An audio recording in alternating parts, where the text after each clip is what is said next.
studios, it's Sean and RJ on 105.3 The Fan. All right, where were we? We were yesterday. We were kind of on a roll there. On the radio, and then everything kind of had to come to a sudden stop, and we had to turn things over to Kevin and Mike.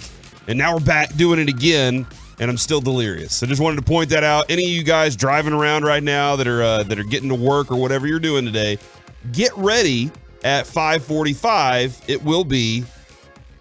Why are you awake right now? Or listener's choice, whatever one you like to do, whichever one you prefer. You can tell us what we want to talk about. We always do that. It's always a lot of fun, so get ready for that at 5:45.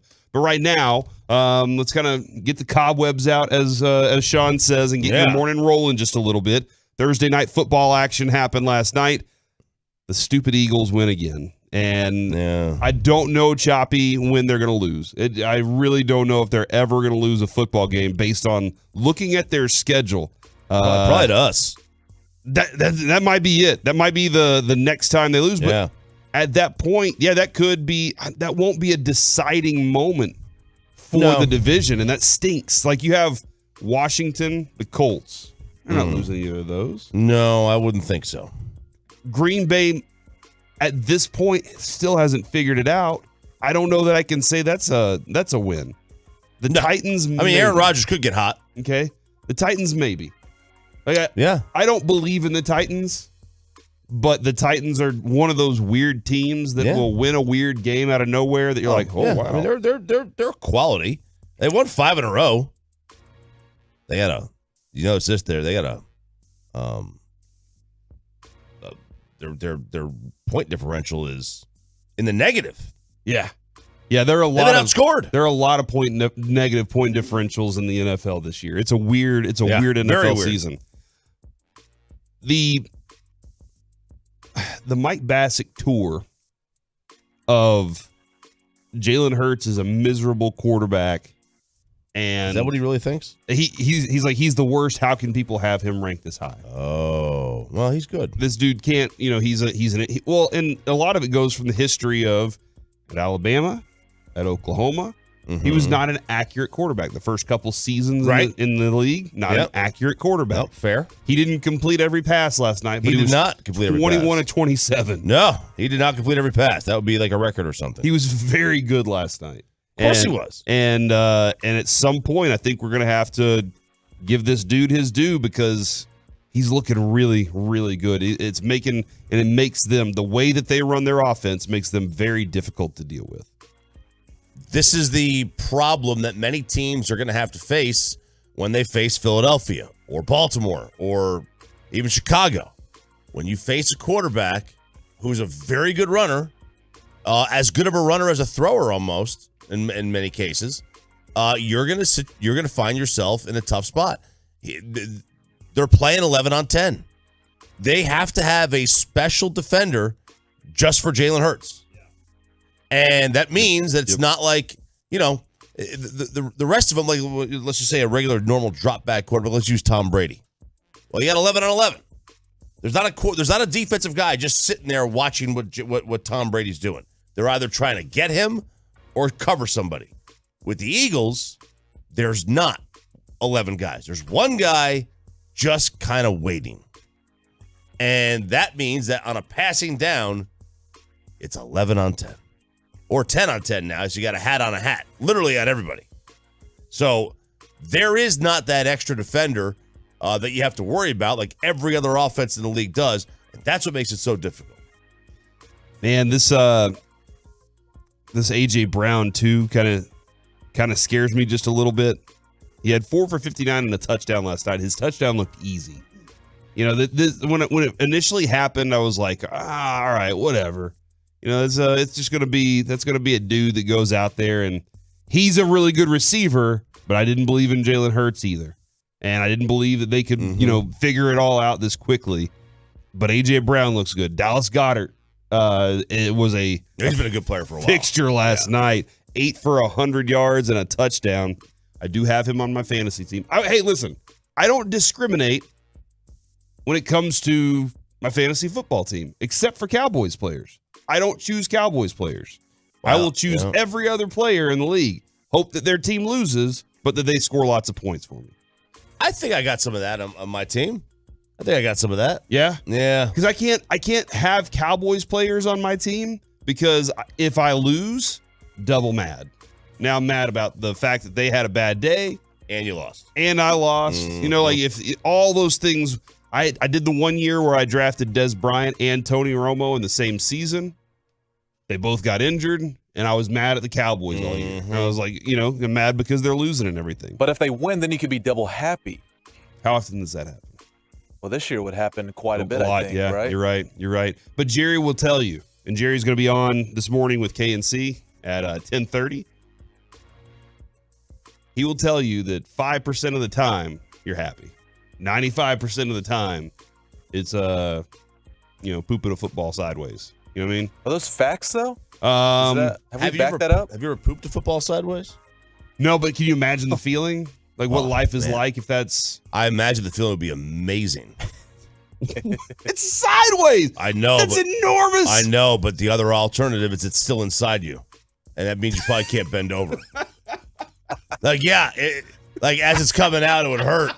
But I think the reaction after that would be like, oh, thank God. No. Oh, it's out. I can bend over again. You need stitches. Oh, I can jump over a car. Oh, the relief, man. Yeah, the relief, dude. Are you suggesting that if you had a football inside of your colon, I think if I had a football inside of my colon, you couldn't jump over a car, but if it was not in your colon, I could jump over a car. You absolutely can make it? I could make it. Because you're afraid of landing. That's No. what you're afraid. Okay. No, the weight. The football doesn't weigh that much. I assume a football-sized turd weighs 7 pounds. We did have a discussion. This is I can't believe this made it on air, but here we are. It's probably not hollow though, too. That's what you got to think about. Valid.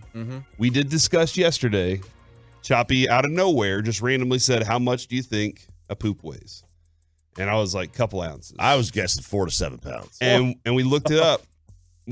I've heard Peyton, those things at the toilet. I'm like, man, that thing is a pound. Type it into the Google right now. Type it into the Google, 877-881-1053. You can take your guess right now, too, if you would like to, so we can kind of figure this out. Because everybody's got a morning situation they're going to let go. You wake up, do your thing, move on about your day. At some point, it's gonna need to evacuate. What do we got on actual value and size?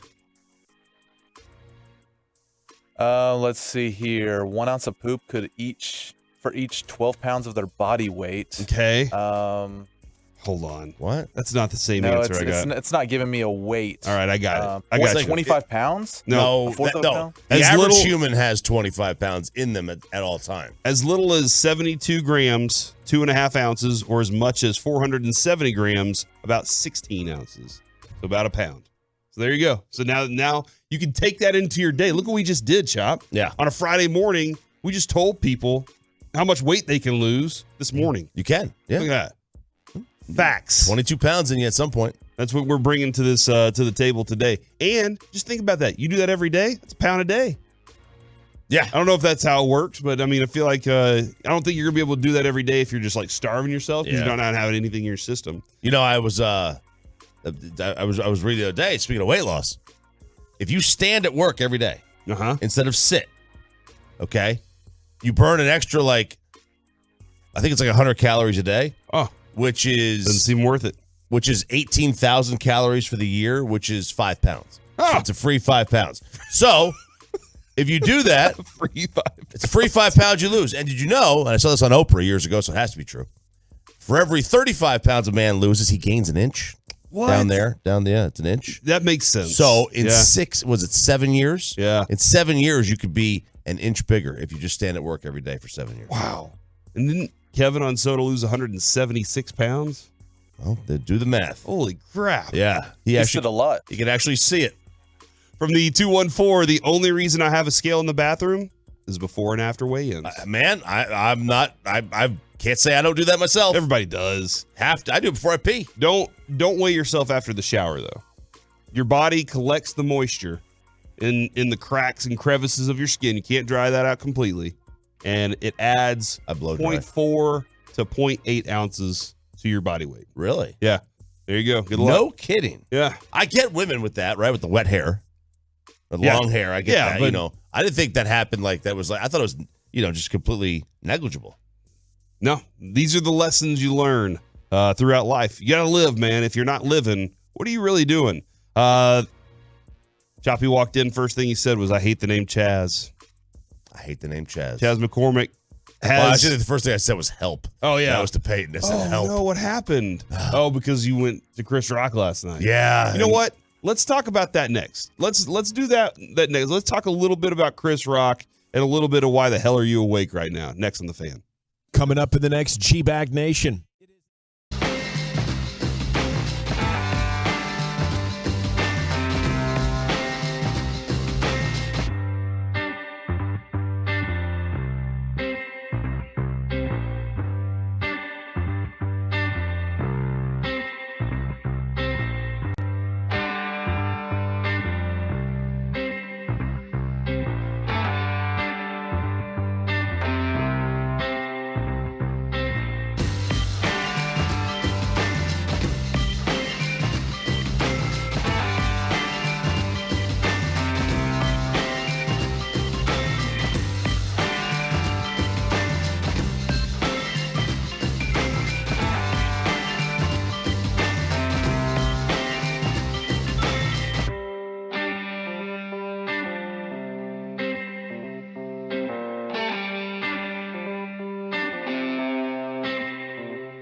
On Sean and RJ, Corey Majors filling in for Sean Sharif this morning. Got RJ Choppy by my side, Peyton Russell on the boards over there, and Jerry Jones coming up at 10:30 today to talk about this bye week and what they're going to be planning to do and probably why they did not make any trades. I'm betting you'll get some really good insight from Jerry later because the dude can't lie. He has to tell everything that's going on in his life.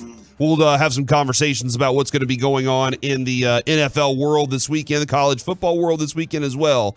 But right now, 877-881-1053. Why are you awake right now? From the 972 Walking the Dog and from the 214. I live an hour and a half away from work, and the boss decided I need to be the one opening up the shop. So that's why I'm awake right now. So they would be opening up the shop. It's an hour and a half away from work. They would be opening up around 7 o'clock in the morning is what I'm presuming. Hold on. We get our clocks fixed. Yeah, we did. Our clocks got fixed. Yeah, in what here. happened Nice there job. yesterday? Well, did anybody tell you what happened, Peyton? No, they actually changed right as KNC came on. So I think it was a sabotage to the morning show. Yeah, it was. I Definitely. texted Kevin about that yesterday, and he acted like he didn't know what I was talking about. I was like, dude, the clocks are all crazy. And he was like, no, they're not. I was like, okay, all Because right. when I so left, it said 9:59. I was like, well, that's the right time. and then it flipped.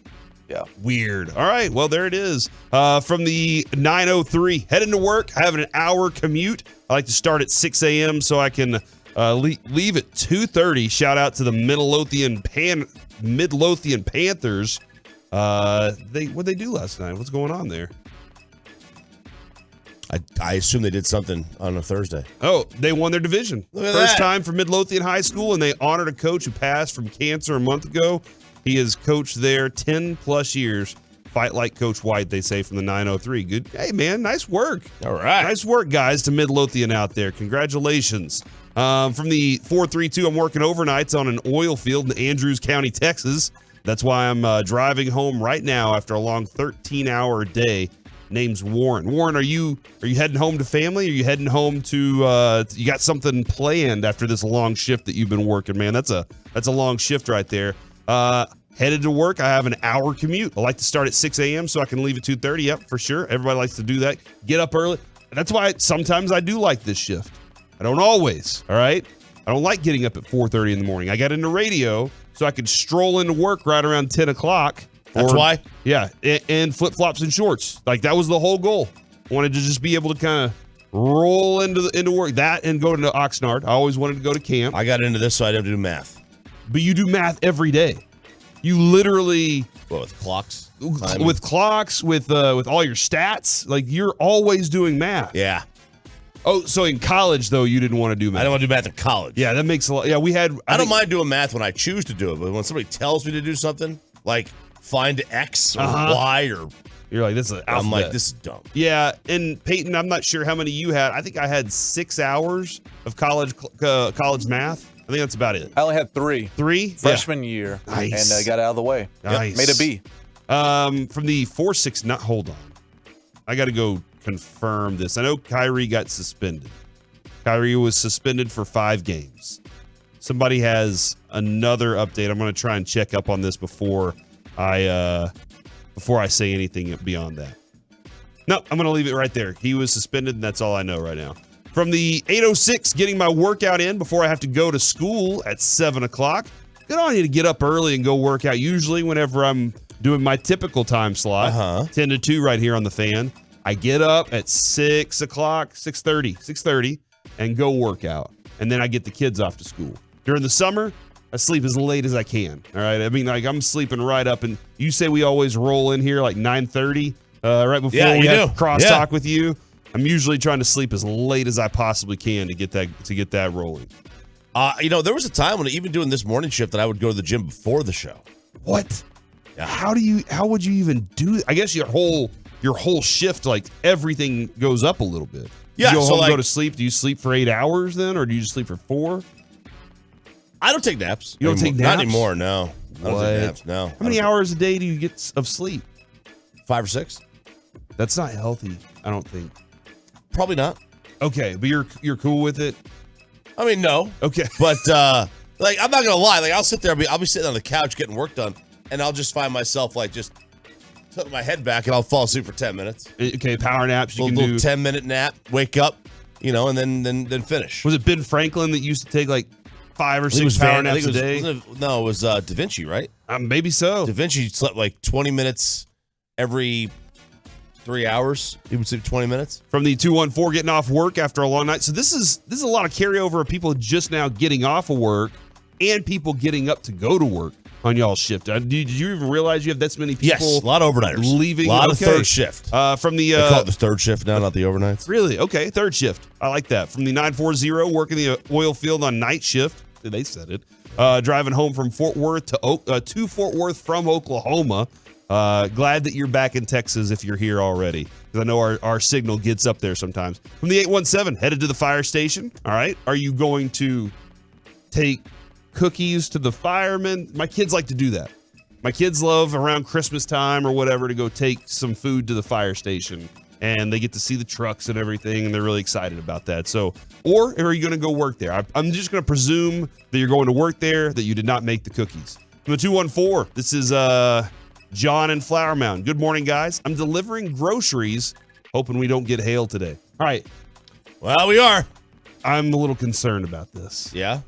Are you, if you have hail damage, kpostcompany.com. I need to talk to K-Post because I got solar panels on the roof, and I don't have a clue what happens in hail with solar panels. I don't have a clue what happens with. I have an aluminum roof too. Mm-hmm. So like I just bought this house. I didn't buy it because it had solar panels. It just that came along with it. I wanted a pool. That was pretty much it. I want to have to pay $60,000 for a pool. So I was like, maybe I'll buy a house that already has a pool on it. So I don't know. If you know anything about solar out there, text me. What do I do when my entire roof is pretty much covered in solar panels and it hails? So that's my big concern right now. Heading into work, truck driver life. From the 214, going striper fishing. Gonna Lieutenant Dan this storm today. Lieutenant Dan. Ice cream. Man, that is chaos right there. You're going striper fishing and you're just gonna be like, you know what? I'm out here in this water just Where do you doing go my thing. striper fishing at, by the way? Lakes. Yeah? Sure, why not? Where are you going to go striper fishing in Texas that's not a lake? The Gulf. Okay. Is striper It's a fish. is it a saltwater fish? I have no idea. Lake fish, I think it's maybe? a Lake freshwater fish? fish. I don't know. I think it is no a idea. freshwater fish. I have no. Then it makes sense to go to lake. 214, text back. Let us know where you're going to go striper fishing. But I think if they're going to go weather this storm, it's probably somewhere in North Texas. Yeah, I would assume so. I would assume so. This could be a bad one. From the 817, I'm an electrician working in Fort Worth, building the incredible structures you see every single day. Thank you. And, we love having a nice skyline. We love having nice things in our vision as we're rolling around. Going to work, and it's going to be a long day because I'm going to the Mavs game tonight. That's from Tim. Nice. You get to watch Luka averaging 36.1 points a game. He is leading the league in scoring right now. That's awesome. So unless you're not a Mavs fan. And then, but he did say I'm going to the Mavs game. So it sounds like he's a fan of the Mavericks.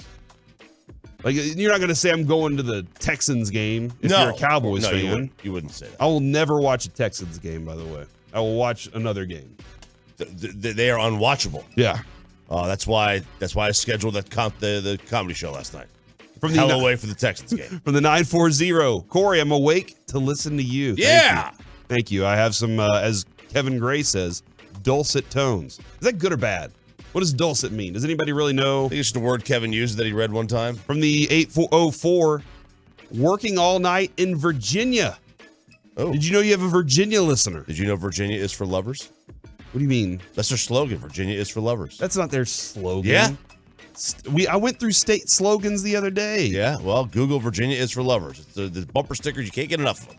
You can't go to Virginia and drive 5 miles on the highway without seeing a Virginia is for lovers bumper sticker. Okay. It's always on some, somebody's aunt who never had kids. But it's the Old Dominion state.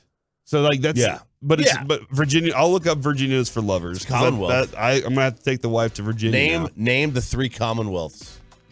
Virginia, West Virginia, No. Sorry. Tennessee, No. Kentucky, Indiana, Nope. Ohio, Keep going. Texas, Nope. This can go on for a while. 42 more. Missouri, No. Mississippi, You're wrong. Wrong direction. Pennsylvania, Wrong. Kind of in the right direction. New York. No. Keep going. Massachusetts. There you go. Look at that. Genius. Got it. Your face. 19 Got it. tries. You Nice. never thought you could do it. You never thought I could. Peyton was over there doubting me the whole time. From the 682, heading out to see my family in Cisco, seeing my nephew's last high school football game. Go Lobos. Best of luck to the Lobos tonight. Please don't text in if you're the opposing team and be mad. I was just giving them luck. I want everybody to have luck tonight in the football game. So lots of people heading to the fire station. Good luck to you, man. Headed to work to sit on my butt and get paid. Tolo, man, that's the dream. Yeah. That's what we do. Except do. for Chop wants us to stand. Yeah, I'm going to stand the rest of the day. Year. I'm going to stand the rest of the day. Man, lots of texts coming in. Really appreciate all these texts. I do want to know what y'all are doing in the morning, how you're getting ready to get this thing rocking all day. Cody out of Whitney headed to Taylor to the new 1,300-acre Samsung job site. Oh, Nice. Is that where you're working? You're working on the Samsung job. I support Samsung. What is that? I got a Samsung phone. Just because you have one, you're like, Yeah. I don't conform to the iPhone community. phone over I got country, huh? I got a Samsung. What do you mean phone over country? Oh, Oh, because it's not an American brand. Well, now there's really Apple. Oh, yeah. Come on now. Yeah, it's Let's be valid. fair. Lake Texoma. Somebody said that's where they're going Striper right now. So going to work. Lots of people going to work up this early because I heard Corey was filling in for Sean. I appreciate that. Yeah. And then from the 214, leaving the strip club. All right, guys, coming up next here on Sean and RJ, Brandon the Cooks strip is trying to club. force his way out of Houston. Next on the Fan. Number 1, Tennessee.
Good morning, DFW. Corey Majors filling in for Sean Sharif this morning. I got RJ Choppy by my side, as well as Peyton Russell. He's on the boards, making sure everything's happening, make sure we have good audio for you today as well. I just saw this from Clarence Hill at the Fort Worth Star-Telegram. Big friend of RJ Choppy here. Yeah, he is. The Eagles are still undefeated, but they are no juggernaut. They are living on borrowed time. They are not the best team in the NFL, despite their record. The NFC is wide open. That's a fact. Argue with your mama. And I appreciate that tweet. And Mike Eve says, "Bro, why are you starting trouble before breakfast?" Yeah, he's right. They're not the best team in the NFL. No one said they're the best team in the NFL. Have No, they? I don't think so. Well, I think a lot of people are. I mean, Eagles fans absolutely are claiming their it. record is the best. If the Cowboys were the same team and they had the 8-0 record right now, we absolutely would be like, I mean, why wouldn't you say it? Because Buffalo's better. But they have a loss. They do. Therefore, they can't be like, you look at the rankings, like technically that is correct that the Eagles are the best team at this point. But and being technically correct is obviously the way you want to be correct. But I do believe that he's correct. They are no juggernaut. They're not a juggernaut. They're not a juggernaut. Absolutely not. But they're a tough team. You don't want to face them in the playoffs. They have a lot of things that you have to play in for. All right, so by the way, somebody did text in from the 682. I'm about to wake up my son for his 7th birthday. That's why I'm awake this morning. Oh, man. Congratulations. Don't you let him sleep in for his 7th birthday? He's 7 years old. He doesn't need to sleep. He needs to be up and doing chores, getting the eggs from the chickens and milking the cows and doing work. Yeah, that'd be nice. Yeah, I want to get my man. kids up in the morning and have them go get the eggs from the chickens. From the 903, yes, your texts are coming through. All right, so this is the story that's really starting to excite me a little bit. And I got to figure out how all this works. Brandon Cooks is healthy, but has not practiced all week. No wonder why. Was ruled out for the matchup with the Philadelphia Eagles last night, were the Texans. And according to Ed Werder, he was dealing with a litany of emotions. Oh, It was yes, a roller all the coaster. emotions. Yes, absolutely. I was not traded. I am forced to live in Houston, making $18.5 million a year. The emotions are just running through my body. One person with the Texans who knows Brandon Cooks well and regards him as a good person says he has struggled with a roller coaster of emotions, expected trade to a contender, only to remain with a 1-5-1 team. There is belief he will take professional approach after tonight's game. So he's had consecutive seasons of over 1,000 yards, struggled a little bit this year. Obviously, the Texans are struggling in general. He has 34 passes for 354 yards and 1 score. You mentioned yesterday, 94th receiver according to the grades. Yeah, according to Next Gen. He signed a 2-year contract with the Texans before the season for about $40 million. Oh, man. He knew. Yeah, when he signed that the deal with the contract. Texans, that they were going to stink. If he wanted to play for a contender, he could have taken, I don't know, $17 million and gone to one, or 16. But he wanted the 18.5 or the $20 million a year average, and he wanted to go and get that money. So he got his bag, and now you got to deal with it, man. You knew the team sucked. Now, do you want to say that you signed that deal because you knew they were going to try to trade you? Okay. They didn't. That was part of the deal. That was part of the risk. If you don't want to stay there, then don't sign. He did tweet this out. Don't take a man's kindness for granted. No. Covered for the lies for too long. Those days are done. Crossed the line with my playing career. That's interesting. That was November 1st. Yeah, it was a couple days ago. That was right at the trade deadline when he wasn't dealt. That is interesting. And then he used the bow and arrow emoji. What does that mean? I'm coming after you? I'm like, I thought it did, but then apparently that's his touchdown thing. oh, okay. It All was right. the old Fernando Rodney kind of thing. Yeah. Okay. Yeah. I didn't know if that was one of those, like, I'm hunting you now, Texans, people in the front office Yeah, for lying about he's stuff. hunting. He's like He's going to war. It's like Achilles. Whoa. Hunting with War with his own the team. bow and arrow. The Texans could release him. Like, they could cut him. Right? He ain't getting for him. He would have to go through waivers, I believe, right? Is that like That's a thing. I think everybody has to go through waivers at this point. So he would have to go through waivers. I don't know who would pick him up, but he would also have to tell you, I would agree to being on your team and and doing this, certain amount of getting paid, however much, because it wouldn't be the $18 million. The Texans still owe that, but he wouldn't. Like the new team wouldn't know that. Now, look, if he gets cut, he ain't coming here. Well, why not? I mean, the Cowboys were actively pursuing him, and he was looking at that going, he was liking tweets. Right. There's a chance I could go play for a contender this year. He would have to clear waivers. He wouldn't have to drive very far. He would not, but he would have to clear waivers. And they go based on record, worst to first. Okay. So the Packers would get a shot at him before us. The Rams would get a shot at him before us. Other contenders. Other teams that have worse records, that have a need, would basically be able to get him for nothing other than just a salary. So the only thing you can kind of hope for there is that as he was hearing the rumors, as his agent was probably telling him, hey, look, the Cowboys are trying to come get you, that he started dreaming about being a Dallas Cowboy so hard that he wants to be a Dallas Cowboy, and he'll tell every other team, sorry, I don't want to play for you. Just let me pass through waivers. I'm going to go to the Cowboys. Like, that would be the hope, is that wink, wink, nod, nod kind of thing happen, right? That's it. That's the hope. Well, there is no Mike McCarthy show today, unfortunately. Sorry about that. I tried. I did try. I begged Mike because, I didn't get to talk to Mike last week because I was in Vegas. That was actually that was his least favorite show of the year. That was the problem. Actually, whenever I heard from McCarthy, he said, unfortunately, since Choppy wasn't here last week, I will not be here this week. So that's what he told me. He said also something about Bobby asking questions and the way he approached everything. Well, Bobby can be very curt with his questions. Speaking of Bobby, he just texted me and said that Brandon Cooks loves Jack Easterby. Part of the reason that everything kind of soured because Easterby's gone. Is that a real text? Yeah, that's what he texted me. He texted you too. Hang on. He texted you the same words. Somebody actually liked that charlatan. That's what he said. I don't know. We'll ask. You know what? I understand owners liked him because they kept giving him promotions. Maybe he promised them eternal salvation because this guy's a fraud. But I didn't know players like Jack Easterby. I don't know. We'll ask Bobby at 720. I saw his comedy skit one time, man. That was cringe. This is comedy skit? Yeah, he was doing like a public speaking appearance. Okay. And he kind of broke into improv. I was like, man, okay, I didn't see that one coming. But I thought the owners ate it up.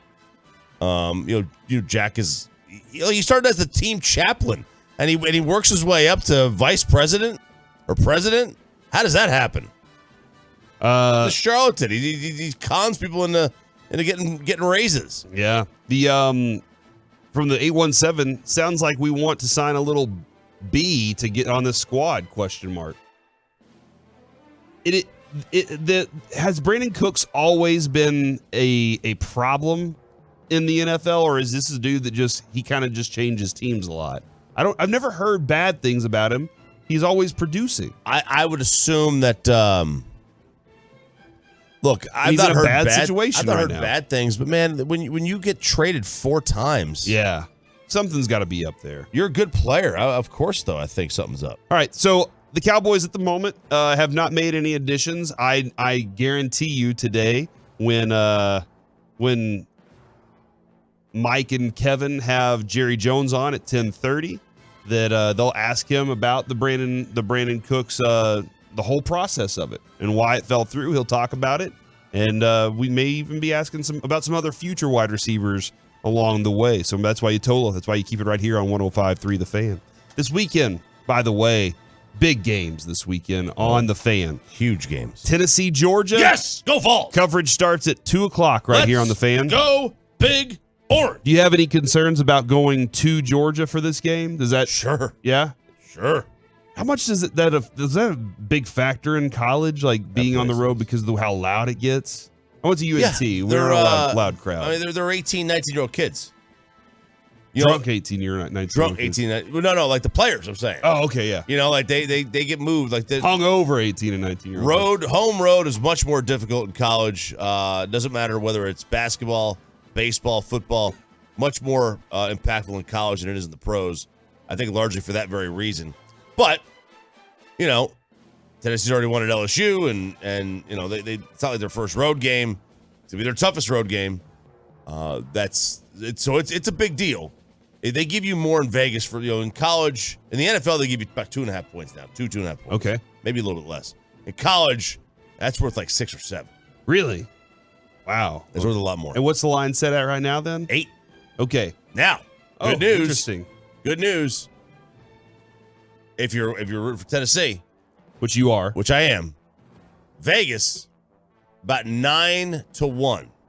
About 90% of the tickets at Caesars are on Tennessee to cover. Wow. And about 70% of the money line on Tennessee to cover, which is plus 240.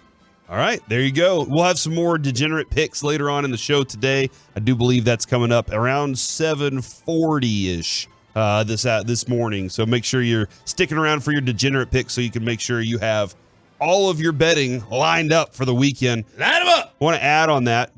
Again, Tennessee, Georgia is going to be right here on the Fan at 2 o'clock on Saturday. On Sunday, 11:30 coverage starts. Colts at Patriots. And then at 3 o'clock, you got the Rams at the Bucks. That's what's going to be happening here on the Fan. I was looking at the slate of games for this weekend and was games, man. Was trying to figure out which game enticed me and intrigued me the most. All of them. Bills Jets is the one that this is dumb. I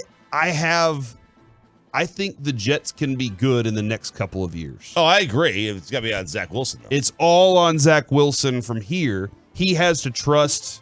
He has to find a comfortable place with this team because they have the ability to run the football. They have the ability to be a very, very good defense. Their defense actually, Robert Saleh knows what he's doing there and he trusts that. They're not quite what the Bills are, though. No. And it's going to be a while before they can get to that. But I'm intrigued to see if they can.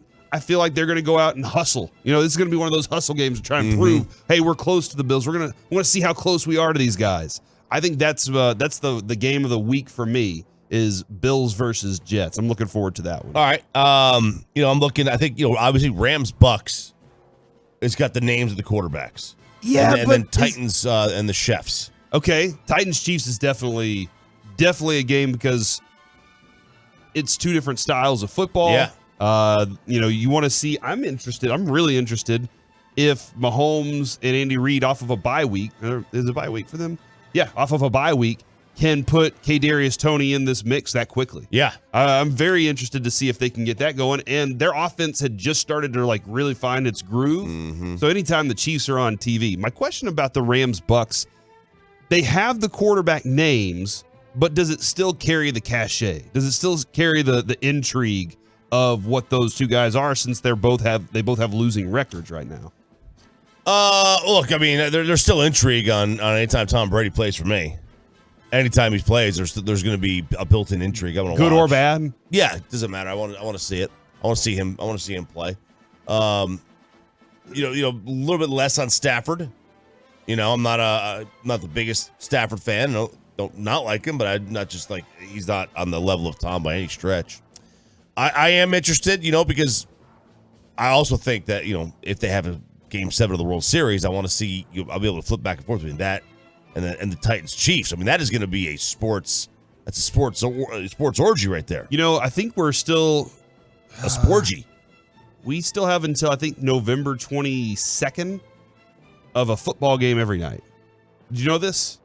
There's a football game since for the last week now. There's been a football game every single night up until November 22nd. There will be it's 27 straight days of football. It's college football mixed in with pro football. I tried to go analyze all the schedules and see which weekend was going to be or which day was going to be the best day. That's very difficult. The rankings were just too tight. We couldn't come up with a solution on that one.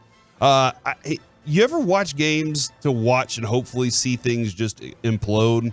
Because I want to watch Raiders and Jaguars. Jaguars. Okay. Don't get mad at me. Because the Raiders and Jaguars are they're bad teams. And it could just fall apart right there in the middle of the field this weekend. So that's another game that I'm looking for. From the 469, don't listen to Kevin's picks. He sucks on picks. Actually, I think he's undefeated against Mike in betting with Bassick. So if you're going to listen to somebody, Kevin's been making some good picks. I don't think Kevin has ever owed Mike money.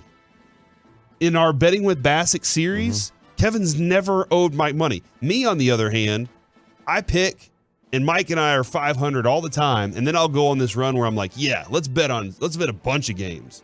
And then I lose a bunch of games, and then I have one magnificent game to end the season every year that gets me all my money back. Yeah. It's always a special moment, too. I always appreciate the Tolos supporting me against Mike on this because everybody loves an underdog story. Coming up next here on Sean and RJ, amazing amount of people who want to buy the Commanders. Which one do you want to see own them? Next on The Fan. Well, let's get you over to the greatness of Diamonds Direct. Oh, baby.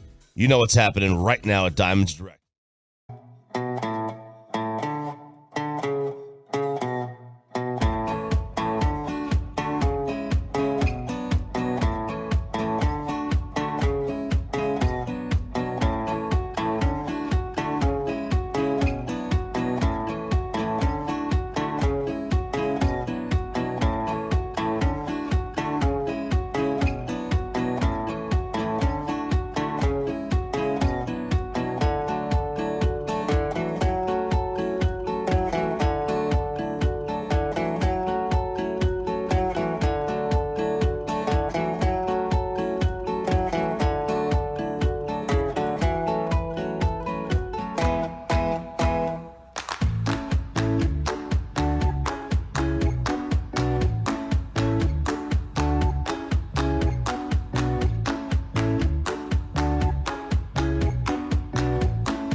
Back here on your morning drive with Sean and RJ. Corey Majors filling in for Sean Sharif. Got RJ Choppy by my side this morning. Hope you're having a safe drive. It's going to be pretty dangerous out there later today in the weather situation.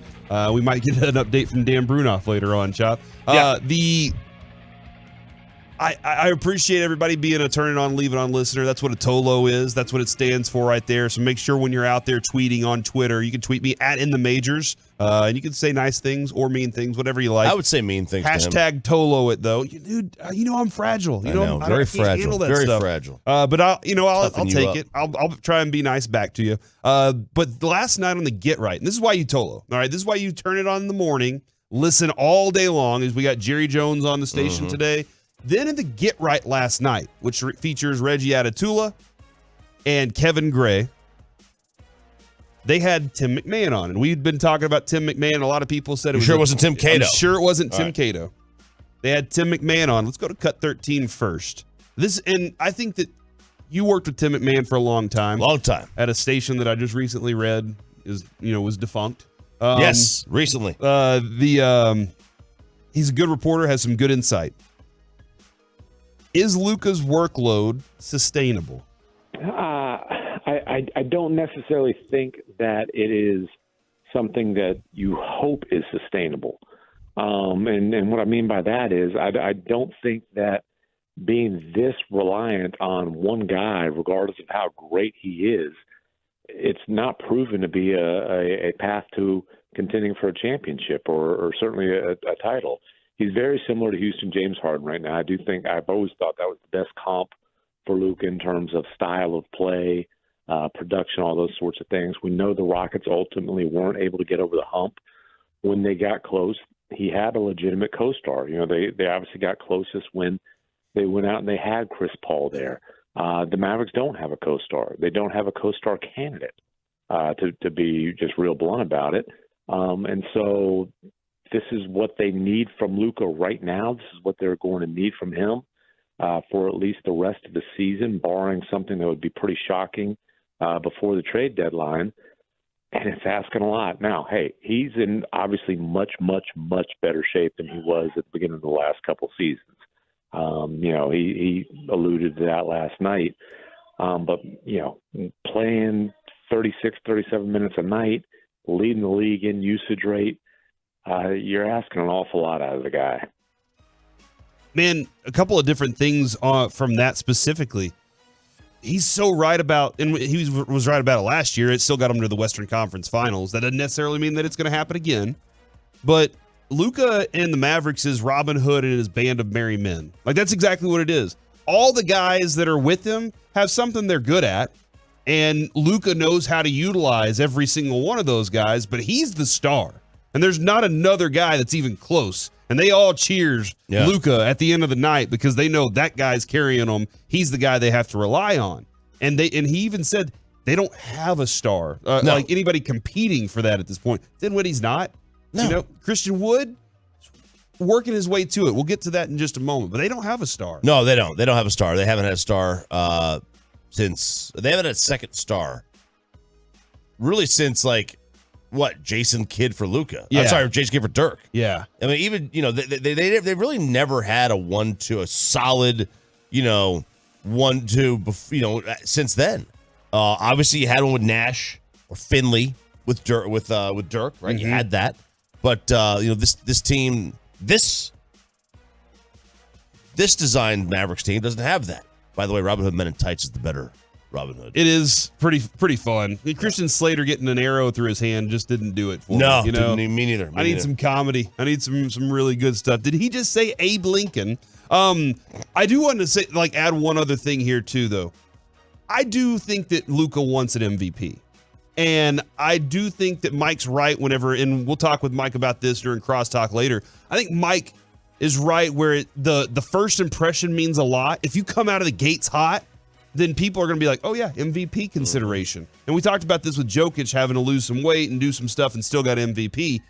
I think Luka really wants to prove he's the MVP candidate this year, and that's one of the reasons they come out of the gates the way that they have. But he is going to have to incorporate the rest of his team throughout the season in order for them to be able to get a little bit further. One of the guys that he hasn't incorporated, and I don't know exactly why, because Dwight Powell has actually had to play more minutes, and now people are going at Mike, and they're like, hey, what do you think about Dwight Powell now? And he's like, it's not going to work in the playoffs. The dude barely played in the playoffs last year. Yeah. They went out and got JaVale McGee to try and replace the production of Dwight Powell. Why is the JaVale McGee experiment not working right now? I mean, I think why, you can talk about, hey, this is a guy in his mid-30s who's basically been a backup his whole career. And while they promised him the starting job, it was understood that they were thinking he was going to be a 12 to 16 minute player, per night. He hasn't earned those minutes, and he has the promise. Dwight Powell to this point has had production that has been much more impressive, energy that's been much more impressive, impact that's been much more impressive. And, Jason Kidd, it kind of cracked the door last night for the first time to go on with Dwight Powell as a starter, to making that change. And it's obviously not a change that he wants to make, not only this early in the season, but this early in the 3-year contract for JaVale McGee. But I just think it's hard to, look at the film, look at the numbers, look at the impact, and justify not starting Dwight Powell over JaVale McGee at this point. And that's where, that's going to drive Mike nuts. Mike's the biggest Mavericks fan at this station, right? Yeah, he is. Oh, easily. I don't know that anybody that stays up He's the biggest one in the town. Starts making trades at 4 o'clock in the morning because they couldn't sleep and is trying to figure out how to GM this thing. But I think Mike will also agree that if the guy keeps beating the other guy with his minutes, then Jason Kidd has no other choice but to play that guy. And he's got to figure out how to get the other guy to play up to that level so that he can be a part of that playoff group, because that's why he's here. This is the big question, though. I think a lot of Mavericks fans out there are trying to figure out how Christian Wood fits into this team. What exactly is his role? How's he going to earn this role? We heard from Tim McMahon a little bit yesterday. This is him on the Get Right last night on his take on the Christian Wood situation. It's real simple. The Mavericks see Christian Wood as a bench scorer. And I hate to break it to the people around Christian Wood, but so does the rest of the league. Jason Kidd has made it as clear as can be. He doesn't trust Christian Wood to close games. I mean, you heard his press conference after the Oklahoma City thing, which I thought that was a lot to kind of put all that meltdown at Christian Wood's feet. No, we tried him to close the lineup, but it was Jay Kidd's way of saying, hey, I don't think he's a closer. we gave it a shot. It didn't work, and we're not going back to it. And you saw last night. First half, Wood wasn't very good. Second half, he was really good. I mean, he was efficient. He was scoring. He put up numbers. And with 4 minutes left, they pulled him from the game. I think you're going to see that on a regular basis. And, you can complain about it if you're Christian Wood, or you can embrace the opportunity to prove that you can contribute to a winning team. If you embrace that opportunity, I think you've got a chance to be in the Sixth Man of the Year conversation. I think you've got a chance to earn a nice new contract, whether it's staying in Dallas or elsewhere. If you complain about it, I think it might be difficult for Wood to find a job next year, as talented as he is.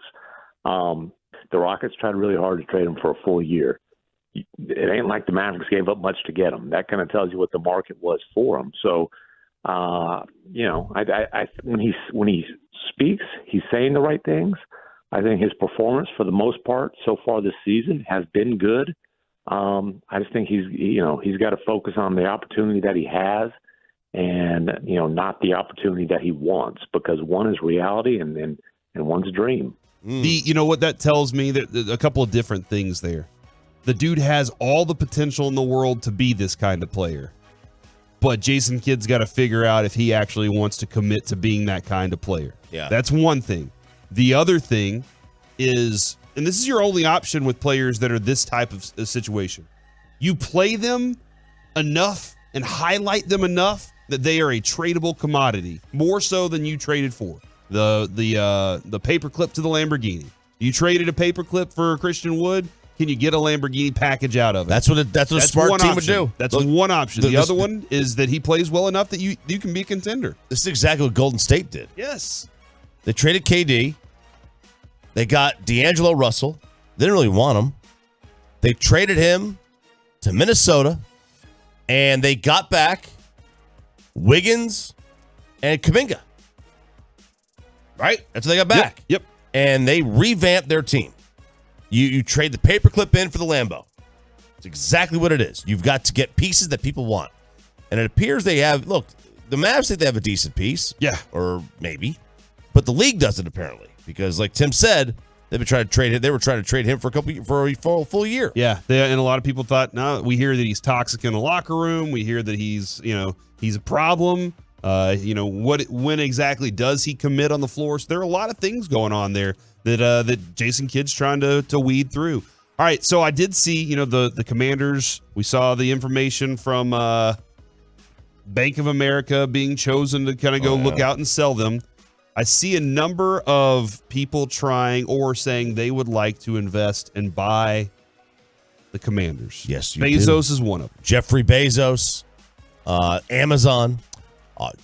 Potentially teaming up with Jay-Z. Jay-Z in the mix there. That's considering buying the Washington Commanders. Now before anybody freaks out, no player has ever signed with a team because of the owner. Okay.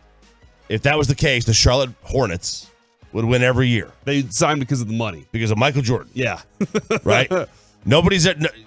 All those players, the Charlotte Hornets haven't signed a single good player because of MJ.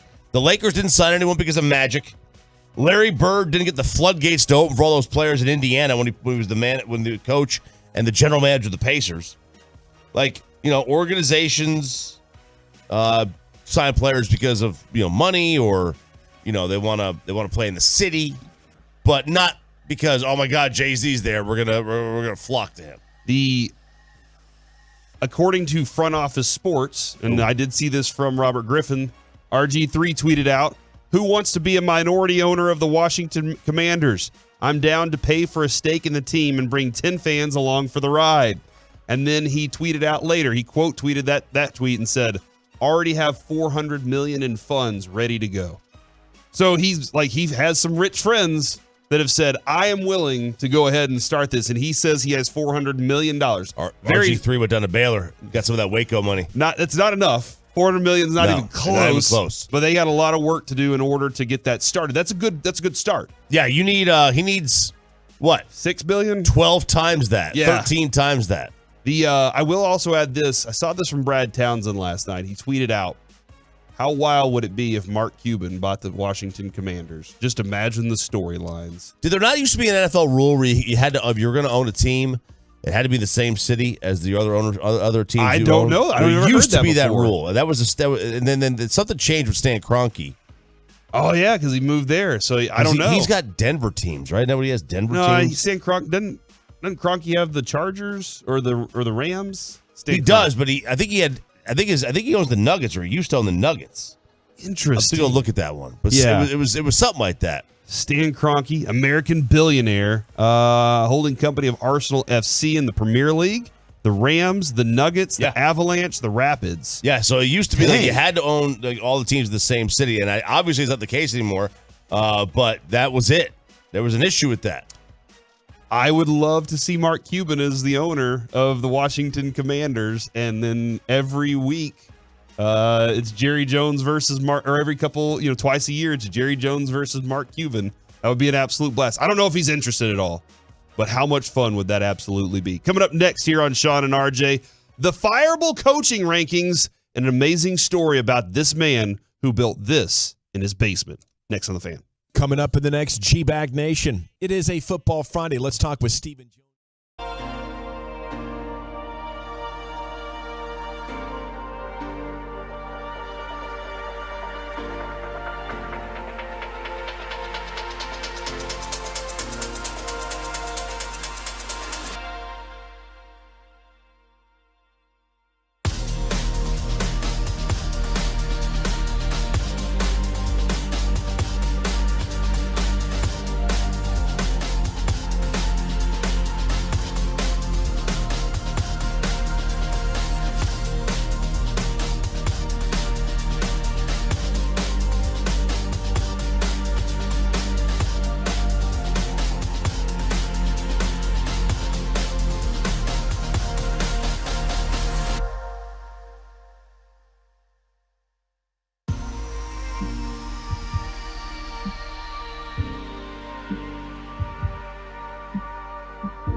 RJ, Corey Majors filling in for Sean Sharif today. Somebody just asked me, Corey, could you see yourself working the schedule long term? Not really.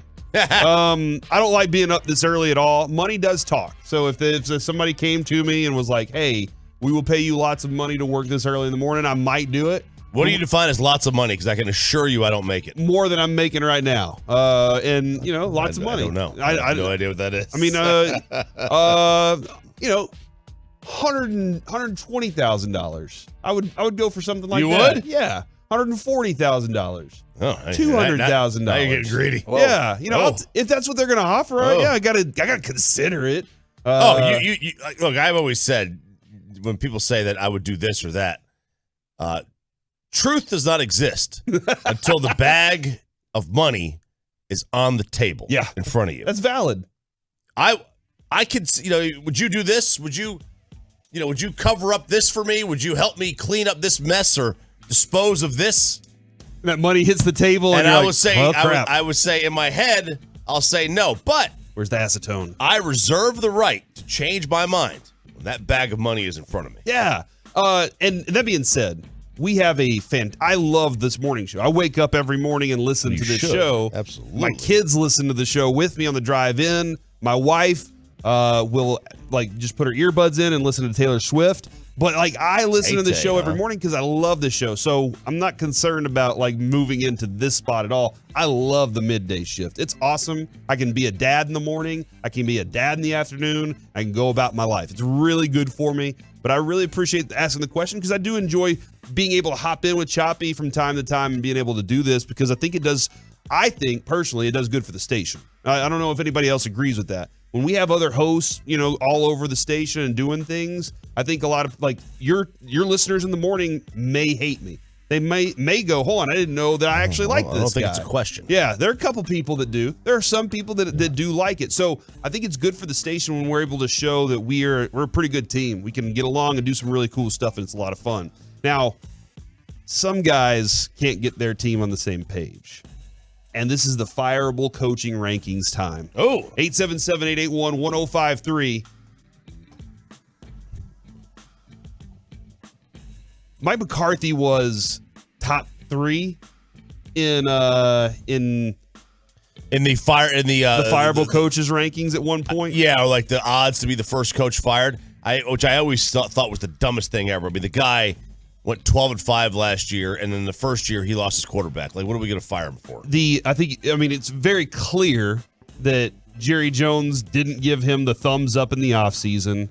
Sean Payton was looming out there, and that's the only reason. Right. And maybe that was added pressure to make sure that Mike McCarthy was on his game so that he could go coach for his life this year. I don't know. Maybe it was. Maybe to see if the team would step up for him because they seem to like him. Maybe it was. Maybe they do. I always thought it was a great idea to want to push all your chips into the table for a coach who went 7-9 3 straight years, one of the 10 greatest quarterbacks that ever lived. I mean, I would love to have that guy coach my football team. The reality is now he's not on that list. I don't know what would get him on that list or fired by the end of the season. The way that things are going right now, if he loses in the playoffs, if they have a first round exit, you know that the wagons will circle. That is interesting. Not that they should right now. Not that they should, but that they will. Right now, though, don't have to worry about that. Matt Rule was the first one off the board. Here are the top 6 coaches that could be fired next. Brandon Staley with the Chargers. He just hasn't. The defense isn't good. They had bad injuries this year. That's a bad deal for them. Look, they can't turn Herbert into a stud. I mean, he is a stud. He is a stud. I feel Brandon Staley is probably going to get run. I hate it because I do love analytics, and he is going to get blamed, and he's going to get basically they're not going to get a shot again. Yeah, and analytics guy's not going to get a shot again because Brandon Staley is. Look, he's making a lot of these right calls. Yeah, these 4th down calls. I know I know the old hats can't. Those are the right calls, and they're just not working. But they are, expected points added or win probability wise pre-snap. They are the right call. Can't argue that. They're just not working. They're getting unlucky, and he is going to wind up getting fired. Number 5 on this list, Todd Bowles. This is fascinating. Todd Bowles, in his first year, he was kept on, retained in order to provide continuity from the Bruce Arians group. And since then, he had his opportunity to be the head coach in the Jets. Didn't work out too well. And now he has this opportunity here. Not working out too well, as the Buccaneers are 3-5 at this point, going into the weekend against the Rams, and it's not looking good, man. Todd Bowles is on that potential chopping block based on the way that this team looks right now, and a lot of that can get pointed at Tom Brady. But he wasn't brought in as hey, you're taking on the next iteration of the Bucs. He was brought in to make sure that this Bucs team stayed good, which they currently are not. Dennis Allen for the New Orleans Saints at number 4, which, I don't know, man. I think that he got dealt a bad hand. Of course he did. His quarterback, Jameis got a bad back. There was injuries. I will always reject firing a head coach and a quarterback. Oh, absolutely. Unless they're just a really bad coach. Right, he Paul Hackett prove. seems like he's a bad coach regardless. Dennis Allen already lost a job with the Chargers. Well, it was with the Raiders, right? He was the Raiders coach for a while. I thought he was with the Chargers. Yeah, maybe so. But yeah, he was with the Raiders. But as far as what he's been able to do, I get you there. Number 3, this would be my number 1. Josh McDaniels. I think Josh McDaniels is a miserable coach. He's a miserable person. Yeah, I think he's a miserable. I could not agree more. He's a flake. He just What one he did with day Indianapolis. he shows up. I'm going to take this job, and then he's like, "Oh, never mind. I'm going to take a different job." And now here he is with the Raiders, not doing very well. Number 2, he needs to go back to Bill. Number 2, Nathaniel Hackett, which things are going very poorly for him. And number 1 on the list, you want to take a guess? The number 1 coach to lose their job. Very good-looking man. Coach Bro. Coach Bro is currently the number 1 coach on the Fireball coaches rankings, as he's an offensive guru. They're currently ranking 27th in the passing offense. Yeah. They are bad. No, they're very bad. They're Kyler's not having a great year. Coach Bro's not having a great year. They're still in striking distance in that division. That is wild. That is wild to see that they still have an opportunity there. But that just kind of shows the parity of that division, too. There's a lot of parity in that division. Yeah, no, absolutely is. Look, I know the records aren't saying that. I know the NFC East has better records. It's the NFC. Nobody thinks that the NFC East is a better division than the NFC West. Man, I think just record-wise, for sure they are. But the Giants are not. I mean, the Giants just got worked going in into Seattle. the season, though. You weren't thinking that Geno Smith was going to do anything. No, you didn't. You still thought that Arizona had to prove something. So you thought the top 2 teams definitely were better than what you have in the NFC East, because the Rams just won the Super Bowl, and the Niners are always a very strong competitive team with their ability to run. Arizona, Arizona's still, I think, a little underrated. I think Arizona beats the Giants handily, and I think they beat Washington handily. I would pick both teams over them. I think they're both better. Now, they may lose the game. They did. But I still think they're a better football team than the Giants. I think they're a better football team than the Commanders. From the 469 genius, Sean Payton built that Saints team. Yeah, he built that one. That was a bad mess. As he was walking out the door, he was like, "Oh crap, no! Like I said, man, I don't have any money. I don't have any draft picks. I'll see y'all later." Sean Payton's he really is a genius. He was smart enough to get out when Drew Brees did. Yeah, it's a good idea. When you got a quarterback, you can look really, really good. Man, you know what? I had 1 year. Oh, look! I kind of looked like a genius. I had Jameis at 5-2, and then he got hurt, and then it's like, all right, let's get out of here. Let's go do so. Let's keep that legacy intact. Now, Chop, I saw you on your email. You sent this over. I saw this on TikTok. A man in Kansas City, I believe, or Mudbone, Kansas. Mudbone, Kansas. He decided, you know what? I'm going to build a pool. I'm going to do it myself. I'm going to build a pool in my basement. This is a brilliant idea. Indoor pools are amazing.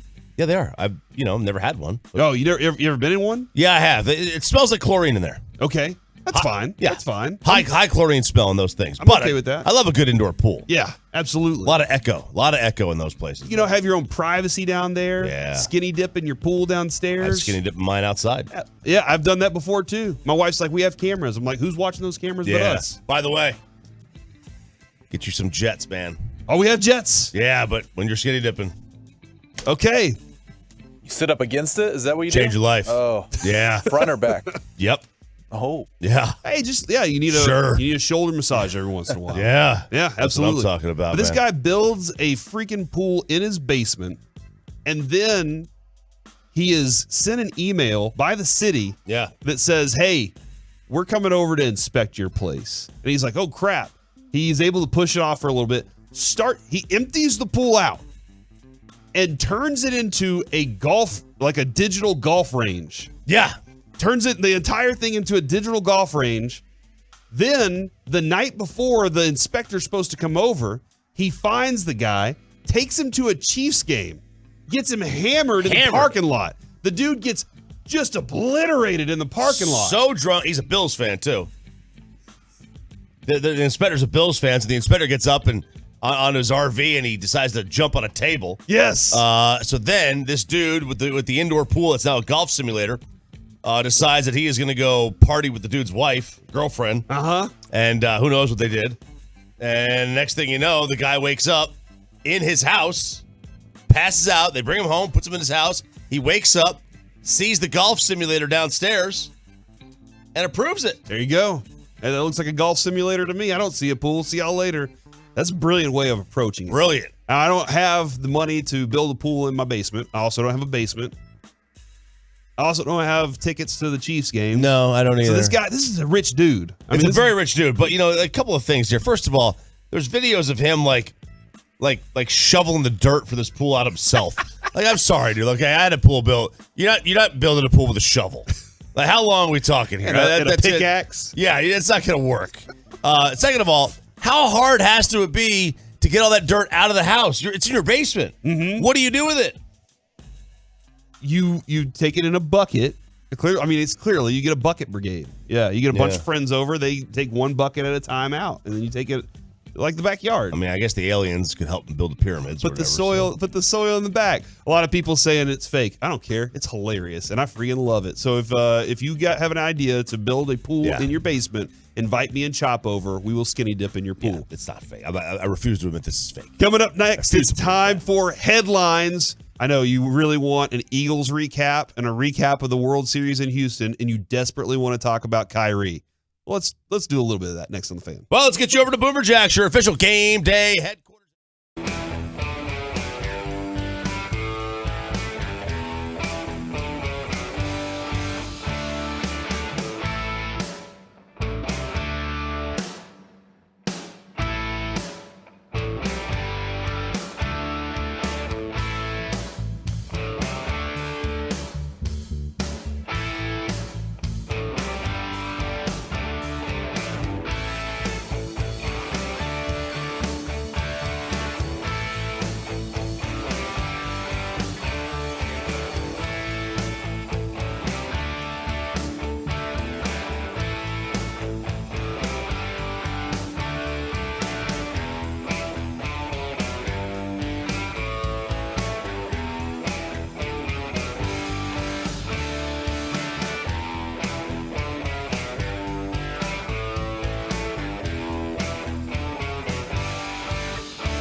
from the MyFitnessStore.com studios, it's Sean and RJ on 105.3 The Fan.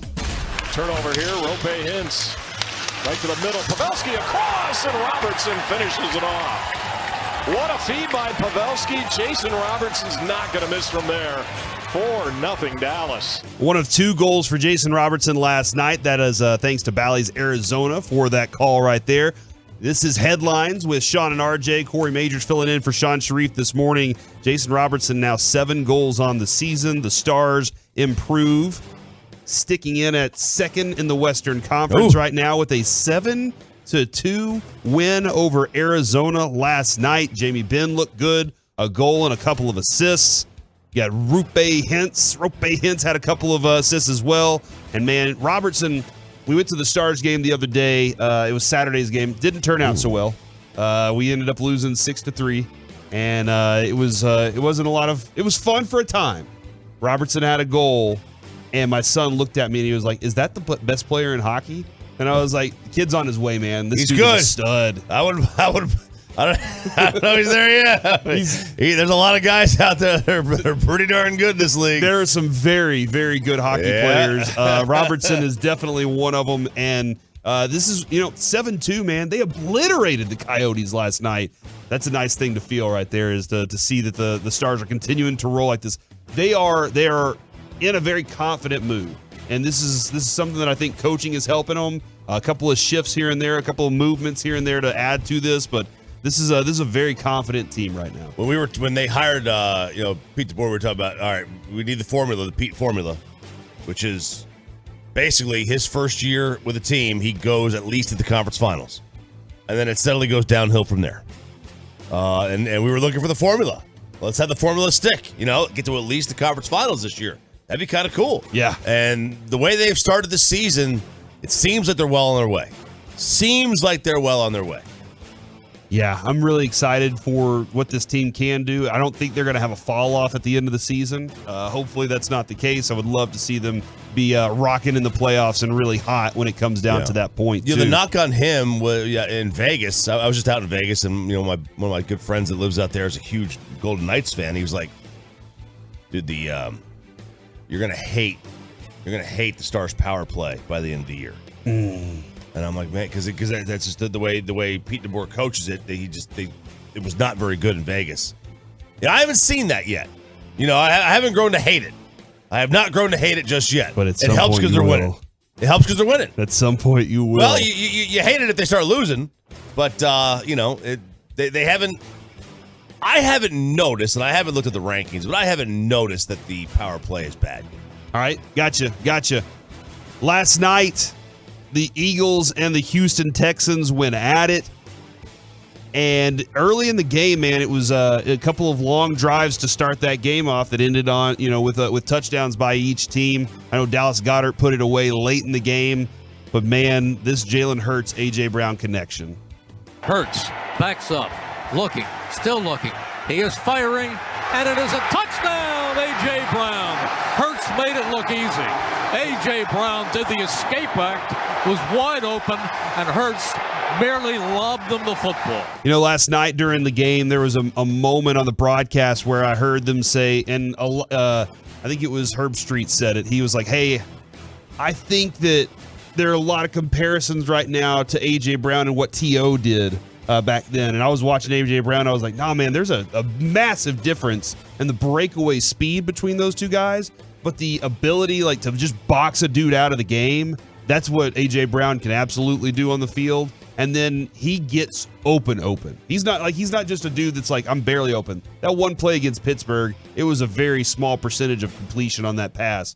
But for the most part, I look up and I see A.J. Brown just wide open. Scheme does everything for this offense right now. The Philadelphia Eagles continue to roll. The Houston Texans still on their way to the number 1 overall pick. Is what I'm going to presume that they're going to be that way for the entire season. Lovie Smith's a good quality coach. They don't have the talent down there in order to be the team that they want to be in Houston. I mean, they've got the most anonymous quarterback in the league. Davis Mills? Yeah. A lot of neck. There's a lot of neck. That is so true. There's a lot of neck, dude. I have not seen somebody have I have no neck. Okay. All right. I have not seen somebody with a longer neck out there outside of Mike Glennon than Davis Mills. But Mike Glennon's also like 6'9". Yeah. No, yeah, he is with like 5 feet of neck. With 5 feet of neck. It's insane to have that much if neck. I had a on one normal body. neck, I'd be like 2 inches taller. Yeah, as we learned yesterday, Peyton, Choppy has a Lego neck. According to, was it your girlfriend that told you this? No, I said Brian Dayball is the Lego Brian, guy. He's no. the Lego guy. My girlfriend says I have no neck, so trying to do things to lengthen my neck and go to decompression tables and such, getting stretched out, getting drawn and quartered over here. Because you're a unit, Chop. I mean, you're the only unit at the station, I feel like. Man, look at that. Yeah, it's probably true. I think Lucius used to be there, but he suffered. Oh, Eric yeah. has like 6 kids now. Oh, man, that can... Eric, I saw Eric at the gym. I was very disappointed, and he goes way too light. He way too light. I've never seen anything quite like it. I don't know how he's so yoked, and he's out there lifting lighter than my 12-year-old. Chiafalo? Yeah. Yeah. I lift heavy sometimes, so we can lift heavy sometimes and see how it goes. Unit, man. The by the way, from the 6'8", the 4'6", the 214, the 5'1", Merton Hanks, longest neck. Yeah, that was a great neck. He had a good neck. Big fan of his neck. Lake Highlands product, by the way. Yeah. We had him on the show last year going into the San Francisco game, and I've always hated Merton Hanks because of that neck and the little snap thing that he used to do all the time.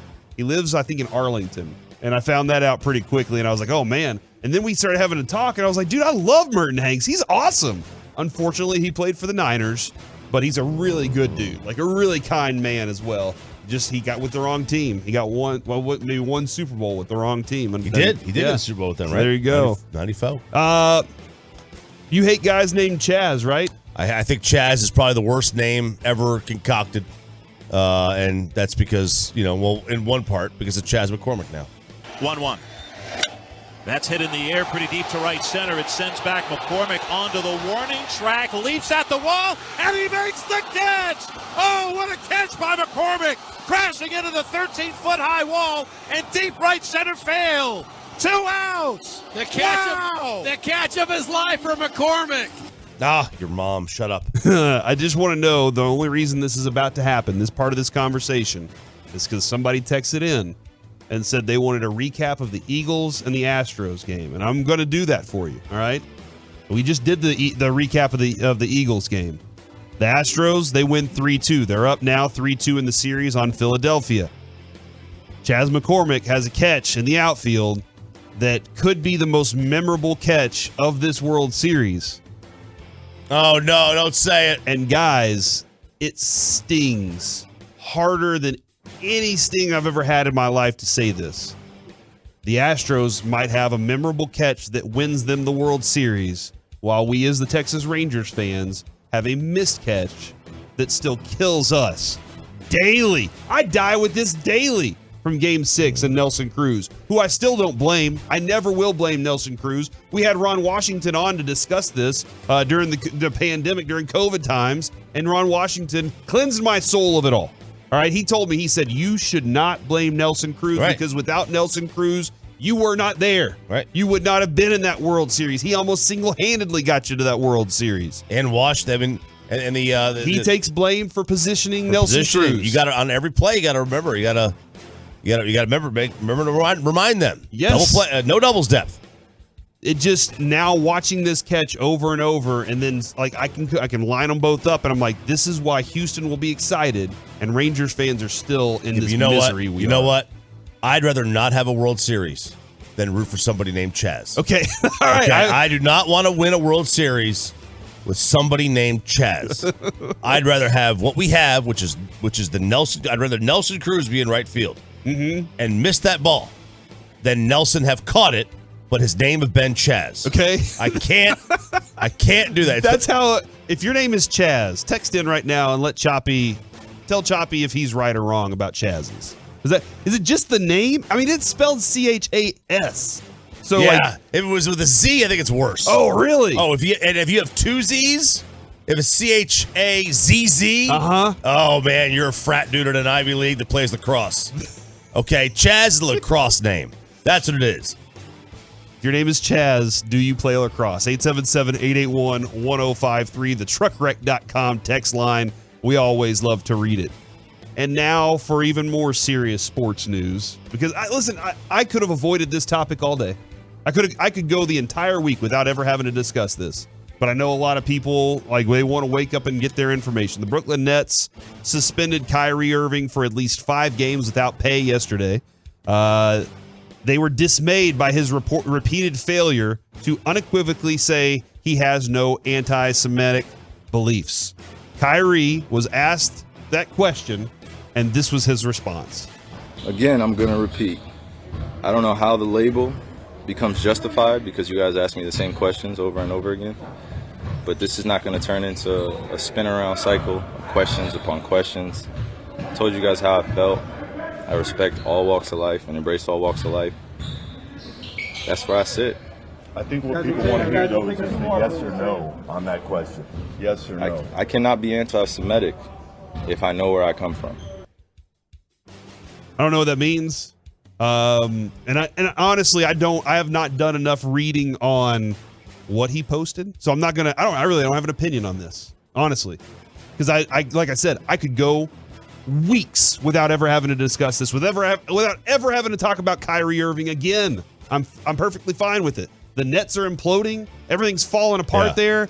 They fired their coach. Now they're suspending this player. All these things going on. He refused to apologize. And so the Nets subsequently said Irving is currently unfit to be associated with the Brooklyn Nets. That's what they've decided.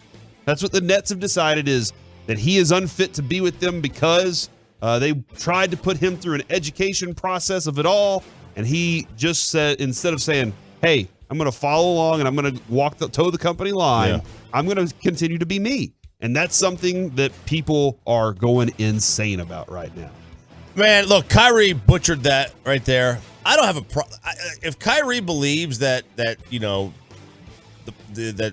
his people are the chosen people, I mean, that's not that different than most religions believing that their guy is the chosen guy, right? Okay. That's not that different. And that's not crazy to believe that. And if you want to believe that, that's fine. I don't have a problem with that. When you start denying the Holocaust like this, movie or book allegedly does, and I haven't seen it, okay, then I got a problem with that one. Like that's a look, you all better denounce that part of it.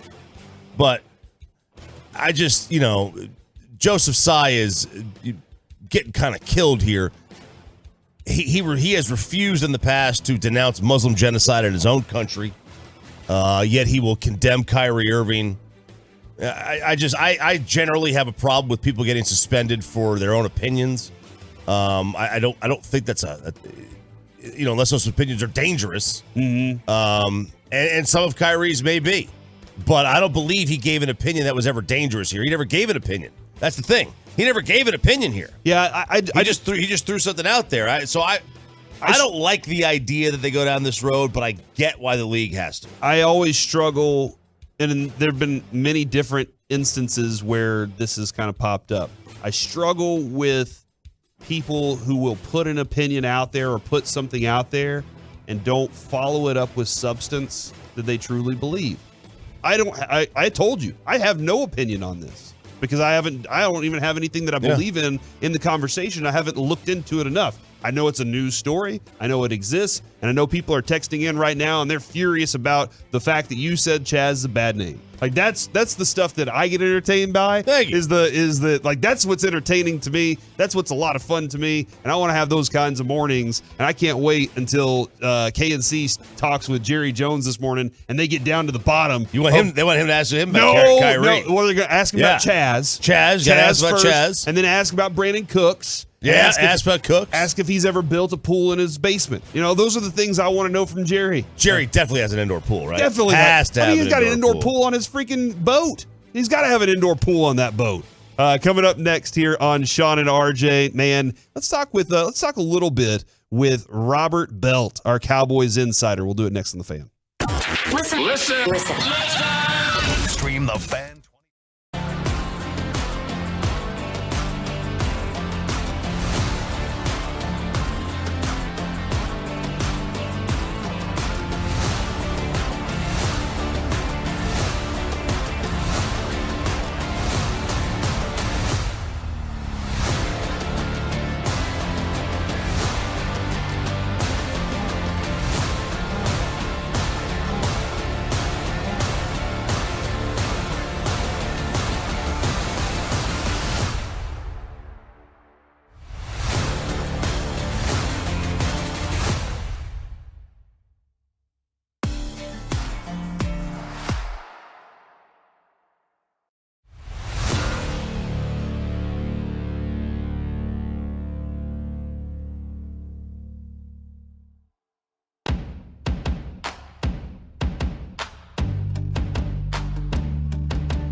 Frankel, there's a reason you need a special license to drive a big truck. So companies that hire drivers and put them into big trucks should be held accountable for what happens when one hurts you. Frankly, you need Frankel and Frankel. Visit truckwreck.com or call them 214-333-3333. Back here on Sean and RJ, Corey Majors filling in for Sean today. I'll be back on the middays next week on Monday. It'll be me and Mike Bassick. Kevin will have an appointment with his child, baby Noah. Very exciting for Kevin that he's rocking along with baby Noah, and that baby is doing phenomenal right now. I'm happy to be here with RJ Choppy this morning. Got Peyton Russell with me as well, and it's time to talk with our good friend, Dallas Cowboys insider. He does the podcast for Love of the Star with Broadus and Peyton. It is Bobby Bell. Bobby, how's it going today, man? Chaz Majors, RJ Chazzy. How y'all doing? Oh, don't do this to me. Hey, am I the only one? I'm still disappointed that baby Noah's name is Noah. I still think it should have been Trajan Hageland. If he's a true Duke fan, he should have named him after Trajan Langdon and the catchy name there, Trajan Hageland. That's what I wanted. There are lots of different Dukies that he could have gone after. He could have named him Kyrie. He could have named him Christian Laettner. He could have named him, just name a player that went to Duke. Is there even a Noah that played for Duke ever? I don't even know that. Yes, there was. Oh, God. You had to do this. There was. No way. I just think of the director for the movie The Squid and the Whale, Noah Schaumbach or whatever his name is. Noah Gray? Noah Gray? No. Okay. Noah Waddle? I should have named him Chaz, to be honest. Definitely not Chaz. All right. There was Nolan, not Noah. Okay, gotcha. Could have been Allah, like Allah Abdinabi. Okay, there are lots of different names that he could have gone with. I said Batman. He said it was an option. It actually was Hagee's baby. 877-881-1053. Bruce Wayne Hagelin was an option that they were going to throw out there. All right, we'll talk with Kevin coming up in the crosstalk that Mike Bassick will host at 9:40. But right now we do have Robert Belt on the line with us. And Bobby, you I wanted to start. I'm going to get to this Tennessee thing in a moment, but first, Go Vols, baby. When it comes to the run defense, I don't think it's personnel. I think it's more the aggressiveness of their scheme that leaves it to be a little leaky here and there. And also, maybe this last week, whenever Chicago decided, hey, we're going to run a lot, even though we're down by a bunch of points. There were some pieces missing. Donovan Wilson and Hooker, like those guys weren't completely in the mix on that. So, what do you feel though? Is it personnel for you, or is it just that they're always pursuing to the quarterback, and that's kind of leaving them a little limited?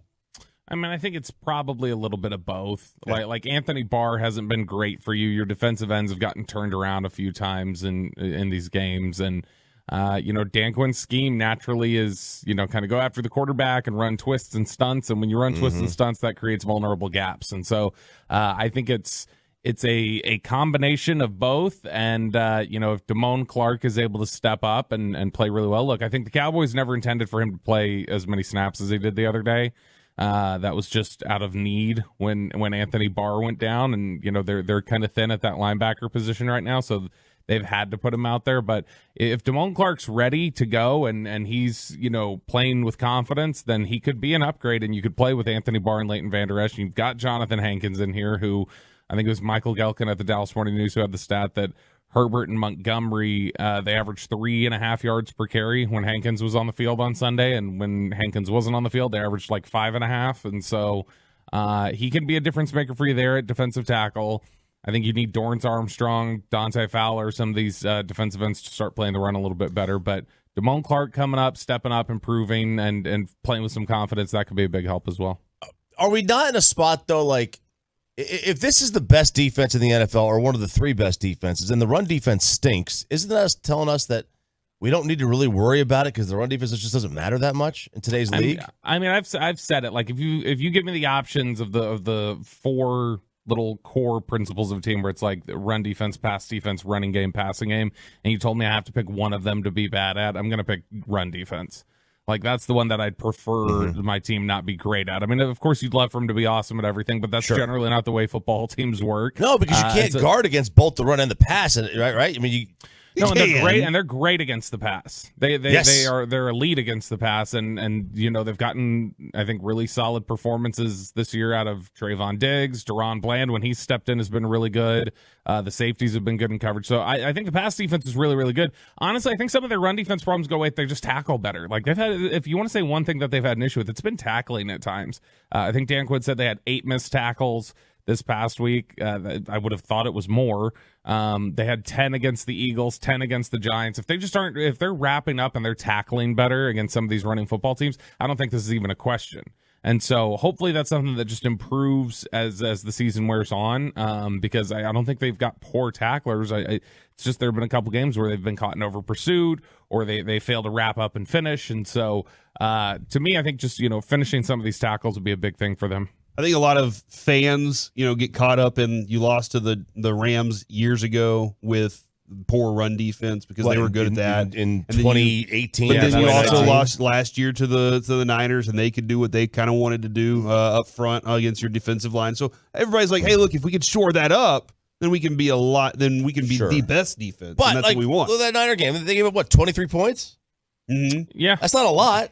Yeah, but you were limited to some things because they could run. They could keep the game short by taking time off the clock and running and keeping things going. Well, because they were in short yardage situations. It wasn't just that; it was also the style of play. Like Dallas was, let's be honest, Dallas was a soft football team last year, and so when teams played them physical, they just had trouble. Like they had trouble across the board with physicality. The receivers had trouble with press. They had issues in the trenches, both on the offensive and defensive line when it came to power players. And the running game, that physical running style was a problem for them. So it was kind of across the board. I think it was just most accentuated in the running game. But that's different this year. This team doesn't feel like it has the same issues with physicality. Again, I think a lot of it's just, a large combination of scheme, at times personnel. Anthony Barr has not been great this year. And at times there's been issues with the safeties tackling, the linebackers tackling, issues with the defensive ends getting washed out of plays and things like that. But I think if they're just tackling better, if they're playing with better discipline, then I think it's correctable stuff. Okay, real quick on the Anthony Barr thing, because I actually had to swallow something. I got some allergies going on. Right. I got a lot of stuffed up nose, can't breathe. I've asked this question a lot. A lot of people want to know, and I don't know that it solves the problem because this guy's better coverage linebacker than I think he is run stopper, but we did see him make an amazing stop against the Giants. Jabril Cox, why? Where is he? I think that you kind of said it there, that pass defense is really his MO. That was what he struggled with coming out of college, was the run. And I think that they probably look at it and say, this is not a guy that right now is a net positive given what we need from our defense. He has trouble stopping the run. He has trouble with his run fits, with his instincts in the running game and everything else. And so I think that that's a big part of it. I was talking to somebody recently who said, when talking about Jabril Cox, they were like, look, at the end of the day, we're talking about a fourth round linebacker, like a fourth round off ball linebacker. Yeah. There's not some sort of wow, what's this crazy first round pick they're leaving languishing on the bench. I get people were excited about him. It's just that's not his strength. His run defense really isn't his strength. He's coming off an ACL. I think he's still wearing the brace. He's been wearing the brace for a long time. Interesting. And look, we know obviously from what we've seen with Michael Gallup that there's still issues with the ACL recovery. Like when you come back from that ACL, you there's some mental hurdles that you have to clear. And so potentially he's still dealing with some of that. But I think the bigger issue at play here is just he's not a good run defender, and that's what they need more in their linebacking core right now. Okay. All right. Well, that helps out a little bit. Now, you have a song that you would like to propose to Chop.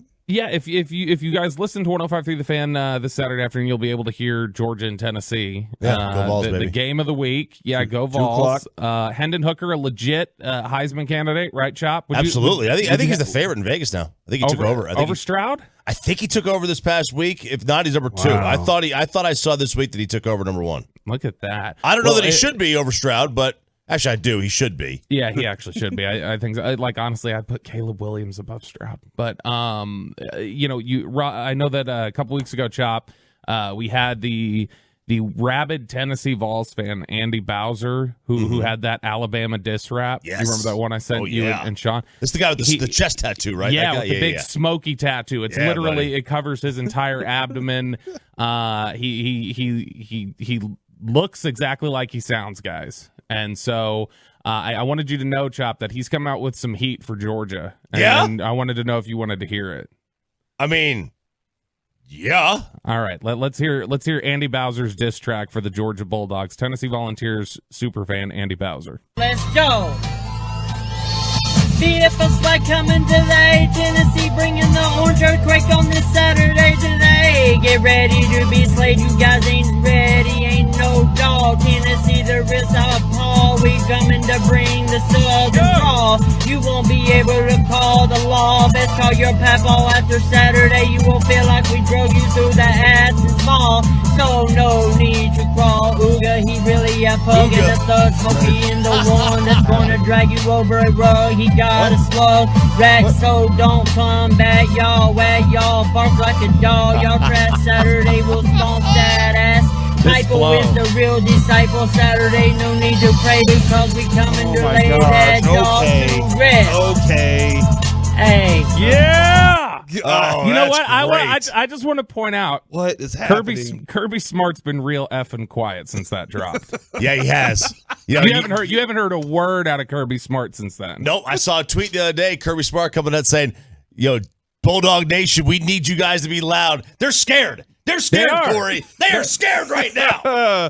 Thank you, Bobby, for your time today, and I'm not going to thank you for that song. That is not something I'll ever thank you for, man. Have a great day, dude. I love you all. Love you too, homie. There he goes, Bobby Belt, bringing a song to the table, and let's go ahead and see what the fan text thinks right now. From the 201, he ruined my favorite Jeezy song. From the 214, ears bleeding. From the 214, this is terrible. So good.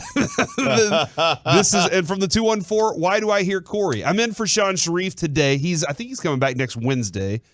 He was smoking a pastrami yesterday. Yeah. So he was like, I need off yesterday. I was in yesterday. I'll be in today. We'll turn things over to the KNC Masterpieces. They get ready to talk with Jerry Jones at 10:30 today. And then like you heard on the weekend, you will hear at 2:00 coverage starts for Georgia and Tennessee. Choppy is super excited. We're going to get to that a little bit more in just a moment. But I wanted to go back to what I heard a little bit from Tim McMahon last night. I want to go to cut 16 on this, because Tim McMahon was on with the Get Right. You can hear him every night, 7 to, all night long. Just listen, man. I don't know how. Do they go to midnight? Do they go to 2 in the morning? What time? Just 11. What? Yeah, sorry. That's it? Yeah. Because then we have the KNC snacks, the G-Bag snacks, and Amy Lawrence, my favorite. Okay, all right. That makes a lot of sense. Okay, I'm proud of those guys for what they're doing. They do some great work there. I'm usually asleep by 11, so by the time they're getting off. Where is the hope for the optimism with this Mavs team? I mean, the hope for optimism, let's be honest, is that they have a guy who's an MVP candidate and that they have pieces that are proven to fit well around him as far as role players. Listen, do you want me to sell you on a pipe dream as far as this season's Mavericks being legitimate contenders? I don't think they are. I'm not going to sit here and blow smoke up your ass. Mean, they miss Jalen Brunson. The fact they only have 2 real ball handlers on the roster is extremely problematic. And look, at some point, Luka's probably going to have to rest some games. Dinwiddie might have to rest some games. It goes from difficult to oof, oh boy. I wish they would have signed Goran Dragic this summer. Didn't happen. They didn't think he could play. He's playing awfully well in Chicago. Obviously the Brunson situation was mishandled. I think if you're talking about hope for the Mavericks being contenders, you've got to take a longer term view at it. You have a 23-year-old perennial MVP candidate. Unfortunately, you're still paying for the co-star that you whiffed on in Kristaps Porzingis, but after this next draft, you're full on picks. That gives you an opportunity to be aggressive in the trade market, maybe bundle some of those things together. It ain't easy to find a co-star. I'm not sitting here trying to tell you that Nico Harrison's job is a piece of cake, but that's his mission, and I think we all understand. You can just look at the contractual situation with Luka that the clock's ticking on it. Man, do you agree with Tim McMahon with the I'm not going to try and blow smoke up your butt and make you feel like this team is a contender? Do you believe that this team cannot contend for the title with the way that they are currently built? The way they're currently built today, no, I don't believe that they can contend for the title as the way the NBA currently is. Okay. Golden State, I don't think they can really compete with them. We saw what happened last year. I don't think they can really compete on the same floor with Golden State. Can they compete with Boston or Milwaukee? Like, what's the difference between the Mavs and Milwaukee? Like, what? They're number 2 and 3 are a little better. Yeah. Okay, they're a little bit better. They're not a little bit, but Interesting. quite a bit better, right? Yeah. But they're for the most part a Giannis and a bunch of other guys. They have the best defensive player in the league. I mean, Well, yeah, they Giannis. do. Yes. You Well, have they have the best. They're probably the best player. Yeah, in the he's league. probably the best player. Luka's the best offensive player, I think. Correct. I think so too, and I think Giannis is the best overall player in the league. Okay. You know, you can throw Joker in there for the best player in the league too. Yeah. And I don't think any of those teams would be upset if they had those players for the rest of their lives, the rest of their careers, and they like would the Nuggets trade Joker for Luka? Yeah, maybe. Because offensively, he could, he's got the ball in his hands. Man, Jokic has the ball in his hands a lot, But too. he has the ball in his hands a lot. I think Denver just from a different spot. And I think if the Mavs offered it and Denver said, "Nah, I think we're okay," I'll be like, "All right, I can see that."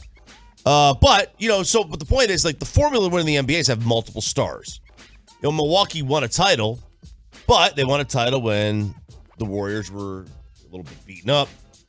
The Nets had some injuries. LeBron and the Lakers were out of the postseason, right? So like they won in a non-super team year. Yeah. You got to find that year. Then the Mavs can contend. Right now, they're not as good as Golden State. They have a lot of opportunities. A lot of things that could change throughout the season. The Get Right did also ask Tim McMahon, Jason Kidd's approach this season, and what do they think? What does he think needs to change? I mean, they've blown a couple of big leads, so that's rocky in that sense. But it ain't like this team came flying out of the gates last year. I think there's, like we've talked about, there's some pretty significant flaws with the roster. And I realize that people don't like, fans don't like necessarily the way that he has handled Christian Wood. But I think he's got a plan. He's being very deliberate about it. He instead of kind of pumping him up, it seems like Kidd has kind of tried to tear him down, to basically say, hey, it's going to be our way or the highway. And that might be the best approach. I guess that's to be determined. Man, there you go. And a lot of people may not understand the Christian Wood situation. Somebody texted in earlier and was like, look, if y'all have been watching, Christian Wood's been on fire when he's on the court. It's the time that he's not on the court and the reason why.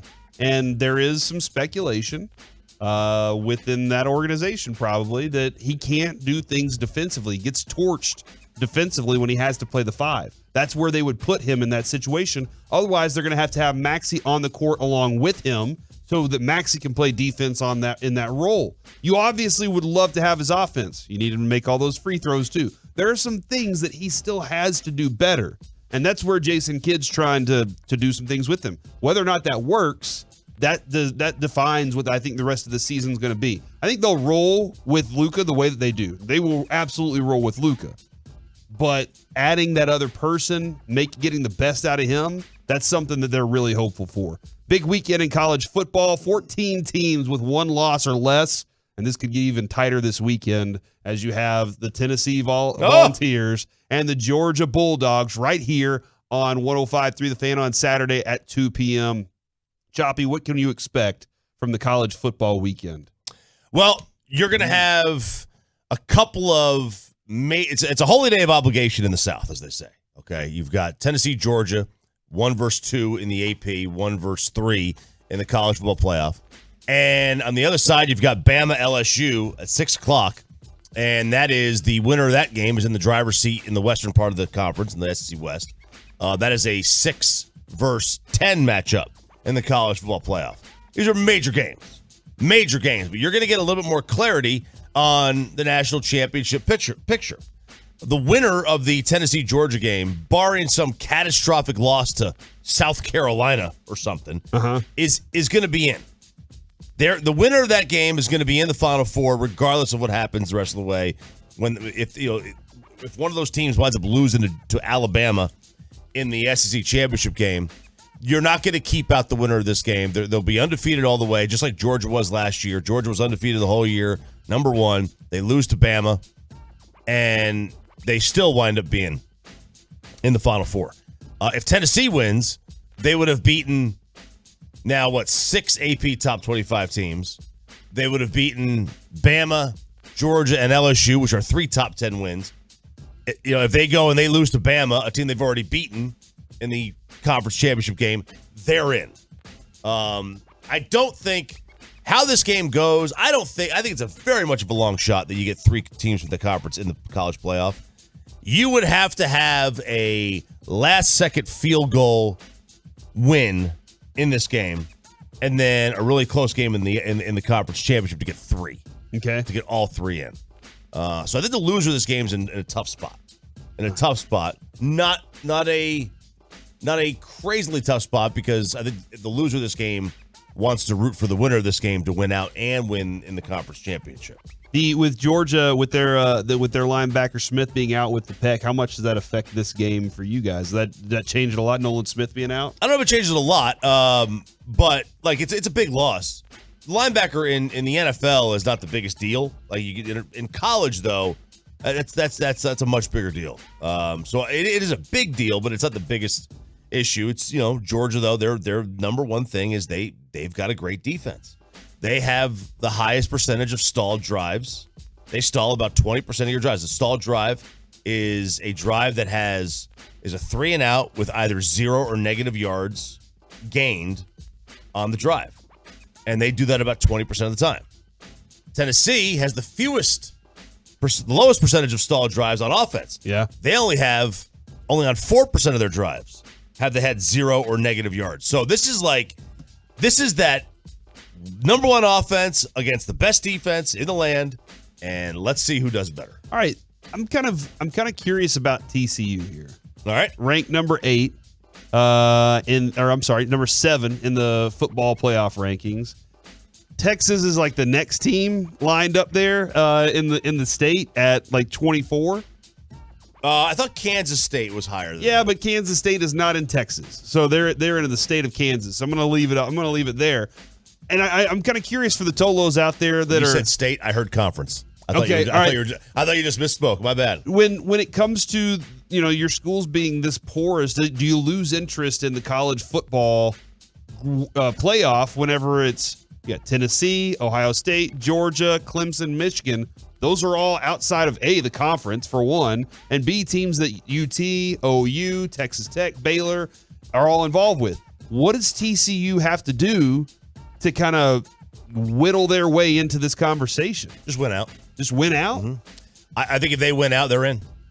Because they want representation from the Big. How awesome would that be for the Fort Worth folks if TCU was able to get their way into that conversation in a couple weeks? If they win out, they will have. Well, look, they would have beaten Texas and Baylor on the road. Yep. To end the season. They would have already had 5 top 25 wins as well.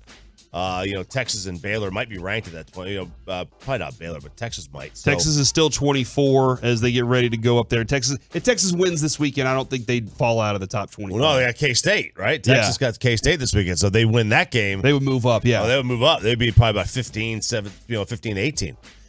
I think if TCU wins out, they're going to get in. I think TCU belongs in over Clemson. I think Clemson is a absolute joke. Let me ask you this. Okay, I know I've ridden Clemson. I've been killing them.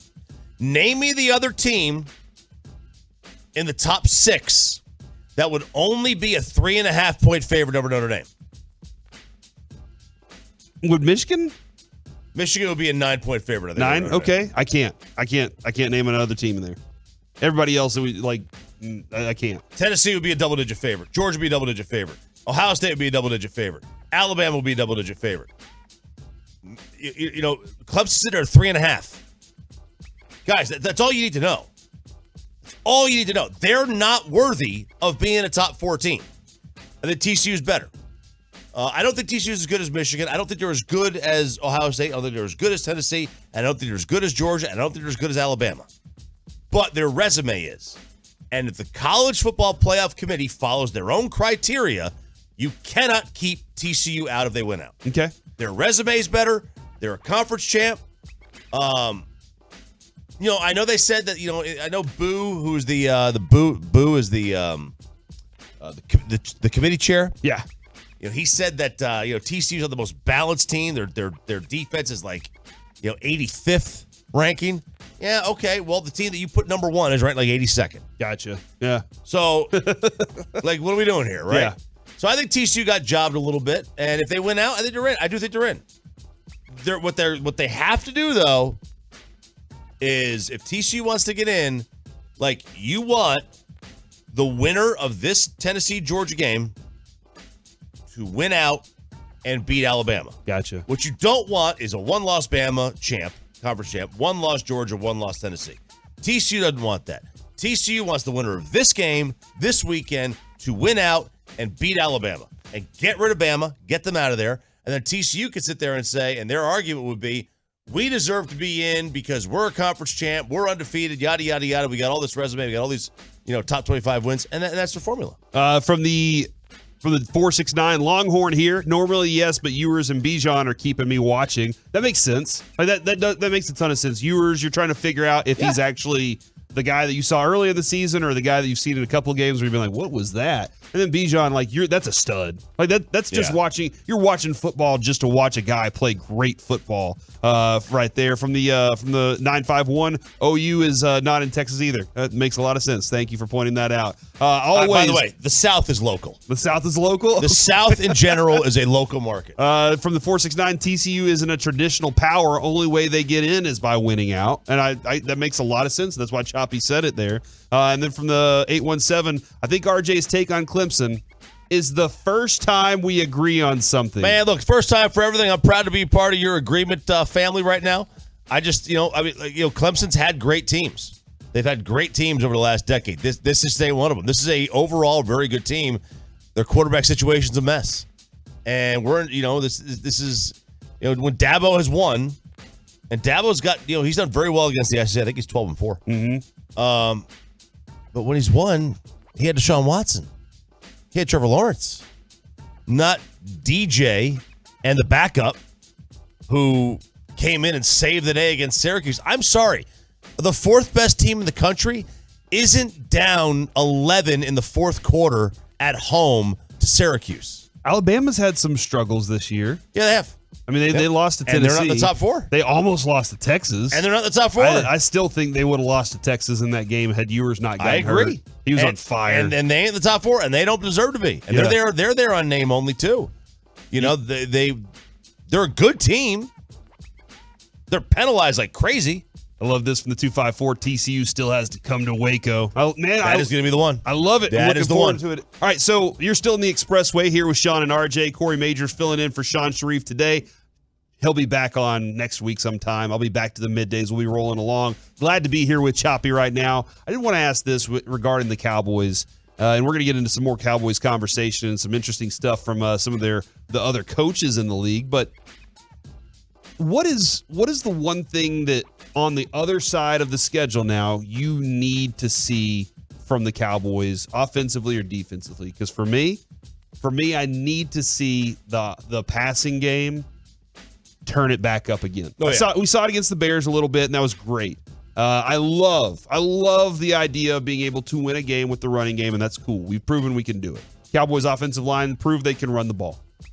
But I want to see, can you do both things? Can you be the type of team that no matter who your opponent is, you have something that can go against what they're bad at?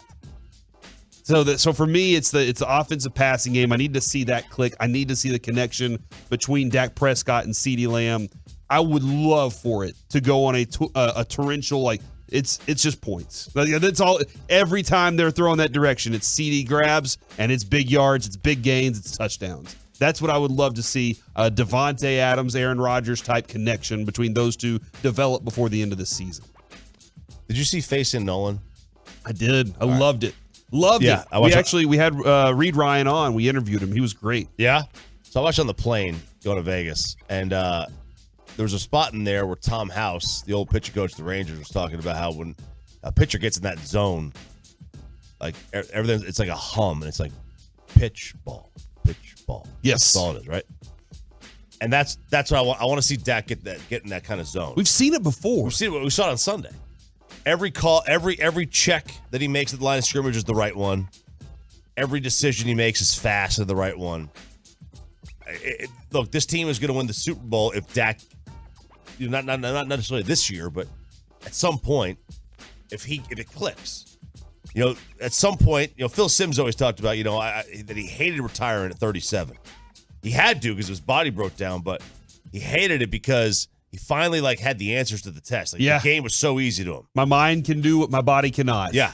And the guys who figure that out, like the Peyton Mannings who figure that out at 24 years old, the Tom Brady's who figure that out at 25 years old, the game becomes easier for them, and they wind up going to the Hall of Fame.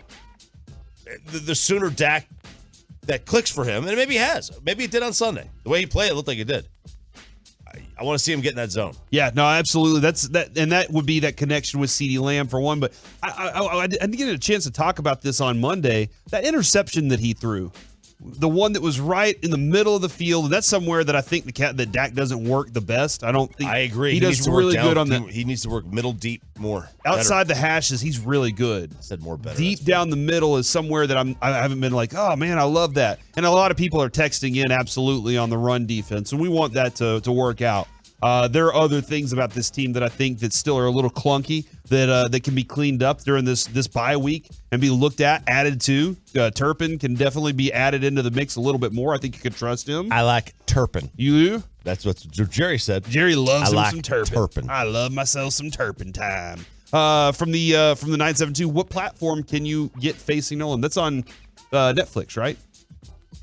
I think that was on Netflix. Yeah, I had a free view of it. I think it was on Netflix. I was on the airplane, so it was on whatever the American website was, right? Okay. They had it on flight entertainment. Yeah. That's pretty cool. That absolutely from the 903, Dak sucks. It was Chicago. Well, I mean, what else? What else can you say other than if you're a Dak hater, that's just the way that you're going to feel about that. Coming up next here on Sean and RJ, I got to hear this podcast in full, and these guys break down one of the most important things about the running quarterback and why that guy might not succeed. Next on The Fan. Two of the Cowboys' top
Postgame.com studios. It's Sean and RJ on 105.3 The Fan. Good morning, DFW. Corey Majors here for Sean Sharif this morning. RJ Choppy by my side. This is Sean and RJ's show. You hear them every single morning right here on 105.3 The Fan. And then you Tolo all day long. Jerry Jones will be coming up with the KNC Masterpiece at 10:30 today. And don't forget, this weekend, you have all the college football action that you need. And the Tennessee and Georgia game at 2 o'clock is when the coverage starts. Kickoff, I do believe, is, as Kevin said yesterday, 2:30 o'clock. 2:30 o'clock, so you yes. got that coming up at 2 o'clock on Saturday. Then on Sunday, Colts at Patriots at 11:30. That's when, not the kickoff time, that's when coverage starts. And then Rams at Bucks at 3 o'clock. So make sure that you are available for that one. And, I want to see this real quick. I just want to kind of test the temperature of this real quick. A lot of people did text in, Dak can't elevate receivers like Brady did. I want to be very honest about this. The Cowboys front office knows that. Okay? They love Dak Prescott's connection with his teammates in the locker room, how excited they get about when he does make a big play, which he makes a lot of big plays. They love what Dak Prescott brings to this team, but they know for a fact that he is not Aaron Rodgers. They know he is not Tom Brady, but they know that they have to build a better team around him in order for him to be a good quarterback that can win the playoffs. Right. There's two. That's a fact. Look, he's not Tom Brady in his prime. He's not Aaron Rodgers in his prime. He's not Patrick Mahomes, Josh Allen. We know that, and we don't care. Okay? He doesn't. It's fine that he's not. Nobody is. There are two ways to go about this. If you don't have Patrick Mahomes or whatever as your quarterback, you have two choices. Build the best possible team around the player that you have and hope that his career year happens to coincide with the defense's career year, and you get lucky. Mm-hmm. Or rip it up, tear it down, and try to find Patrick Mahomes. Those are your two choices. Couple of things here from the 469. If you can't elevate, how did Schultz disappear without Dak? Well, Schultz was injured for one. Schultz was injured, and Schultz benefits from their wide open shotgun game. He benefits because Dak likes the short passing game and the safety net that is Dalton Schultz. Yeah, and whenever they're wide open like that, you have more of those opportunities for coverage downfield, and Schultz is open underneath. Like, they didn't do that with Cooper Rush. I don't think in prime Dez would be as effective with Dak as he would have been with Romo. Okay. Romo was more of a risk taker, go downfield more. Yep. Even though Dak goes downfield, and it's a bad perception that Dak doesn't, but he can absolutely. He absolutely can. But Romo threw the ball up a lot. Yeah, he did. He was like, okay, lots of risk. He was not risk averse. No, and that helped Dez because Dez was great at that. Dez was great at the jump ball. So I don't think an in prime Dez has nearly the career he would have had with an in prime Romo. But that doesn't mean that Dak is a bad player. It's just they're different, and the style helped Dez out. From the 775, Mahomes and Allen have hints of elevating their receivers. Dak ain't that conversation, partly because he hasn't elevated Gallup, has he? Gallup got paid, man. Gallup got paid, and he would get paid elsewhere too. Yeah.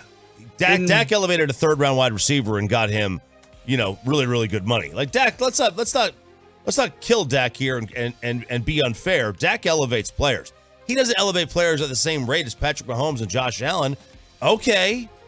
We get it. He doesn't. That's because he's not those guys. Those guys are generational talents. Yes, they absolutely are. Dak's just a really good player. A great player, whatever you want to say. Is that something that people need to I don't think we've come on here on our show. I don't think y'all's show definitely and just sit here and said, you know what? Dak is the next god on football. I haven't heard a single show. I also haven't heard a single show just say he's the worst quarterback ever. He's somewhere in the 6 to 10. Yeah, sure, 6 to 11, whatever, somewhere in that range, and that's fine. good. You can win a title with that. Tony Rams just Romo. did. Tony Romo was good. He was. 1 year, Tony Romo was maybe a top quarterback in the league. Every other year, he was somewhere between 6 and 10. And if you argue against that, you're wrong. I think 2007 and 2014. Okay. 2014, he could have been number one. His numbers, we went through that. His numbers showed he trusted his run game. His efficiency was phenomenal. That was the 1 year. that in 07 he was still, I think, more Romo than that, but he was very in like DeMarco Murray. I trust this thing to work, and a bad no catch on Dez screwed that whole thing up because he was doing the formula of that season. Sure. Yeah, but he wasn't physically as good as he was in 07. And it's fine to be a good quarterback with a great team around you, and that's what the Cowboys are trying to work towards right now. And, I mean, from the 201, guess Cedric Wilson got his bag by himself. Dalton getting his bag next year, but okay. Yeah, so there's lots of ways that Dak has done it. And I think a lot of people, like, if you can just accept that this guy's a pretty good quarterback and you're going to have an opportunity to win big games, like, that's something that's a reality that if you had, I don't know, man, if you had the Clint Sterners and Quincy Carters around here again, you're not going to be feeling that way each year. And I think it's a better argument to have now that we have that opportunity that Dak's got this team in the position that it is. And I feel a lot better having Dak on the field and knowing who my opponent's going to be. I don't care who the opponent is now. Quite honestly, Cooper Rush, I don't want to play the Eagles. And whoever the opponent is now, I'm like, I'm fine with it. I got Dak on the field. I'm okay with it. Yeah, I'm good. I mean, you compete with anybody. I think there'd be they'd be a major dog to Buffalo or Kansas City, right? But if you got your quarterback, it's like, yeah, we're a dog. Let's go though. Let's go. I'm ready. Simple question: what's the price tag for a 6 to 10 quarterback? About what Dak is about making? $40 million. Yeah, that's. I mean, unfortunately, that's the situation that the NFL has gotten themselves in. Is that you get paid that much when you're a franchise quarterback, which Dak is. Yeah, if you're a quarterback that's worthy of re-signing, that's what you're going to get. All right. Enough of that part of that conversation. I wanted to go ahead and hop into this. Adam Schefter had Sean McVay, Kyle Shanahan, and Matt LaFleur sit down at the owners' meeting together before the season started. Oh, man, 3 guys who I like to call blame somebody else. What do you mean blame somebody else? Kyle Shanahan loves to blame. I got to blame Jimmy G for this. And then Sean McVay's like, oh, no, it's all Jared Goff's fault. He only took us to a Super Bowl. And then Matt LaFleur is like, let's get rid of Aaron Rodgers here. All right, well, all of those guys worked together in Washington, okay? They all worked together under Mike Shanahan. Yes, they did. And they all got fired. What a coaching staff. I think McVay said none of them have gotten fired from any other job except for McVay, who got fired from the Bucs. Other than that, I think all of them have kept their jobs and been able to move on about their business. And they've all they're 3 of the hottest teams in the NFL the last few years now, right? I mean, San Francisco's been to the a couple of NFC championship games, a Super Bowl. McVay has won a Super Bowl, been to a Super Bowl as well, and lost. And Matt LaFleur is consistently winning, a bunch of games a year with Aaron Rodgers. But they had one thing, and I can't remember the exact order I want to go with this, but let's go to cut 9.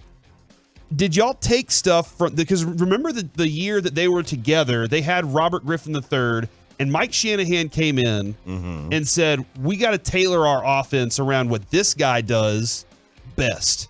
So they said, did y'all take what Baylor did and apply it to the NFL whenever you had RG3? The biggest thing was what we studied the most was what happened in the NFL up to that point, because it wasn't necessarily what they were doing in college. Everyone could see what they're doing in college, but it was what's it do to NFL defenses. So the biggest tape that we had was going off of all the zone read stuff and all that from the years prior, which we had a tape just put together. I mean, it had Vince Young on it. It had, Cam Newton, it had Tebow. It just had how the NFL was playing that stuff. And so when we could see that, that's kind of what we put it in off of and built it and tried to, all right, we need this to last us through the year. So how do you start on day 1 to week 16? I love this approach to it because, you can beat a college defense really easily. But what do NFL defenses do whenever you're starting to make these RPO action type things happen? How do the NFL coordinators handle it? Because they have different talent than they have. You're trying to cover up the exposed spots on your defense in college, but once they figure it out, you're done there. You can expose the weak links in a college defense, but the NFL, it's different. And that's the way they approach it. They said, all right, we're going to go look at what these guys did and trying to install it. I know on the install process, Peyton, you listened through this whole thing. It was pretty interesting. He said that on the day that he installed that offense, his dad, Mike Shanahan, had a completely different idea of how they wanted that offense installed. Yeah. And he said he went in afterwards and he was like, so what'd you think about the install today? And he said, it's the worst install I've ever seen in my life. Is what he told his son. And he basically told his dad F off and left. He said he didn't talk to his dad for 3 weeks. For 3 weeks, they didn't talk. And I think they were even on vacation, too. Yes, they were on vacation and they didn't together. talk on vacation? And they sat down at dinner, and his wife or his mom looked at him and said, are y'all still arguing about are y'all still not talking to each other because of your football argument? And they were like, they finally opened up, and that's when it really started to develop that they could put this together. But the thing about it is Robert Griffin III's career didn't stay. It was a shooting star that blew out real fast. For lots of different reasons. One of them being it's Washington and that organization's miserable. But they were asked, why hasn't there been a dual threat quarterback win a Super Bowl in recent years? That's how it's kind of always been in terms of eventually you're going to have to sit in that pocket and make some big time plays. And I mean, all the guys who move, you can create a lot and you can break defenses down, but the more it goes in the playoffs, the more to the Super Bowl, eventually they can contain you, and you got to be able to sit in there and make that throw. And there definitely isn't 32 people on the planet who can do that. It's as hard of a position there is in sports, and there's so much that goes into it, and it's athletic ability can get you into the club, but doesn't mean you're always going to be there at the end. I mean, the whole idea that, well, there hasn't been this to win that, this type of player to win that. I mean, Patrick Mahomes is a dual threat quarterback. I don't know that he's a dual threat. He moves, can run. He can escape. He throws off pocket. He moves. He's mobile. He throws off platform. He's very mobile. He runs a lot. I mean, he's not Lamar Jackson, but I consider him a dual threat quarterback. Yeah. There's been guys. Aaron Rodgers is mobile. Aaron Rodgers. Josh Allen can run. Josh Allen can run. Hasn't won yet. And then there's mobility within the pocket. Uh-huh. Okay, so guys who can, sense the pressure, step up, make throws. Tom Brady's great at that. Manning was great at that. Also, winning or not winning the Super Bowl is not the justification or the referendum that this position or this type of player can't win. You build. When I did the Cowboys happy hour this week with Drew Pearson, right? Uh-huh. Drew said every year Tom Landry made 2 goals: our realistic goal and our outstanding goal. Realistic goal is make the postseason. That's our goal. What we get beyond that is gravy, right? We're talking a one and done crapshoot in a salary cap league where basically every game is decided by 8 points, which generally means every game is going to be decided by a turnover or a fluke play or a missed tackle or 3 or 4 plays decide every game. You should not hinge everything on that. But you can hinge everything on this. He said that last line at some point, and he also did add, one day there's going to be a guy that has all those tools. Mahomes is as close as we've been. Steve Young. People were saying Steve Young. Mahomes is that close right now, but you got to at some point be able to stand in the pocket and deliver big time throws. That's a shot at Jimmy G. Jimmy G was in the Super Bowl and had many opportunities to deliver those big time throws. He overthrew Manny Sanders quarterback by 3 feet. The Pat Mahomes nails Tyreek Hill. Yep. That's the difference between those.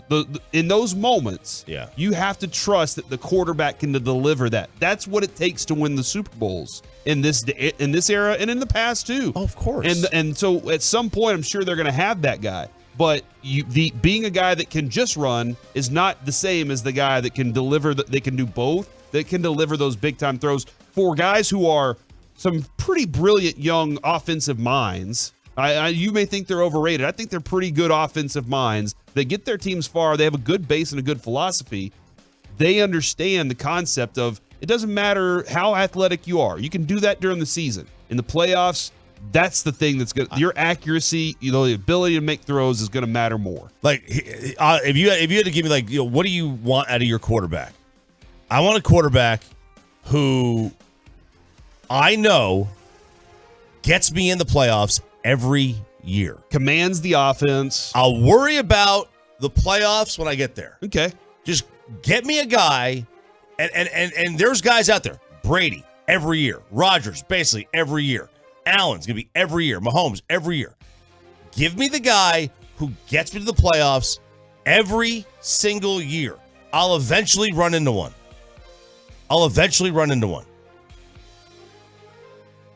There's so much more content I wanted to get to from that. Maybe I'll have to pull that up in the 9 o'clock hour. Coming up next, it's time to go around the entire NFL. We don't do gridiron gravy on the morning show, but I absolutely love some gravy. You want gravy? We'll talk about that next on The Fan. But let's get you over to A number one air. That's right, boys and girls. You definitely want to get to A number one air. Why?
Frankel and Frankel. There's a reason you need a special license to drive a big truck. So companies that hire drivers and put them into big trucks should be held accountable for what happens when one hurts you.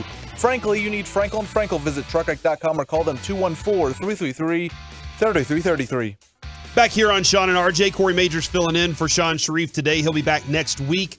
RJ Choppy by my side today. Always glad to have him here rolling along with me. Coming up at 10 o'clock, actually 9:40, we'll have the KNC Masterpiece join us. Kevin, Mike, Derek Holland joining them again today. Always enjoy having Derek on. If you want to learn more about his charity event that's going to be going on November 10th, that is November 10th at Lava Cantina. Go to 60feet6.org. 60feet6.org. Mike didn't know that you could type numbers into the internet address bar, so he typed out 60 like in the letter form. That's not how you do it. It's 60feet6.org. Choppy has his hands over his face. That's the real Mike Bassick, Chop. That is the real Mike Bassick. There's literally was a website called ESPN3 where you would go to watch videos. Well, let me ask you this. What is our website? It's 1053thefan.com. 1053thefan.com. And Mike was like, didn't know you could put letters in there. And he was like, oh, crap, I go to that website every day. So that is the Mike Bassick who will be on with us coming up at 9:40. Can't wait. Actually, he gets to host Crosstalk this morning, so I'm looking forward to that too. Right now, though, it is time to go around the NFL. Hit the music, Peyton. He used to also think that Peyton's name was Russell. Peyton Russell. Peyton Wilson. Russell Wilson. Peyton Russell Wilson. Yeah, it was one of those. Something like that. You thought your name was Wilson? I think called me Peyton Hillis one time. I can see that, the old running back, huh? Yeah, which I took it, but it's not true. Yeah, absolutely not true. He would run over Peyton Hillis. Mm-hmm. Look at that! Look at that chest. Yeah. Saints wide receiver Michael Thomas hasn't played since week 3 because of a toe injury, and the Saints don't expect him to be in the lineup again this year. Dennis Allen told reporters yesterday that Thomas will be having surgery on his toe, and that he's going to be placed on injured reserve. Allen said the toe is dislocated. Sorry, I didn't mean to make that noise, but that's terrifying. A dislocated toe. It's out of place. I dislocated my knee. My kneecap slid to the side. You have a patella? Did you tear your patella tendon? No. This is wild. Chop. It slid to the side. You didn't tear your patella? Not only did it slide to the side, it slid to the outside on my left leg. You hit my pitch? No, it was football. It was the center. My guard threw his guy down on my leg, and I was blocking my guy out of the play. And it's okay. I love that guy. He's a great guard. But my knee, imagine this for a second. If you're driving, be careful. My knee, my leg on the bottom part folded up to next to my hip. So like my foot was still pointing towards the sky as I was laying on my back. So I'm laying on the field with one leg extended and the other one, my ankle is next to my hip looking straight up in the air. Nothing tore. It swole. And it was the ugliest thing. I remember my coach, he was my baseball coach. He was also one of our football coaches. He's holding my hands as they're putting it, because they thought I broke my femur. And he's holding my hands because they figured out, it's a dislocation. We'll pop it back in socket on the field. And he's holding my hands and he's going, look into my eyes. Look in my eyes, Corey. It's going to be okay. While he's good looking Bone into Thugs the and sky. Harmony song. He's looking into the sky because he was, and he came over later and he was like, that's the ugliest injury I've ever seen in my life. I couldn't stand looking at it. And it was tough, man. But like to have a dislocated toe is weird. I saw a buddy have a dislocated pinky. He just walked off and the pinky was just hanging there. It was crazy. This thing went from here and straight up in the air. I popped right back into place. 877-881-1053. Your ugliest injury. We want to hear from you right now. But he said it hasn't healed the way everybody was kind of hoping it would. Dude, Michael Thomas has missed all of the 2021 season, and now he's going to be missing all of this season. This is a dude that has missed so much time for this team. I don't even know that they've gotten anything worth of that contract they signed him for at this point. Oh, definitely not. Not. He's never going to be able to come back and be the same receiver. Like at this point in his career, I think it's just time to go ahead and hang it up. Otherwise, you're just one of those kind of has-been guys that's trying to do it late in your career, and it's too late at that point. So Michael Thomas, season-ending surgery. Derrick Henry says his foot is fine. Nothing to panic about right now. So he missed half of last season with a foot injury, required surgery. He landed on the injury report as a limited with a foot injury this week, and he said, my foot's fine. I'll be out there on Sunday playing. Nothing to panic about. Everything's going to be okay. So Derrick Henry, if you got him in your fantasy leagues, he is telling you he's going to be okay. But I'm sure you already knew that because you wake up every morning and you look at your fantasy stuff. You're just trying to figure out who you need to pick up. Everything's fine. Rashad Bateman is not fine. No? Nope. Rashad Bateman is going to undergo season-ending foot surgery. He has had a presence on the team's practice report every week since week 5, missed practices since injuring his foot in week 4, played only 49 snaps. That was supposed to be the answer for Lamar Jackson. Yes, it was. This is my guy. I can go to that guy. And there were flashes of it, man. There were lots of flashes of these two can be a really good combination. But he's having to go do that. And Harbaugh said Rashad Bateman decided to go ahead and have the surgery. He's going to get the lens frac surgery. It was one of those ones where it was up to him. He and his agent and his family talked it over. And we understand what he's doing, and we support him on that. That sounds like a coach who's ticked off that his player isn't fighting through it. You think so? He's like, we support him. We understand what he's doing. It was him, his agent, and his family that talked. He wants his guys to tough it out. I get coaches wanting that, and every coach wants their players to tough it out. We are in a little bit of a different world now. Like, guys don't play through the same injuries they used to. Yeah. And I'm okay with that. I mean, we've got to have these. You're paying them $40 million or $30 million or $20 million. You're also seeing the reality of what their lives are like afterwards more frequently now. Yes. There's so much, like so many other players, and you see Earl Campbell can't walk. You get to see that these guys, what they've gone through after their careers are over, and a lot of guys are like, I don't want that. I don't want that. I don't want to die when I'm 40. Yeah. Or 50. Yeah.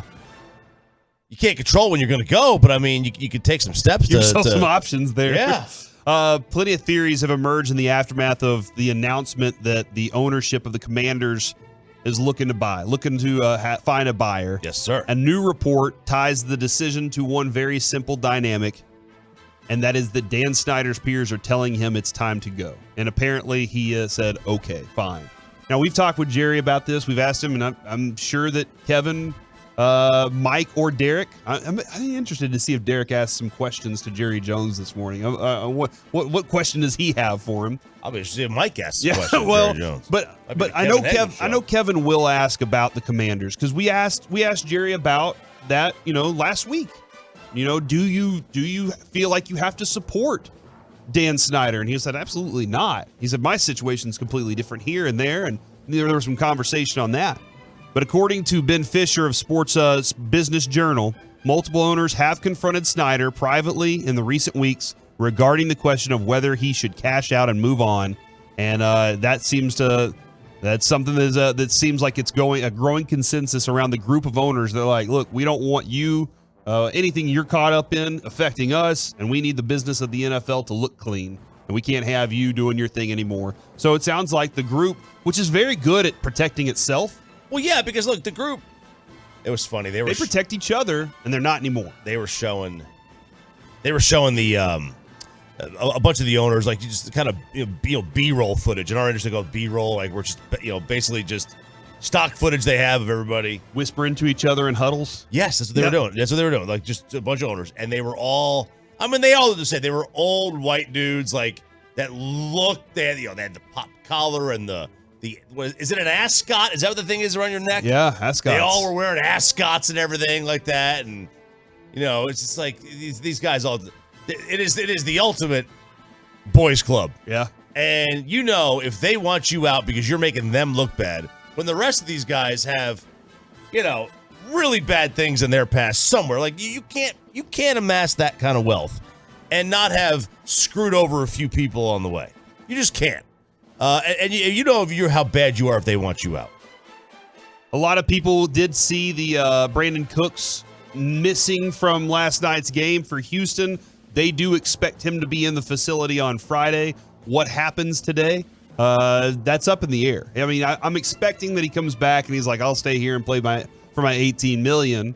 But if he's that unhappy that he didn't show up for a couple practices, went through an emotional roller coaster, as Ed Werder said, then maybe he walks in with a different conversation. He and his agent are having a different conversation with the team about his future with them and whether or not he sticks around and how that could affect everything in waivers and where that comes from there. Robert Quinn played 7 snaps for the Eagles last night, did not register any stats at all, but that trade did happen. They do have a pass rusher, but he didn't do anything. So there you go. That's what happened with Robert Quinn last night. And Jalen Hurts did say he's grateful to win in his hometown of Houston. Hey, I'm glad I came into Houston tonight and defeated y'all, but it was great to win a football game in Houston. Is he silently fist pumping the Astros? He is vocally fist pumping the Astros. Well, he said the other day he's rooting for Philly. That was trying to save face. Trying to save face. He's silently fist bumping. Throw an interception, bro. Disgusting. Throw an interception. See how those fans treat you. How dare you root for a team that has a player named Chaz? They'll be furious with you if you just throw one pick. Aaron Rodgers was limited participant in Thursday's practice. Interested to see how things go here because he is one of my fantasy quarterbacks. This is the same case as last week when he was limited for the second day of practice in a week. But in week 6 and 7, Rodgers was a full participant in Thursday's sessions. So this is kind of a little bit different. Rodgers is expected to play on Sunday, though. Allen Lazard remained limited. Christian Watson was limited on Thursday as well. So I've had Lazard all year. He's done just nothing. Waiting for that moment to happen. I've got him in every league. I was like, this is a sleeper. He's gonna be the new number 1. Yeah. And he has just been sitting there with a little bit of a ticky-tack injuries all year round. From the man on Twitter, day 38,593 of Mr. Sean being on PTO this year, as they take a screenshot of you and I on their monitors, and then nice. and then Jonathan, my friend Jonathan, posted "Look Into My Eyes" by Bone Thugs and Harmony on my Twitter. Yep. So I appreciate that. That's awesome. Good they song. got that one rolling out there. Somebody texted this in earlier, and I wanted to get back to it real quick, Chop. The quarterback position is way too overrated. I think Cooper Rush proved that if you have a good team, you don't need some Superman to come in there and do it all. I think Cooper Rush also proved that if you go up against a good team, a really good team, and you can't deliver the throws, you'll lose. Right. Like that was when they played the Eagles, that was the proof of, hey, he got you here. But there will be times where you have to deliver the big time throws. So individually, game to game, right, just on its own, you can win a game with any quarterback. But the issue that you run into is year after year after year after year. If you have a revolving door at quarterback, you're not going to make the playoffs every year. If you have an elite quarterback, you will make the playoffs every year. So yeah, that theory is correct in an individual game or even sometimes in an individual season or a stretch. But look at it from the constructs of the reason that you pay that top flight quarterback is because that guy can get you to the postseason every year. And then you worry about what happens later. You're playing the long game, not the individual game. So many injuries. After I describe my injuries, so many people texting in from the 214, broken jaw, lower half of my mouth was just hanging by my face skin. Oh, it's like Joyride, the movie. From the 817, broke my jaw in 7 places after breaking a steering wheel in half with my face. Oh my gosh, I'm sorry about your wreck there. From the 469, separated my shoulder from my arm, was in the middle of my chest. What? Your arm slid into the middle, like under the skin? Slid to the middle of your chest? From the 972, had knee replacement surgery and then fell months later and shattered my femur, spiral fracture. And then there's so many. Didn't turf toe end Dion's career? Yeah, it did. Well, it did. Kind of limited it, yeah. Dislocated my knee while playing basketball in high school. When I fell down rollerblading as a kid, when I got up, I had a huge shard of glass sticking out of my elbow. You ever hear a spiral fracture on a baseball field? Of the humerus? I went to dinner for Jared. By the way, Jared Sandler's Swinging for a Cause coming up very soon. Be ready for it.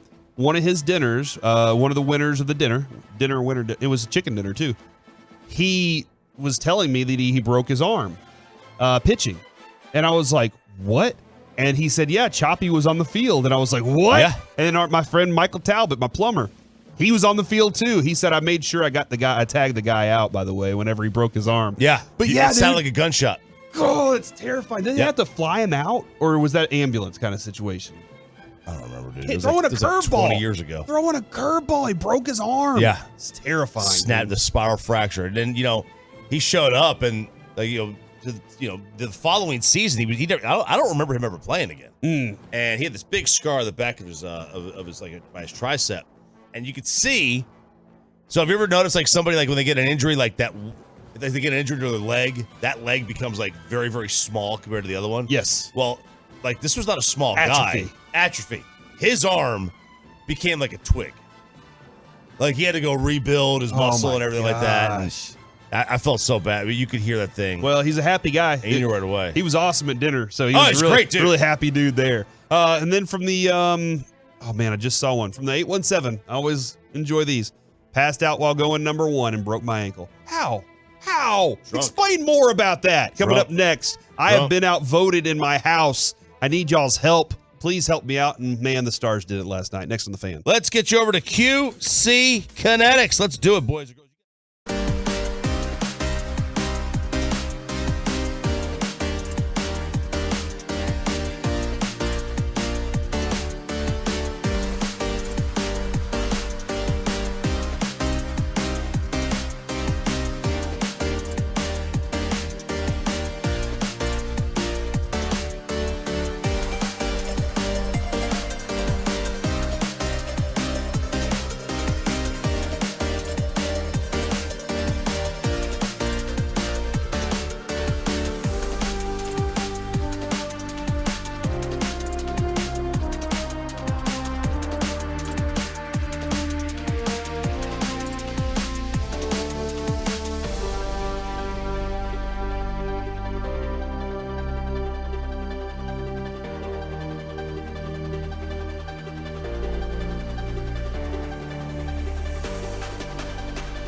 cross, and Robertson finishes it off.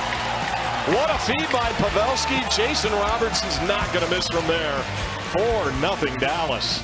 Yeah, Robertson with 2 goals in the night. Dallas Stars win 7-2 over the Coyotes. Stars still in second place in the Western Conference. Rolling along, man. A confident hockey team right now. 7-3-1. Loving what they're contributing. Jamie Benn looked good. I heard Coach Pete the other day say, "Hey, man, that's vintage Jamie Benn right there. That's the guy that I've always been looking for on this team." And that we love that version of him. I don't know how much of that he can give on a nightly basis, but if you can get a good season out of a Jamie Benn, that would be great. As you got the younger guys, just filtering in on this team, we could always talk to the Hockey Hawk about that and have a conversation about that a little bit. I didn't want to throw this out there. Saturday when thanks to Derek Holland, got tickets to the Stars game, went out there against the Rangers. They had Darian Hatcher and Bob Gainey out there. They entered the Stars Hall of Fame during their the induction gala, and they had them out there. They dropped the puck. It was awesome. But the cool thing that they did out there was they had all these videos, like montages and stories that went along with it, like little mini documentaries on these guys. And they showed Darian Hatcher. They don't make him like him anymore, man. When Mike Modano got leveled, and they show this, like the whole thing in Arizona, and they're showing that, and they're showing how Darian Hatcher, they talked about retribution and everything. Darian Hatcher hits Jeremy Roenick in the jaw, breaks his jaw in 3 places. And I know we were just talking about terrible injuries. My kid looks up and he sees Jeremy Roenick and he pulls his jaw down and you could see it like just dangling. And it was so gross. But at the same time, that was Darian Hatcher, dude. Physical, massive in size, just a big beast. And they don't have goons. Like they really don't have goons they've gotten anymore. out of the game. I mean, Hatch and Scott Stevens and boy, wasn't Brian Marchment? Remember? Yeah, they were like just enforcers that. You could. I mean, they were. Let's be fair. I mean, let's call it like it is. They were dirty players. Yeah, but that was the game back then. It was patrolling the game. It was they policed it. It was part of the game. It's out of the game, and I'm sure a lot of the players in today's game are happy it's out of the game, because especially like Eric Lindros, like he probably got gun shy just going across center. Probably ice. So. Scott Stevens put him on his butt. I didn't realize this until that, and that's one of the reasons. Like, if you're going to a Stars game, man, they're giving you some education while you're there too. And if you're a Stars fan, you're a hardcore Stars fan, and you have Stars, new Stars fans coming in, teach them. Don't be one of those fan bases that's like, "Hey, idiot, you need to learn the sport before you show up." No, teach the fans around there, man. That's cool. I don't know everything, but I want to learn. And if there are new fans showing up in your arena, take that opportunity to tell them why you just screamed "Who cares?" whenever they announced that the other guy scored a goal, and everybody in the Stars room still, "Who cares?" I love it. Like that, There are things that they do in that arena, and people ask why Stars fans are so rabid. It's because they're connected to what they're doing, man. So I love that part of it. But I didn't realize, and I was there involved in it in '99. I didn't realize that Darian Hatcher was the first American-born captain to win the Stanley Cup. Like, he was the captain of that team, and he was the first American-born captain to do it. That was awesome. That was pretty cool. I had no idea. Especially since now the Stanley Cup is an American trophy, as the Canadians haven't won it in many, many years, Chad. I believe it was 1993? Something like that. Canadians? Kevin will know. He's been tracking that for quite some 93. time now. Now, 877-881-1053. I need some help. I need a lot of help. All right, I got you. The other night, it was Halloween night, I believe. My son walks into the room and he just blurts out, "Dad, you've been outvoted 7-1." I was like, "I've been outvoted 7-1 on what?" And he said, "You've been outvoted on 7-1 is we start listening to Christmas music now." And I am a very big. What are you clapping for right now, Choppy? I think we should listen to Christmas music starting about August. No, oh my gosh. That's what ideally for me. That's when my lights would go up. I said I needed help. You already have your lights up. You told me the other day, though. Yeah, they're up. Yeah, I needed help. You're not helping me, Peyton. Will you help me on this? I'll still help you. I can get you out of anything. I'll still help you, man. What comedian recently said: the best people to be around are habitual liars. Yeah. Because they'll tell you the greatest story you've ever heard in your life. Because you just got to, you can't try to prove them wrong. Happened. Don't try to prove them wrong. No. Just try and see where the story goes. And I was my whole time I was going, that's choppy. And that's then the best part, ask him to tell you the same story the next day. It'll be different. Completely different. The whole new plot twist, different names, characters, everything. My son said 7-1. My first thought is we have 5 humans in this house. Okay. And then he said, listen, 3 of them probably aren't people. And I was like, well, I mean, it's pretty. He was like, all right, definitely 3 of them are animals. It's the 2 lizards and the dog. They got to vote. And I was like, well, next off, y'all's vote doesn't count equally to mine. That's true. Dad's vote is worth 9. Y'all's vote is 1 apiece. All right. So even if the wife, she's the one that started this. She get a vote? She gets one vote. She gets one vote in her house. Except for on other things. But in this instance, she went to my son and said, we need to form a pact. He said, what do you mean a pact? And she said, I want Christmas music now. It's an alliance. And he was like, what are you going to give me? They're like the ACC and the Big Ten and the Pac-12 just forming that alliance against the SEC. She said, I'll let you have as much candy from Halloween as you want tonight. And she was like, I'm not going to limit you to the candy if you form a pact with me that we listen to Christmas music. And he was like, man, I'd have done it for free. Deal. All right. So then he's telling me, Dad, all you got to do is just give in and start listening to Christmas music. He went to our Google Home, which I always say, hey, Google, turn on 105.3 The Fan. That's the only way you should do it. He starts playing Christmas music. Unplugged the Google, put it up in the attic. Said, no, we're not doing this. I'm not going to allow people. We don't listen to Christmas music until December starts. That's the way that it should be. You know what? Last year, I may have even said the day after Thanksgiving, I'll concede. I conceded last year. I gave him a little length, but I can't listen to it this early. I will be worn out by Mariah Carey by the time we get to December. I'm already late putting my tree up. It's not up yet. I need months of. You're late putting your tree up. I need. Do you get a real tree or fake tree? I do a fake tree. Okay, because that thing's not lasting that long. No. See, to me, when you put it up after Thanksgiving, you take it down right before New Year's, you don't get enough time of joy and happiness in your life. Okay, when I was married, she would not put the tree up till after Thanksgiving, and then she took it down as soon as the presents were opened on Christmas Day. Okay. Because Christmas is over. That's what she said. It was there was no joy. I agree. There was joy, but it was limited. It was a month. Mm-hmm. Why would I not want to extend? It's a fact. We are all happier when the Christmas tree is up. But no, by the time I get to New Year's, I cannot wait to take it down. I agree. And that's even if it's been up for 1 week, I'm like, all right, it's time to go. You're happier because to me, as soon as the Christmas tree goes up, and this is psychological, my work year is done.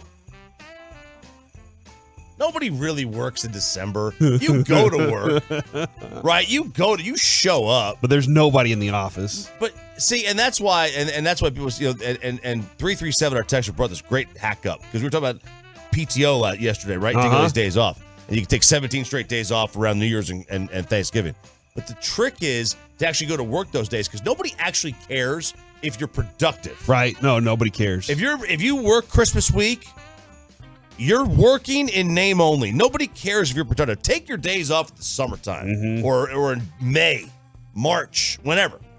As soon as the Christmas tree goes up, I'm 22 is done. I'm over. It's over. I'm already on. I'm on to Cincinnati. I'm on to the next year. Okay, I'm on to January, and I want to get to the next year as soon as possible. Man, I'm perfectly okay with them enjoying it during that time, but I have to enjoy Thanksgiving. By the way, Peace-a-thon coming up the day before Thanksgiving. We'll go 5:30 in the morning all the way to 7. I don't know if you saw. I did post this on Twitter. You can follow me at In the Majors. We got a matte black Micah Parsons autographed helmet. Oh, directly from Micah Parsons. I thought you were about to say that you were having a guest on Matt Black. Oh no, we will have a bunch of guests. It's going to be a lot of fun as we prepare to raise some money for. I'll join you that morning for my possibilities. Appreciate it, Chop. Always at appreciate some point. Maybe that. not in the morning. Yeah, you can anytime. I may not hike my way up here at 6 a.m., but I'll join you at some point. Yeah, whenever you want to pop in, dude. It is a big travel day, I know, for a lot of people, but yeah, man, we love having the station be part of it. Looking forward to that. That will be the day before Thanksgiving. Peace-a-thon is in on the action, so be ready for that. And then somebody said I do not allow Christmas music until after we eat turkey. And then after that, Christmas out until the end of the year. That's fine. You're right. By the time Christmas comes around, you're going to be tired of everything special. And maybe, just maybe, being a child of divorce kind of killed some of that Christmas love for me. Yeah. Maybe I became a little bit of a Grinch when that happened. Well, it killed my kids. I mean, it happened after I graduated high school. But even still, being a child, I was still a child emotionally in those moments. Coming up next here on Sean and RJ, it is fist pump time, everybody. Oh, yeah. Chris Johnson and Lindell White, they get into a bit of an argument, and some running back rankings next on The Fan. Two of the Cowboys' top insiders teaming up for one podcast. Love of the Star with the fans Bobby Belt and Brian Broaddus. Subscribe now.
FansBobbyBelt.com studios. It's Sean and RJ on 105.3 The Fan.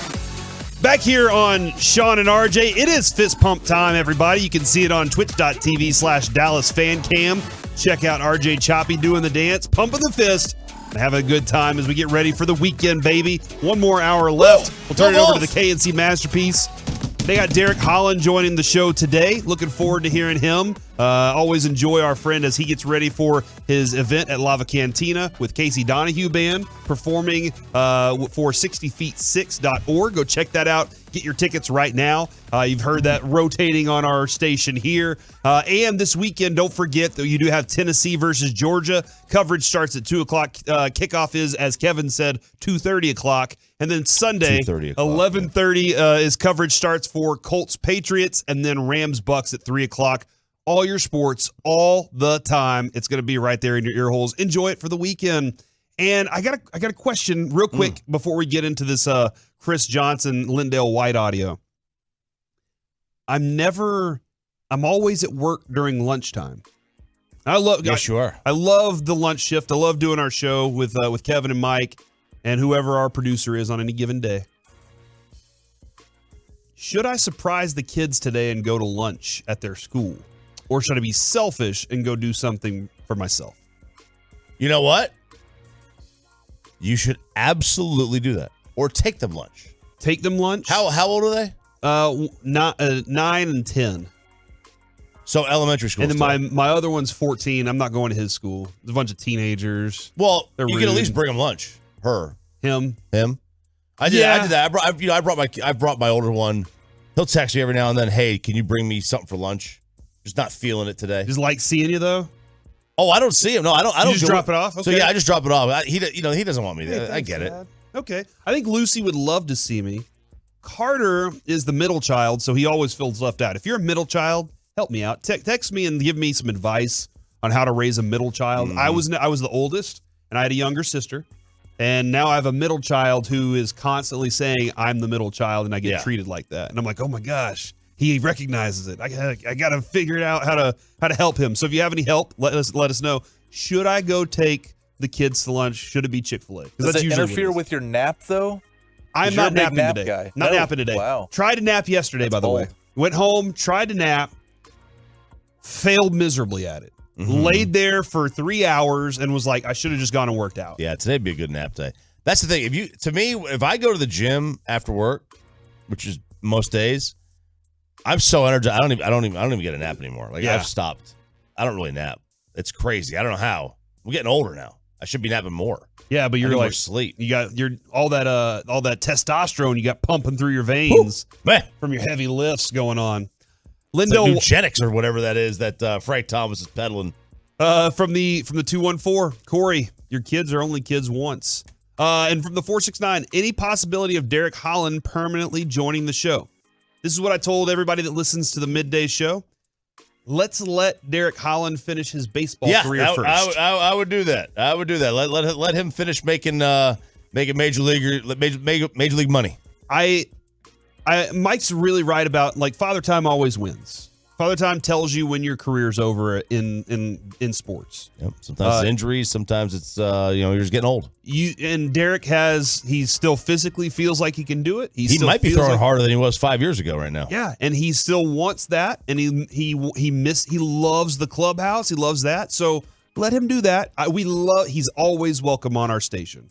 That door is always open for Derek Holland, and he does a pretty good job at it. And then somebody said, Corey, being the middle child, you will always lose. You're never in charge, and the baby's always right. That's fact, and I don't know how to fix that for this kid. So I'm gonna keep trying. I want to try to be a really good dad. I'm good, but I want to be really good. All right, Peyton, you understand what I'm saying here? I'm picking up. Chris Johnson and Lindell White hanging out on the Believe Network, having a conversation about Tony Pollard and Ezekiel Elliott. Have you heard this yet, Chop? Have you heard this audio yet? It's pretty interesting. I have. Have you edited this audio? It is very much edited. All right, good. Here is the conversation about Tony Pollard and Zeke with Chris Johnson and Lindell White, otherwise known as Thunder and Lightning, I believe. If you look at all the games throughout this year, I guarantee you majority of the games, TP had a better game. No, I'm just saying. So if you're looking at that, I gotta. I mean, you might be right. I'm not saying you want. I just gotta look at that stat. And even I don't yards per carry. Yeah, but I also know how that is, bro. We talking about a 230-pound downhill. They want to give you a gap, but then when this guy comes, bro, I know because I've been that guy. No, that's bullshit. You feel if you in his shoes? Everybody trying to get paid. Now, if I'm Zeke ain't got paid already. I don't give a damn. I'm looking at them like he the same goddamn carries y'all giving him. To stop giving me power. Stop giving me this damn run up in here hitting the head off. Stop giving me 9 in the box. Spread them up out and let me get the ball like that too. I said, how would you feel if it was in TP shoes? I don't give a damn about TP. See, I ain't on that. I'm talking about give me the same carries they be giving you little guys. They be talking about, oh, he ain't breaking. You damn right. Y'all got me running 12 double. It's an inside zone play where there's not 8 in the box already. What you expect? Oh, all of a sudden TP come in. Y'all done went to shotgun. Y'all doing this Statue of Liberty shit. He running all over the damn play. You damn right. I've seen it. How you know he ain't getting no handbags, but I've seen it. Handbags or not, but you damn right. He getting them on the edge and going stuff. I don't know. Because when I see Zeke running, it's always it's downhill stuff. But can Zeke get on the edge? Yes. How they want him to get on. I love Zeke to do it. Bro, don't try Zeke like that. I'm just asking. Hey, bro, don't do that shit. I'm asking you, can he get on the edge? Are you trying Zeke? No, I'm just asking. I'm asking you, do you think Zeke can get there? Not like TP. Well, there's always a little bit more Not like TP. But I don't think TP. I don't think TP could also take 300 carries. I think if TP was the full-time running back, he would fold. That's just me. So there you go. That's the conversation between two running backs that were in that situation together. Like they made it work for a minute, but Lindell White has he's the one arguing, don't give the big strong back just those run plays. Let him try some of these too and see if he can't pop one. We've watched this up close and personal. We've been watching Zeke. I mean, injured Zeke last year did not look like he could get to the edge and did not look like he had the burst to make things happen whenever he did get there. We also saw a moment where Zeke had an opportunity to get to the edge on a poorly designed play, and he didn't. That being said, I don't know if Ezekiel Elliott and Tony Pollard are having that argument right now. I don't think they care. I don't care either. I think everybody else in the world cares because they want Tony Pollard to be the lead guy. And a lot of the world cares because they think that Tony Pollard can give you more explosive offensive opportunities if he's the lead guy. That's how the fan base is right now. But I don't think Ezekiel Elliott is sitting there saying, "Hey, give me the same running plays that Tony Pollard has." I think Zeke says, "I know what I can and can't do. I know what Tony Pollard can do. Let's let both of us cook at what we do." Look, it can both be true that if you give Zeke that same carry to Pollard to the outside, that he wouldn't do the same thing. Yeah. And also, can it be true that give Tony Pollard 300 carries a year and he'll be dead? Yeah, it could be. That both could be true. We don't know the answer, but it could be. We don't know that's the thing. You know, everybody says, well, Pollard can't do it that many times. Well, we don't know that. We haven't seen him not do that. Well, what if he only has to carry it 14 or 15 times to get his 3 rushing touchdowns a game? There you go. Like that's what I want. Well, also it's like, every game is different. Some games you're going to run more. Sometimes sometimes you're not going to run as much. Depends on how the game goes. You get behind the chains. You get behind in the score. Like there's no. The whole thing of how many carries per game do you want to get? I don't know. There's no number on that. It's on 3rd and 1, I want to hand the ball to Zeke. But on 3rd and 1, I can also run for a touchdown. No, I understand. I think Tony Pollard can do that. I don't think Zeke can. I would assume. Okay, you're right. You're right. There are times though when I want the more physical back. Yeah, I agree. And 3rd and 1, those are. I don't want somebody dancing on 3rd and 1. I want somebody hitting the hole. But But you don't. But do you think? I don't think Tony Pollard dances. I don't see him. When I say Barry Sanders was a dancer. Yeah. Yeah, I don't want that on 3rd and 1. Barkley the last couple of years has danced a lot. I don't want that on 3rd and 1. 3rd and 1, hit the hole, go. Yeah, and that's where I think that if it's 3rd and 1 and Pollard, I understand maybe he does get stopped behind the line and can't physically push a little bit more. But my risk is just open that hole up and let him run through it for a big gain. Let's keep getting big gains from Tony, and you don't have to have him carry it 25 times because you've eaten up more chunks of the field. Here's the other thing, Chop. I wanted to throw this your way because this might be a study of interest for you. I did a study a couple of years ago when Zeke got here, and I went through probably 10 games. On on times that they had a drive, any individual drive that had a play of 12 yards or more, they were 84% more likely to score a touchdown than any other drive. Why 12 did you choose 12? That's what I considered a splash play, was 12. Okay. A big play was 12 plus yards. They got a first down and some. And any drive where they got that kind of production, which usually it was like 15 to 20 with Zeke, he was so good his rookie year. Anytime they did that, and this has been consistent. Go watch their scoring drives this year on most plays, and this is across the league too. On most drives, if there is a play of 12 yards or more, you're more like 84% of the time the Cowboys that year got a touchdown. Wow. And I think it was like 87% of the time they got points. That's a big factor in that. I think Tony Pollard can get me 12 yards. I don't know if Zeke can do that as much. Well, he might not be able to. But I'll tell you, like on 3rd and 1, I don't care about scoring. I don't care. My number one priority on some of these short yardage situations is just move the chains. Yeah. Okay. You know, like that's that. And I agree with you on most of the situations. Yeah. Most of the time, I'm trying to flip the field. And I know you can't do it every play. But on 2nd and 1, you can. Second and 1, that's a touchdown play. Yeah. You go deep on 2nd and 1. Yeah. Great. 2nd and 1's a great down to go downfield on. It's 3 and 1 as a hitter. Yep. Swing away. You've got another one in your back pocket, and it's a short yardage situation. You should be able to pick it up. I thought it was an interesting conversation from two running backs' perspectives to see like how they felt about that, and they feel like a lot of the country feels like about it. I did see Maurice Jones-Drew's top 15 running backs in the NFL right now. Number 15. I just want you to keep listening. Khalil Herbert, pretty good. Had a good show. Number 14, Alvin Kamara. Oh, what happened to him? Yeah, that's just New Orleans, a weird place right now. Number 13, Aaron Jones. I thought he'd be a lot higher. Man, what happened to him? Like that was 3 years ago. I remember me and the Will Chambers fight because he was elite 3 years ago. Because they can't throw complete passes because the receivers aren't catching. Aaron Jones is struggling. They also have another like a AJ Dillon. AJ Dillon. Yeah, AJ Dillon's pretty good too. Miles Sanders, who said I deserve the respect. He's number 12 right now. Number 11, Ramondre Stevenson. Number 10, Kenneth Walker III. Number 9, Dalvin Cook. Number 8, Travis Etienne.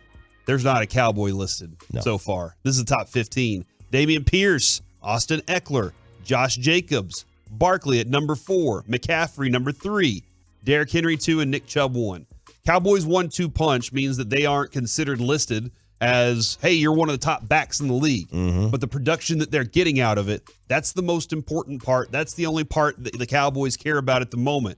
How are we getting that production? And I think Zeke wants to win more than he wants his numbers to live in, history. He wants to win. He loves team championship type stuff. That's what Zeke wants. That's why Jerry loves Zeke so much. He's willing to do some things that a lot of other people aren't willing to do. Coming up next here on Sean and RJ, let's talk with our Cowboys insider, Nick Eatman, and it's time for Degenerate Picks. Yeah. Next in the Fan.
out with you, getting ready to turn things over to the KNC Masterpiece. We'll have Jerry Jones on at 10:30. We got Kevin Hagelin, Mike Bassick, and Derek Holland and Reggie Atatula all in tow today. Everybody's Looking forward. here. That's going to be a fun show to listen to. Glad y'all were with us this morning all the way through.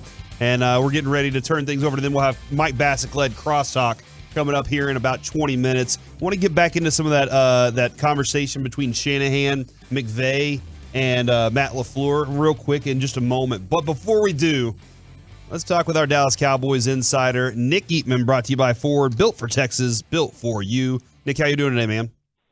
I'm doing good. How are you guys doing? Man, we're rocking along. Almost finished with our work day, and that's pretty awesome in my book. I'll take being done at 10 and going home. Maybe taking the kids some lunch today. Your thoughts? But when did it start? 4:30. 4:30? Yeah. Yeah. Get up. That's just. I don't know. I don't know how you guys do it. I mean, most people wake up at what? 5:30 anyway? 6:30. Most people. 7. I don't know about that one. I mean, like, I don't know. I just I ask around all my neighbors, like, yeah, what about 5:30? What are they doing at 5:30? Nick, what would you do at 5:30? Kids got to be at school. What, 7:30? That's because you have a dog in the neighborhood that won't stop barking. That's why everyone gets up at the same time. There's one bad dog. It is one. It is always that one. Our bad. HOA doesn't allow barking dogs. One. Yeah. Yeah, you can't get a dog that barks in my neighborhood. They don't allow barking dogs. You can't fix a dog from barking. They're always going to want to bark in some way, shape, or form. All right, Nick, I've been trying to figure this out, and I did see somebody asked this question on DallasCowboys.com, and you answered, and I did like your approach to it. I'm trying to figure out the run defense, and I agree with what Bobby said. I agree with what Choppy and I discussed on this. If run defense is my biggest weak link, I'm okay with it because I'm really good at a lot of other things. And I like what they did when they brought in Hankins because we saw some of the significant information that comes along with how the Bears ran against him and how they did not run well against him. But I am kind of curious from what you see. Do you think there is, like, when it comes to scheme, that Dan Quinn, like, his pursuit of the quarterback is more, and that kind of allows itself to give a little leeway to what the running game does? I do think it starts with the scheme. I think that teams are so afraid to throw the ball against the Cowboys and really drop their quarterback back in the pocket with Micah Parsons and Tank and these guys coming after him. I think running the ball is the best way to offset that. It's also the best way to neutralize Micah Parsons, especially when he's rushing the passer. That is why the Cowboys at first were reluctant to use him 100% there, is because you can kind of take him out of the game if you run away from him. But the fact that they've stopped the run decently enough to get him in third down situations where Parsons can be effective. But it's just cat and mouse game, I think, and I do think that the scheme allows teams to run the ball more. That's something you could have some success doing, and so it shows in the numbers. It shows in that drive against the Eagles. But I think for the most part, you get down to the red zone, they stiffen up pretty nicely. I think the Bears game was kind of a weird one all the way around, but I just don't think it's a huge problem that is going to affect them, and they're going to lose games because of it. I'm not there yet. Seems like Dan Quinn's a little more like, hey, I'm willing to let you have 4 yards as long as you don't have 45 on a big pass play to Darnell Mooney downfield. I'm perfectly okay with you picking up 4 and taking time off the clock because that plays into our hands when we have a lead. It's called bend but don't break. I mean, that's what that is. I mean, nobody wants to say that's kind of an old used term, but that's what that is. I mean, it's bend but don't break. That's what happened in the Bears game. I mean, the Bears got down 20. They decided to keep running, and the Cowboys played a defense that didn't allow anything deep or anything quickly, and they did. They methodically moved the ball and got 29 points on the board, but it certainly wasn't close to being enough, and that was kind of, the Bears were okay with that. More teams are not going to do that. They're going to say, hey, let's get back in this game, and then that plays right into the Cowboys' hands. And whether or not, especially when you get down in the red zone like that, run defense, pass defense, or offense. I mean, there's an element of random to that anyway, right? Like there's an element of luck to how good you are in the red zone, like the bend but don't break, or how good you are offensively in the red zone. Except unless you're Tom Brady at home, who was always dominant in the red zone. Yeah, there's always something weird about what he's doing there. The other thing I wanted to ask you about is can you think of a time or a team that had a set of tight ends like this team has? Well, not really. No, and and there was a reason for that. Jason Witten wasn't really allowing that to go down. And I love Witten to death, one of my favorite players of all time. But he got motivated when they would draft a second round tight end. It happened 3 times. They drafted Fasano, they drafted Martellus Bennett, they drafted Gavin Escobar. And every time that happened, Witten was like, "Oh, okay, all right. You think I got a couple years left, huh?" And it motivated him, and so therefore, there wasn't a lot of 2-3 tight end sets all the time where everybody got theirs. So I'm not saying that those guys should have taken Witten off the field, but so no, I really haven't seen that that kind of collection of tight ends here, and I think it's really good. I don't know what the future holds for Dalton Schultz, but I doubt it's a big contract here. I think it's going to be a bigger contract somewhere else. But the way that Ferguson and Hendershot are developing, they're actually becoming pretty good blockers. And Sean McEwen, he had a pretty nice game last week too, more from the fullback standpoint. But I just think they've got some really good tight ends that are just continuing to develop. It's kind of fun to watch. I like Hendershot and Ferguson better than Schultz long term. But I guess the question is, does Dak still trust Dalton Schultz a lot more, right? I think so. And I thought one of the biggest plays in that game last week was after the Bears cut it to 28-23, the deep throw over the middle to Schultz. I didn't think he was going to go up and get that. I thought he got lofted over his head. It reminded me a little bit of the pass we've seen with Witten so many times, Romo to Witten down the middle of the field, down the seam. That was a huge play because the Cowboys scored and then got the turnover for a touchdown and all that. But I do think that it's not a coincidence at all. Schultz had 7 catches in the first game against the Bucs. Of course, he got banged up a lot. He comes back though, and he's had a lot more production with Dak. It's a connection that they have. Who would you credit for finding these guys and having the faith that they have in these tight end these forms of tight end at such a young age? Well, I do think Linda Wells, the tight ends coach, should get some credit somewhere in the development. I don't know about the finding. I don't know how all that works. They have a scouting department that does that. Mm-hmm. I think Hendershot. If I heard Coach Wells the other day, I thought he said there might have been some off the field issues with him that maybe dropped his draft status or whatever. I honestly haven't looked much into that. Obviously, it wasn't major. All right, homework assignment for you then. That's a homework assignment. Yeah, I need to probably see that a little bit, but and the same, with Ferguson. He got dropped to the 4th round. The interesting thing about that is they really, really wanted a tight end from Colorado State in the 2nd round. Oh, okay. His name escapes me. It might have been like McDonald or something like that. But Colorado State, they really wanted him, 2nd round pick. And Jerry just wasn't having it. It was going to be Sam Williams. Oh, it wow. was Sam Williams. That's what Jerry, he had this infatuation with him from before the draft. And so he won, obviously.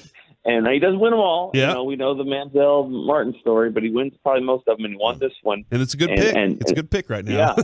If Sam Williams can be like Micah Parsons, where and that's a tough task, but I'm just saying Parsons had some off the field issues too now that dropped him. If he can be focused on football and mature the right way and just be a football player, that could be a great pick because I think we could see Sam Williams got, a lot of potential. But my point is the 2nd round pick from Colorado State, he went off the board, obviously, and Ferguson was the guy they ended up getting in the 4th round.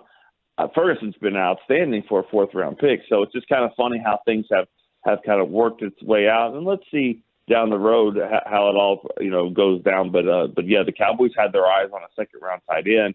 It didn't work out, and then they ended up with Ferguson. Trey McBride, who's now at the Cardinals. He was round 2, pick 55. Sorry, McDonald, McBride. Yeah. Sorry. Maybe I'm hungry.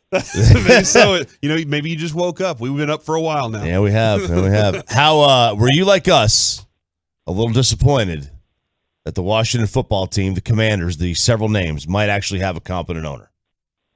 Yeah. I think I heard y'all say that the other day. Like, oh man, that's 2 wins that you got. You can't. You need those wins. I mean, are they getting a new owner? Or is it? I mean, is that a new? I know that the last I saw, they were looking to sell, and they got a bank involved. I don't know. Is there been new development now? No, nothing new. Just that they announced that, and now Jeff Bezos is he said he's interested with Jay-Z, but it's obviously that they're going to have somebody competent in there, and that's not. Yeah, yeah. Competency is not something we want. Yeah, but is there any plans for a new stadium though? That's if all this means a new stadium, I'm down. I'm down for that. You don't want to travel to that one? It's number 32 on the list, without a doubt. It is the worst. Worse than Jacksonville? Trip. Yeah. Well, who would know? I mean, it hasn't been there since 2006. Seriously, Parcells was the coach. T.O. was his first game. Yeah. He hadn't played in 2006. But no, I mean, you're going to go in December and it's going to be fine. It's going to be nice weather and all that. But no, I'm talking about, as reporters, writers, we travel these games. If you have like a list of like 10 things that make a good road trip, bad road trip, Washington's just at the bottom in almost all of them. I mean, it's just the only thing that's good about the Washington trip is that you never get stuck in the press box elevator because they don't have one.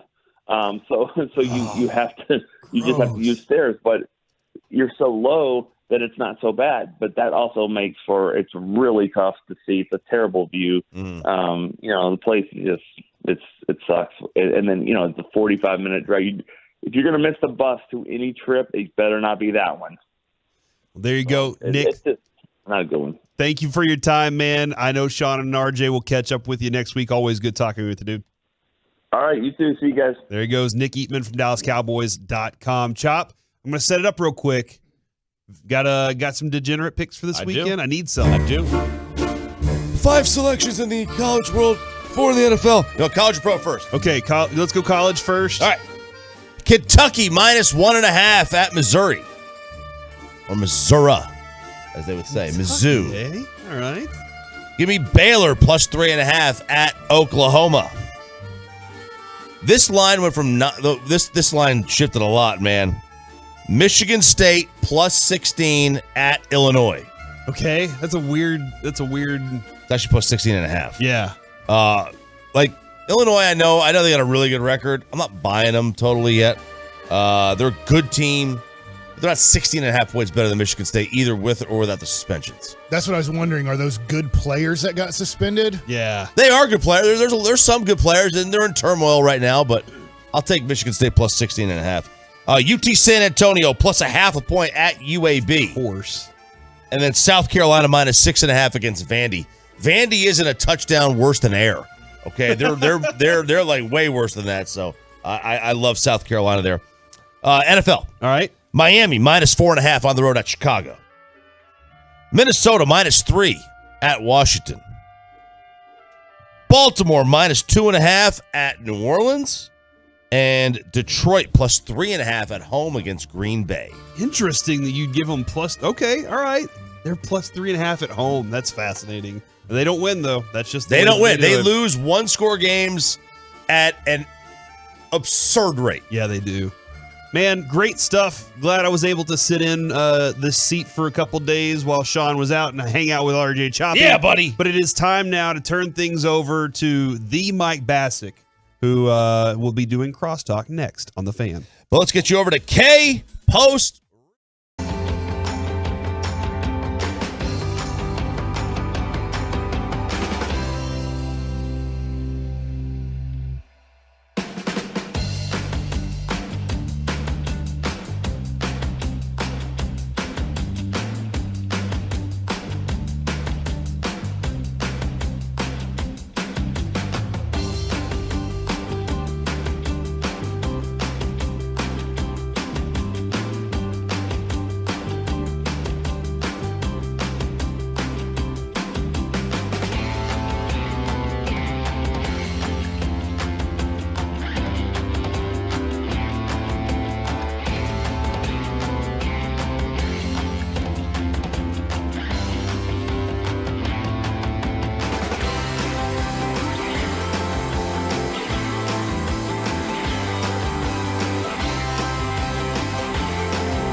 Cades.com. All right, it's the Mike Bassick Hour. Now, obviously, I love baseball, love the World Series, I love football. Mike Bassick Hour? Now that it is complete, I want to know, at what point did you ever flip over to the Philadelphia Eagles game? At the start of the third quarter. Once it was tied at halftime, I was like, all right, let's see what happens. I was at the Chris Rock show. I didn't see either one. Oh, look at you. Did you yell at him to keep your wife's name out of his effing mouth? No, but he did bring up, as he called him, Suge Smith. He did bring that up. That's pretty good. Yeah. I had both of them on. I was watching both at the same time. Chris Rock and fancy. No. I Not watched that. Chris Rock. I wasn't able to get All that right. one. Chop didn't record that for me. He was supposed to FaceTime and do it at the same time. but They it didn't took my work. phone. Oh, That's the thing Did you they're feel doing in a lost lot of these without it? places. Yeah. now. So when you go in, they give you this. They lock it in this sort of sleeve. yeah. Right. They do that at the schools. A sleeping bag? Yeah. It was like a sleeping bag with like a lock on it, right? Your Like phone. for your phone. And Okay. so I was like, wait, what? And they're like, yeah, you keep it on vibrate if you have kids. Like if you don't have kids, you got to turn the thing off. Like they want you to be able to, in case they call you, you can leave the show and get it unlocked. There was a phone call area. Okay. But I guess they were filming a Netflix special last night or something like that. So Wow. they were filming something, I guess. And that's, All right, it so went 2 hours. It was long. So I like watching comedy on Netflix or when they come on, but what I've heard from people that go to comedy shows is the tough thing is if you've seen the show on Netflix, now you're just seeing that exact Yes, show you live. are. They're obviously, they have so many jokes. So when they go on tour, they're doing the same show, just like musicians would do the same set for the most part. 90% of their show is going to be exactly the same if you go see the Lumineers in Chicago or Lumineers in Dallas. Lumineers. That's interesting. They put on a great show, you Yeah, said. I've heard. Because I feel like people don't get as stoked for, oh my God, he's about to do this bit, as you're like, oh, they're going to play Freebird. Right. You know, the set list. And really, I know that this might be a show that's, if it's getting recorded now, it has not been posted like publicly to Netflix. But if you were to go see, let's say, I think Bill Burr's really funny. Yeah. He makes my wife really uncomfortable. My wife's Makes not sense. a Makes a lot of big sense. fan of Bill Burr's comedy. I am a big fan of it. She's like, you know why you like it? Because you are almost exactly like that human being. Makes a lot of sense. But if I went and saw Bill Burr when he comes to, let's say, Dallas, I heard that I saw it on Red Rocks on Netflix. So you're pretty much going to be seeing the same show. Right. Well, I mean, all right, I'm about to name drop, but right. I'm Who is friends this with, talking? this is Derek. Nice to meet you. Derek Collins here. Yeah. So I'm friends with Rob Schneider, and one of the things that I've seen him do was, you see the show, you see whatever he's doing, like you said on Netflix, whatever, and then what happens is after that show's already gone, they're going to these new spots. They'll test out a couple new jokes just to see how they go. You're going to see majority of what was on that Netflix show, but then there's going to be still like a couple pieces, like let's see if this joke works.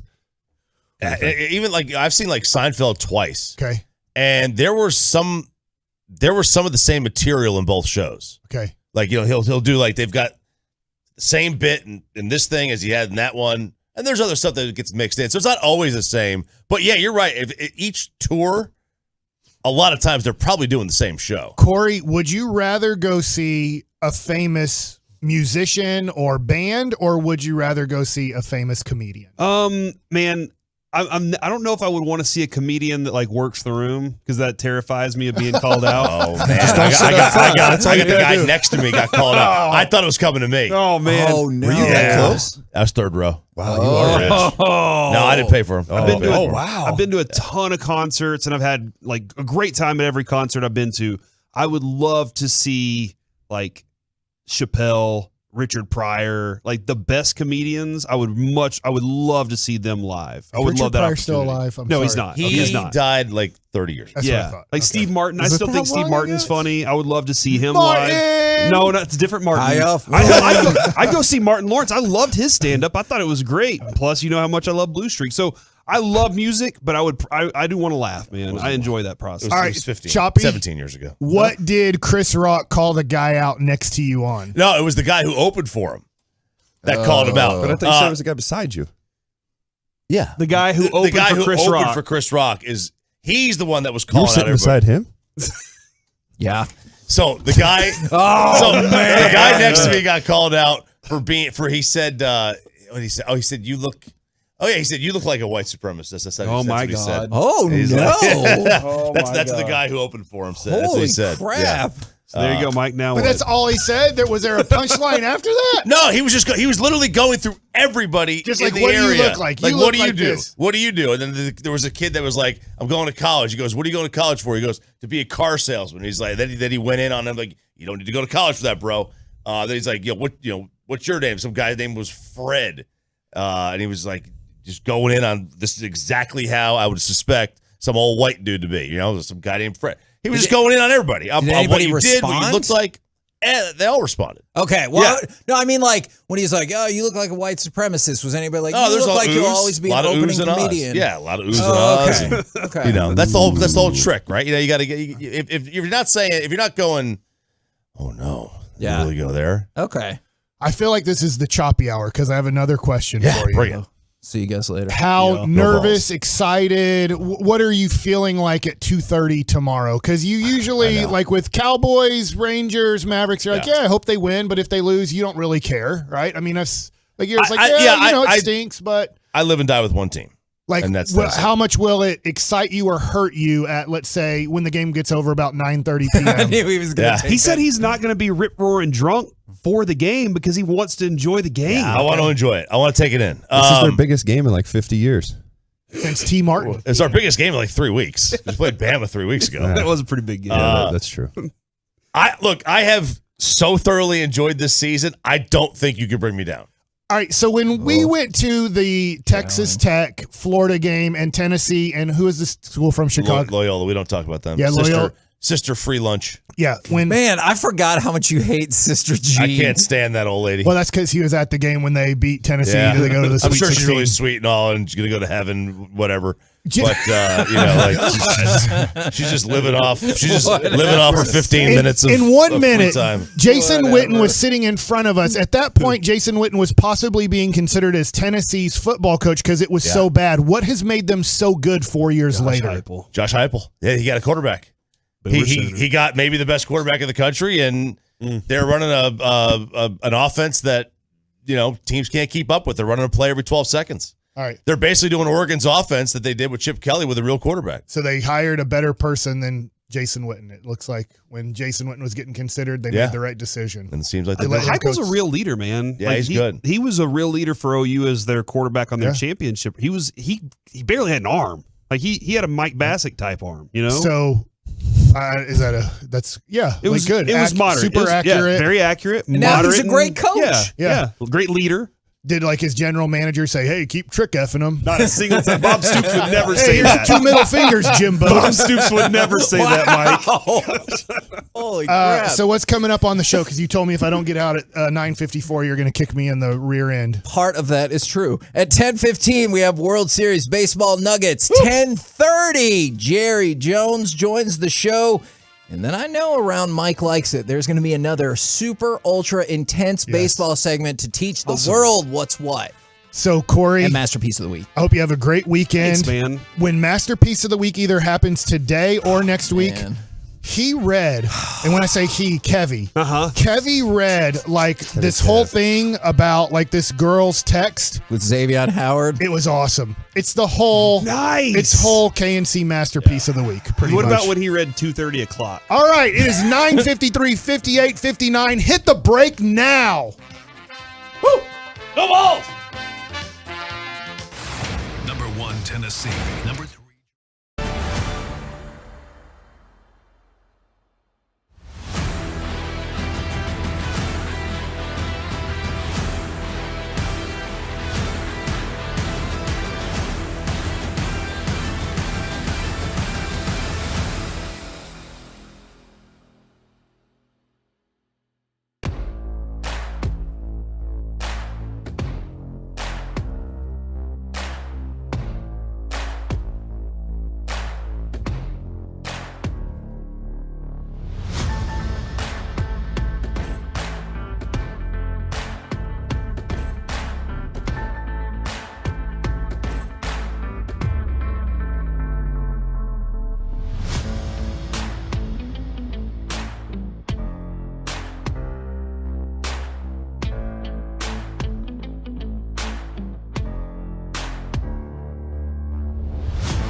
From the MyFitnessStore.com studios, it's the KNC Masterpiece on 105.3 The Fan. KNC Masterpiece right here on 105.3 The Fan, where Mike is the greatest. Thank you. On the KNC Masterpiece, we got me, Kevin Hagelin, Mike Bassick, Reginald Atatula, and Derek Holland joins the show today as well. And so my question for y'all right out the gate is, first of all, it's also Friday. So Friday shout-outs, 877-881-1053. That's a fair point. My first statement, followed by a question, is then with no Cowboys or Browns, what NFL game are you most looking forward to this weekend, and how do you handle the bye weekend? Because some people will tell you that means more time for your family, and I'm all about that, but I know some other people will be like, that just gives me more time to watch other football. So besides... I was listening to the Get Right, and Reggie was talking about Geno Smith, so I'm assuming he's a 305 Seahawks at Arizona situation. Look, man, it's been sad that you've been away, Reggie, because there's been way too much love. Actually, probably the right amount of love for Geno Smith. And so you can parade all over everyone with your correctness on there. That's right. He was last night. I was listening. Yes, I know, absolutely. And they had Tim McMahon. It was an extravaganza. You always got to listen to the Get Right 7 to 11 right here on The Fan. But what NFL game are you most looking forward to this weekend? And how do you handle your bye weekend? Does it change at all? My kid has a baseball tournament. I'll flip on whatever's on. You know, I don't have the ticket thing or whatever. So whatever's on Fox and CBS, I get what I get and I don't throw a fit. Is a bye weekend 2 weekends or half a weekend? The whole week. Yeah, the whole weekend. Okay. Just the one. This week's kind of ugly. Oh no, I think there's some good games. Yeah, I've got a the couple. Bills and the Jets. I think that's one. It's a sleeper game. I think the big one though is the Vikings and the Are Commanders. you saying that Wilson's going to try to sleep with one of the Bills' moms? Ooh, I was thinking that as you watch the game, mind. you will fall asleep and get a good nap. That's true too. That is interesting. That would be an interesting thing, especially if you did New York, New Jersey radio, is the most attractive mom of the opposing team each week, and see if you think Zach Wilson would have a shot with her. I think that would be an interesting. Okay, I had They have signs that women. I'm a mom. Yeah, Hey, exactly. Zach, I'm a mom. I'm a mom. Come after me. I mean, I think you know what to do. Is oddly enough, I think, don't forget Masterpiece of the Week coming up at about 1:30, where I'm hoping that Reggie perhaps did not get some of the audio that was sent to him. I hope I made it. I'm intrigued by Chargers and Falcons. I really am, because if the Chargers lose this game, they'll be sitting at 4-4, and the Falcons will continue to lead that division. The Falcons are a home underdog, and you just keep waiting for the Chargers to do something that represents what so many people have thought they would do all year. Because Justin Herbert hasn't been bad by any stretch of the imagination. He's been good, but that's it, is good. And it felt like maybe this was the year, especially with Doesn't Staley. Herbert have both of his receivers out this game? I mean, there's a good chance Atlanta wins. I know that they're a dog in this game, but I'm pretty sure Williams and also, why am I drawing a blank? His other receiver. Chargers' other receiver, Mike Williams. Keenan Allen. Keenan Allen. What I saw was Keenan Allen was questionable. Okay. I'll have to go double check on Williams. But to your point, if they lose, then they're sitting at 4-4, and the Falcons continue to elevate now above 500, which is just freaking wild to me. Are you looking up opposing players' moms? No, Okay. I'm just laughing at Mike. His chair. He needs Hey, hold We're on, gonna hold auction on. off this awesome chair. is great, and you should definitely buy it. It is Maybe more for the importance of having everybody autograph it as opposed to the functionality of it sitting at times. Do I get to autograph this chair? Yes. too? Yeah, Okay, you want to autograph it? I will. I brought Yes. Sharpies today. You We can all autograph it today. Okay. All right. Cool. Other games? Ooh. What about the yucky. Dolphins and the Bears? I saw the Bears last week. I know, but they. I mean, let me ask you this: do you feel they like lost this by 20? Rams at only. Buccaneers is maybe a little bit of an elimination game? Yes. So that is one of the ones on my list as well. Is I get it. They're not the marquee games, especially going back a couple weeks when you had Chiefs, Bills, Eagles, Cowboys. But I absolutely look at that game. both teams have a losing record. If the Bucks were to lose that game, not only would they be 3-6, they would be 1-4 at home, which is just dismal. And then same thing. If the Rams lose, now they're sitting at 3-5. So that is a very important game. So wait, you say if the Buccaneers lose, their chances of getting the playoffs are eliminated? That division looks very okay. I know. That's the one thing about the Bucks that they have going for them. But if the Rams lose at Tampa and they go to 3-5, no, they're not completely out. Nobody's running away with it in the West, as we all thought that was going to be a really good division record-wise. Except for maybe Seattle. Yeah, but Seattle is better than we thought. Obviously, Arizona, not as good as maybe everybody thought they'd be 500 or better. And then San Francisco obviously made the big trade, didn't get their rookie quarterback or second-year quarterback to perform in the way they wanted. But I just feel like if the Rams go to Tampa Bay, they're dogs. And if they lose and go to 3-5, it just starts making it look tougher and tougher for them to make the playoffs. Especially since the Seahawks could be 6-3. And then the same thing works with the Falcons. I know it sounds crazy, but if the Falcons win, they'll be 5-4, and Tampa could be 3-6 if they lose. All of a sudden, I know it's Mariota and Geno Smith, but all of a sudden, you could be looking at those two teams pulling away, which is crazy. Yeah, I'll tell you another game that I'm not really that intrigued with, even though Patrick Mahomes is my favorite guy to watch in the NFL.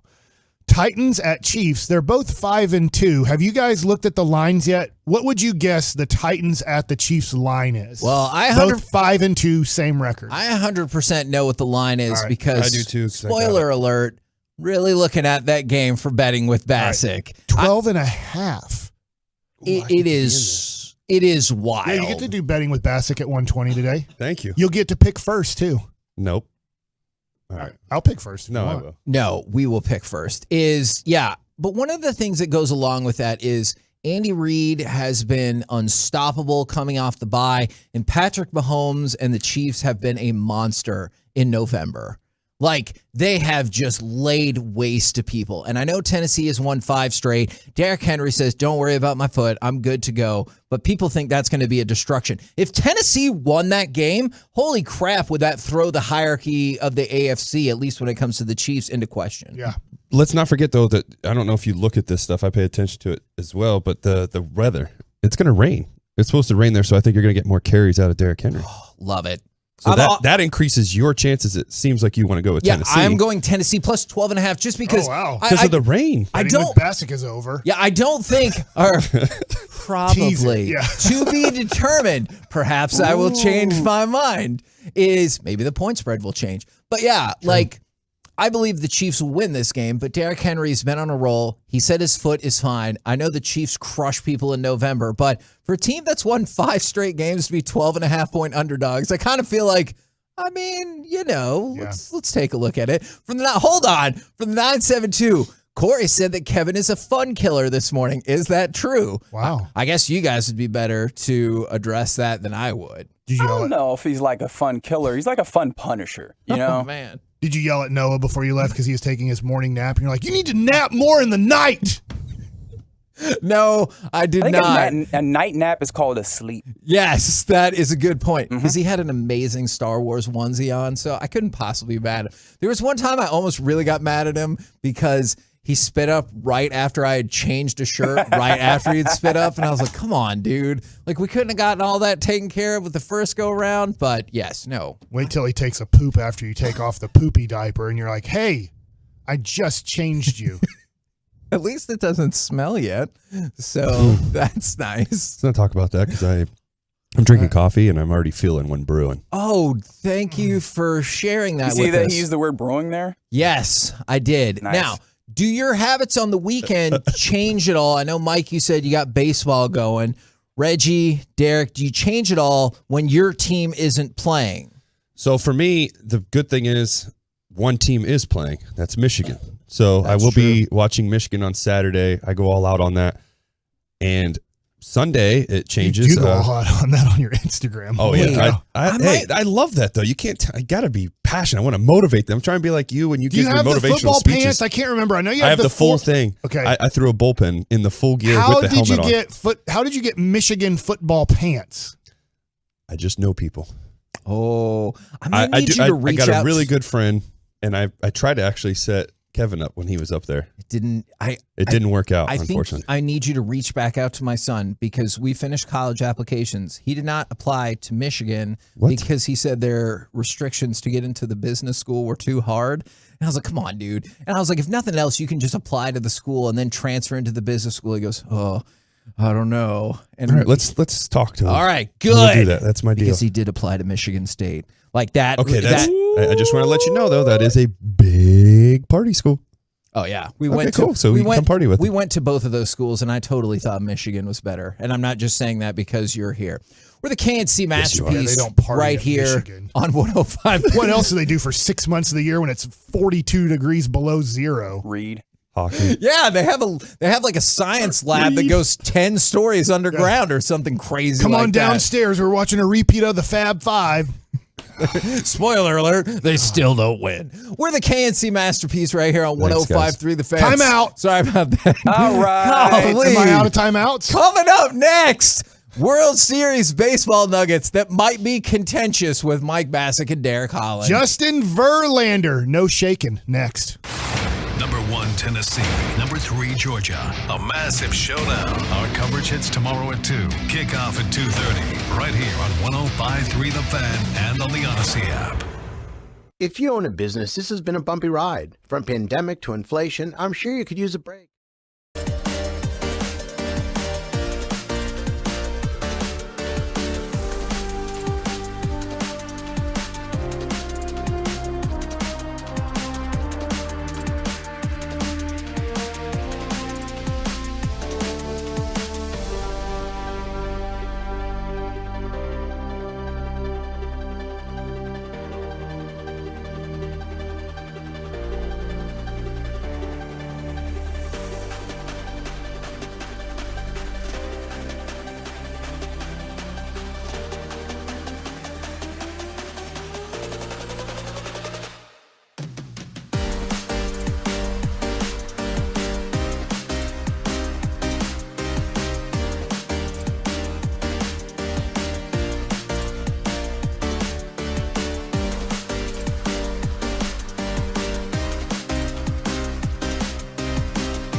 Max leasing. K&C Masterpiece right here on 105 through the Fan. Don't forget, it is a shout out Friday, 877-881-1053. You want to get your shout outs in. But right now, time for World Series Baseball Nuggets with Mike Bassick and Derek Holland. All right, so Justin Verlander, believe it or not, has pitched in tons of World Series games. Last night was his first ever World Series win. So congratulations to Justin Verlander. I know a lot of people listening are like, screw him because he plays for the Astros. And I understand we are in a Astros hating town, which is fine with me. I am just watching for great baseball. I put this last night. I thought, what a great game. I'll just tell you, I want Philadelphia to win Saturday night because I want to have a seventh game. It's going to be very tough to beat Framber Valdez. I don't want to get too ahead of myself. I want to talk about Justin Verlander last night, Derek. And I was watching his post-game interview on MLB Network, and I thought he said something very interesting that I want you to talk about. He was talking about his mechanics and especially his breaking ball, how it was popping out of his hand early. So big league hitters, just to give you an idea, they're going to be able to see. They're so good that if your breaking ball is kind of what they call casting, like throwing a fishing rod, they're going to see that ball pop out of your hand, even if it's just by 1 inch instead of it coming out looking like a fastball. And so he said, look, we noticed that this is happening in the playoffs here, and this is why I've been struggling in the playoffs. So he had to really work mechanically on his breaking ball, work on his mechanics, and he tells his catcher, Maldonado, I am not going to shake you tonight because I do not want to worry at all about the pitch selection. I got to worry about my mechanics and executing the pitch. So whatever you call, I'm going to throw. How common is that? To not shake? Yeah, at all. Well, a funny story. I'll make this quick so I can get to what he was trying to say. At 39 years old, you know a lot. Yeah, you pretty much know how you want to pitch to each guy. But one thing I remember it was earlier in my career, AJ Przinsky was behind the dish and love that guy. He's one of my favorite catchers just because of how he went about it. But I'm out there and I'm shaking, and he came out to me and he was like, hey, Derek, man, you're doing fine, but I got a question for you. And I was like, yeah, what's up? You ever thrown a no-hitter? No. He was like, all right, I've caught one. So stop effing shaking and listen to me. And I just started dying laughing. I was like, okay, all right. He's like, you don't know the answers. Trust me on this. I've done this. You haven't. And I was like, okay. But anyway, so back to the curveball thing. The big thing is with the curveball, when it does that hump when you throw it, what he's trying right out of your hand. Yeah, right out of your hand. You don't want that. You want everything to come out just like your fastball. That's what makes everything look the same. Yeah. So what happens is he's releasing, something's either going too slow, something's going too fast, or he could have a little, as I call it, like a giddy up in your mechanics to where it's creating that hump. So that's where he was trying to fix that. So that way it was coming out of his hands the same as his fastball, stayed on that plane, and then dropped down. That's what makes his curveball so good, is that's how it usually is. There is no hump. It comes out fastball, drops at the end. So he was trying to work on that. The big thing, too, with being able to work with the catcher with Maldonado was he told him he's not going to shake.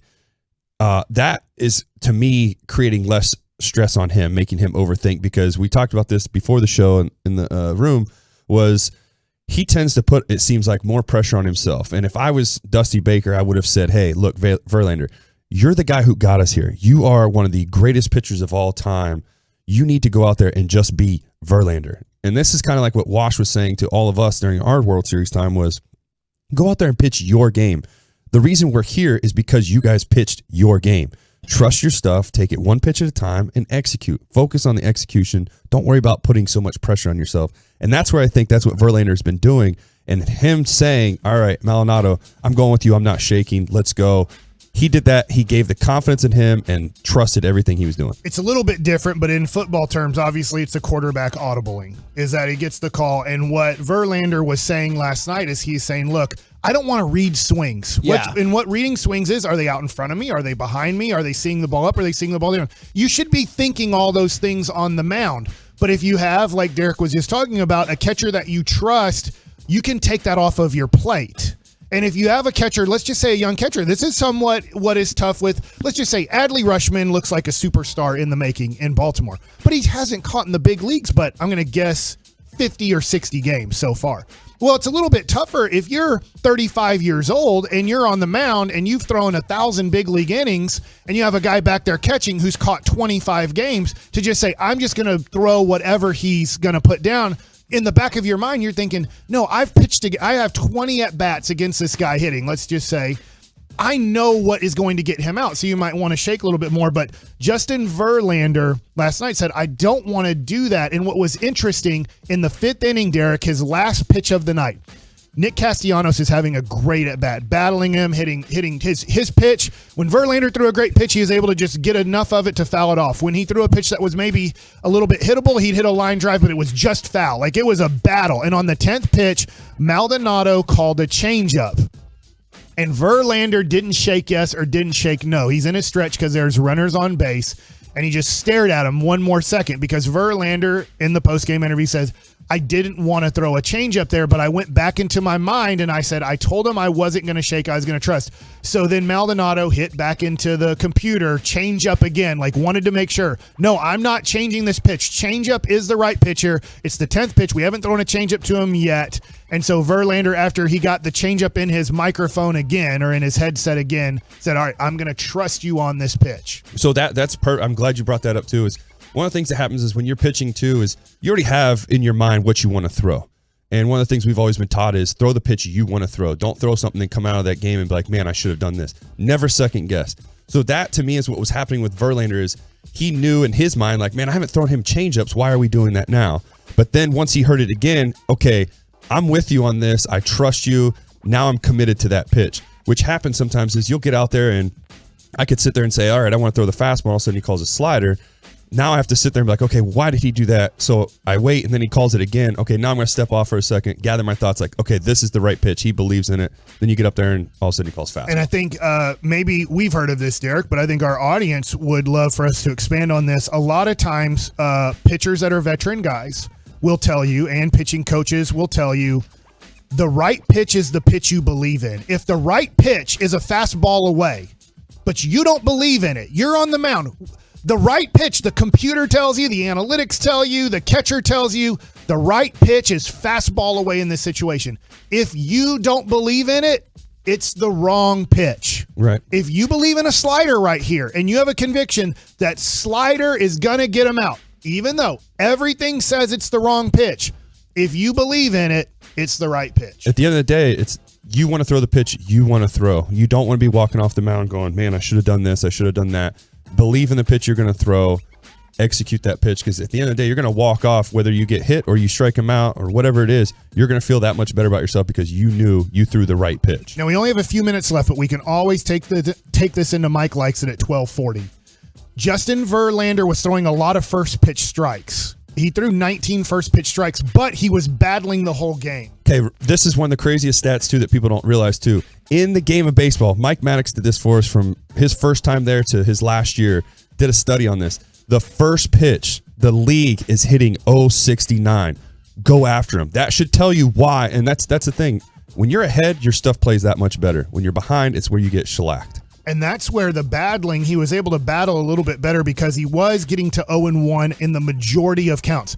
So what I mean battling, he wasn't executing his pitches. Sometimes they'd call fastball away and he'd miss by 3.5 feet. He would miss up and in. Instead of going down and away, he'd miss up and in. That means he did not have his good stuff last night. He was not executing pitch after pitch. So if you just look at a box score and you didn't watch last night, like 5 innings, 1 run, yeah, he threw a lot of pitches, but it was a great battle that he had because he was not able to really execute, but I would say maybe 50% of the pitches he threw. And that's the thing, too, with pitching. As a starter, you got 30 starts. 10 of them you got your best stuff. 10 of them you got mediocre, and 10 of them you don't have your stuff. Oh. That is one of his things that right there that shows how much of a good pitcher he is he may not have had his best stuff, but he battled and continued to execute and continue to work and challenge the hitters every single time out. I'm teasing and Mike likes it as we're going to continue the conversation at 12:40 is what is it like when you have your best stuff on the mound? What is it like when you have your worst stuff on the mound? What is it like when you have okay stuff? And then, oh my God,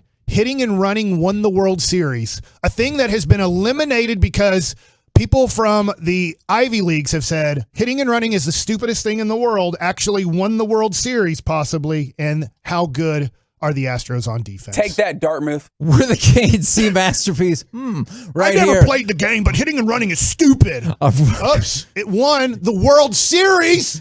Coming up next, Dallas Cowboys owner and general manager Jerry Jones, right here on your home of the Cowboys and the Rangers, 105.3 The Fan.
This segment of the KNC Masterpiece on 105 Through the Fan is brought to you by Classic Chevrolet. Classic Chevrolet and Grapevine is racing to the finish of the year, #1 in the nation. They're leading the way by never charging more than MSRP, plus they always pay full market value for your current vehicle. Find new roads at Classic Chevrolet. Relax and enjoy the difference. KNC Masterpiece right here on 105 Through the Fan right now. Brought to you by Ford, built for Texas, built for you. It is Dallas Cowboys owner and general manager Jerry Jones. Good morning, sir. Hey, good morning. Good to be on with you, Kevin, Mike. Well, I got. I'm enjoying this little lull, not having a game this weekend, but I must say I kind of miss it. I was about to ask you that. We hear about how players decompress. How do you get away from football, or is that even possible, even with the trade deadline being over? Well, you make a good point when you refer to how players might think about it. Now, those are the ones that I'll assure you appreciate this break. And not only from the standpoint of getting in better shape to play for the rest of the year, getting over some nicks and bruises and maybe even more. But just able to, as you said, decompress and move away from it for a few days. And Mike McCarthy does a great job, more so than any coach that I've been around. He really lets these guys have a break. And I think that that's a very effective way to improve our team. Now, I know that we like to ask you broader football questions along the way. I have to admit, I was surprised. Were you surprised a couple of days ago when word came out that the Snyders hired Bank of America to investigate the idea of selling the team? And do you have any other thoughts about that?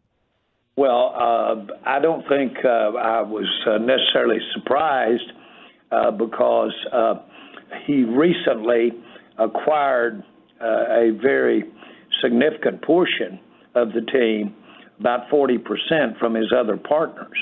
And at the same time, he's entertaining the building of a new stadium. The acquisition of the partnership interest, as well as the building of the new stadium, is going to require huge economic resources, almost unthinkable economic resources.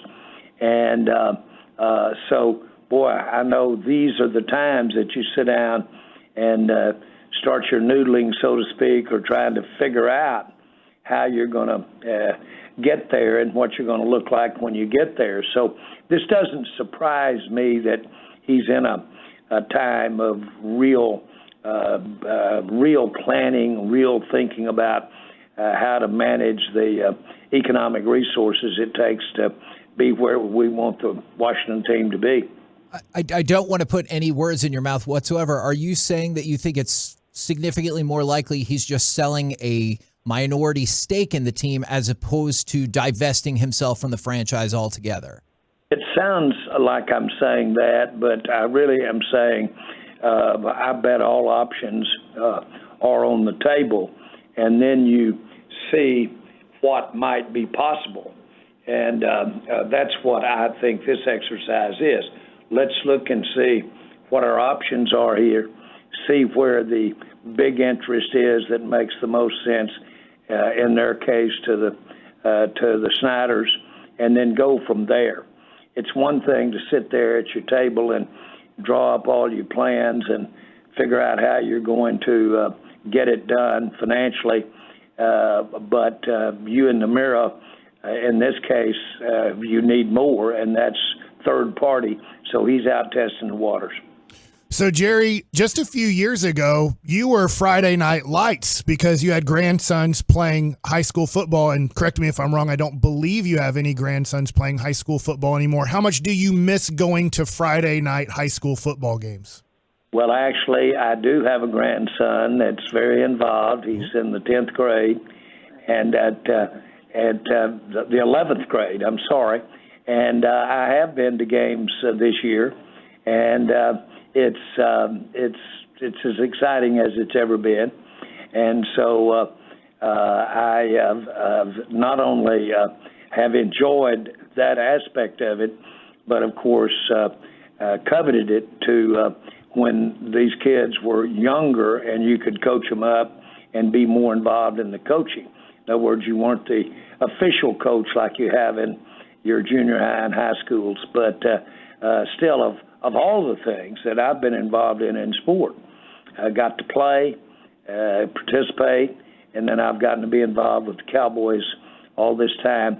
The most rewarding, the most thing it means the most to me is having gotten involved with these kids as back when they were involved. And I can't tell you the meetings that I've been in my past where I was having things explained to me that I really need to listen to, because it was going to be rough sledding if I got it wrong. And I'd have my arm and hand up over the desk, and I'd be back there diagramming plays, getting ready for practice that afternoon. So it's been one of the highlights of my life is being around kids playing football. And I guess this is one of the nights where it's a good thing that y'all have that stadium that hosts a lot of high school games out in Frisco, since the weather looks like it will not be the best for football. Well, but to that point, what that stadium has enabled us to do is to make a statement not only to Frisco and those parents and kids that are playing, because the biggest thing that I think you gain out of sports is confidence, and you gain it from your experience playing, you gain it from your competition, but you gain it from your coaching. And so I was talking to Coach Alvarez, Ferguson's grandfather, our tight end, and I was talking to him the other day, and he was watching practice, and I said, the most important thing about this is the reality and the perception that these players come out here, and the Cowboys may still be practicing on Thursday or Friday or Saturday, and they step off, and those kids come out there, and they're right there with Dak or right there with those players, and they know that it's reality, that it could actually happen to them, that it's not so much bigger than life. Talk with Jerry Jones right here on 105.3 The Fan. Steven spoke about this the other day. I was hoping to get some thoughts from you as well. Did you feel like you guys were close to a deal at the trade deadline, and does it hurt to say no to that deal when you know you have the opportunity to bring talent, whether it's a Brandon Cooks or whoever, into the organization? Well, you've got to be able to say no. Have to.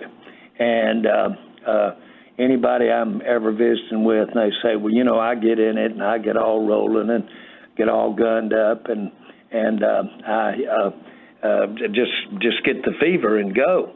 And I get it. And I always like to have the prospects of something new. But boy, you can't do that here. It has to. I emphasize this again. I emphasized it the other day. It has to come to you. You have to have it on a basis. If it's not coming your way, then you usually are going to regret it. And we didn't have it come our way. So, Jerry, when it comes to releasing Tristan Hill, I know that you have to release players all the time and sign players all the time. Does it make it any tougher when they're a higher draft pick that maybe you had bigger expectations for? That was very high for me. I really like Tristan individually. He's got I think, a good attitude, playing in a position that is as physical as our game allows. That's down in the middle of that defensive front. And he's got some exceptional quick twitch, which means he's got good feet, and he's got that size, and he has all of that. He has always played a little high, a little straight up, and I think that set him back a little bit, and they're just working on getting his pad level lower. But basically, I think it speaks more to his competition on the Cowboys than it does about what he is not. Now, let me clear that up. We've got some great competition in the interior of that line, and we brought some in as well since the season started. And they have size and serious bulk. And, of course, we felt that added to our speed and the makeup of our team on the outside and in the secondary and that linebacker, we felt like we needed some bulk, and he just got caught up in our numbers. And what a lot of people need to realize is that you really might have some good players that are your seventh and eighth player at any position group, but you've got to have some other players at other position groups, and you're only allowed 53 in total. So that's where the numbers crunch on you, and that was the case here. He was a high draft pick, and it just goes to show you candidly, the risk. I don't want to call it risk, but it just goes to show you that you can have the very best, and I think we've got some of the best talent evaluators there are. And if it doesn't quite fit, then it might get lost in the numbers a little bit, and this is what happened. How long has it been since you felt as though the Cowboys had this level, since you were talking about the numbers, this level of defensive depth? I think when you can let a Tristan out of here and you don't have him, Tristan Hill, and you don't get compensation for it on top of it, that shows you some depth, real depth. And I think that's where we are. Now, on the offensive front, I know we have a while till you get there, but how confident are you that Zeke would be able to bounce back and play against the Packers? And if Zeke was going to be out for a while, I'm really curious how you and the organization feel about the possibility of Tony Pollard being that lead guy for a sustained period of time. Well, I think Tony answered visibly what most thought, and that is that he's a outstanding weapon to win football games with, to be trite. And he can do it, and he can do it at this level consistently. But yes, I expect Zeke back against Green Bay.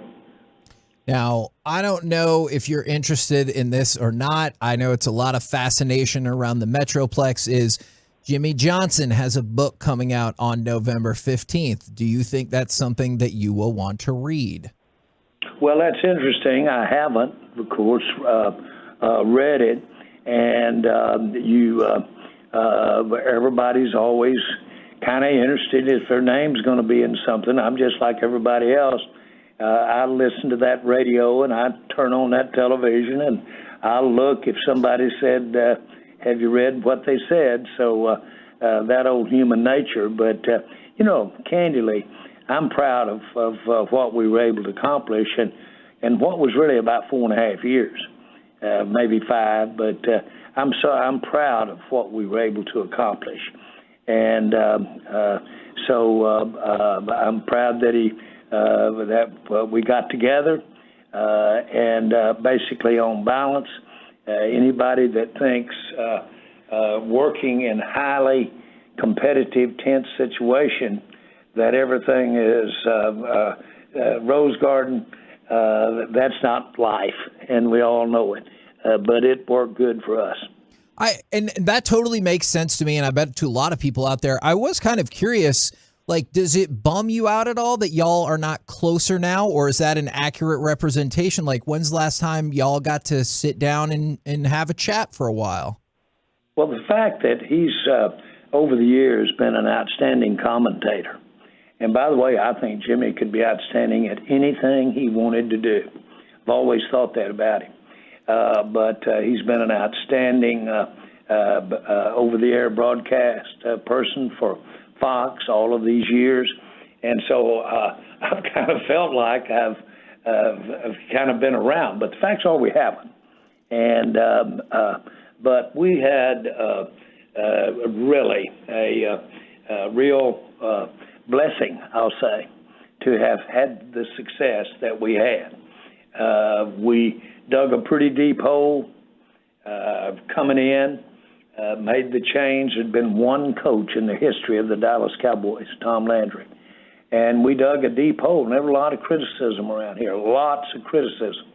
Certainly, I got a lot of criticism. And so it was a source of pride to me. Jimmy's outstanding coach, and we were able to have success. And that was a big part of the plan. I was unabashed when I came in and said, look, I'm not this is not an investment. Matter of fact, it's a bad investment. This is not about money. This is about a change of occupation, a change of what I want to do. And with my resources and whatever energy and talent I can put with it. And I've looked around. I found the best person for the job at the time. It was Jimmy. He replaced Tom Landry, and we came in here and we won 2 Super Bowls. I'm proud of that. Well, I appreciate you answering on that, and I hope if both of y'all want the chance to sit down and get together, I hope y'all get that opportunity. Well, listen, we've been getting together off and on for 30-something years, but neither one of us sit around thinking about getting together. He can see me on, and if he's looking at the Cowboys, and I can see him if I'm looking at Fox, if you need to see each other. So, Jerry, last night, Philadelphia goes to 8-0. Houston, obviously, not having a good season, but their rookie running back was able to rush the ball for about 140 yards. Do you feel like the next time you see Philadelphia is here on Christmas Eve? Do you feel like, talking about what Pollard just did and what Zeke has been able to do this year, that the way to beat Philadelphia is just ram it down their throats on Christmas Eve? The answer is, I hope we can ram it down their throats. If we do, we'll have a good chance to win that ball game.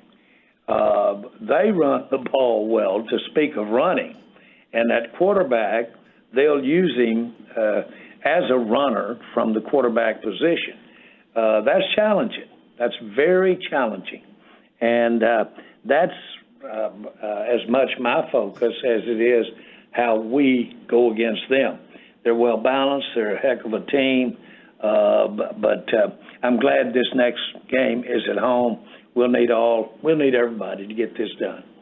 Talk with Jerry Jones right here on 105 through the Fan. Now, we always play the promo of you saying Tolo, and I know you said you listened to the station and everything, and if you haven't heard it, we will get you the audio, but every day at 2:30, the G-Bag Nation does G-Bag of the Day when they pick out the best audio clips of the day, week, and everything like that. Your quote last week about Emmitt Smith has now won 5 consecutive days and will be up for G-Bag of the Year. So I wanted to say congratulations to you for that. G-Bag of the Year? That's right. God almighty. Hey, get my gold jacket out. If it should happen, I'm gonna put that on. Well, we will keep you in the loop. That will be going down. The year. Yeah, that'll be going down in a couple of months. We will keep you on the loop on that. I rest assured, and we appreciate you jumping on with us even during the bye. Love talking with you every Friday, and we will catch up with you next week, good sir. Well, I'll tell you what. I'm going to think about retiring now. When you've made that spot, you've done it all. Thank you very much, good sir. Thanks, guys. There you go. Jerry Jones with the Dallas Cowboys, and feel like we need to make that last part into a promo right there, or maybe we can pick up for back-to-back G-Bag. I don't know if that's ever happened in history, that someone's been 5-time and has followed it up with a new 5-time campaign that they have won back-to-back. But I want to see if we can get that submitted today and see if we can make something happen there. We're the KNC Masterpiece right here on 105.3 The Fan. Wanted to move in a different direction, unless there's anything directly y'all wanted to react to from that. Just wanted to make sure we ram it down their throats. Absolutely. He did say that. That is another reason we might be up for it. I love that. Nice job, Jerry. I just love him saying he's going to get his gold jacket ready. I think that's tremendous. Gold jacket, green jacket. Don't finish that. Thank you. Just ram it down their throats. It's a shout out Friday. Okay. And so we like to shout out people who are doing amazing things. And Derek, I wanted to give you the opportunity to first shamelessly shout ourselves out, and then we'll shout your charity out. Of course. People have been asking a lot about Peace-a-thon. Peace-a-thon will go down once again the day before Thanksgiving. It's looking like it's going to be in studio. However, we've had conversations. We'll set the site up the night before Peace-a-thon. So Peace-a-thon will be Wednesday, November 23rd. The night before, we'll have the website up with ways to donate and ways to bid on all the auctions and everything like that. And so we will have that up. And if you donate, we will have the opportunity for people to come up and sit in studio, whether it's that day, whether it's a different show that's more convenient for you, whatever the case is. So As we get closer to Peace-a-thon, we'll get that website and everything, but those are the basics. 5:30 a.m. to 7 p.m., we will go continuously through all of the daytime spots, which will lead into the Cowboys, and then we'll get the Get Right after that the day before Thanksgiving. So appreciate all of the interest and appreciate all the donations in advance. Now, Derek, you have your own things going on. Although I do also want to point out you're super helpful with Peace-a-thon every single year, and thank you for that. I'll be here for that as well. I just want to The throw that whole out. You said the whole show. I will. I will be here for the you whole do it? show. Yeah, 100%. Okay. 13 and a half hours? I can handle it. All right. But on top of that, yeah, November 10th is my charity event for the 60 Feet 6 Foundation helping kids with cancer. We're going to have a live performance from Casey Donahue, one of my very good friends. He's also a Tolo too, so shout out to him since it's Shout Out Friday. Yes, absolutely. And you know, it's all about helping the kids because we don't, you know, you don't really know what they're truly going through until you actually experience it or hear from them. And my whole philosophy is being able to show these kids that they're not alone. You know, let them see that there's not just their family, that it's us as one. And that's why, you know, our whole slogan's been change the game. And that's what we're trying to do is go out there, raise money, raise awareness, help these kids in need.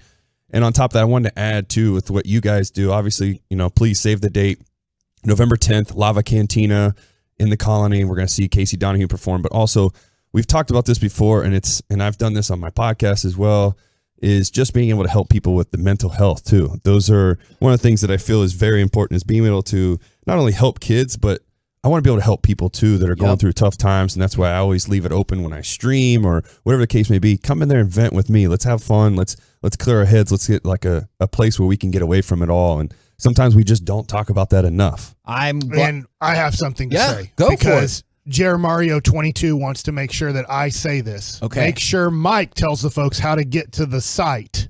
Yes. And it has numbers in it. Yes. Oh my God. Numbers are hard, Mike. Yeah, so it's 60 feet because 1 is a foot. Uh-huh. More than 1 is a feet. So it's 60 feet 6. Now, is that the word? Like, are we writing No. out 60? No, we got numerals involved here, man. Oh, God. The number 6, the number your 0, charity. the letter I F, just want to make sure. the letter E, not the number E, the letter E. Sure. Because there's an E. I saw my daughter doing calculus the other day, and there's an E. Yeah, what do you not know about logarithms, That Kevin? Come is on, dog. fair. Yeah. Okay. So it's the No, letters to you. FEET and then the number 6 and then a dot, but don't spell out dot. True. Put a dot there. Biden did that.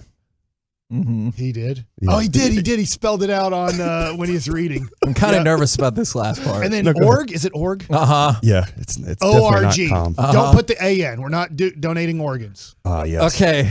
That could have been worse. I appreciate it. Yes. Did it good? You did very good, but I just want to include too, please come out. The tickets are on sale still. You can check it out on the website that Mike just gave us. But for those that don't know, 60feet6.org, or you can go to Instagram, 60feet6. That is the other way to help find out. And you can make a donation if you can't make it. That's fine too. But again, at the end of the day, all I'm trying to do is be able to help those that are in need, whether it's from the cancerous side or people that are going through the mental side that are struggling too. And from the 214, Derek is such a great human. He really, really is. And for the mental side, shout out to everyone who is going to therapy or realizes it's okay to go to therapy, and you don't have to be afraid of it and you don't have to be ashamed of it. So shout out to you guys as well. Let's keep getting your shout outs in because we might need it to balance out this next segment.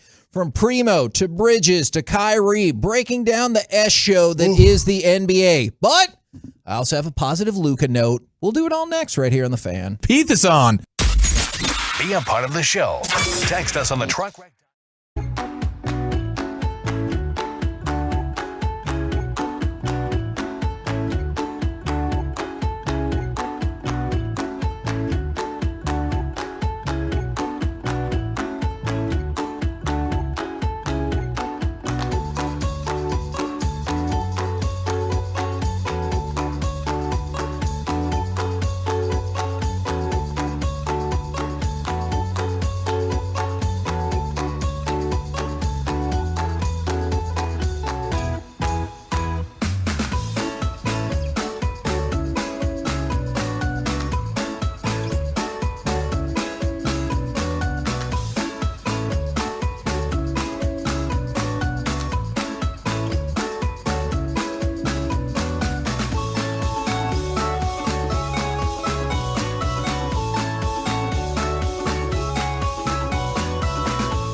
From the MyFitnessStore.com studios, it's the KNC Masterpiece on 105.3 The Fan. KNC Masterpiece right here on 105.3 The Fan. Want to get some shout-outs going. By the way, somebody asked, could you explain what Peace-a-thon is? We definitely will. That is a great question. It's from the 817. Shout out to my oldest daughter, Olivia, for making the Waxahachie Junior High basketball team. Congratulations. I don't say congratulations to this person. From the 325. Because of y'all, I finally went to a psychiatrist in May and have been seeing her regularly. I'm on the right meds and living a fantastic life. Thanks for the support and for normalizing mental health. At 36 years old, I finally feel like a normal person. They use that quotations and have an accurate diagnosis. Thanks again. That is fantastic. Congratulations to you. I absolutely do love to hear it. Now, this segment will have some negative things happening in the world. I want to prepare you for that. But I also have an amazingly positive Luka note to tell you. So I'll let you decide when we really need that. Do you want to start with Josh Primo, Miles Bridges, or Kyrie? Start bad. I mean, Kyrie seems to be the biggest news right now, even though the other two guys obviously have issues too. All right, so we'll take you through the timeline, but if you're listening to the Get Right last night, you've probably already heard some of this, but in case you just haven't been paying attention or haven't heard about it, It starts like this. We're going to go ahead and fire off cut number 4. And I knew this was going to be problematic when I first saw the clip was 38 seconds. And the question was, do you have any anti-Semitic beliefs? Again, I'm going to repeat. I don't know how the label becomes justified because you guys ask me the same questions over and over again. But this is not going to turn into a spin around cycle of questions upon questions. I told you guys how I felt. I respect all walks of life and embrace all walks of life. That's where I sit. I think what people want to hear, though, is just a yes or no on that question. Yes or no. I cannot be anti-Semitic if I know where I come from. I cannot be anti-Semitic if I know where I come from. I feel like even that reporter was trying to bail him out there with, I think people are just looking for a yes or no. So, how much do you two guys follow Kyrie Irving's beliefs? I don't. I don't.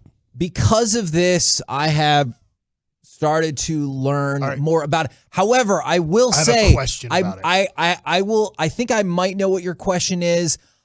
I will say I'm going off of the things that I have been able to read and understand thus far, and I apologize if they are not an accurate depiction. I've been trying to learn up about it.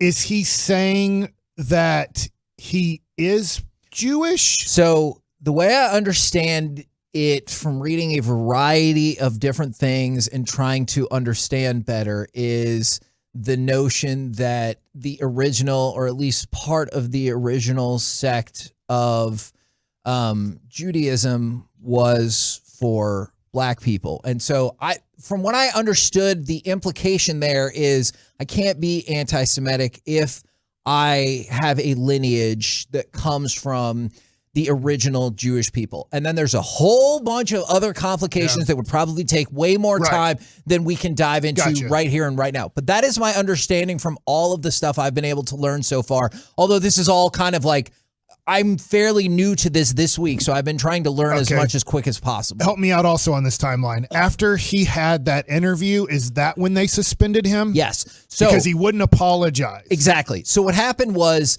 the night before, so now we're talking about Wednesday night, he talked about how he was going to team up with the Anti-Defamation League and they were going to be donating $500,000. And he said, I take responsibility and everything. And that's where it came down to. And this is a tough thing because some people think it's semantics. Some people think it's not semantics, whether or not you actually say, I apologize or I'm sorry. And those words weren't there. And so what happened when he was asked again about it, that was the final straw. With the Nets had already kind of put him on like double secret probation or whatever.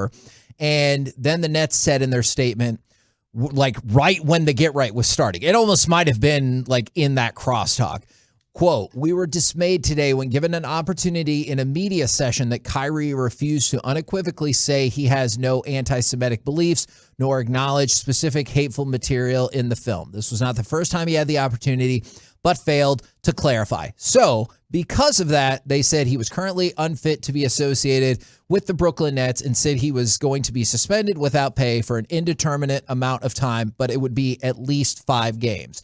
And then Kyrie put out his, I believe it was Instagram statement last night, and he did apologize. Like he used the words, I'm sorry, and he used the apology in there that, again, whether or not you think it's semantical or that's the word you have to use, those words were used. Okay, right. Now, I saw that. What are the next steps there? I don't know, because Reggie and I were talking about this, and Reggie, I know we don't have enough time to like dive into all of the details of it, but I feel very conflicted about it because on the one hand, the apology was made and it felt like a heartfelt apology. But I know on the flip side, people are like, but it was typed out. It's not the same as if you're saying it. And on the other hand, people are saying it took too long. So for some people, there's a certain window. And if you don't apologize in there, your apology is not genuine. For some people, if your apology is written when you've been saying all these other things like in person,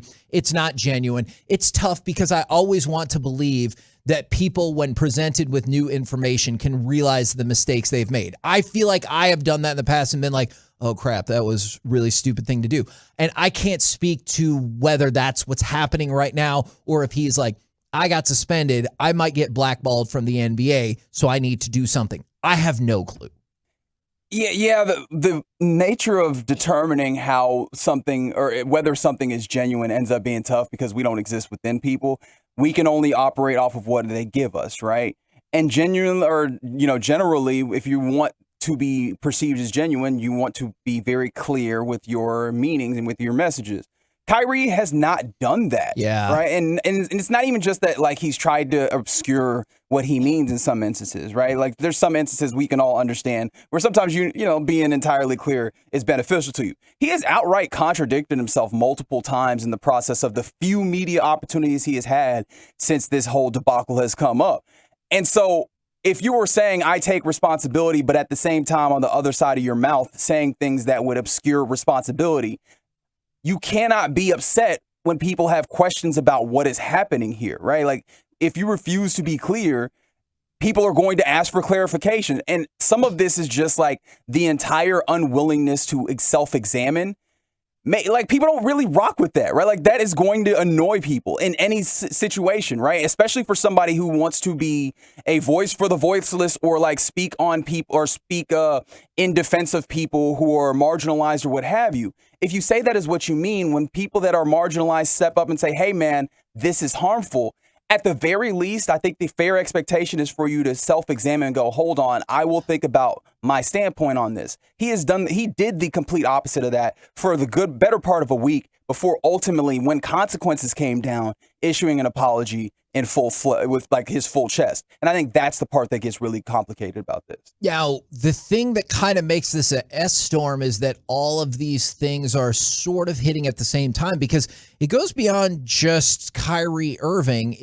Then there is the settlement that came to bear with Miles Bridges. He will be forced to undergo 52 weeks of domestic violence counseling and parent classes, and serve more than 100 hours of community service and undergo weekly narcotics testing. However, no more jail time. He was put on 3 years of probation, and he pled no contest. And so that helped facilitate this. And again, this is one of those things. I have no doubt we have people listening in our audience right now who have been in a he said, she said situation that they think that, like, especially the man was unfairly represented. And that's why they don't automatically believe women in some of these situations. However, I also believe we probably all know somebody who is a woman who was in a abusive relationship one way or another, and how difficult it is to break away from that and get people to believe you. And I sometimes wonder, is all this stuff, he's like, well, it's a no contest and you don't have to go to jail. I think also what people don't realize of this, because he plays for the Charlotte Hornets, and I bet 1% of our audience actually follows the Charlotte Hornets. Sure. He was about to get a 5-year, $130 million to $150 million contract. He was going to be a big when money the dude. Season ended, he was about to get somewhere between $125 and $150 million. And then he did this. Whatever he did something not good, to say the least. And so I don't know if he's going to get blackballed. I was going to ask you that. Out of the NBA, but right now he is. Now, it's one of those weird things. It's a little bit different than Deshaun Watson, because Deshaun Watson didn't want to be part of the Houston Texans anymore. Then the whole massage thing came out. Like, we get the thing mixed up with Deshaun. Deshaun's like, I'm not playing for the Texans anymore. Like, well, it's our decision to trade you or not. And then about a month later, then the whole massage thing came out. And then it was like, well, they're not suspending you, but they're also not going to play you. And so for Miles Bridges, he's not under contract. He's still a restricted free agent. But nobody offered him a contract.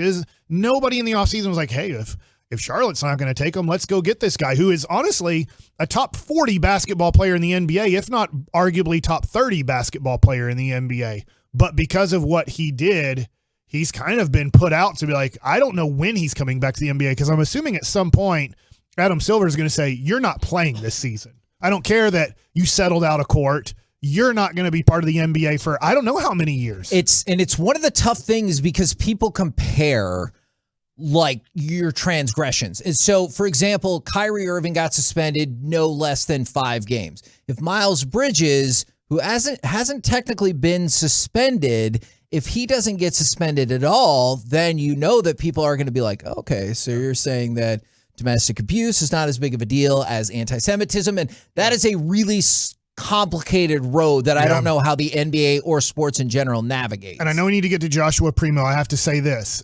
And I know that this, I'm not trying to say go get Miles Bridges. But Miles Bridges is the type of player that would be perfect next to Luka Doncic. I mean, absolutely perfect, taking out everything he's doing off of the court. So I'm not saying go get him. He might not ever play another second in the NBA. But if all of a sudden he became available and somehow it was okay for him to play in the NBA, and I'm not saying go get him, but he is the perfect type of player for a Luka Doncic team. That would be tough for any organization, but especially an organization that has such a terrible track record with women as the Dallas Mavericks. I think that is an absolute non-starter. And then there is Josh Primo, who this has turned into a whole separate thing because, obviously it was shocking and problematic the way it went down, but Josh Primo and his attorney, as well as the Spurs, are pushing back against the lawsuit that has been filed against Josh Primo because the former clinical psychologist for the San Antonio Spurs said that she brought this to the Spurs and reported multiple incidents of indecent exposure. And one of the things I saw in the response from the Spurs is they disagree with that timeline, which they better, because if she came to the organization and was like, hey, this guy keeps exposing himself to me, and they're like, hey, keep working with him, we'll get this figured out, that's probably not going to go super awesome either. I know. And he's 19 years old. And he might, I'm not saying this is the case, but you just think about how frightening it is when you become like an adult, or if you even consider 19 like really, really an adult, this was going to be his career and it might not be anymore. I know he made poor decisions, but we talk about it all the time, is like, how long do those poor decisions haunt you depending on how bad they were and everything? And I have no idea what the future is for Josh Primo. I have no idea what the future is for Miles Bridges. And I'm honestly still not sure what the hell's going to happen with Kyrie. Yeah. I do have a positive note for you. All right. It involves Luka and trading cards. Did you see that the Luka 2018 National Treasures 1-of-1 rookie that went for $4.6 million is back out on the opening market? So the open market, so you can save your money to try to buy the Commanders like RG3 and then maybe like Bezos and Jay-Z. Got lots of thoughts about that. I have a feeling that RG3 is going to lose out there, Bubba. Yeah, that's the thing. When he said, I already have $400 million raised, I was like, that's insane. That is a lot of money. But Jay-Z and Bezos, I almost said Jezos. I don't know if that's a thing that can catch on. That could be their company name. Mint it now. Yeah, I think Jezos is, which really shouldn't be fair, because I mean, if we talk about the amount of money being brought to the endeavor. Yeah. And so I feel like I'm sorry, RG3, I think you're going to lose. But he could buy this 1-of-1 logo man patch from Luka's rookie year that already went for $4.6 million. It is now open to the open market. So if you're considering it, I would hope that you would donate some of that to 60feet6.org or My Possibilities and Peace-a-thon before you buy that trading card. Or both. Let's do both. I mean, if you have enough to buy that card, you probably have enough to donate to both charities. Peace-a-thon. That's still wrong, Eric.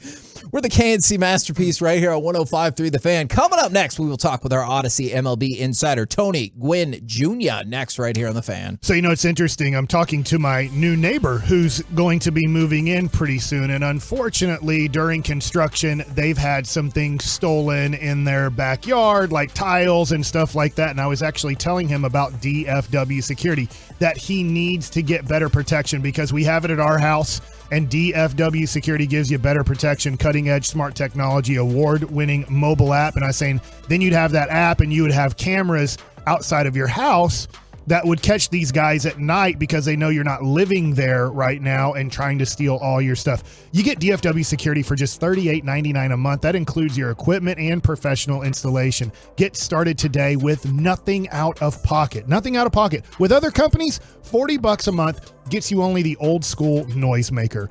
Add-ons, cameras, indoor, outdoor doorbell, smart home, smart locks, thermostat control, garage door control. You can get all of that with DFW.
Texas, and it's brought to you by state-of-the-art weight loss. That's soda. KNC Masterpiece right here on 105 through the Fan. Going to talk with Tony Gwynn Jr. in just 1 second. But somebody asked, and we have the opportunity to explain while throwing out another shout-out from the 817. Can I get a shout-out for Roski from Fort Worth for winning those Royal Rumble tickets? And will any of y'all be there? We are still working on that. I think we might. But also, I will have 2 100-level tickets to auction off to the Royal Rumble as part of Peace-a-thon. So it's a marathon show. Kevin, why are you never shouting out the U6 soccer team, the Stomping Dinos? We talk about them like several times. I feel like we've hit them up, but go Stomping Dinos. So it just stems from Masterpiece, and then it's a marathon show. So that's why we called it Peace-a-thon. And we've been doing it for my possibilities. Peace-a-thon. Nope, still wrong, Eric. We've been doing this for my possibilities. This will be the 9th year because if you're not aware of all the backstory with Corey when Lucy was born and she had a seizure and she ran into some cognitive difficulties, and that is still a struggle for them to this day, though that I believe that little girl can do anything that she wants in life. And so My Possibilities is an organization. It's based in Plano. Derek, I know you've been there before. It helps people out with those same kind of cognitive disabilities, especially when they age out of the school system. They do school type activities. They do job placement. They do training programs. They whipped our ass at Rock Band one year when we went up there. And it's a great, great place. Let's not forget about their cooking too. Yeah, their cooking and their art are amazing. And then Soap Hope? Yes, I have Soap Hope and a painting from them in my house right now. All right, right now on the line is Odyssey MLB insider Tony Gwynn Jr. Insider calls are brought to you by Driveway.com. Looking for a car? Go to Driveway.com where you can get pre-qualified, buy a car, and get it delivered. Good morning, sir. Good morning, gentlemen. I brought in the big guns today because we have Mike Bassick, former Major League pitcher. So we've also brought in Derek Holland, former Major League pitcher. So I feel like I'm just in the way, and I'm going to cede the conversation to you fine gentlemen now. All right, Tony. First one for you. When it came to you watching the game from the dugout, also batting, I know this goes back a few games to Lance McCullers. How much were you trying to see if a pitcher was tipping pitches? Constantly. I mean, most of the time you won't find anything, but when you had as much time watching games as I had at times, you try to find different ways to help your ball club, and it was clear that Bryce saw something in his at bat. And, how much it helped these guys, I don't know. But it's always nice as a hitter to be able to sit speed or pitch. And it seemed like that's what the Phillies were doing in that game. How good was your father at that? Did he teach you any of those things to look for stuff like that? You know what? He actually didn't. I learned a lot of the stuff once I started playing professionally myself. That wasn't something at the young age when I was, sitting in the dugouts with my dad and his teammates that I was really locked in on. I mean, and it wasn't something that he necessarily needed. Now, there were certainly guys that he picked things up on and would use it to his advantage, but that wasn't something that I think he necessarily was looking for on an often occasion. So, Tony, I know a month ago, right before the playoffs started, my dream is that a team would win a playoff series or the World Series based off the catcher catching off of one knee and not blocking the ball. We're almost to the end of the playoffs. And there was at one point first and second in this World Series where they weren't able to pick it and get it to second and third. And I was like, ooh, but they didn't get the hit to knock those guys in. But last night, Tony, the Houston Astros won Game 5. By hitting and running. Hitting and running. Will it come back, Mr. Gwynn? I think for some teams it will. I mean, the Astros, what makes them unique is they can beat you offensively in a number of different ways, right? I mean, they can do things like hit and run. They can move runners, but they also have an explosive offense where they can hang a 5 spot on you with all extra base hits and homers. So I don't know that all teams will, but if you notice, when you get to this time of year, you start seeing it. That generally means the teams that are playing well, the teams that are good, they still use those type of things, and they can be effective. Tony, what's going on? It's Derek here. Derek, what's going on? Not too much, man. I do got a question, though. Do you feel like now going into the postseason, you see more of the analytics kind of fade away, whereas the regular season, you see more of the analytics? Because I feel as if Mike was saying, too, with the hit and run, are we going to start seeing more of that? Do you think the old school baseball is going to start coming into play? That's a great question. I think in terms of analytics going away, I definitely see it start to dwindle as you get into postseason. I just think managers are going to manage based off of what they're seeing, what their gut is. They'll use the analytics. Don't get me wrong. That stuff still plays, especially on the defensive side of the ball. But you get into those decision-making spots, most managers are going to lean heavily on what they're seeing and what their gut is telling them. But in the course of a regular season, there's so many games. It seems like that's the most efficient way to get through a regular season. So I don't think it'll necessarily go away completely, especially during the regular season. I think you'll see more of it. But come postseason, those remaining 12 teams that are fighting to get to this spot right that we're watching now, I just think you're going to see less of it. And I think that's really been a trend over the last 5-6 years too. Yeah, I like that too. That's why I was curious, like seeing in that with the hit and run coming back into play. I don't mean analytics will be completely gone, but I think we're going to rely more on the heart of what's going on with, especially the pitching side. We let him ride a little bit longer. Yeah, do you think that's something that we're going to see too? I think it is. And I think the rule changes kind of usher that in, right? You having defenders on one side of the field, two defenders on both sides of the field, it allows you to do more things like hit and run, like steal more bases. There's just more action. I think pitchers, not being able to regenerate and take as much time to recuperate so they can max effort everything with the time clock, I think that's going to come into play. So I'm looking forward to seeing what these rule changes will do just in terms of action, because that's ultimately why the game has suffered a little bit, is there's just been less action and people don't necessarily want to watch that. Well, I want to give you a pitcher's point of view on this too, because you talk about the rule change and stuff, and you as a base runner, obviously swiping bags. The big thing too with me was in the minor leagues this year, I was in AAA for most of the year, and the thing that I noticed is I can only do a certain amount of pickoffs. I have a very good move, but it's like once I've gone twice, I'm not allowed to do a third one, or if I step off, it's an automatic balk. Do you see that as being a more of an advantage for the base running side and also the hitter side? Because I can't step off. I have to throw a pitch in a certain amount of times, and if I get miscommunication with my catcher, that's going to cost me a ball or a balk. I definitely think it's an advantage for the runners. I don't see any other way around it.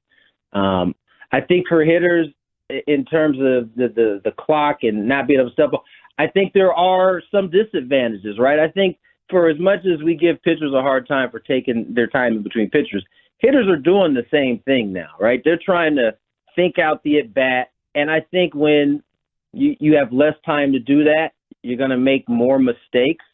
But I also think, these guys will adjust. We've seen it constantly. These rules come in, we all complain about them, and then, we're not talking about it halfway through the season because everybody adjusts. So I do think because of that, like I said, you're going to see, I'm hoping you'll see offense tick up. Now, there's some adjustments that have to be made on the hitting side, too, in terms of philosophy, but I do hope that it does start to get the offense clicking up a little bit. Tony Gwynn Jr. joining us right now. I have an off-season question for you about Aaron Judge, because you might be seeing a lot more of him if he goes to the San Francisco Giants. And Jake Arrieta spoke out about this, and I kind of see Jake Arrieta's point here. If I hit 62 home runs and almost win the Triple Crown, and you're going to boo me about 5 times in the playoffs because I didn't get a big double or home run in that situation, it's tough to maybe want to go back to that place. Yeah, there's no getting around it. And I've always been a firm believer that not everybody is built to play in a place like New York or Philly. I mean, there are just high expectations. And, fair or unfair, they expect championship, especially in New York. And so the regular season's fun, and what you do during it is meaningful for the individual, but for them, the fans, they want championships. And, I think it's probably a stretch to have that kind of, train of thought. But in terms of Judge, yeah, a lot of guys don't like it. But I will say this, some dudes don't pay that much attention to it, in terms of the boos. It does kind of come with the territory in New York, and I don't think that's changed over time. So I think ultimately the money will do the most talking compared to the boos. If I give you right now prediction, you predict Aaron Judge is a what team in 2023? Met. Rangers. Oh, man. It's the Giants. I'll say the Giants. Okay. What about Phillies in 7? Can you at least give me that prediction so I don't have to watch the Astros win another World Series? You may be having to watch the Astros win another World Series. Dude. And they're bringing back that whole team next year, too. Us being Texas Ranger fans over here, you look at it and you go, when are they going to be bad? When are they going to have to rebuild? I mean, they got 7 quality pitchers, starters. They got a good bullpen. All of their guys are under contract that are their hitters. This team, if they win tomorrow night or Sunday, I don't know what's going to stop them the next 2 to 4 years. The question is, can they keep doing this over again? Because eventually those guys are going to have to get paid, and we'll see if they can handle the next avalanche of guys that have to leave because they can't afford to pay them or don't want to pay them. But you're right, for the next 2-3 years, could be tough sledding in that AL West. Okay, Tony, I just asked you to tell me they won't win a World Series. Now you're helping them build their frickin' dynasty. So thanks for that. I didn't have anything to do with it. I'm just telling you what I see. I'm sorry. Fair enough. Well, I tried to retire Derek, so who am I to do anything? Thank you very much, Tony. We appreciate it as always, good sir. You guys have a good weekend. There you go. That was Odyssey MLB insider Tony Gwynn Jr. Insider calls are brought to you by Driveway.com. Head to Driveway.com today to shop more than 25,000 new and used cars in Driveway's nationwide inventory. Derek, we have Forgiveness Friday, and people are already destroying me. That's right. And I apologize because I was just picturing you with our show already. I know you still have work to do in Major League Baseball, so I apologize for messing that up. Yeah, I saw that on the fan text. I'm people were kind of. Did you just retire him? Sorry about that. I was just excited about you being on the show. He doesn't believe in you, Derek. That's unbelievable. You know what? He doesn't think you can do it. That's a motivational strategy that I use, but I shouldn't. Sometimes I'll tell my wife, I was like, no, just tell me I can't achieve something. Are you just motivating me to get here quicker, or what's the plan? Yeah, no. No, he doesn't think he can go pitch in the league again. Yeah, that's what he's saying. Can I just say one thing real quick? What's that?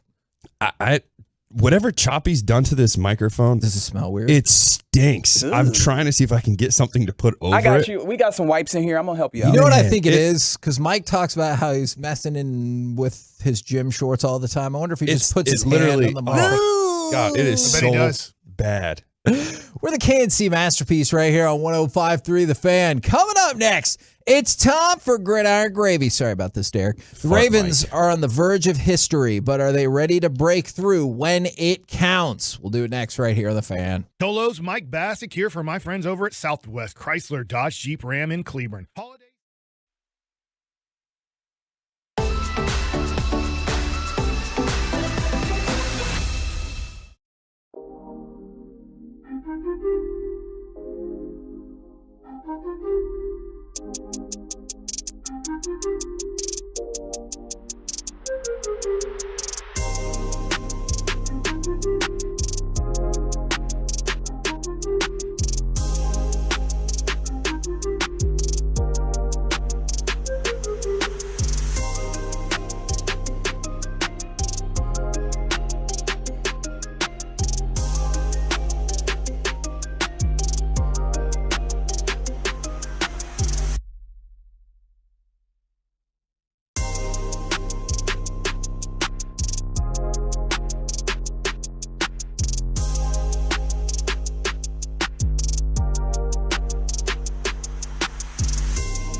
This segment of the KNC Masterpiece on 105 through the Fan is brought to you by Buyers Barricades. If you're in need of traffic control or barricade rentals, Buyers Barricades is a full-service provider taking care of your project or special event, no matter the size, from start to finish.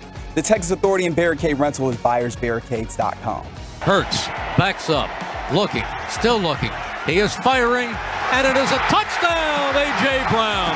Hurts made it look easy.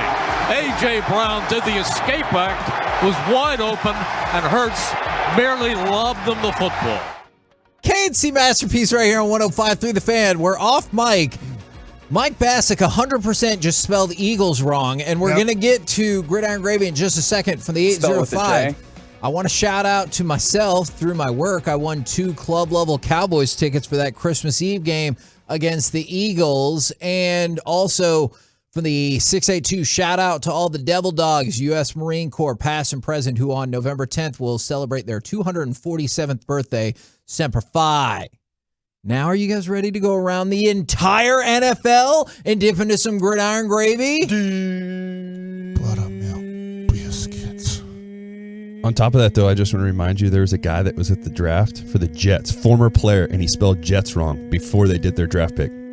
That is embarrassing. G-E-T-S. Jets. No, it was Jets, actually Jets. Y'all are going to kill It Reggie. was J-E-T-E-S. Jets, Jets, Jets. Jeets. All right, let's let Reggie survive. That was an all-timer, outstanding right there. Fantastic. Now, it looked particularly encouraging for the Texans last night as they started out the game up 7-0. The Texans had not scored a single point on opening drives all season. Moved the ball 75 yards, 9 plays against one of the better defenses in the league. And then at halftime, it's 14-14. Was there any part of y'all that thought maybe? At halftime, I didn't watch the game, but I saw on my phone it was 14-14 and a half. I'm like, I can't believe this. But then the next thing I looked at, they were winning. So I was like, yep, this is gonna be an easy win. Unfortunately, I have to shout out some stuff for the Eagles. Is Javon Hargrave, his last 2 games, 5 sacks, 12 pressures, and a 24.5% win percentage rate on passing downs.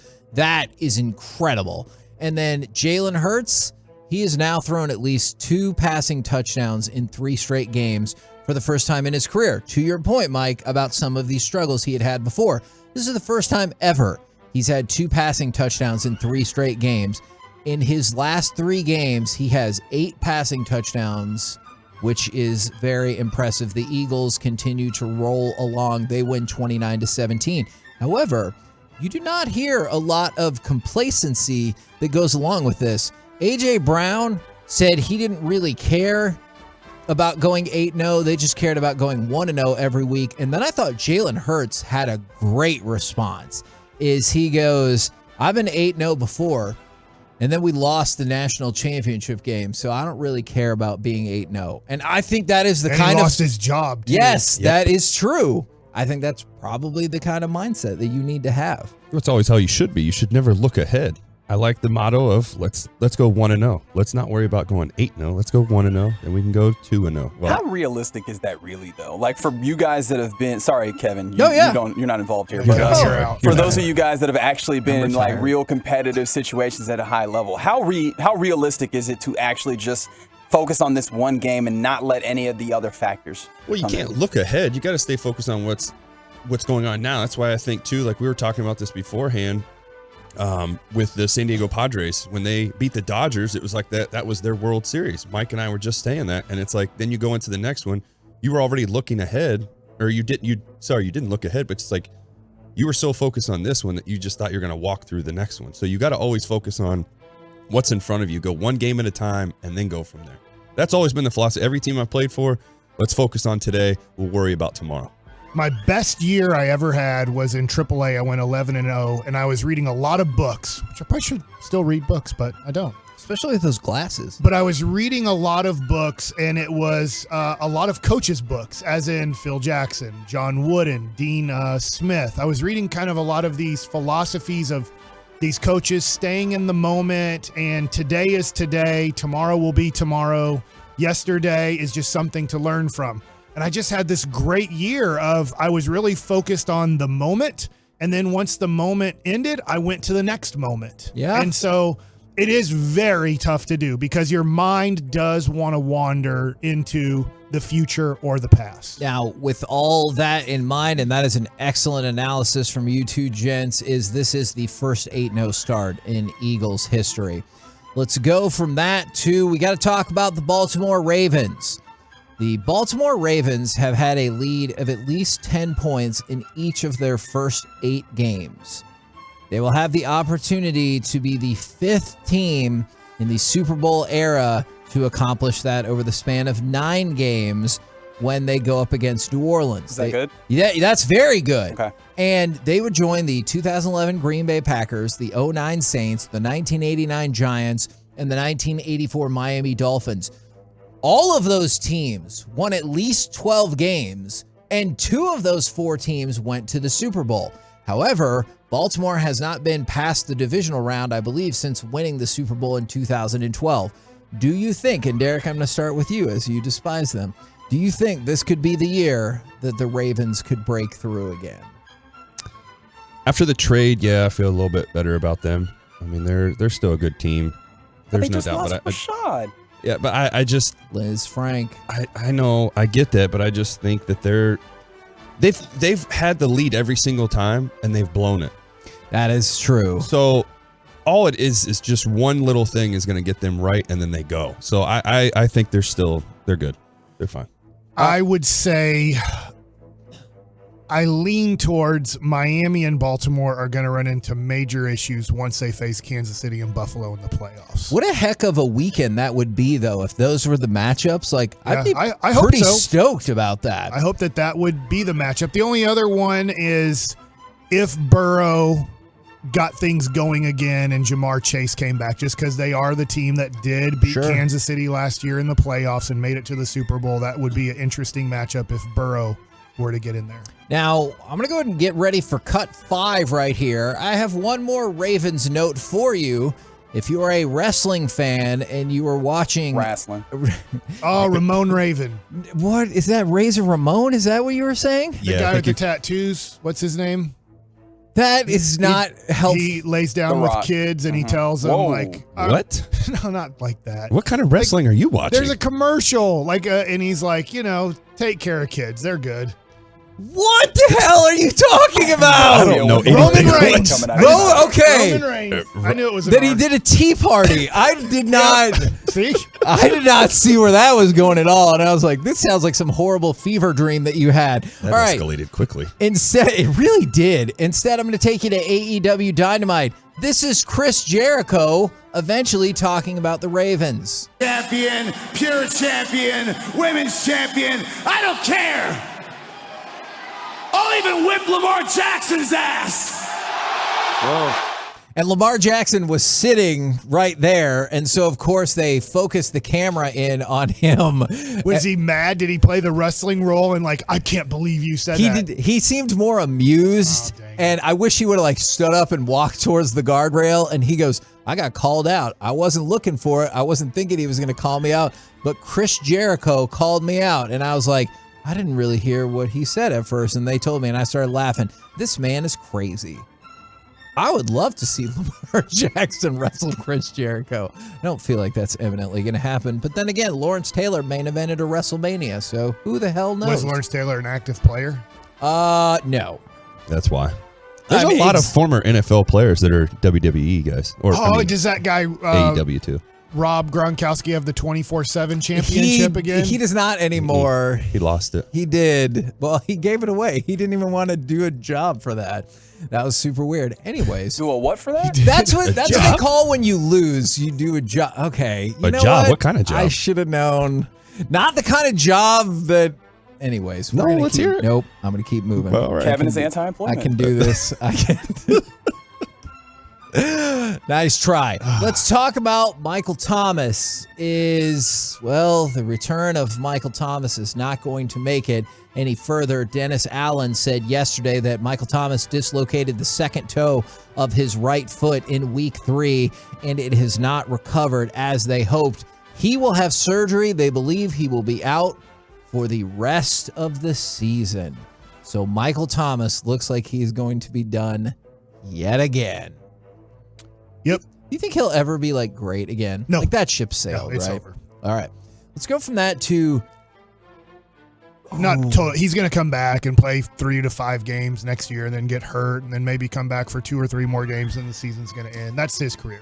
the Chargers did in fact sign Cameron Dicker. That's Dicker the kicker to be on their practice squad and then back. No, that's a different dude. We have to be concerned for his health now, don't we? Yes. He plays for the Chargers. Yes, you do.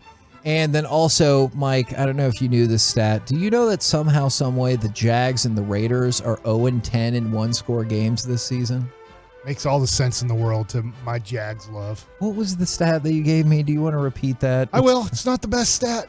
Can't wait. Right now, Trevor Lawrence is 5-20 in his career. That's the worst record in the history of football for a quarterback drafted number 1 overall. That is... I'm not quitting. I'm not going to quit the Jags. All right. So you're not going to sell any Trevor Lawrence cards at the Dallas Card Show? You be quiet about that. But I might be trying to move some Trevor Lawrence cards. We're the KNC Masterpiece right here on 105.3 The Fan. Coming up next. Who was that Gridiron Gravy brought to you by, Kevin? That Gridiron Gravy was, of course, brought to you by Diamond Factory Dallas, a read that I would never, ever miss. Except for the times that you do. AK, that is fine. But don't forget about that commercial that Mike tried to tell us about. We're the KNC Masterpiece right here on 105.3 The Fan. Coming up next, we did the positive. So what has been the biggest negative development for the Cowboys thus far this season? We'll do it next right here on The Fan. Well, I'm going to tell you about this.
A shout out Friday from the 214. Shout out to 105.3 The Fan. I get to see Chris Rock with the tickets I won. Congratulations to you for that. Shout out to the kids.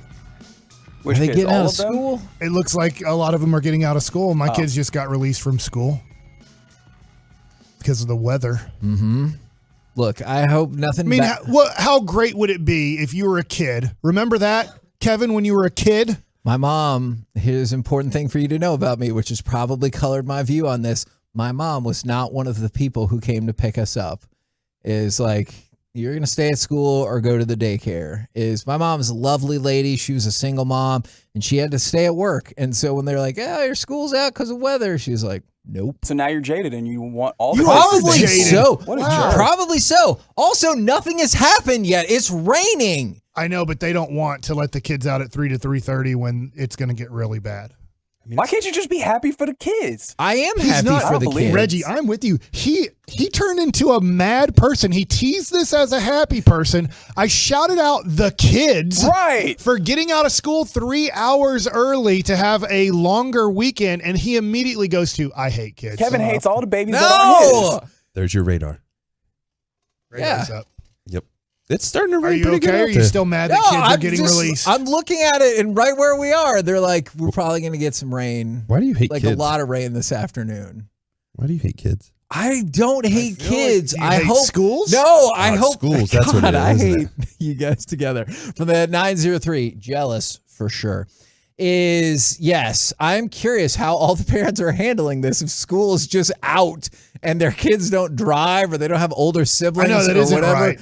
Like, I am kind of curious about how that works. Keep them in school. Of course, Kevin was worried about the Nothing logistics. is eminently happening. What a I'm jerk. just saying. Looks like I got to go. Derek, you got the rest of the I show. hope nothing bad happens, and I know bad weather could be on the way, but right now it's raining and they let school out. Doesn't that seem a little odd? Yep. Thank you. Don't turn to his side. I'm just saying it's kind of weird that we are getting out of school when it's raining. Yeah. Yeah, it's only raining right now, but at 3 to 3:30, it's supposed to be possibly hailing with tornadoes. Okay, well, that's a possible. Tornado hail, Kevin! So keep them at school. Keep them there. Okay. Keep them I mean, those buildings are pretty secure. But I mean, they're redoing all of Thomas Jefferson because a tornado ripped through that school. I hope nothing bad happens, and I absolutely remember when it seemed weird that right now is why we're choosing to do that. All right. I love the kids. Stay in school, kids.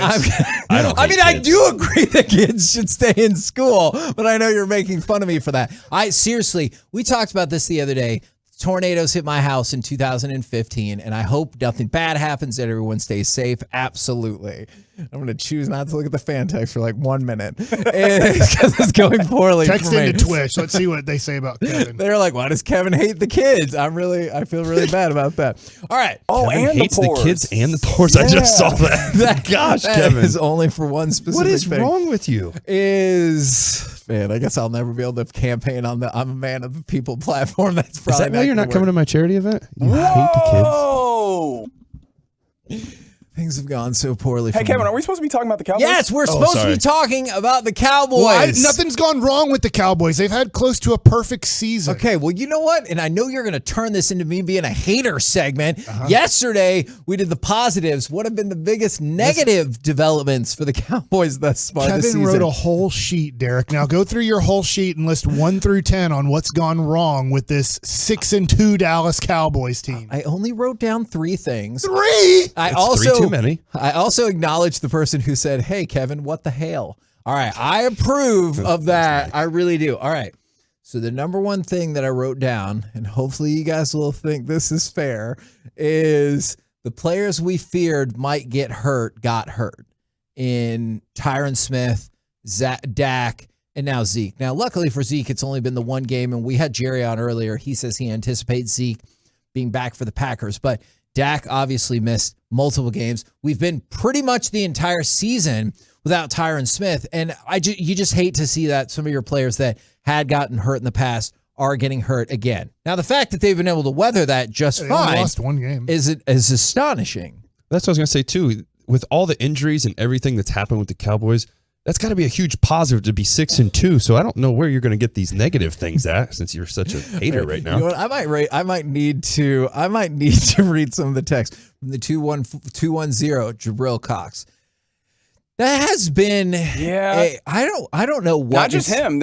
I pair him also with Jalen Tolbert, like two young guys that you were hoping would contribute this season that haven't really had an opportunity on the field. Okay. Now, I'm glad that you've joined us here. That was my next line item to go along with those, because I think we can discuss these all together. Is Kelvin Joseph and Deshaun Wright haven't developed to the point where they have really challenged for playing time without injury. Like, you've seen Kelvin Joseph because of an injury, and I know people will say special teams, and I appreciate that, but that's not what you drafted him in the second round, is to play special teams. So it is concerning. You asked earlier about Tristan Hill being let go, and he's a high draft pick. Jalen Tolbert, you haven't seen that development. I know Jabril Cox was not as high of a draft pick, but you still haven't seen him be able to get on the field. And then Kelvin Joseph and Deshaun Wright haven't been able to get meaningful playing time outside of special teams.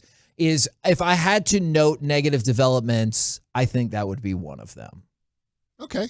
Is fair?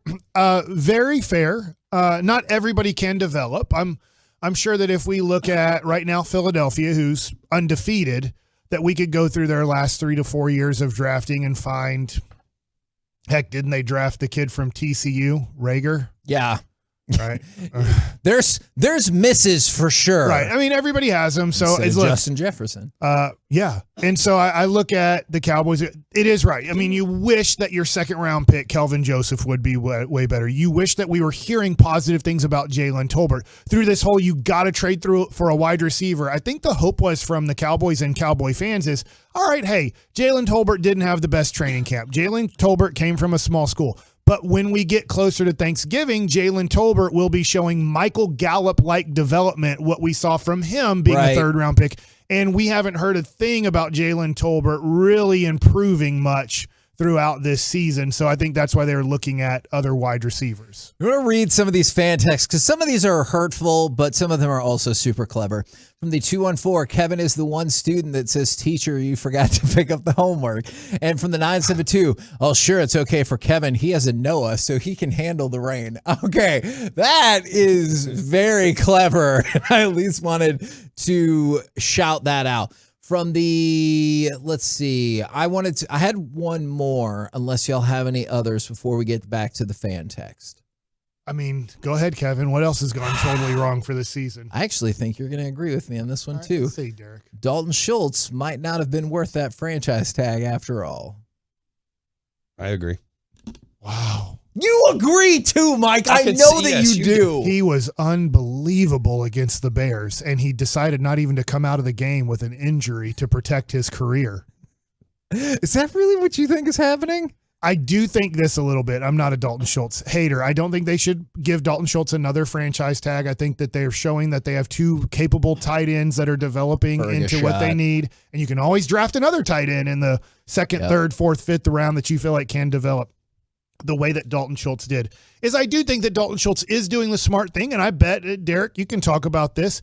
Sometimes agents will look at where you're at, the lack of commitment from an organization that you're with, and go, hey, if you're not close to 100%, if you go out there and look bad or you get really hurt, that doesn't help me in the open market if you're going to be in the open market. So I do think Dalton Schultz has, and I understand why he's doing it, protected his career a little bit. Agreed with that. That's spot on. Agents will always talk about, like, I've had that, like, hey, you're not performing, though. We're not going to be able to, do you really want to take your risk of going somewhere else? So that's what I was going to ask you, too. Is it lack of commitment from the team, or is it lack of performance? And I also wonder, to your point, like, I get the broader idea. I wonder how much money he's costing himself. Because, like, right now, I know he's been hurt, but he's projected out for the season 43 catches, 431 yards, and no touchdowns. Like, I think he'll be better than that, because projections are he's putting up a 0 stat when he's not healthy. So I think that he could have a pretty big second half, because as long as he's healthy and Dak is healthy, there is a chemistry there that we did see in the Chicago game. I know I was exaggerating 100%. A little bit, but there's a good chemistry between those two, and those two being healthy together really like feeding off of each other.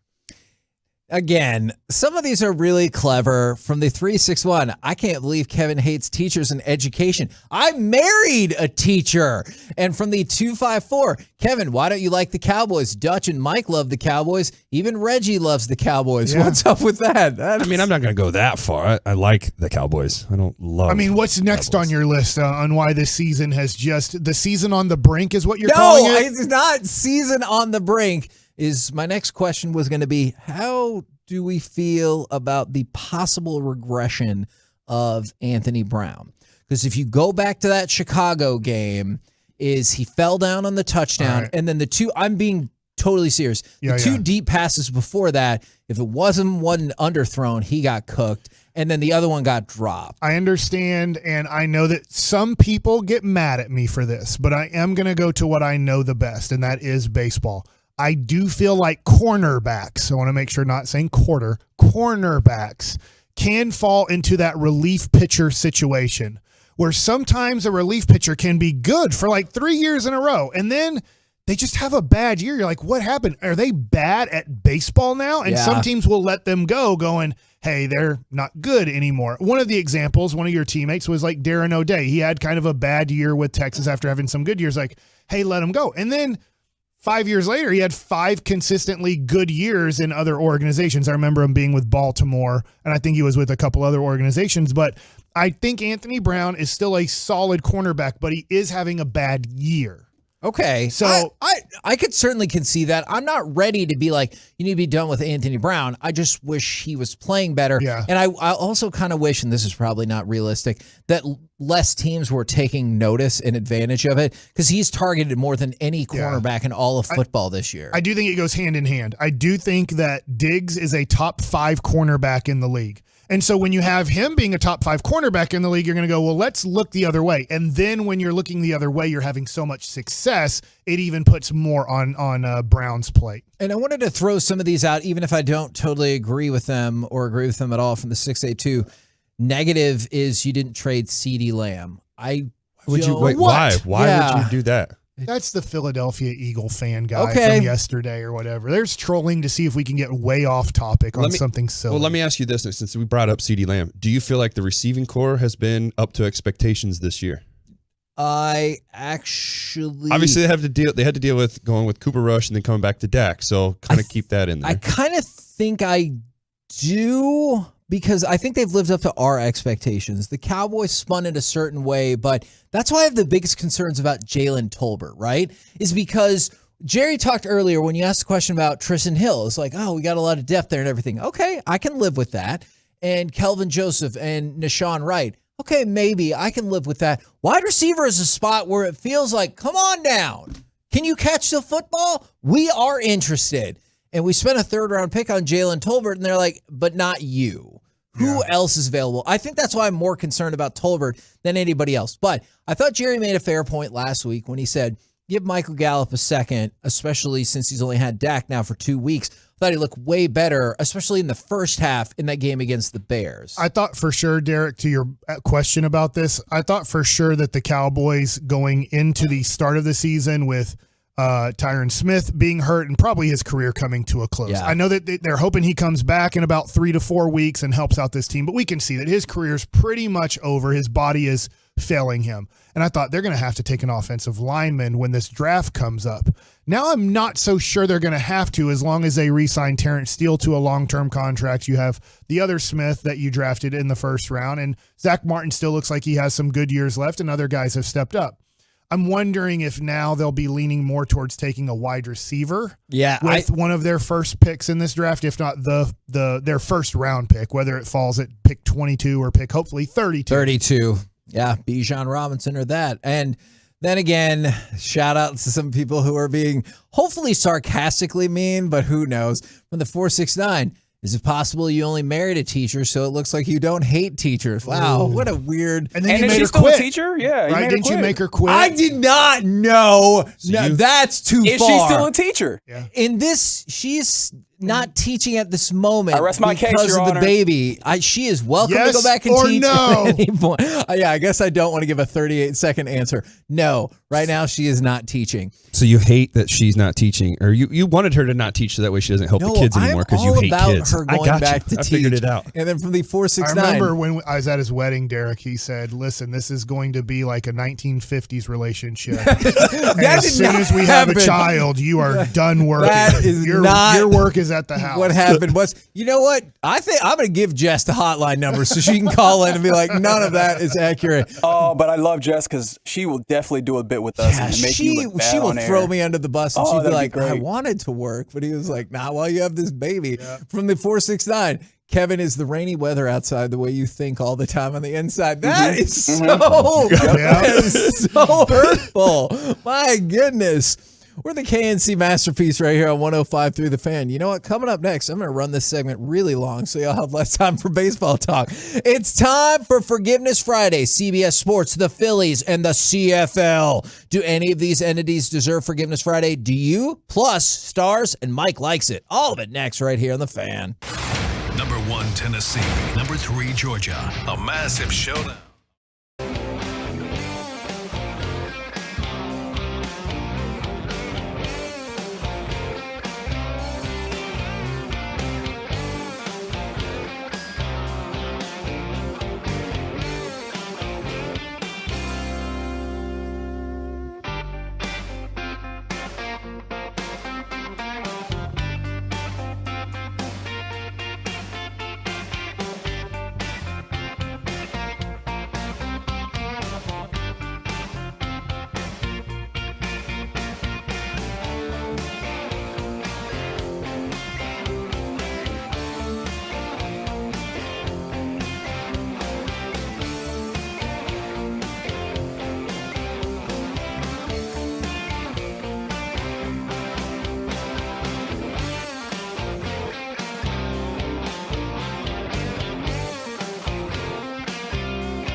On 105 through the Fan is brought to you by Buyers Barricades, and it's brought to you by Frankel and Frankel.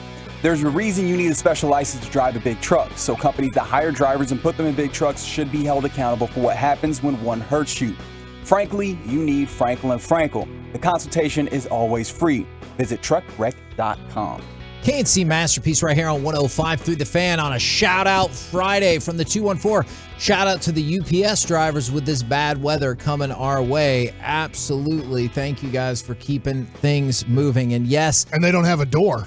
What can Brown do for you? I have read many of the hurtful, some were more clear that they were in jest texts, so I appreciate y'all getting involved in that. What do UPS drivers do without the door when it's raining? I think that technically, don't they have a sliding door? They just frequently leave it open because they don't have AC in to just get in and out quick. I'm honestly not sure. That's a good question. Nothing wrong with getting in and out quick. Oh my gosh. Okay. It's time for some forgiveness. Well, when it's wet, you have to. Yes, duh. Because you're going to get wet. You don't want to slip and fall. Get out of the door and get the package to where it needs to be delivered. It's always about delivering the package. Oh my dear God. On time. We're the KNC Masterpiece right here on 105 through the Fan. Thanks for tuning in for what will probably be my final show. I don't know who I will be replaced with, but surely somebody is. I got you. I mean, Derek's here right now. That's a good point. It's time for Forgiveness Friday, and we're actually going to start with the Philadelphia Phillies, is because A, they're about to let the stupid Astros win the World Series, but also, did you see the amazing prop bet that people lost because of the Phillies? Mattress Mac is about to make a lot of money. That is true. There's a sports book that offered a bet before Game 4 of the World Series. Combined 76ers made three-pointers and Phillies hits. The over-under was 19.5. The 76ers made 19 three-pointers. But the Phillies, of course, had 0 hits. So going into that game, all you needed was for them to get 1 hit and you would have won your bet. But of course, that did not happen. What is crazier, that or this? In April, one bettor at BetMGM bet $50 on the Astros to beat the Phillies in the World Series. He is about to cash that to the tune of $125,000. Oh my God, that's Say incredible. That again? A bettor placed a $50 bet in April on the Astros to beat the Phillies in the World Series. And it was because of the Phillies.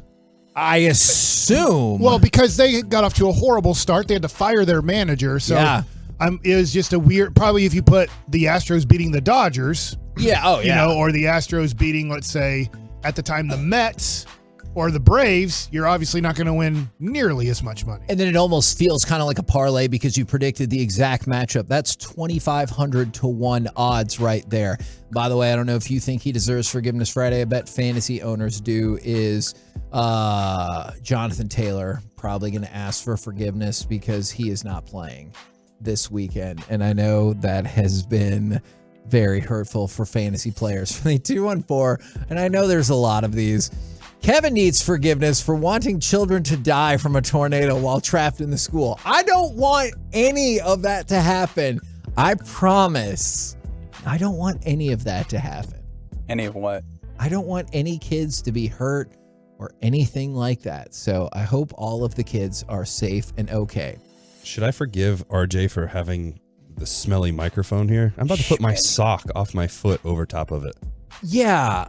It was amazing to me that I got cleaned, but then the cleanness only lasted for a short, what was that, like an hour? Mm-hmm. And then you're like, it's back. Mm-hmm. Do you want to give him forgiveness? No. We can't wash a mic.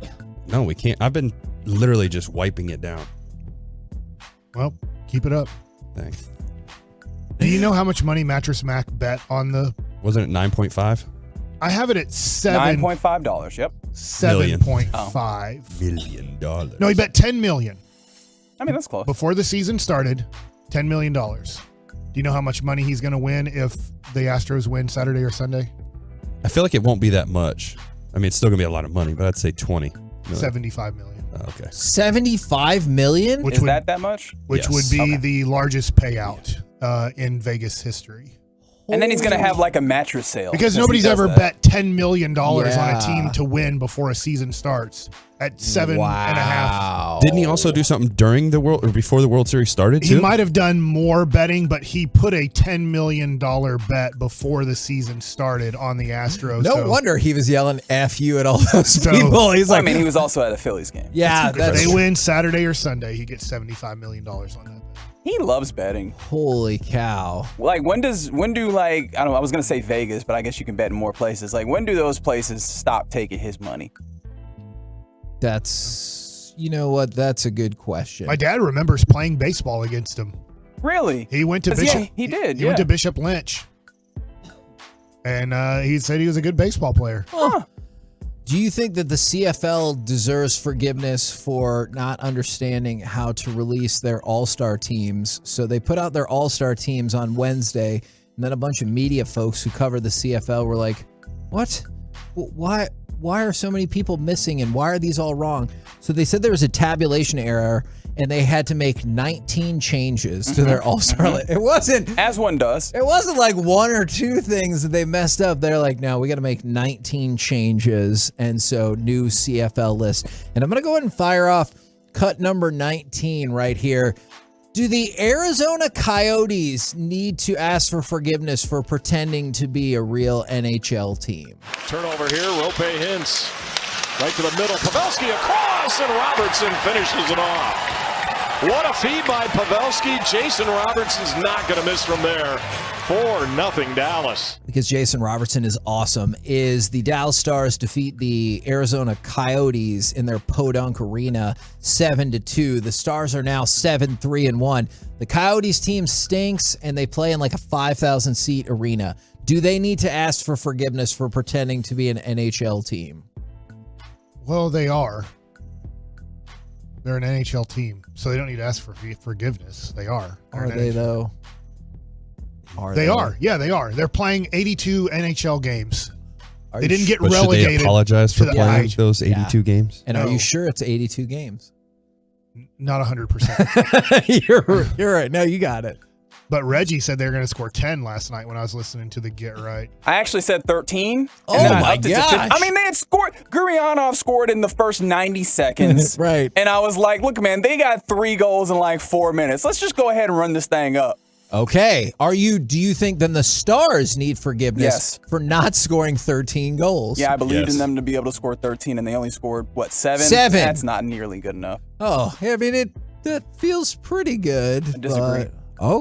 Okay. They're capable of more. I want them to meet their expectations, Kevin. Oh, okay. I appreciate that. And then from the 214, Kevin, you need forgiveness for breaking my window when I borrowed things from Blockbuster. I don't know. It's possible that was you, but you were not borrowing. You were stealing. That person's in prison. You know that. I hope that is true. And from the 214, this is not everybody. You guys need forgiveness for not thinking Jalen Hurts is any good. Some of us have given Jalen Hurts more credit than others. I have. Are you talking about yourself? No, I'm talking about you, Mike. You need to up your credit on Jalen Hurts. I think he's the greatest quarterback I've No, ever seen in my you life. don't. If he wins MVP, by the way, I don't know if you want to throw this in there or not then. Did you see that CBS Sports, their midseason MVP is Jalen Hurts? Didn't see it, but I heard it from Kevin Gray last night on the Get Right. Do you think they need forgiveness for that? No, he's the greatest quarterback in the history of the NFL. That's right. He has said that. I've often heard that. Never sarcastic. We're the KNC Masterpiece right here on 105 through the Fan. By the way, one more positive note. We didn't get a chance to shout this out yesterday is Jesus Ferreira has been named to the best 11 for the MLS. So essentially, he has been named an All-Pro after an outstanding season for FC Dallas. So the forward gets the nod right there. All right. Now, and we're transitioning in there early for some Mike Likes It. You asked for more time. Here you go. I don't even know what we're talking about. What? No, I know what we're talking about. First, we're talking about Derek and I are going to the Dallas Maverick game tonight. That's right. Versus the Toronto Raptors. By the way, this is a tough game. Mm-hmm. I think a lot of people that don't follow the Raptors, and obviously after they lost Kawhi Leonard, probably like, yeah, whatever. Pascal Siakam is a heck of a basketball player. Scotty Barnes looks like a future, I'll say all-star, with the small possibility of turning into a superstar. It's very tough to become like a top 10 player in the league, but Scotty Barnes is a guy I'm very excited to see play tonight. I hope he doesn't play great, because if Siakam plays great and Scotty Barnes plays great, I'm sure the Mavericks will have a very tough time beating him. But I would love for you guys to yell Tolo or say what's up if you see Derek and I at the game. I'll be wearing the very sweet 1987 warm-up jacket that I have on. And you'll be wearing what, Derek? You're probably going to be wearing a fancy shirt? No, I'm going to match you. I'm going to have the throwback style jersey as well. You like knowing what jersey they're wearing? Yeah, because I'm a jersey guy. I don't care. I know there's people that don't like that, but I'm a fan, all right? I'm going to dress and support my team, and that's wearing their jerseys. I'm going to be that guy. I don't care, but you're wearing the green, so I'm going to wear green. How many beers have you drank at one Dallas Maverick game?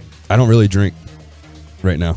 Because I'm in training. I don't mess around with that right now. I'll drink on the. Kevin if it was a Saturday, drink, don't worry about it. Yeah, no, I already retired according to him. So, I mean, maybe I should stop training. Ask for forgiveness for that. But I'm, if it was a weekend, yes, I'll have probably a couple beers. But I don't really drink that much. I'd say 4 at the most. To make you feel better, in 2008, I was in AAA, and the video game had already came out. There's multiple. I don't know all the video games. I'm not a video game guy, but it had me as retired on the game, and I'm like, you SOBs. I just pitched last year in the major leagues, and they retired me, and I was like, I'm still playing. I'm literally playing right now for the Columbus Clippers. Ring your bell. I do want to say though for the game, because I want to go back to that real quick. I think we're going to see a lot from Tim Hardaway and Dorian Finney-Smith tonight. A lot of passes. We'll see a lot of. I know. We're definitely going to see shots from Hardaway. I already know that. But I think you're going to see more from those guys tonight. I think we're going to see a big upside for them. Right. Nice game from them. All right, good. I can't wait to go tonight. Hopefully the weather will be decent enough for us to get to the game on time, and we have a sellout. So got an accident out there. That's going south on 75, getting close to downtown. You will get slowed up as there is a new accident with, it looks like, some flashing lights. All right, Derek, let's go back to last night's game. And you talked about earlier about battling in a 30 start season. If you're healthy, you get 30 starts. You're going to have 10 where you feel great, 10 where you don't feel good at all, and 10 where you feel average or mediocre. Talk about last night.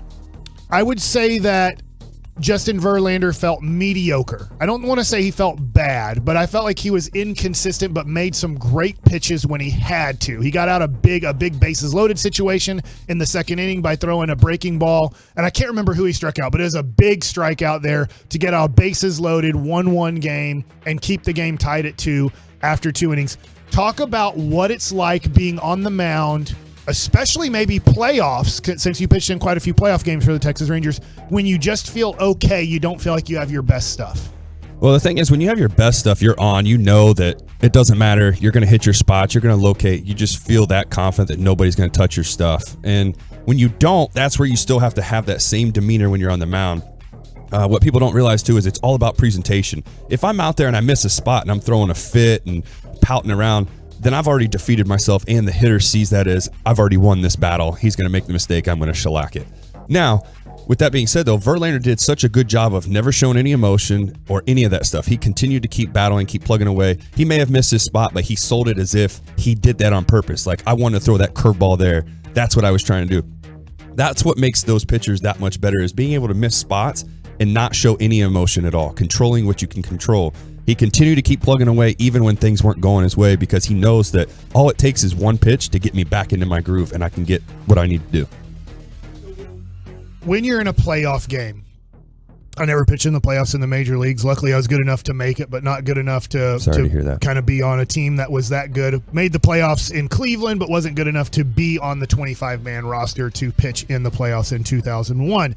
Is when you're in those moments, you make a big pitch in the second inning. I mean, it was huge. That was a big moment.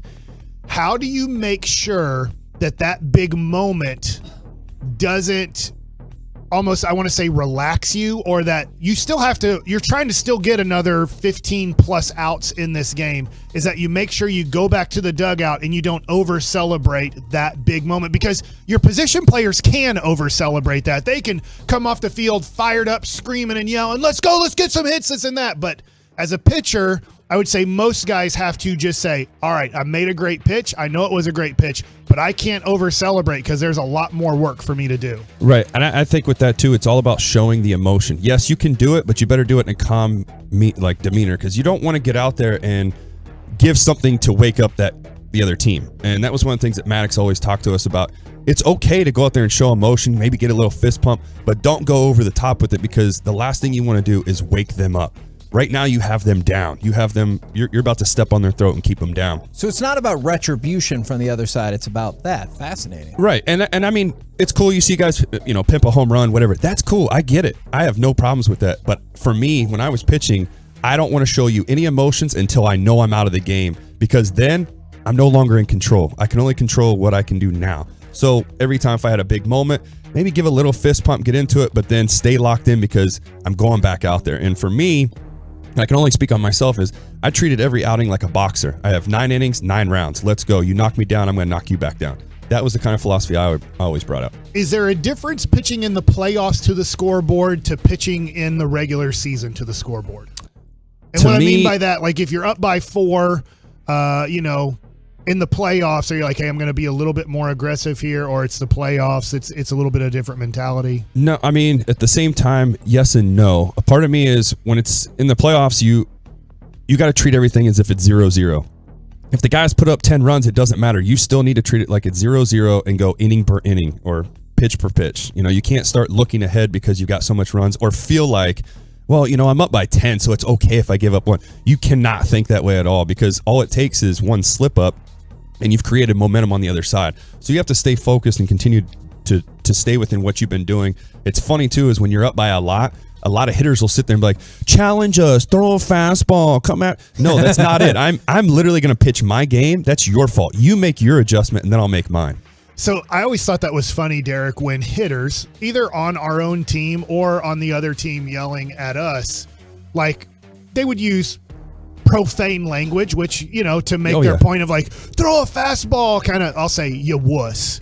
And it's like, if you'd hit a slider, you dumbass, I would throw something else. Okay, can you say that? Hold on, though. But on the flip side, yes, you can. But on the flip side, it's kind of effective, because isn't baseball backing down to, you shouldn't be able to do a shift? Isn't Correct. that what baseball is doing? And that's why I hate we're doing all that, is we're giving into the advantage. This is a strategic game. If you can't hit something that I'm throwing, that's your fault. You need to make the adjustment. And then when you make the adjustment, now I got to make the adjustment. It just goes back and forth. It's a chess match. But it's funny you say that, because every time I would face somebody, no matter what, like there's always going to be that S talking. It's always going back chirping and forth. From the dugout or from the Correct. guy. Because they're trying to get in your head and take away your game. And that's where the mental side of things is so important in the game of baseball, is people don't realize, skill is one thing, but you have to be mentally tough while you're out there to handle these situations. All right, so my next question, I know this is kind of Ask Derek Collin questions, but look, I never was in the playoffs. I can only speak from playoffs as a fan watching Derek's teams play in the playoffs. And then at some point, if we have time, there are like general baseball questions, but it's not playoff specific at some point, if y'all want to work. I have a World Series / playoffs specific question. I sat on the bench of many a games that kind of, yes, they mean something, but I got in my work. I did my bullpen. I got in my running. I'm getting prepared for my start, whether it's the next day or whether it's 3 days from now. And I'm just watching the game, and it's another game. What is it like? Last night was such an intense game. I mean, I feel like every pitch had so much meaning to it last night, because any pitch that was not executed and the hitter did something important became a really big moment. What is it like sitting on the bench, knowing you're not going to pitch today? You might be Framber Valdez, or you might be Christian Javier, where you've just recently pitched, or you're pitching the next game, but you know you're not pitching in this game. How nervous are you in the dugout watching a World Series game? So for me, when I was not pitching, it was more of me watching and taking notes, especially if you had a guy like Matt Harrison or CJ or Cole, Cliff, whoever was pitching that was lefty. I really wanted to watch how they were taking their approach so that I can continue my scouting report with that.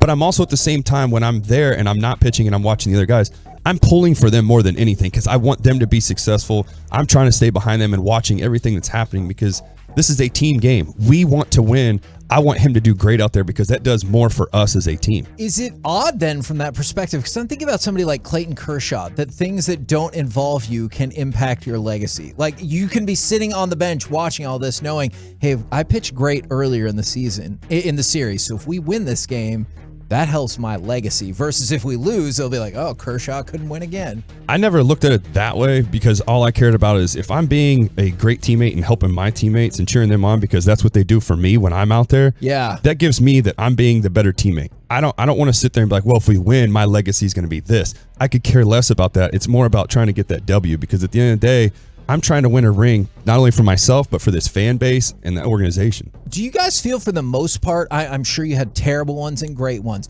but across the board, like what percentage of people in Major League Baseball do you think qualify as good teammates?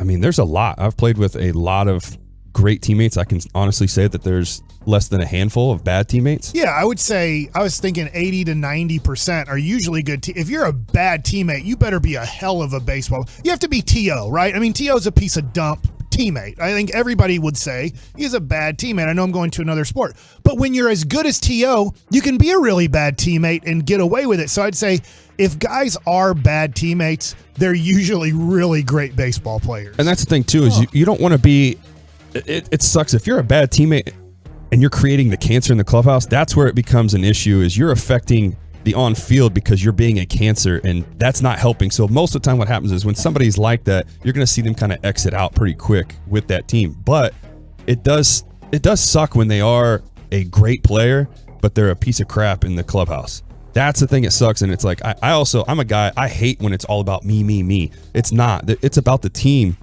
You gotta be able to carry your team around and be supportive of them just like they are of you. They want you to be successful. Why do you have to be that guy that just only cares about yourself?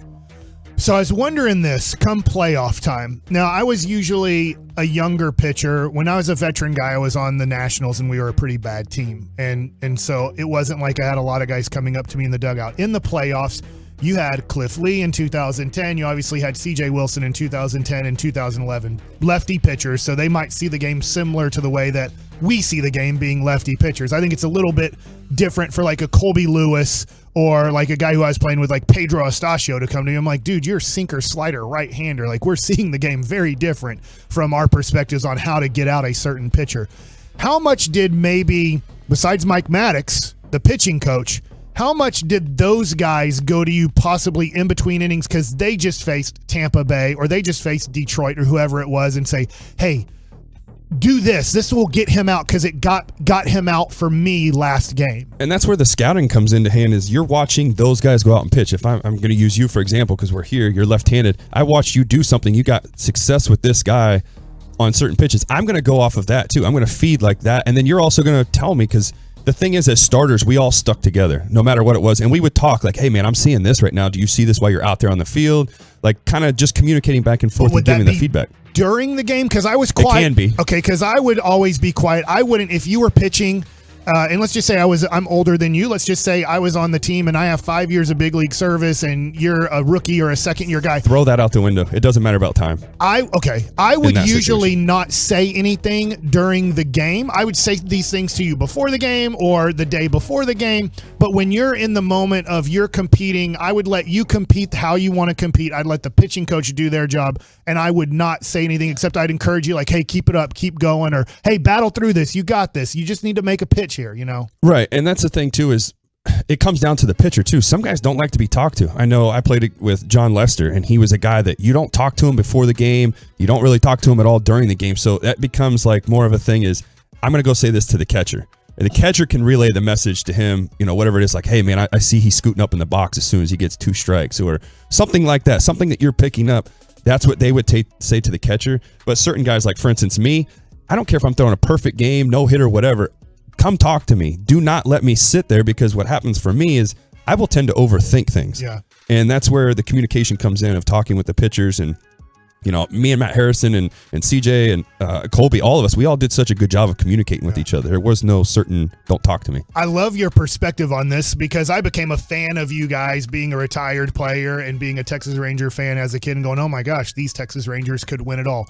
What was it like, if I have the series correct, in 2011, you guys were tied at 2 with St. Louis, and you guys won here Game 5. Right? And then you had to go to St. Louis. What was it like? I know it's a little bit opposite for Houston because they won Game 5 on the road and they're coming back home. But what was it like? Because Game 5 can be such a pivotal game, is now you have to win 1 game out of 2 to be the champs, and the other team now has to go back home or go on the road and win 2 in a row to become champs. What is it like winning that Game 5 in such a key game?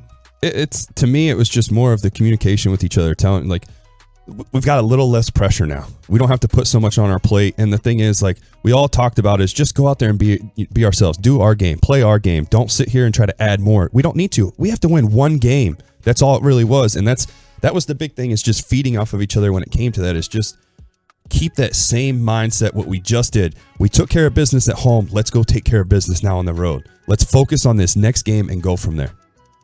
How much pressure is there pitching in an elimination game? Oh my gosh, man, it's very stressful. I know it's more stressful for the manager than anything, because you want to make the right decision. When do I take this guy out? When do I, whatever that case may be. I just remember, you know that it'll be second guessed to death. Yeah. Oh yeah. And the thing is, no matter what, if he puts somebody in and he does good, it's a great move. If he puts somebody in and he does bad, man, what a bad move. So it's like, you can't really win technically. And what really sucked about 2011 was the rain out. We should have played that day.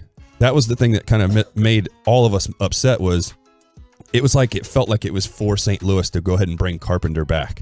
And that's what kind of upset everybody. But at the same time, it was like, okay, we still got to do our job. We got to focus on this and stay within ourselves. Yeah, it's going to be interesting because Framber Valdez, to me, is the best left-handed starting pitcher in the game today. There's other great ones. Urias comes to mind. Max Fried for Atlanta comes to mind. I know there's other good ones. I know Kershaw was the best, still very good all-star pitcher, but I mean, literally, Houston has tomorrow night the best left-handed starting pitcher in the game to close it out at home in Houston. And then Zach Wheeler has to try to match those zeros, most likely being put on the board. My last question for you, Derek, is when it comes to guys like Verlander right now, because the interview I watched last night almost kind of felt like his season is over because he's not scheduled to pitch Game 6 or Game 7.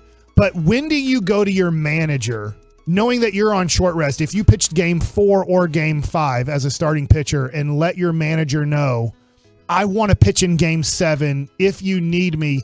And then how much do you have to play catch? I don't think people understand this, and maybe this gets into too much of a long conversation. How much do you need to play catch on Saturday and /Sunday if it goes to Game 7 to know that you really can go out there and execute pitches and be a good pitcher? Well, first, it's going to be super light on the catch play. Definitely not playing catch at all today. Once they get back home, let's just do regular treatment, ice, whatever you got to do. Some guys believe it, whatever.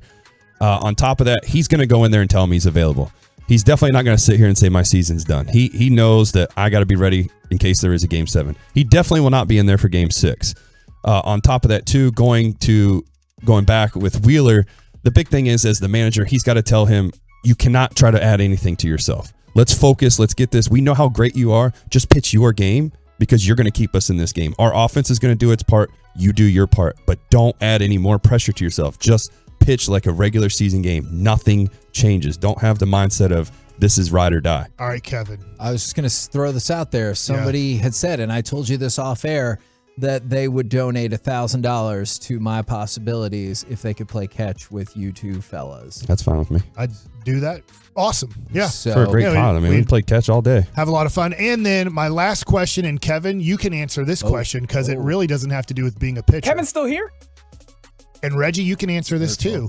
Do the Phillies have the best powder blue jerseys in the game? In the game? I don't know. I like the Cardinals. Cardinals? And the Blue Jays. Okay. Well, pick one. The correct answer is the Rangers. We never wear them. They need to bust those out. They're only on Sundays. They wear them on Sundays. I know. If I had to pick, I like that old school bird look, the Cardinals. That's a good one. That's a good pick. Did you just effing say the Cardinals? I We're had talking to. about It's the jersey. fashion. We're not talking about the team. Liking the Talking team. about Ozzy and Willie. I like and their Vince uniform. And Tommy Herr and Jack Clark. Gross. We're talking about John Tudor. We're the KNC Masterpiece. Yeah, but was with a D. We're the KNC Masterpiece right here on 105 Through the Fan. Coming up next, who has been the best veteran addition in the NFL this season? 877-881-1053. You want to get involved? We'll do it next right here on the Fan. Boomer Esiason joins the Fan to give you his insights.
on 105.3 The Fan.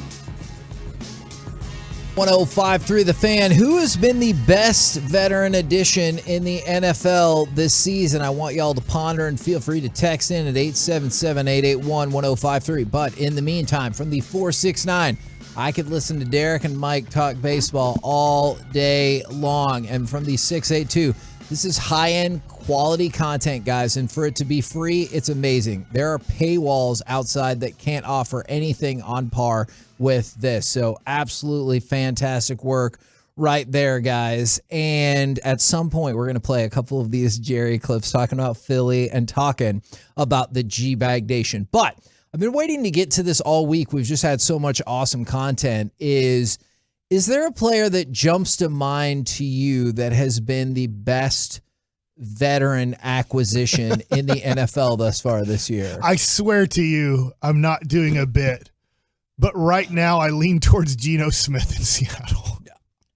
Well, but they've had he's been there for 3 years. Oh, really? Yeah. But that, to his point, that's how you've been like, are you serious? I looked that up a couple days ago because that same thought crossed my mind. I was like, I'm pretty sure he was there, but let me double check. Is A.J. Brown count for Philadelphia? I've seen some people who are like, oh, this player's too young. If you move teams, and this is the year, I think he absolutely counts. And A.J. Brown, you just look at that last game.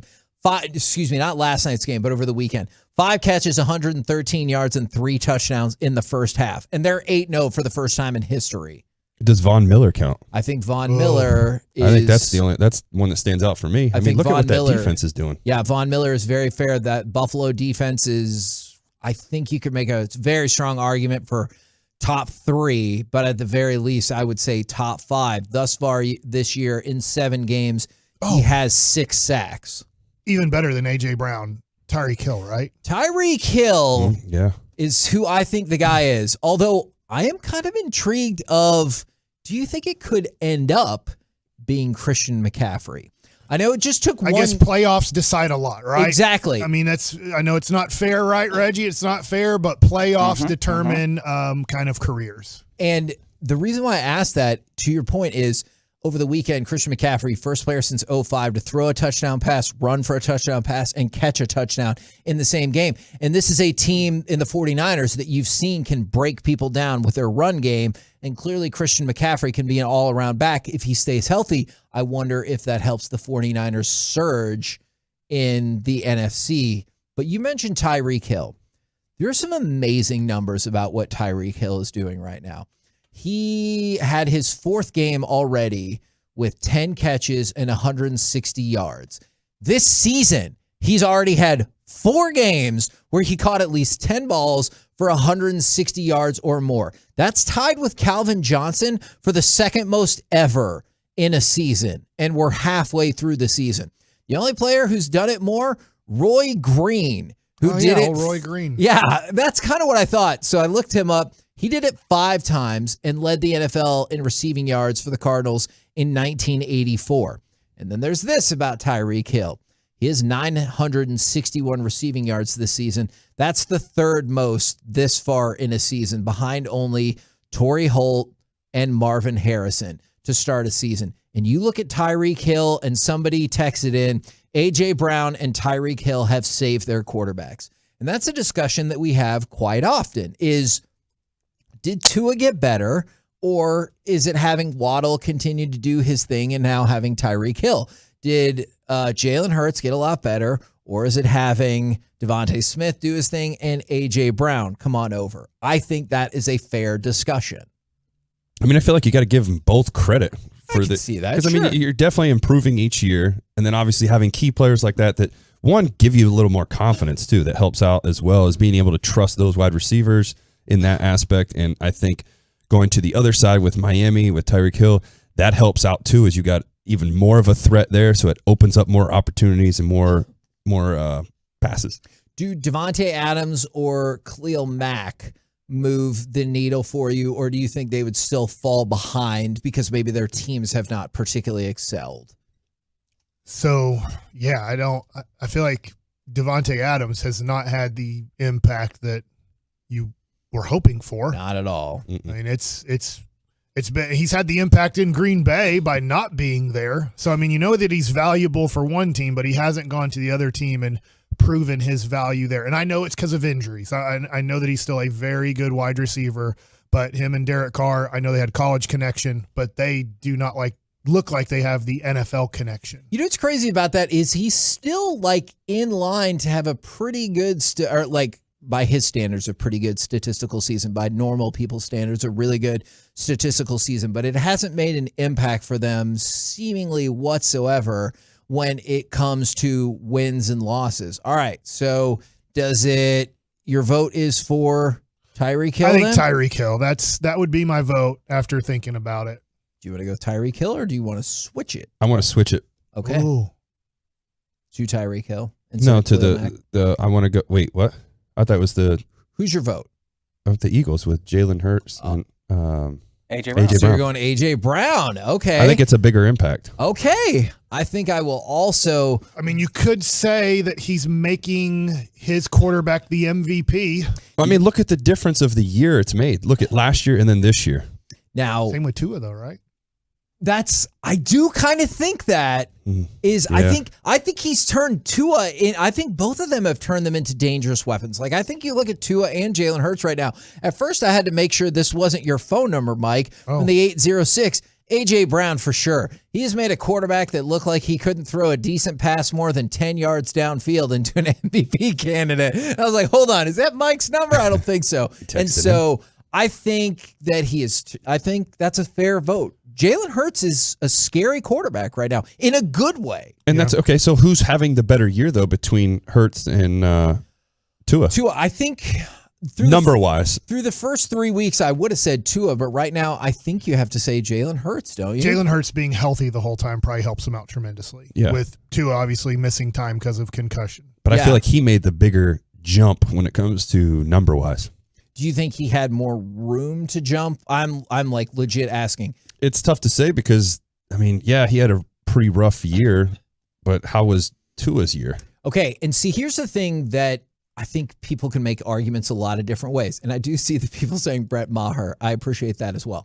Is Jalen Hurts is a third favorite to win MVP. And I still think there's a shot he can win it. Whether or not people think it's deserved. If that team goes 16-1, Josh Allen, rock on. But I could see how he does not win it. Tua has the best QBR in the NFL this season, and it's way better than Jalen Hurts, even though Jalen Hurts has thrown 12 touchdowns and only 2 interceptions. Tua's QBR is way better. So if you're going advanced statistically, then maybe you think Tua's the guy. If you're going with, that's cool, but he also missed time, I'll go with the guy who is 8-0, then maybe Jalen Hurts is your guy. I will say that draft class is turning out to be pretty tremendous in its third year. Joe Burrow's already been in a Super Bowl. I know that Herbert hasn't won anything, but he's put up the best stats in the history of the NFL for your first 2 years in the NFL. And now Tua and Jalen Hurts are showing to be good quarterbacks too. That's very rare that in the third year, you're usually starting to weed out who's good and who's bad because we're in the second year of Trevor Lawrence and Zach Wilson and Justin Fields and Mac Jones and all these guys.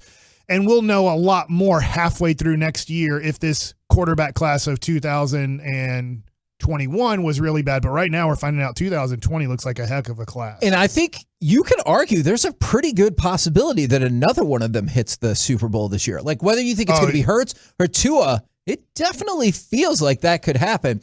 Now, especially with Hurts, unfortunately. You know what? But I have good news for you. Earlier today, we interviewed Jerry Jones. I'm going to go to cut number 12 right here. Yes. Is the question included in this? It is not. Okay. You're welcome. So the question, like this. Mike, can you repeat your question about the best way to beat the Philadelphia Eagles? Yeah, I was talking about the Houston Texans and Pierce running for approximately 140 yards last night and said, you feel like the best way to beat the Eagles is to ram it down their throats? The answer is, I hope we can ram it down their throats. Can we make that into a shirt? If we do, we'll have a good chance to win that ball game. They run the ball well, to speak of running. And that quarterback, they'll use him as a runner from the quarterback position. That's challenging. That's very challenging. And that's as much my focus as it is how we go against them. They're well balanced. They're a heck of a team. But I'm glad this next game is at home. We'll need everybody to get this done. So that could be a potential for G-Bag of the day, and I certainly understand that. However, I think it's cut number 13. And this one does include your question. Okay, this is cut number 13 with Jerry and the prestigious honor he officially received yesterday. And I know you said you listened to the station and everything, and if you haven't heard it, we will get you the audio. But every day at 2:30, the G-Bag Nation does G-Bag of the day when they pick out the best audio clips of the day, week, and everything like that. Your quote last week about Emmitt Smith has now won 5 consecutive days and will be up for G-Bag of the year. So I wanted to say congratulations to you for that. G-Bag of the year? That's right. God almighty. Hey, get my gold jacket out. If it should happen, I'm gonna put that on. So I hope that also makes a run through G-Bag of the day. We'll see, but already very strong performances from Jerry in the G-Bag of the day as we get ready for G-Bag of the year. G-Bag of the year? That's right. That's awesome. Gold jacket, green jacket. How proud are you of that? I was listening yesterday while they were doing G-Bag of the day because I knew Jerry and Emmitt because you remember that from last week talking about Emmitt Smith had won 4 times. Do we need to play that as well? You know what? I don't want to mess up. I do, because I got worried when I was listening yesterday is because there is a very strong candidate from Wolchuk just not paying attention during the show. I thought that was a very viable candidate for G-Bag of the day, and I was worried, but this is what got the 5-time status. He could keep his center of gravity. He could move it over like that a little bit, and with those powerful legs below the waist, you would have thought he was a 300-pounder with his calves and his thighs. And a huge man below the waist. And, boy, I'm telling you right now, he knew how to use it, and he would hit that hole. He'd be the first to tell you that he had a lot of holes, but that's not the end of it, boy. Then he would efficiently make a little zig or zag, and then he'd put all of that power to it at that particular time. All right, so that is objectively hilarious. And so it was going for 5-time status, and I was listening, and I thought they had another really live candidate yesterday, and I was like, come on, vote for Jerry, vote for Jerry. And as soon as they did, it was G-Bag of the Year candidate. I was like, man, totally have to ask him about this tomorrow. I know we had some other stuff to get to, so I'm so glad that was his response. How does he not win that? G-Bag of the Year potential. And then just quick side note, since we had talked about it earlier in the show, and we've talked about it the last couple of days, even asked Jerry for it, we've got audio about that, is betting odds for the next Washington Commanders owner. The leading candidate right now, Jeff Bezos at 2-1. Now down the list, I believe in 8th is Jay-Z at 15-1. However, if they go with the plan that we established earlier today of Bezos, I think that will be an unbeatable proposition. And also over/under sale price for the Commanders. The Broncos set the new bar at $4.65 million. The bettors are saying $5.5 billion. I'm getting ready to say what? No, too cheap.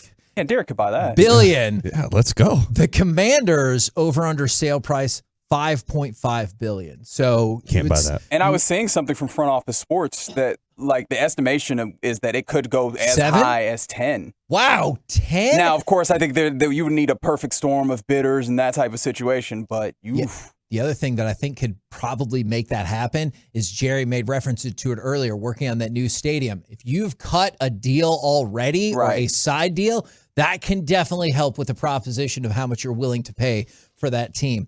We're the KNC Masterpiece right here on 105.3 The Fan. Coming up next, it's time for Betting with Bassick and Masterpiece of the Week. It's the fastest segment in all of radio. Good news for you. It's next right here on The Fan.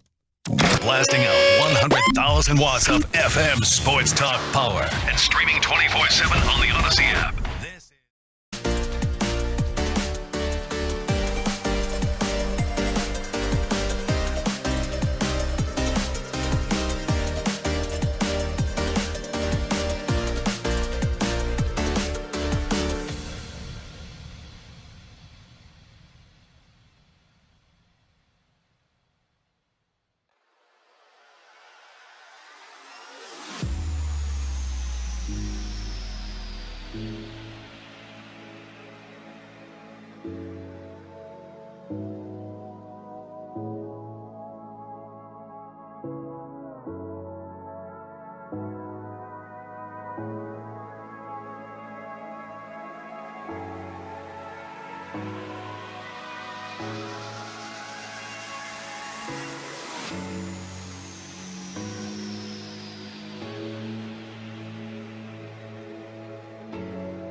Masterpiece on 105 Through the Fan is brought to you by Autoflex Leasing, and it's brought to you by Franklin & Frankel. There's a reason you need a special license to drive a big truck.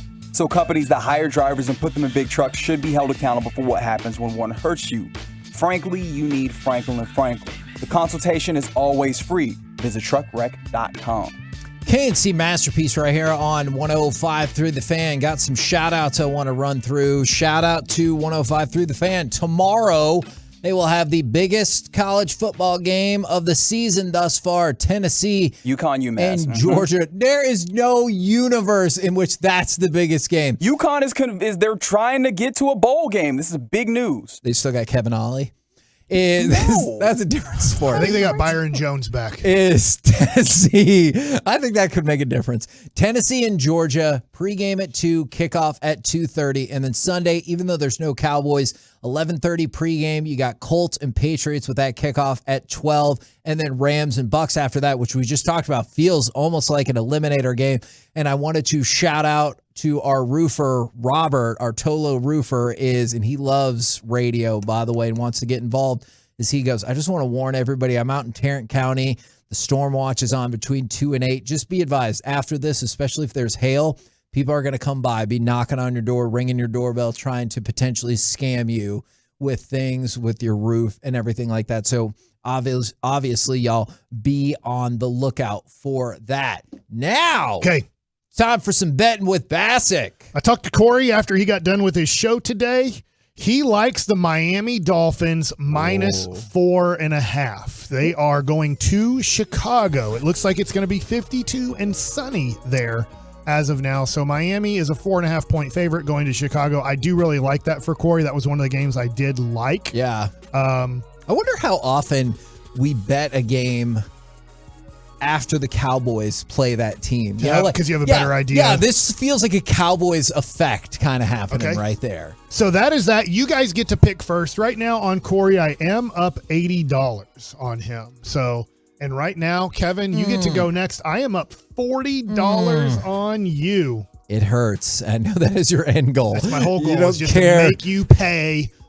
Even whether it's $5 or $500, I just want you to have to pay, and you'll probably never gamble again. I can see that. That is a very fair point. I would like to go ahead and take the Tennessee Titans plus 12.5 against the Kansas City Chiefs. I know the Kansas City Chiefs are a wrecking machine in November, and Patrick Mahomes is freaking unstoppable, but I'll take the Titans plus 12.5. Good. I'm glad because I want the Chiefs. You love you some Patrick Mahomes. I do. He's my favorite. I just think that he's going to be one of the greatest quarterbacks of all time. But that being said, I think Peyton Manning might be the greatest quarterback of all time. But when you only win 2 Super Bowls, you get put behind Montana and Brady. Yeah. Derek gets to do this. Derek, you're I'm going to call in every Bassick. week. I'm going to do it every week. I'd love for I'll this. make sure I text in. You get to go first. You have some bets you've made with your heart, though. I know. That are very, sometimes you do that. He's Care a big about your team. Houston fan. Yeah. He bet Houston to win 6 or more games this year. That didn't work. He's a big Cleveland Browns fan. He bet Cleveland to be 6-5 by the time Deshaun Watson gets back. Yep, that's not Didn't you happening. just bet on them to make the playoffs? Yep. Cleveland makes the playoffs. That's a $50 bet from Wednesday. Nope. You're too late. You should have done it then. But I want to. Now, I'm Derek going to Holland take for $20 whole gets the Cincinnati Bungholes at -7. You're picking the team you don't like. Because I think they're going to bounce back after that beatdown they took from who? All right. Who beat them? Cleveland Browns with the Keebler Elf. I knew you were going to throw that out there. All right, so you're taking Cincinnati. I'm also surprised by this. This means I get to bet 3 games now. First game, I told Corey, because he's probably taking a nap right now, I like the Minnesota Vikings going to Washington. They are a road favorite, so home dogs are always something that they say are good, but I take the Minnesota Vikings -3 going to Washington. Can we talk about that for just a quick second? Go. How much will football society continue to melt down if the Commanders win that game? So you just picked I will off melt down. I the bet $20 on it. Well, yeah, but also that means every team in this division will have a winning record. You would have just beaten the second best record in the conference in the Vikings from your last place NFC East team. That would be wild. All right, so Derek, I don't know you well. Do you like going to Las Vegas? Las Vegas is a very hate or love city. I mean, it's a good place to visit. I just want to be there for a couple of days and get on out. Okay, so you're not a lover of Vegas. There's some people that that's like they have to go to Vegas once a year. Oh, and it's no, I just don't like, have to do that. It's just like they love it so much. Well, I'm going to let you know what? No, I'm not going to do that to you. I'm going to do that to Kevin. Kevin, don't mark that. You're going to get Las Vegas because I don't know why. I'm going to do something really stupid. Oh, you're taking the Jags! I am going to take that guy who needs a haircut and needs to figure out how to win football games. But the Jaguars are an underdog at home. This is a noon game. I always feel like teams that are West Coast teams that have to play that noon game on the East Coast, the Raiders season is over. They're 0-4 on the road. They're 2-5 for the season. I am going to give you Las Vegas -1.5 going to Jacksonville. Jacksonville, please. Come on, just hold on to a lead. Your first drive, you score a touchdown. Every first drive, you're up 7-0, it feels like. And then at the end of the game, you figure out a way to fart it away. Don't fart it away. Okay, got it. All right, Derek, here's who I'm giving you because this was the other game I was going to pick, and it just makes more sense to put this on you. I like Monday Night Football. I like the Baltimore Ravens going to New Orleans and winning. So because you hate the Ravens, you get to root against the Ravens even more because you get the Saints +2.5 at home. Man, is the red, what do they call him? Is it the Red Rocket? Yeah. Oh, Andy Dalton? Yeah, he's starting, right? Yeah. I think it's Red Rifle. Red Rifle, sorry. That's not good. There's Red Robins. They have pretty good burgers. Yeah, that's true. There we go. Red Robin. Yum. Okay, so that's I'll take betting that. with Bassick. That's the 3 that I have. I have one question, though. Go. With your game with the Vikings, I kind of want to take that because you always talk about Kirk Cousins being so good at the noon games and not being good at those important games. Yeah. Can I take the Vikings? Because Against you're who? taking the Commanders. No, I'm not taking the Commanders. I thought you said you were. Oh, you did? Okay, I never put mind. that on Corey. So I have to Okay. write it down as he has Miami and Washington. No, Just that's what I like was making sure. You have Cincinnati and New Orleans, and Kevin has Tennessee and Las Vegas. Okay. We're the KNC Masterpiece right here on 105 through the Fan, and it's time for Masterpiece of the Week. List this. Here we go. What's happening, gentlemen? Hey, Reggie. Oh, boy. How excited are you for this, Derek? I'm excited because I want to see if I made it. Okay. I can tell you Oh, no.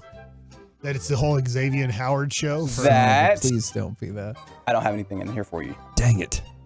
I got to do better. You're too good at I broadcasting. got to do better. Yeah, you said plenty of stuff we could do.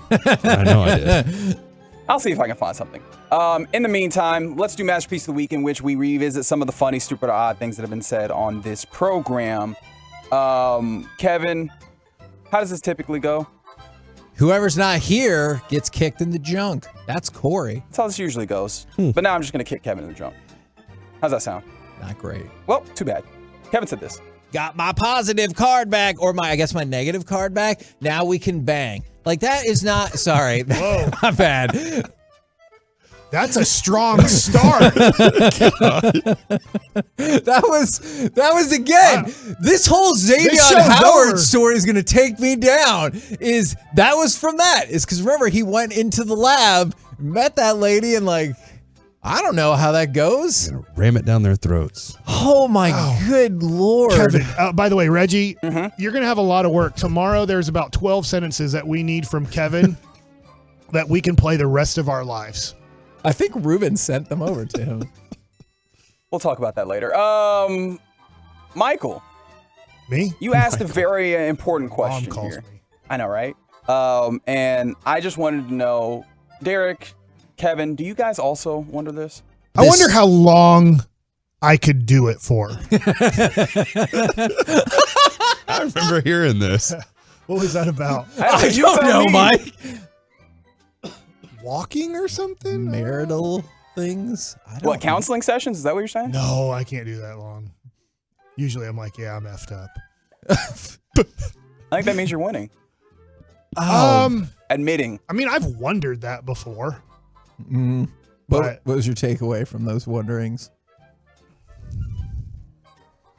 I think there's a limit where you're like, I'm good.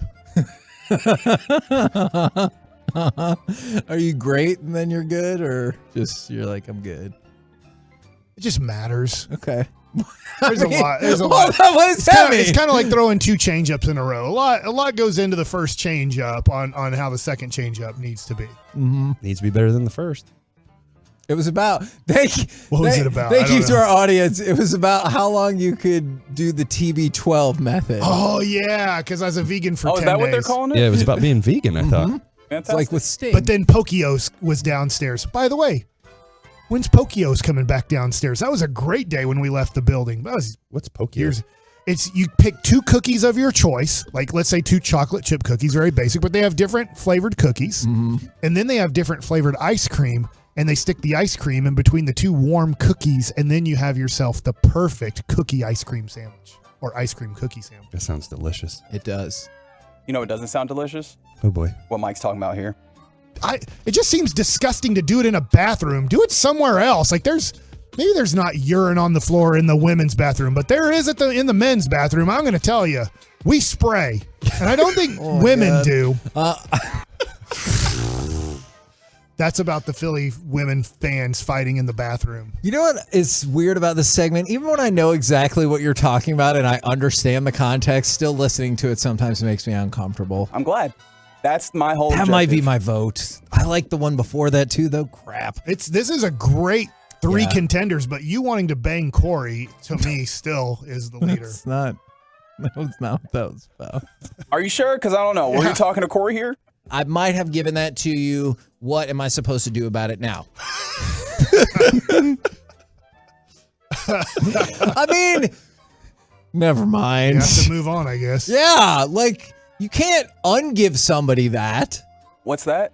You know what I'm talking. The cookie It ice is cream sandwich? 1:35 for God's sake. This isn't the Get Right with all of your dirty talk. I've heard that show. What? Yeah. What show were you listening to? There's some scandalous things said on that show. Are you saying that Kevin Gray and Reggie Atatula talk dirty to each other at night? No. That was the allegation he let. No, I feel like that's what you not. said. You said they get on. I meant like they get it on at night and talk dirty to each other is what you said. I would like to see what the ratings were if that was how we tease it. Is like coming up tonight on the Get Right Dirty Talk. Yeah, Reggie, next time you're on that show at 10 p.m., you guys need to do a segment where you're talking normal sports, but you're making it sound dirty to each other. We used to do that KNC Why at am I not night surprised? where there was a Craigslist personal ad department, and so we would read those personal ads. And anyways, why don't you play more stuff? You're gonna really appreciate this mental image, Kevin. Okay. Now, I'll tell you what, the Mavericks win the championship this year, you can take a bucket of mayonnaise and throw it on me. You best mark that, because if it happens, not that people are rooting for the Mavericks already. I would love to get mayonnaise all over me for the Mavs to win a championship. All right. God. Why are you so excited about that? Derek, do you have any tattoos? No. Nope. Wait, what if I got the tiger tattoo that Luka has on his forearm too? Like I just turned myself into Luka tatted guy too. Like they win the championship, I mayo myself and tat myself up like I'm Luka. How You would do that what to freak you yourself? Mayo himself. Mayo. They have to send people to a clinic for that. All right. Most people do good work. What would you think That's a good joke. if you were a guy that had, let's say, 3 or 4 tattoos and a guy liked you so much as a pitcher that then they got the exact same tattoos in the exact same places? And they just said, they don't mean anything to me except you mean everything to me. And now I've tatted myself just like you've tatted yourself. I'd be like, that's cool. Good for you. You feel like they would be disappointed with that underwhelming response? Would you be freaked out? I would be concerned a little bit. Like, what? Why are you doing that to your body? Like, you're trying to copy me now. Let's do you. Let's have your own thing. Well, Yep. oh man, I See, you don't mean to say it, but then you do. And now we're going to play that clip, and it's going to sound like you wanted to bang that person. Hopefully it's a chick that got the tattoo. It's not. It's a make-believe scenario. Yeah, I'm a guy. Well, then we're in trouble. All right. So this was a complete team effort. Corey, Mike, Kevin, step to the podium. Monday is Halloween. Yes. Why'd you So put the emphasis there? Well, why are you saying it like Halloween. that? No. I don't like that Halloween. There you go. Halloween. Halloween. H is silent. So What? Halloween. Yeah, but you can't say Halloween. Halloween. Who do you say Halloween to? Are you up in a tree? I'll tell you what, I say it to Emily Jones because she's a Chi Omega. Bam! Well, I don't know what that even means. I don't either. Figure it Halloween. Halloween. That's their symbol. That's their sorority symbol. It's an Halloween? Owl. It's an owl. So they'd have a party during Halloween and call it Halloween at Texas Tech. Text in if you know that sorority song. I also feel bad that I didn't include more of that because Kevin's literal next statement was, do you know how H works? That's probably not the best thing to have on record. Don't worry, I'll go find it. Okay, thanks a lot. H's are silent in some languages. That's a great Halloween. point. And while we're in the midst of this, a very important PSA from the 972, don't forget to go vote. Not only for Masterpiece of the Week, but for far Early more. voting ends today, and then voting will be Tuesday, November I voted. 8th. I voted too. It was really great to vote early because it took like 5 minutes. That's right. So go get that done. And finally, before we get our Masterpiece of the Week voting, Kevin said this. I mean, that's clearly what you were alluding to. If you have a bigger shoe, you have a bigger dong. That I was here for that. I was here for that. I was here. That's not embarrassing. Mike was to asking me. me about my shoe size because of the Lucas. And what size shoe do you have? 11. I have a 13. What does that mean? That you have a bigger foot than I do. That's true. Everything he said is factual. The way you look at him and the way you're laughing right now. Very uncomfortable. I'm going to vote. I'm going to vote for Mike and why you shouldn't get involved into a scrap in the bathroom, and maybe not the women's bathroom. It just seems disgusting to do it in a bathroom. Do it somewhere else. Like maybe there's not urine on the floor in the women's bathroom, but there is in the men's bathroom. I'm going to tell you, we spray, and I don't think women do. I'm still voting. The first one was the best one. You wanting to bang Corey. Oh. Got my positive card back, or I guess my negative card back. Now we can bang. Like that is not, sorry, my bad. I need to stop using that word on this show. You sure do. I really like that one too. That's that's the key 2 one. for So you. number one. You gonna vote for that? Yeah, I really did. That's so funny. This is tough. Do the right thing, Reggie. I will also vote for the bathroom clip. Yes! Well, then there's never a winner. We will look at the fan text and at the Twolos and the YouTubers. No, I won't. 877. Never mind. Since you want to actually make this a real competition, now I'm voting for this. I wonder how long I could do it for. I can't believe that didn't get more votes along It just the way. did. It got 1. I just love the hesitation All that you right, had in there. You can only get 4. I guess that means, unfortunately, I have one Masterpiece of the Week. Congratulations. Thanks a lot, Xavion Howard. Pretty sure you're going to help me repeat next week. That's right. We're the KNC Masterpiece. How long have you done it for? That sounds like an off-air conversation. I also have lots of questions about, never mind. Coming up next, we will chit-chat with the fellows from the G-Bag Nation right here on 105.3 The Fan. We're still on the air, and I want to talk about Men's T Clinic. How long can you do it? Men's T Clinic can help with that situation. They can tackle the symptoms and underlying causes of low T and more, elevating your drive, your energy, your muscle mass, your mental clarity. They're just a few of the ways that Men's T Clinic can help you get back to being you. Head over to mensteclinic.com for a comprehensive look at their total wellness optimization lineup.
anywhere pretty much from in the tornado watch area, but pretty much Denton to Dallas, down towards, we'll say, Midlothian and the Cleburne area, all the way eastward, which does include McKinney, Dallas, Waxahachie, Rockwall, Kaufman, all the way out into East Texas. That's where it's really going to get bad. And storms are already firing. We have our first severe thunderstorm warning for quarter-size hail and also 60-mile-an-hour wind right on the east sides of Fort Worth, stretching from North Richland Hills through Arlington down towards Manfield. So that's impacting 183, 114, also interstates 20 and 30. And this is going to continue. Waves of storms are going to continue to develop between now and about 6 or 7. Everything should press east of Dallas. Now, my usual answer is we just look at our company email. But for people who don't work here, how can they stay updated via you with the weather? Well, of course, our Odyssey app that we promote all the time, AUDACY. You can listen to us 24/7, anytime, anywhere. And then favorite KRLD. That's the station I'm on, of course, and also 105.3 The Fan. But KRLD, I'm on there whenever there's weather breaking. And then I have a Facebook page as well. All right, Say that Dan to Brunoff. Meteorologist Dan Brunoff. There you go. We'll continue to monitor the weather for you. Just be safe out there. And if you go heading home from work or school now, get home and stay home and monitor the weather through 8 o'clock. All right, there you go. Or 1080, as he said. Thank you very much, good sir. Dan Brunoff, always bringing us the good stuff. Now, G-Bag Nation, there's a lot of stuff going on here. We have, first of all, how you doing today? Sorry about Terrific, that, Dawson. Hagee. How the heck are you? I'm Happy doing, Friday. Thank you very much. Yeah, I'm are you doing give very him a big well. thank you for Jerry Jones? Did you hear Jerry? Oh, that was terrific. Thank you so much, Hagee. You're welcome. Yeah. I was talking about it. I was listening to G-Bag of the day yesterday when y'all made a strong push at not paying attention and doubling down with the facts while you were not paying attention. You're like, hold on, I have one more fact. That was the most amazing part, Wolchuk, is you got called out for not paying attention. You're like, you know what? But I have one more fact that I'm going to try to tell you that was definitely in line with what had already got stated. And I was like, oh, it could be trouble right there. But you've got Wolchuk dressed as Broadus. Yep. Broadus kind of rocking that Benjamin Franklin vibe. Have I interpreted these costumes That is correctly? correct. Every Friday at 2:20, we do our G-Bag Survivor. And if you are not right, you're not out of the game. You got to do a bet payoff to get back in the game. Okay, so these are a couple of bet payoffs that are going down. Of course, last week we had Chiafalo as Harley Quinn. That was exciting. I've only messed up once, and I had to slam eggs on my forehead on a remote. It was quite traumatic. Dang it! You've only messed up once. Yeah, on a pretty good run, but it started to become slim pickings. See, and you gotta get him. That was the thing that I started to think when we would do challenges during Peace-a-thon is I was like, I don't care if I win. I just want Corey to lose because he hadn't lost it all. So I definitely get that. Peace-a-thon. Yes. Thank you for that shout out, Eric. We'll play that forever. Damn you, Reggie. It's like we played the Colby clip forever of him saying Amari Stoudemire, but messing it all up on a pre-record. And I was like, why didn't you just do it again? He's like, I got time for that. So do you feel closer to Broadus or that you understand Broadus more with the outfit today? I do. I definitely feel closer to Broadus and stuff like that. You know, that him and I think, are very comparable and compatible right now. And I feel closer to LSU. You know, I feel like Tiger Nation and myself, I think we're going to slap the lips right off the Crimson Tide this Saturday. Let's go Tigers! Like that a lot. You know, I felt like when Brunoff was here with this outfit on, I needed to go to the roof and fly a kite. Sure. I felt like I could have probably done the weather better than him. As Ben Franklin, of course. Oh, sure. Yeah, you could. I mean, as myself, he's the best. Yeah. Not Ben Franklin, but Brunoff, the weather guy. Okay, absolutely. Now, I don't know if y'all are going to get into this or anything like that, but do you feel like you're done talking Kyrie, or because I know it beats some people down, are you like, sorry, it's a big deal and we need to talk about it more? We got problems with Christian Wood, okay? Let's worry about that, right? You know what I'm saying? Did you call him Kristen or Christian? Christian. Okay. Oh, I thought that was maybe a motivational tactic until the defense looks better. Chrissy Wood. I don't know. I don't know if you're allowed to do that anymore. We're going to go down the Jim Rome. Yes, God. Chrissy Everett. What a great moment that was when he got punched right in the face for being a douchebag. That really made his career, though. I think he blew up right after that. Yeah. Or blossomed. Yeah. Maybe, I don't know if I should say blew up. Unfortunate. What a talentless hack he is. All right, what do you got? Yeah, sorry. I think he's a piece of trash. What do you guys? Who don't you think is a piece of makes like trash? $5 I think to that $10 is a million better a year question doing for this. Kevin. I've heard of Rome. Who did you say was a piece of trash? Rome. Oh, okay. I think people who Isn't don't he a teammate of ours? Well, you know what? He can be a teammate of us all he wants. I still think he's a piece of trash, as I do anybody else who makes fun of people who died at the bonfire. There you go. I think that's a neat little bit that he was like, it's hilarious He that did those that? people There you died. go. Yes, Okay, he did. I He was learned like, something today. oh, too bad a bunch of drunken hillbillies died in a fire. That's not. So he's that's a not. piece of trash. What do you guys have coming up on the program today? Pure gold as always. First of all, Mike, I got $20 on Atlanta +3 at home against the Chargers. You got it. Home dog. Home Central. dog. I knew it. I want it on I this. took your philosophy. I'm taking the Jaguars as a home dog because Vegas Why? is traveling to Jacksonville. Can you look at me? The only reason you need to not bet on Jacksonville, just look at me right now. I'm Jacksonville from Listen. last week. I am a 2-minute drive at the end of a game with Russell Wilson at the controls. That's why I'm wearing this costume, Mike. This thing around my neck is killing me. You know this. You lived on the West Coast. West Coast teams don't travel well it's and brutal. play noon games, especially when their season's already over, like Las Good Vegas. bet. It's a good bet, Mike. Okay. Pure gold as always. Patriots Thanks and for asking. Vikings for It's a me. mail it in Friday. You can't get Okay. Vikings. Yeah, we're just going to Just spin the give me wheel of Patriots. topics. You won Brian's $10 on fire. We don't need a did. plan. All right. That sounds phenomenal. I'm excited for this historical edition of the G-Bag Come Nation. back. We're signing documents later. Roll home with them. They will be important. We have been the On KNC hemp. Masterpiece. Make your way back with us on Monday, 10 a.m. to 2 p.m. right here on 105 through the Fan. Say I bang it. No, I've said that. Pete this on. I don't even Let's know. bang. Go Mavs. Did you say Pete that on? I don't even entirely understand that. I wonder how long.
from the MyFitnessStore.com studios. Let's do this. You're rolling with the G-Bag Nation on 105.3 The Fan. It's hour one of the G-Bag Nation here on a Bet Payoff Football Friday on 105.3 The Fan. Welcome into the show. General at your service. There's Brian Broaddus, dressed as Benjamin Franklin. You have Lucius Alexander in the Pimp Cup at Master Control. Zach Wolchuk dressed as Brian Broaddus for his payoff. Here's Eric Chiafalo. No payoff this week. Congratulations, sir. Thank you. And Carter Freeman is coordinating your video. You can get a look at this at 105thethefan.com, Twitch, or YouTube. It was pretty funny in crosstalk. Wolchuk using one of Broaddus's crutches and stuff like that.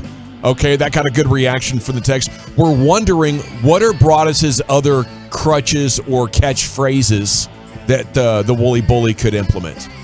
You know, of course, you got the Ed Orgeron impression. You pulled that off as well. Go Tigers. You're off to a good start here. Trying, man. Off to a good start. We got a big game on Saturday.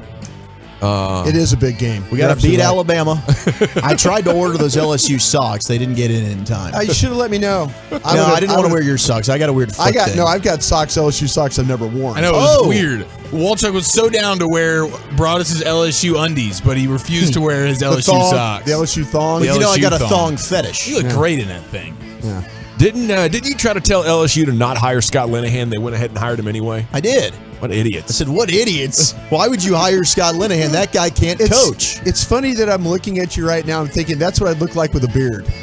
Yeah, if you could grow this sex right here on your face. If you just had a little bit more testosterone. Guys, a little bit more. I had the razor in my hand. Did you really? I did. You liar. I was staring in the mirror. Those sausage fingers didn't touch a razor. And I was like, I can't do this. What all your gals say about that? None of them wanted me to do it. They all marked B on My the mom's Scantron like, there hell for no, false. don't do that. My aunt said, do not do that. Wow, even your mom didn't want to see your face? No, my mom's like, please, God, no. I That's an upset. wish you had been born with a beard. I thought everyone's mom wanted them to always be clean shaven. I thought that was just like a common thing. Like, I want to see my little boy. I want to pinch his cheeks and see his baby face again. But and reminisce. I want to save the beard shave for like an epic bet payoff. Like its own bet payoff. That means something. I think you made the right move there. Something special for me. 702, say the word though a lot. Though. Yes. There you go. I like a po' boy sandwich though. You know, I just do. for no reason, the though will come in there. That's a Though. Louisiana thing. I don't know Kind if of, it's or is it a Dallas thing? No, it's just me being. You know where you got that? I don't remember. I've been all over the country, and I don't know where I got that one. Okay. I don't know where I got though. Okay. I'll use it sometimes when I'm sending you a message. I'll say though. You know, so yeah. No, we like it. We like love it, man. Yeah, we're not making fun of you. No, I know you're not. We are. I'm not looking at the text because I know there's some people out there that are just looking forward to this day. Okay, at 877-881-1053, if you have any Broaddus quirks or catchphrases that you want Wolchuk to work in throughout the show, the text is open. So is the chat on Twitch and on YouTube. Eagles take care of business in Houston 29-17. Let's talk some sports. 2 picks of Davis Mills in the second half kind of did you in if you were hoping that we could get some help in the standings. They're now 8-0. First time in franchise history they've done that. Brian, you've worked for these Eagles. I have. Are these the best Eagles you've seen? Well, they won the Super Bowl, and they were really a banged-up team, and they fought through all that, and they lost their quarterback. Man, that might be a team that – I know the 1980s team that beat the Cowboys in the NFC Championship game that went and played the Raiders in the Super Bowl was a good team. But when you start to their quarterback, we felt like that they had a similar roster. I know I did. Felt like they had a similar roster to the Cowboys. I felt like the Cowboys had the better quarterback, but their quarterback's playing very well right now. And I think that's the thing that's really, it's taken them over the top. He hasn't made just these huge errors, glaring problems with his play. Yeah. But 8-0, you have to give them a lot of respect. If you're the Cowboys, it's hard to keep pace. You got to think about now, like, there's no margin for error if you want to win this division. And their schedule is very easy. So you're going to be, you're probably looking at the 5th seed at least through halfway of the season right now. Defenses know you don't want to run your quarterback. Yeah. If you are willing to run your quarterback, you present all sorts of problems. They're adjusting like, they're not going to run their quarterback. They don't want to get the guy hurt. And if you do want to and you can do it effectively, I think it's a huge boost. And while he might not be the kind of quarterback that you think of historically as one of the greats in the context of this game, he is great right now. He is. You know? He is. He's playing. I mean, that's the thing about it. They figured it out with him last year. They were 2-5, 2-6, and they're like, listen, we can't have this guy throwing. But he's improved as a thrower. The boots and the waggles. Yeah, exactly. Everything on the move with him has been like that. Really good. The boots and the waggles. The boots and the waggles, though. Yeah. I mean, that's been fantastic for him, and that's what I've been saying this entire time. I'll tell you though, when it comes to Dallas Goedert, the tight end, he's fantastic. And I think every single team, when they go into a matchup with the Eagles, and I know you two have been crawfishing on this because you didn't even think the Eagles were very good coming into the year. Yeah. And me and Benjamin Franklin were telling you their damn roster was the best in the NFC East. And now you two are crawfishing on that, don't you know, and stuff like that. But I'll tell you, I think this is the best team in the NFC right now. And anybody who doesn't agree with that, well, you're foolish. You should go get a McCarthy massage because that guy's lazy as hell. There it is. He's playing the heads. Never ruin an apology with an excuse. Never ruin an apology with an excuse. That was good. That was amazing. Yeah, that was good. Okay. Speaking of fun audio, Lucius, do you have that cut from Mr. Jones, Mr. Jerry Jones this morning with KNC Masterpiece? Oh my gosh. He was on and he just went 5-time status for his cut about Emmitt Smith. And this is unbelievable. So Hagee asked him about, the cut and being rewarded here in the afternoon show. Here we go. Hold on 1 second. I was opening up the computer here, everybody. No worries. Yeah. It was great though. As soon as this happened, it lit up Twitter. And as soon as I walked in, everybody was like, did you hear it? Did you hear it? And I was like, unbelievable, man. I don't know if I've ever heard him that giddy. There you go. He's a real character. Giddy. Here we go. I know you said you listened to the station and everything, and if you haven't heard it, we will get you the audio. But every day at 2:30, the G-Bag Nation does G-Bag of the Day when they pick out the best audio clips of the day, week, and everything like that. Your quote last week about Emmitt Smith has now won 5 consecutive days and will be up for G-Bag of the Year. So I wanted to say congratulations to you for that. Bag of the year? That's right. God almighty. Hey, get my gold jacket out. If it should happen, I'm going to put that on. Yeah, I'd say the chances are pretty good that he does win G-Bag of the Year. The pause and then because I expected him to be like, what the hell are we talking about, boys? I got football business to tend to. But he's a Tolo, and we appreciate him listening as he does. And then once again, another fun moment there with Jerry Jones. It is a Mavericks game night. Host the Raptors, who were 5-3. Pascal Siakam averaging a near triple-double with 25.5 points per game. It's a very athletic roster, and it's a team that could give the Mavs some serious problems. They're having success. They can match up on Luka, and they can really score. They in the last 8 quarters of basketball, the Toronto Raptors have scored 30 points or more in every quarter. That's strong. Geez. Yeah, it's a top 3 offense overall. They destroyed Philly and Atlanta. And the Mavs have been giving up too much in these games on defense, whether it's the first quarter where they're giving up mid-30s every time that a game starts, or in the second half allowing these comebacks. There have been a significant amount of letdowns, and obviously JaVale McGee's in the spotlight now, and it's a very interesting game to watch tonight. But don't think, Toronto no longer champions, average team of the East. Like, it is fascinating how they have gone about constructing this roster. It's almost like they don't believe they need a point guard, and they'll take Van Vliet out of the game and just put another 6'8" guy in there and be like, hey, have fun trying to pass it or shoot it or do anything, and we're all closing out with a giant long-armed hand in your face. It's a really interesting roster construction, and I think there's a limitation to it, and it's been done to an extreme now with them being able to go extremely big and athletic. But the bottom line is tonight, this is going to be a dogfight type of game. The matchup they're going to be able to put on Luka, if he gets his 8th game in a row with 30 points or more, he's really going to have to earn it tonight. Yeah, because you mentioned all the guys they have with the length, which is going to be challenging. But then Nick Nurse is one of the better defensive-minded head coaches in the sport. That's just going to probably throw the kitchen sink at these dudes. So I'm really interested to see not only how Luka plays this, but just the offense in general. If they are going to take away Luka, if Luka's not able to give you 30-plus points tonight, where can the offense come from? That's going to be something I'm very excited about. And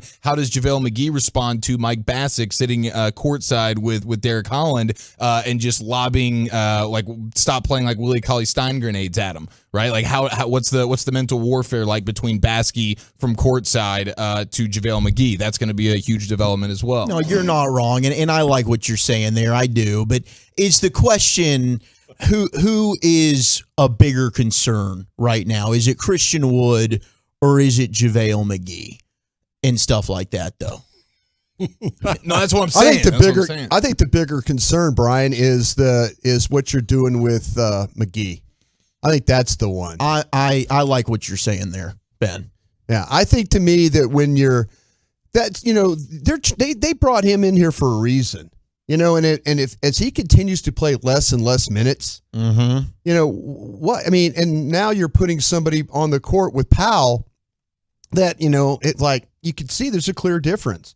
We all might not like Powell, but when he's on the court, he's clearly better than what McGee is. The effort and energy. And that's the thing that I'm kind of like, man, I was hoping that McGee was going to be a better, something better than Powell. But we're kind of back to where we're now. That's not bad if you think about that you went to the finals with Powell as your starter, but I was hoping for better there. It's just such a small role, I think, for McGee. I mean, he's playing worse, but his role is smaller. Like with Wood, you could grow it into 38 minutes in a playoff game if you could get it right. So, I mean, he's playing better. It's not a bad thing every time that he steps on the court, but it's something that if you can resolve, it makes your upside go really vertical. I think you can make Christian Wood. I think his situation could get better with time. Sure. With playing time. I don't know if McGee's situation gets better. And McGee's situation might be just don't play him. That might be where you're at. That'd be disappointing. Yeah, you got to get some real rim protection. Yeah. He has helped your rebounding. If nothing else, it's become a good rebounding team in part because of JaVale McGee's ability to clean the glass. I don't want to give up on it, but I hear you. He is at an age, and they've given him a 3-year contract though. You don't want to just say, all right, I guess he's going to be sitting on the end of our bench for $7 million a year for the rest of this contract. You don't want to have to do that. LSU got some good news for the future of its QB room. You see this news, Brian? I did not. Colin Hurley, one of the top signal callers in the 2025 class, announced his commitment to LSU. Oh, go Tigers. It's like a reclassification too, I think. Yeah, he's reclassifying to the 2024 class, which will put him on campus a year ahead of schedule. Okay. 6 foot, 213-pounder from Trinity Christian Academy in Jacksonville, Florida. It's one of the top stories on ESPN right now, so it must be amazing. Big get for us, Brian. Big get. Yeah, like that. Okay, World Series last night. I watched the last couple innings. I did. I watched the World Series. Drama. Philadelphia came close, but the Astros, they put down a threat in the 8th, and then McCormick robbed Real Muto of an extra base hit in the 9th there. Incredible play at the wall. He hung on, collided with the wall and all that, and Justin Verlander got his first win in 9 World Series starts. Congratulations to him. I'm glad one of us watched it because that World Series can go bleep itself and stuff like that. The monkey is off his back now for old Verlander. All right, we're off and running. Let's see how we can do our G-Bag Survivor. 2 payoffs are happening as we speak, and you can watch them in all their glory on our video streams. Let's see if we can find some winners and avoid another payoff next week. That's coming up next here at G-Bag Nation 105.3 The Fan.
Blue Nail Roofing.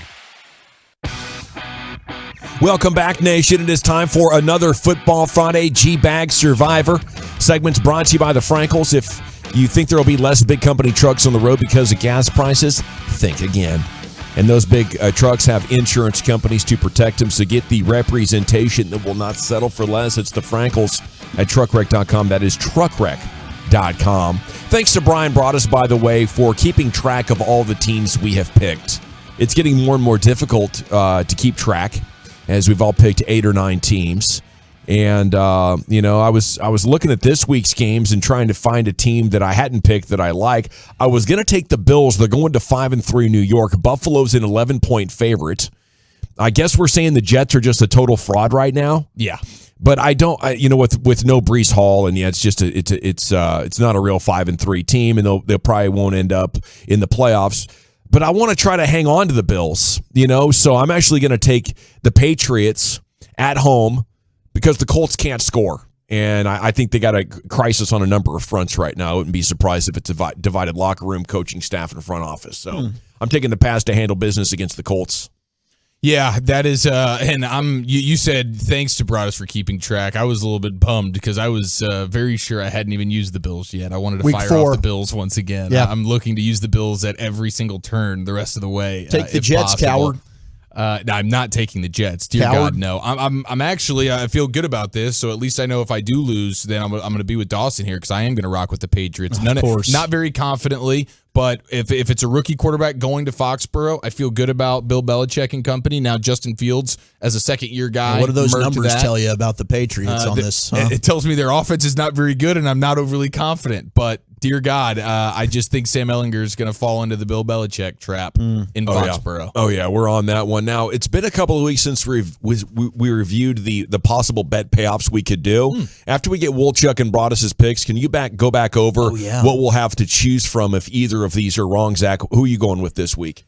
Well, my good buddy, and I got to, I don't know if you guys knew this, I got to actually be neighbors with Andy Reid when I was in Green Bay. That's right. And Andy was the best. I mean, to be snowing out there and he'd just be firing up the grill. I mean, we'd look over and you could just see smoke coming out of the backyard, and he'd have his peanut M&Ms. I mean, that's what Andy would love during the Halloween season. And Andy was just the jolly green giant. We'd go over there and he'd be feeding everybody. And he's fantastic off of a bye. I mean, I know Andy so well and stuff like that, and I think it's a tough matchup. That running back they've got over there with the Titans, he's a hell of a player, but I'm going to take the Chiefs off the bye. That's going to be my pick. And, I think you make good points there, Eric, and I like what you're saying there. I think you're a coward for picking the same game that Gavin picked. I don't think that should be allowed, but I'm going to go with the Chiefs here and my guy Andy Reid. That's Wolchuk currently doing his bet payoff from last week as Brian Broaddus and knocking it out of the park. That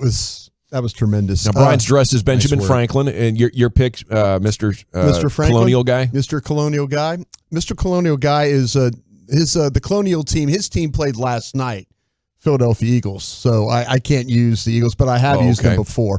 I'm going to go with the Baltimore Ravens traveling to New Orleans for a Monday night game. So we will not know my situation until Monday night. So you guys will get through your stuff, and then I'll have to go through my stuff. You like the Ravens, don't you? You keep fooling around in these New Orleans Saints games. You're disrespecting the Saints. You think they're trash, don't you? I think they're trash. I do. And so I'm going to go with the Baltimore Ravens in this one. Yes, sir. All right. That's good, man. No more Rashad Bateman. Now, you knew about this. This isn't going to be one of these things in 30 minutes Rashad Bateman news drops. You knew this. No, I knew this going in. Okay. I knew this going in. He's not going to be crawfishing. Nope. I'm not going to. I'm not a coward. What are the potential bet payoffs we'll be looking at? Yeah, so we can still double up on a couple if anybody else wants to do the Cincinnati bow tie or the mystery mix. Those have been done, but those could be done again. Opposite face, so all of us on the show would have to shave our face. Oh, crap. Or if Broaddus chose it, he would have to grow his beard out. I'll consider that one. Opposite face, I'd consider that. Yeah, I do look weird with no beard, but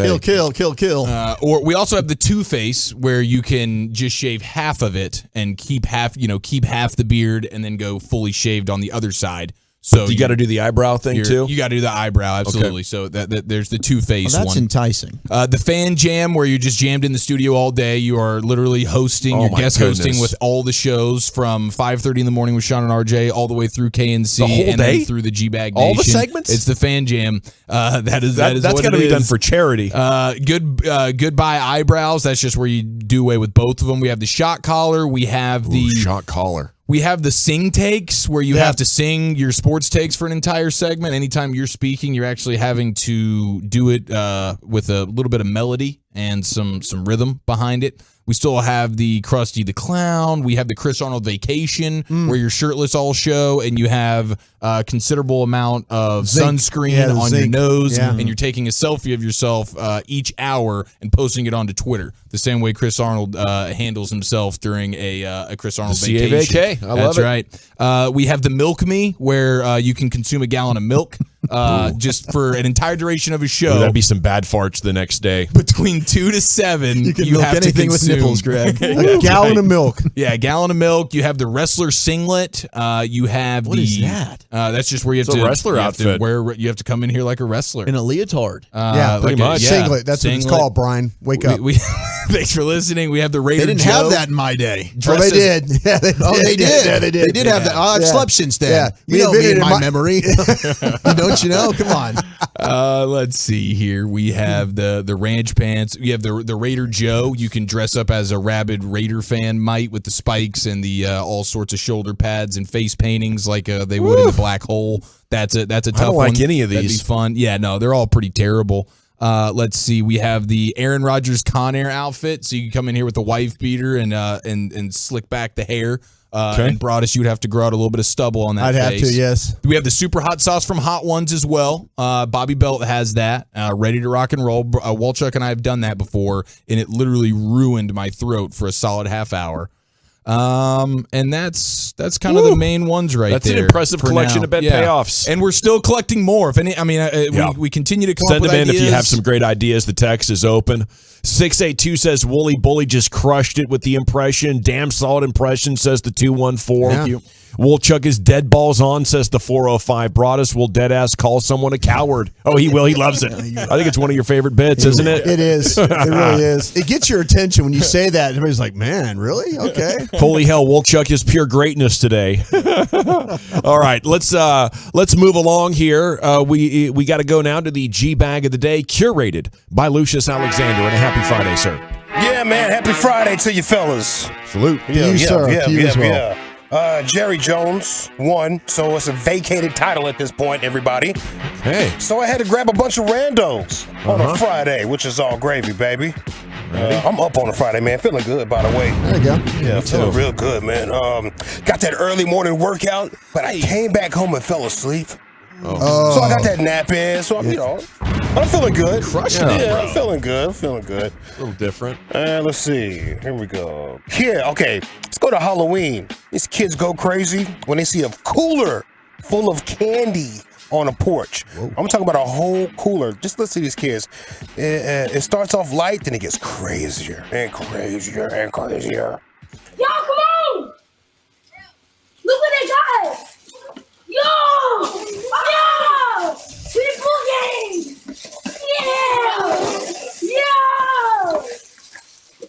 I'm feeling up! Oh yeah! Oh yeah! Oh yeah!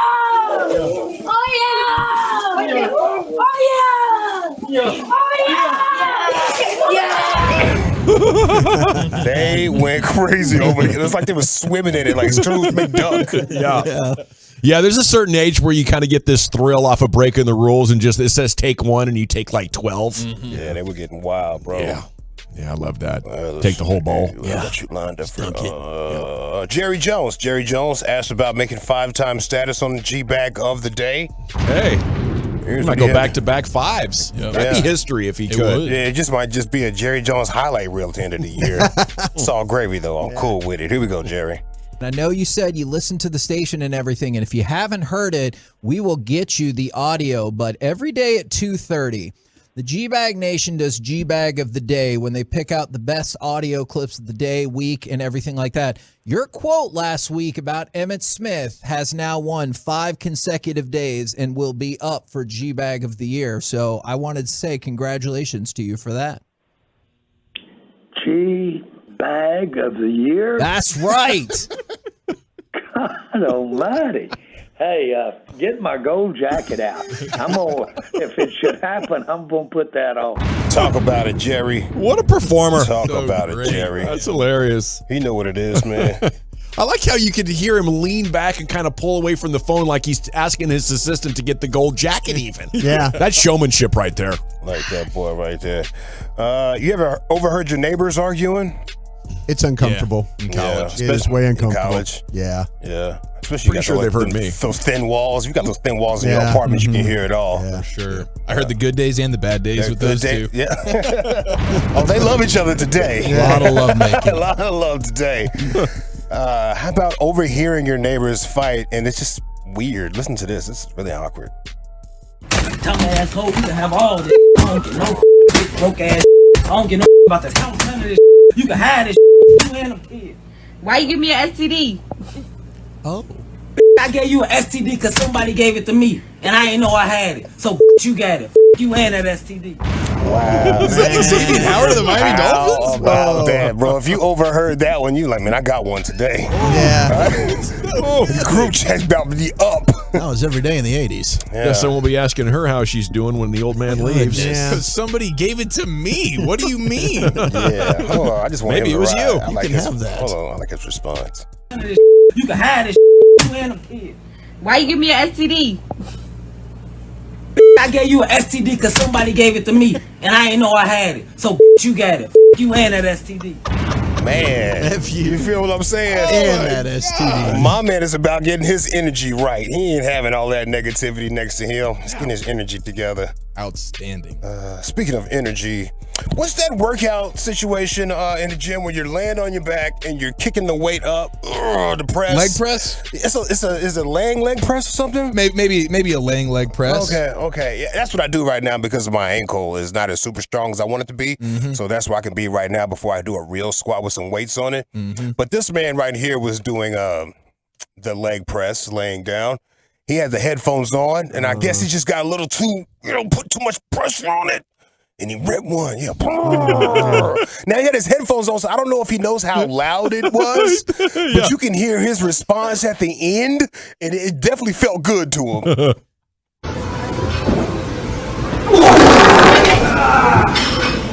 Oh, he moved. I'm going to let you hear it again. Got to hear him. He goes, oh, yeah. You know that felt great. It's them protein shakes. Yeah.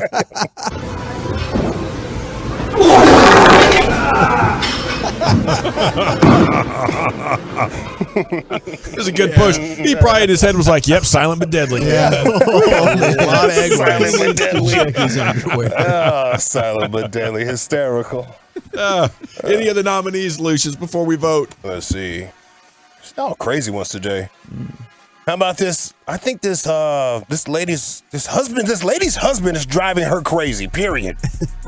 Now, I don't know the context of this video, but I know she's in handcuffs and listen, just prayers to everyone involved. That's what I want to say. How about that? How long do I have to go to these places? I've been to every one of them. Do I have to be handcuffed? What happened? My husband lied. Uh-oh. He's hurt me. Okay, I'm sorry about that. So listen. He's the one who's been to jail, and why am I handcuffed? So listen, right now you're handcuffed for your safety and their safety and our safety, okay? So let's just talk to me first. Talk to me first, okay? Jesus, I bow my head So before listen, you, and I ask I'm gonna you. check your blood pressure real quick, okay? No, Kelly, take Okay, it. thank you. I've been checked from one end to the other.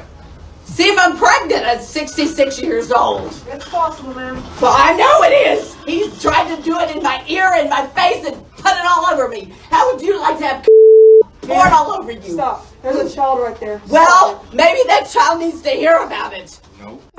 Wow. Somebody, no. Yeah, she prayers to all involved in that situation. This is Pretty sure crazy. it's a sad situation right there. Crazy situation there. Yeah, man, you're driving her crazy, bro. You need to relax. Pump the brakes. Give her some time to breathe, man. My bad. She's old. She's at 66. Yeah, you're Wow. smothering her at 66, apparently. Crazy as a 20-something.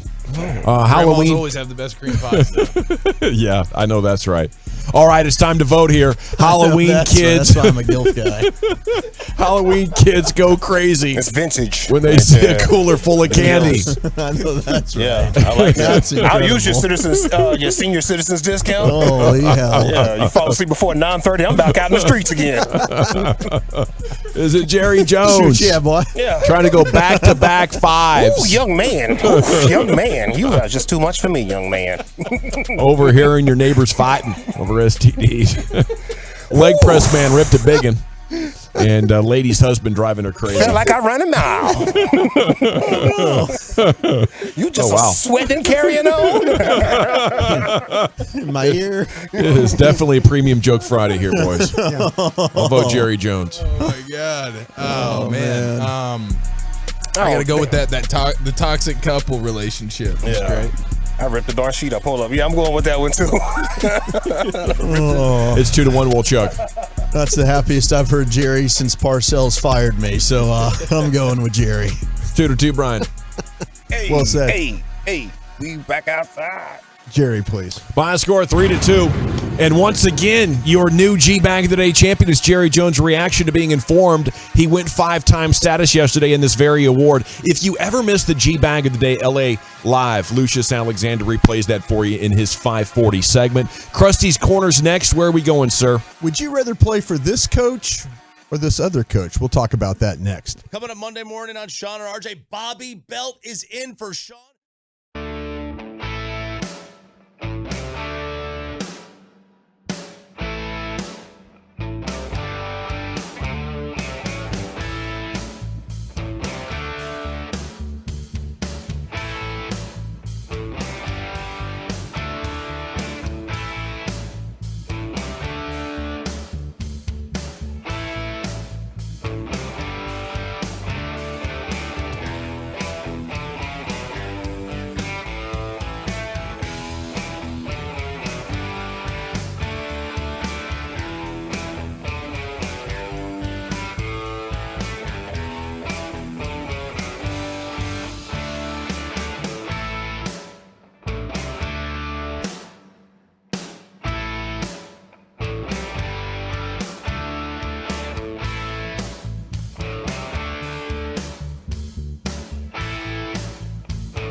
Charge over MSRP. Not now and not ever. This is Texas. This is classic. Find new roads. Thank you very much, Lucius. It's the G-Bag Nation here on the Fan Time now for Krusty's Corner. Here he is, dressed as Ben Franklin, who he resembles, a lot of people say. Brian Broaddus. Thank you very much, General. Appreciate that. Man, this thing that they wore around their neck in the 1700s. What is that called? It's a dickie. It's called a dickie. But, I mean, I think there's a real name for it. That Dick Vitale, obviously. It's like their version of a tie is what it is. But you have to connect. I mean, it's part of what they did. That's what he's been complaining about this whole time since I got in the car with him at 11:30 this morning. All Broaddus has been lamenting is about how tight and hot the dickie is around his neck. Yeah. And the funniest part in the world was watching him have to walk through the parking garage and then through the lobby of the downstairs here at the at 75 and Fitzhugh and see all the normal business people working on a Friday watching. And as we're walking in, he sees it's a relatively crowded lobby. And he just goes, oh, bleep. It was so funny watching him walk through there. He felt terrible. We're in the elevator with a couple of people. And I asked the one guy, I'm like, what do you think of my Ben Franklin? He's like, oh, you look pretty good. Well, and he had the tequila because we're doing the Schwarber for what you drink and what you think. Yeah, we're doing the Schwarber for this afternoon. So excited about that. Like a drunk Ben Franklin. Well, he's not a coward. Not a coward. All right. It's Friday. It's the Sports Mix. And so I've got some questions for my guys here. And let's see if they can give me some good answers. How about you? We'll start with you, Chief. Will the Tyler Smith and Tyron Smith situation take care of itself, or are they going to have to make a call there?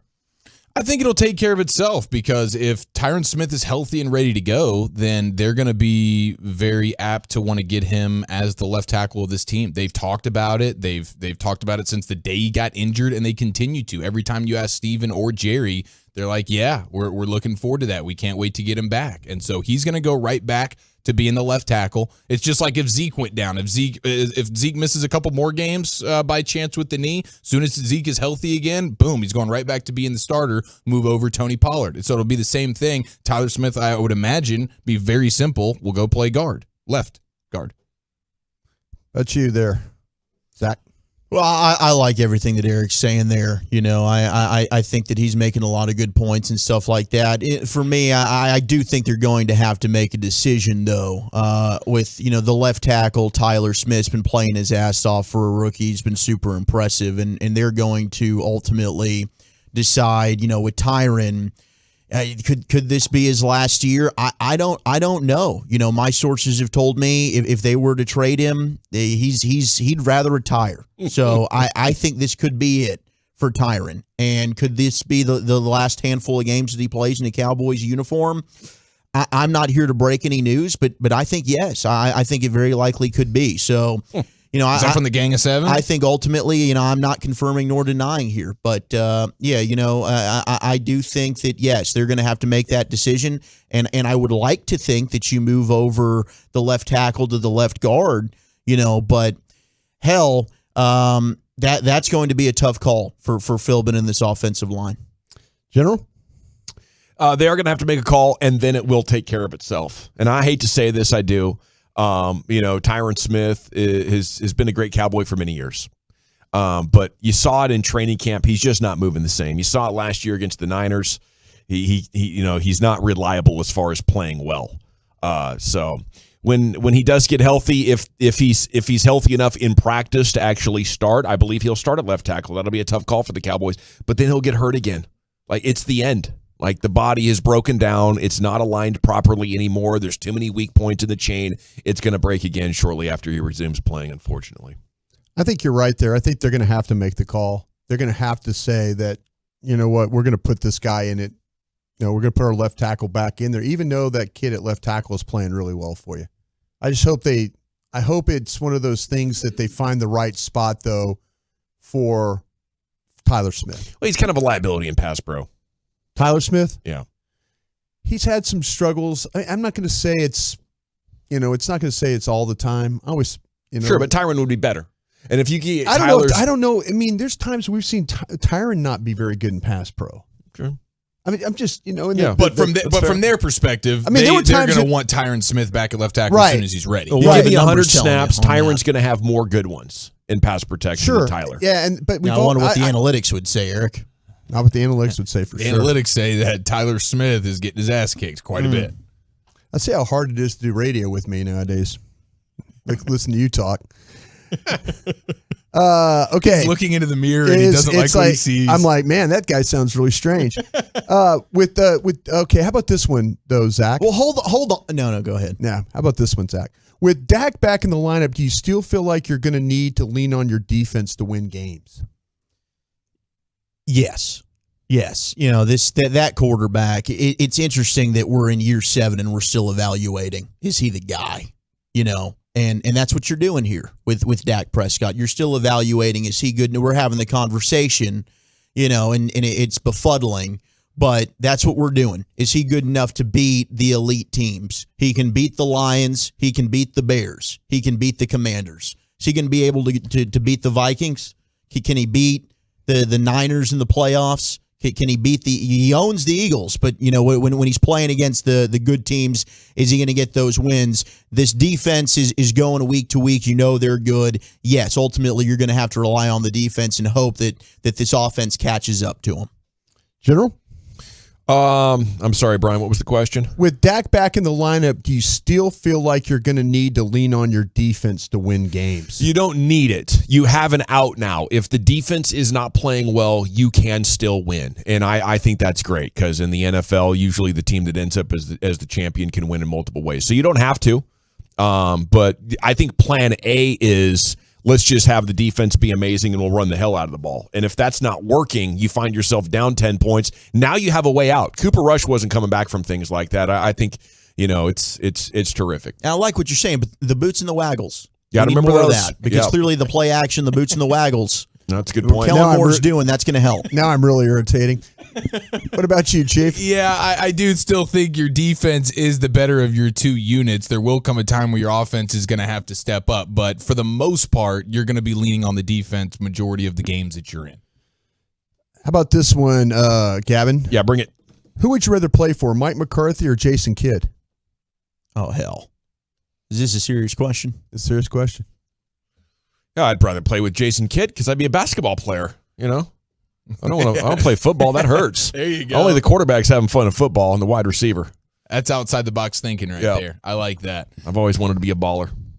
Man, the way that the players seem to really like playing for Mike McCarthy, and the way that he's given them what Jerry alluded to being the single most time off during a bye week that Jerry can remember of any coach here. Like, if I'm a player, I think I appreciate that more than the guy that's mind bleeping me. Though the mind bleeping might end up resulting in more winning long term.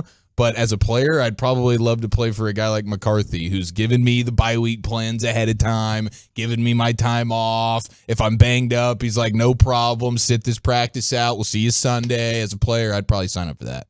Yeah, no, Mike doesn't like to work.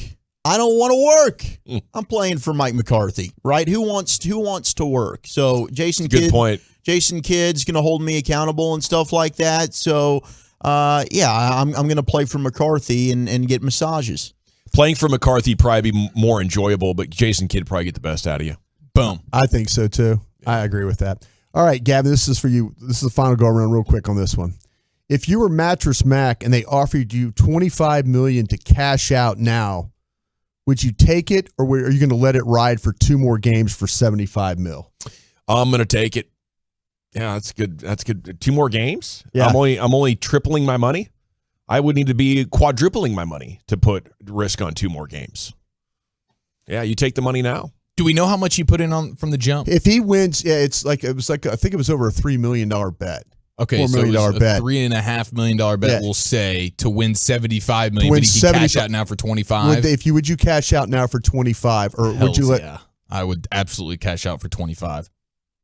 Cash out? Turning 3 to 25 guaranteed? Yeah, I'll rock that. I'm taking that damn money. Yeah, give me the money. Yeah, You're gonna go to the we're lake. going to the money, and we're going to the lake, and we can get a lot of whopper ploppers. I think I'm going to let this thing ride for the 75. I admire the balls, Benjamin. I tell you what, I think I would. Just I feel because bad for Bennett with that kind of You'll be crawfishing that. I'll tell you what, no, man. You got to just win one more game. Got to win one more game. That's all. Yeah. There's no way. This series is over.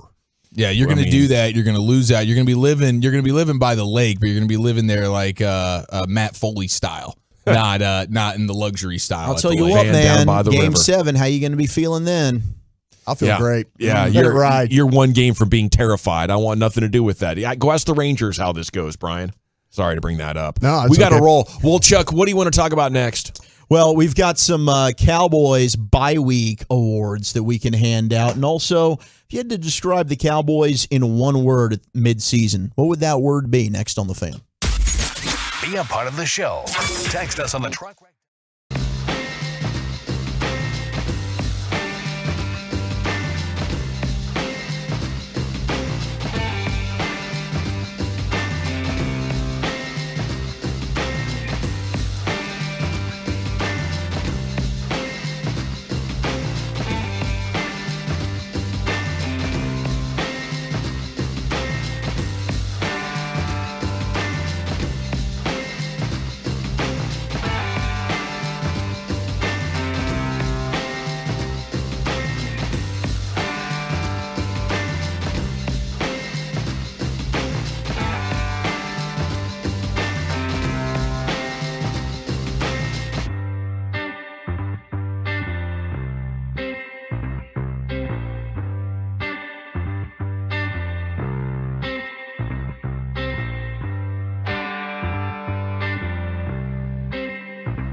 from the MyFitnessStore.com studios. You're rolling with the G-Bag Nation on 105.3 The Fan. All right, it's hour number 2 of the G-Bag Nation here on 105.3 The Fan. Hope you're having a fantastic day. Wolchuk As Broadus has a sports segment here for you, so let's enjoy. Here he is, Wolchuk. Thank you very much there, General. So Blogging the Boys has put together some bye-week awards and stuff like that, and I just want to know, what do you guys think about these awards? I'm going to throw out some positions. You guys tell me, who do you think the MVP or player we should award these to here on the G-Bag Nation, though? And we'll see if you want to. I think the phrasing from Brian would be, I want to see what my guys have to say about this. I want to see what my guys have to say about this. I appreciate that correction there, General. Thank you so much. I'm not a coward. I'll admit when I'm wrong, Eric. Hey! So I don't know what your numbers have to say about this, but special teams MVP to this point. Blogging the Boys is going with Brett Maher, the kicker. Oh boy, Brett. And stuff like that. Now, I would like to pony up Kevontae Turpin, throw him out there, because I think he's really helped change the game. You know, I like what they're doing here. I think that Brett Maher deserves a lot of praise. The front office did a good job of evaluating there and making that move. But I do think Kevontae Turpin has really helped give you a playmaking ability that you haven't had maybe since Dwayne Harris. I'll tell you what. I do like what you're doing with that, because to me, there's only be a matter of time where one of these returns he had that 54-yard return the other day, they didn't get any points out of it, but have taken advantage of other returns that he's had. And so I think that to have that kind of weapon, but to have the security of a field goal kicker, that's a great thing to have. But I'm going to go with Turpin on that one.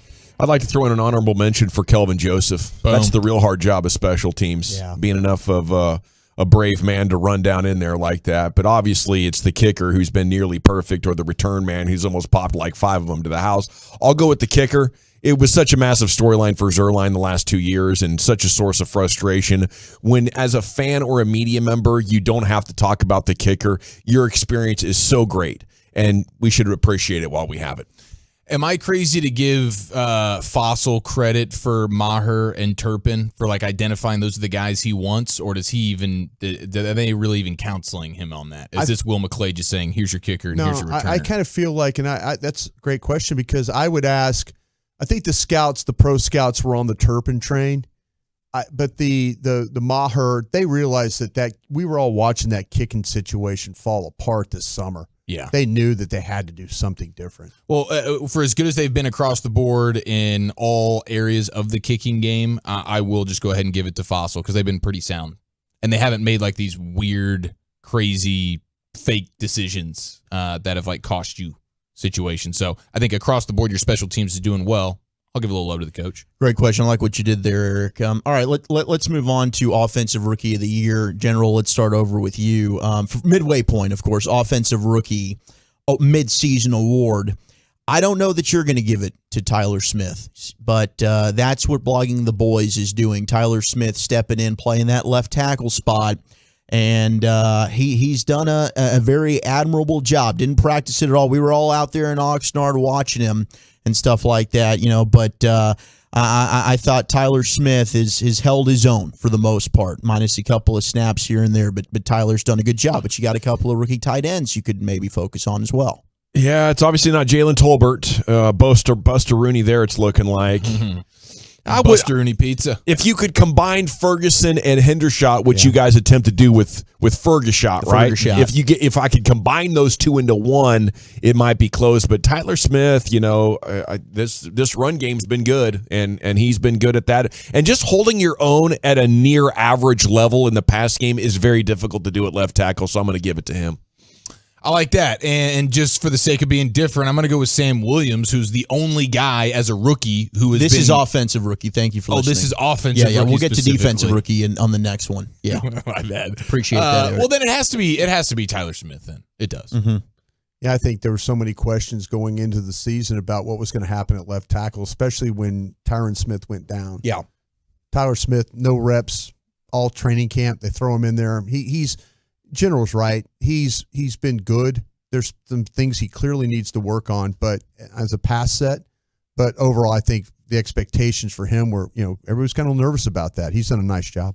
Would like to wish a happy birthday to Larry Frazier. He's a new Tolo. It's his birthday today. Happy birthday, Larry. Shout out to you, Larry. Welcome into the G-Bag Nation. Big 69 for Larry Big today. 6'9" for Larry. Nice. Okay, Eric, you were so eager. Defensive rookie, Sam Williams? Sam Williams, the only rookie.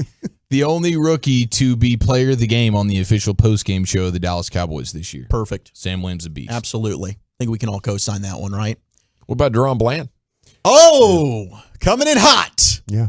I like what you're saying there, General. I mean, guy's got to pick, right? Absolutely. Guy covers, guy tackles. Yeah. Sam Williams has had the upside. Like, you body slam a running back, like WWE style. You just run up to him and be like, scoop slam, boom, tackle made. Oh, no flag on that. That was incredible. And I think Sam Williams is going to have a bigger career, but I think Deron Bland has been the better rookie on the defensive side so far. Plays a difficult position. He does. Yeah, and he might end up being better than Jordan Lewis when it's all said and done. Heck, he might be better than Anthony Brown when it's all said and done. Those guys be a starter for you one day. I like what you're saying. Why stop there? Put your balls on the table. Say he's better. You're going to be better than Diggs. I don't know if he'll be better. I'll tell you one thing, though. The kid's not afraid to tackle. What are you doing? He was calling me a coward. I like to push it on Broadus a little bit. He's like, no, don't trade a 5th-round pick for Cedric Wilson. Go trade that 1st-round pick at the deadline and go get a badass. Yeah, don't half-ass this thing. Yeah. I like it. Okay, I think we all know defensive player and team MVP's Micah Parsons. We can skip that, right? No, I thought it would be 100%. Zach Martin. I don't know. I thought it was going to be Zach Martin for you guys. That was never the question. I still think you misunderstood. I was wrong. You were right. No, don't say that because he's still not right. He still doesn't understand what we're talking about. It's not But the he's MVP. right. He's not, though. Because you've at seen least the depth Dawson that we gets have on defense, right? So they're okay if they lose Micah. They've got other guys that But can he's come their in. MVP. If they don't have Zach Martin, that offensive line is completely effed. So he should Who's be the starting? MVP then. I'm backing down from it. I think Mike is more Nobody. important They than are Zach. screwed on the offensive line. I'm with Chief now. Appreciate it. Most improved player, though. This is a fun one, guys. Why? Dorrance Armstrong's who they're going with. Brian's guy. I like what they're doing there, Brian. Well, I kind of felt like when you watched him play last year that he was going to be fine. I mean, when you talk about improved, Noah Brown. I think they're a bunch of cowards here, Broadus. You know what? I personally, Noah Brown's my guy. My expectations for Noah Brown weren't all that great. And, you look at what he missed last week's game, but you can rely on him. I think that when, Cedric Wilson and him were in competition last year, Cedric Wilson went on and played better and got a bigger deal and all that. Noah Brown, I was kind of thinking, well, they keep bringing him back. And expectations for him, I think, were kind of low. So, yeah, I would say that to me is the bigger surprise. Noah Brown's a really, really good one. I think Dorrance Armstrong is extremely fair. Maybe Leighton Vander Esch as well. And then who's the other one that has been like, man, I don't know how good Dante Fowler was last year at the other place, but I feel like here he's definitely better than whatever he was last year. So maybe I'll go with Fowler. Most improved, I'm going to give it to my guy, Cooper Rush. Love it. Yeah. That's a good one there. I like what you're doing there, General. He won some games. He did win some games. One word to describe the Cowboys at the halfway point. We put resilient was one we got texted in from the truckret.com text line from the 502. You guys had to pick a word. What would it be? Bleacher Report said confident. That was their word, confident. They should be a confident bunch. They went 4-1 with Cooper Rush. They're at 6-2. Sitting at the midway point at the bye, they should be very confident with themselves right now. One word to describe the Cowboys at the bye week? Frisky. That's my word. I think this is a frisky bunch, and you're not going to want to see them in the playoffs. Yeah, I got nothing for you, Wolchuk. Okay. I got bad news. I'm drawing a blank. There. How about correct? Yeah. Correct. And I mean correct in a way that there were so many questions that we were asking about. Do you need receivers? Do you need this? Do you need? And they went out and drafted Tyler Smith. They knew that they had to do something for Tyron Smith. They made a lot of really good moves to try, that we questioned throughout June, July, and then and then especially after the Tampa game, they were like, this thing is completely, off the rails. And for them to be at this point at 6-2. They were correct with what they believed they had with their team.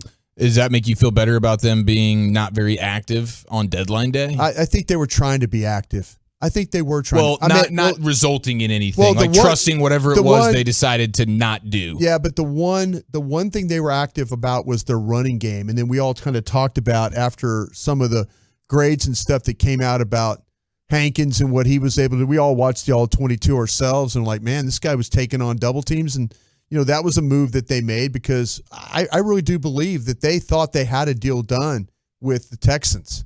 And I don't want to sit there and, I'll give them credit because I think there were more questions about this team to start the season. And once it really got going, and then all of a sudden it's like, man, they were right about this. They were right about that. They were right about giving a second round grade to Sam Williams. I thought they'd be eating crow. I did too. I did too. I thought this was going to be one of those things where we're like 2-6 and we're all going, okay, well, what are we going to do now? 405 says my one word would be physical, which is the opposite of last year. 940 ascending, 972 tenacious, 817 fighters. Well, they have tenacious D, that's for sure. Yep, they do. I think they're legit. Sure I think they're contenders. I think so too. Have you guys given up the fact of winning the division? No, I haven't given it up yet. Nope, have not. No, Houston had them tied last night. The Eagles could have a couple of bad weeks and an injury, and you'd find yourself in, have not winner take all week 16 situation. Have not. All right, I'm looking up at the clock. I think we have enough time for a quick rendition of NFL True or Fart on a Friday. Wow. Brought With to you by some Brian Broaddus. bold predictions, courtesy of CBS Sports. And one has to do in our own backyard here and stuff like that with the Dallas Cowboys, though. Brian Broaddus, Odell Beckham Jr., True or Fart signs with our Dallas Cowboys. I'm going to say fart. I don't know if the Cowboys will recruit him like he needs to be recruited. I'm going to say fart there. Coward. Yeah, it's a total fart. I don't think they want him. He's hurt. They've shown that they've actually started to get smart about hurt players, and you let those guys go. You don't hang on to them and believe they're suddenly going to start being healthy. I just saw Von Miller on his Instagram put a photo up of him and OBJ, and that concerns me that OBJ, the B in OBJ, is going to stand for Bills. Or Buffalo. He's going to Buffalo. They are making a push right now to sign him. According to, and if you're him, some reports that I have read, not my gang of seven, and I'm reaching out to the gang of seven right now. Good. The guy in my best man at my wedding happens to be very plugged in. Oh, Michael Lombardi. Michael Lombardi, and I know that some of you don't like Lombardi. I love him. He's near and dear to my family and my heart. But Lombardi is not confirming nor denying, but OBJ might be going to Buffalo. Okay. How about this one? True or fart? Eric, you know this team very well. The Miami Dolphins end up making an AFC championship run. I mean, I'm gonna go fart because the Bills and the Chiefs do exist, and they are the far and away best teams in the sport. So I'm gonna fart on that. But I do think if we were saying compared to any other team in the AFC outside of the Bills and the Chiefs, who's most likely to make it, I'd still actually go Baltimore there. So no, they're not going to the AFC title game. If they win a playoff game, they're going to throw a Super Bowl parade, like just winning a playoff game. I don't think they've done it in like 30 years. Will you be there? I will not be there because I'll be at I'll be doing the Cowboys. We're going to Arizona. Hell yeah, Cowboys we are. are going to Hell yes, we are. I think that one's true, Wolchuk. I think this addition of Chubb's going to push their defense over the top. They're going to get healthy. That is a nasty, nasty roster, and it just hasn't all come together for them, but it will start to materialize in the second half. Ben, are you okay? Are you choking? I'm struggling a little bit right now. On the dicky around the neck? No, it's literally a cold I think I'm dealing with right now. Oh, you did say you had a sore throat yesterday. I did. I didn't have medication 1700, so I got to kind of figure some things out here. I'm going to say it's true, but the only reason why is their quarterback. I think he's getting this. Playing great football. And the thing I worry about is him getting another concussion. That's what I worry about. Yeah, me too. Can he take a hit? If some of these quarterbacks, if you had a couple, then all of a sudden you can't take a normal quarterback hit. And that's the only thing I think derails them from being a pretty good football team is not having their guy. Yeah, I'm going to go fart on that as well. Appreciate you, Woolchuck. There it is. G-Bag Nation sports segment for you when we return here on 105.3 The Fan. You want to get excited about the Rangers offseason? I know it's a football Friday, but it's a Cowboys bye week.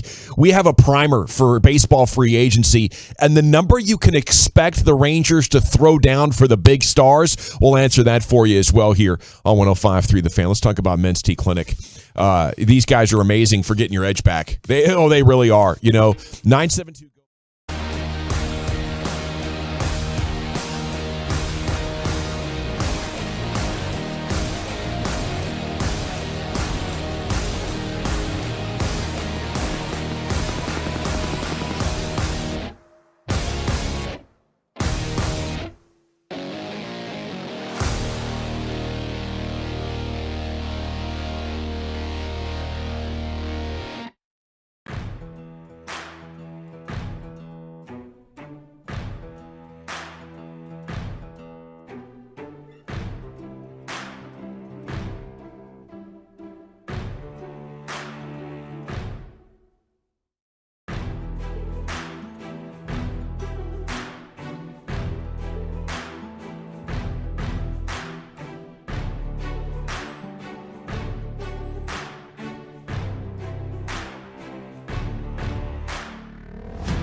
every day.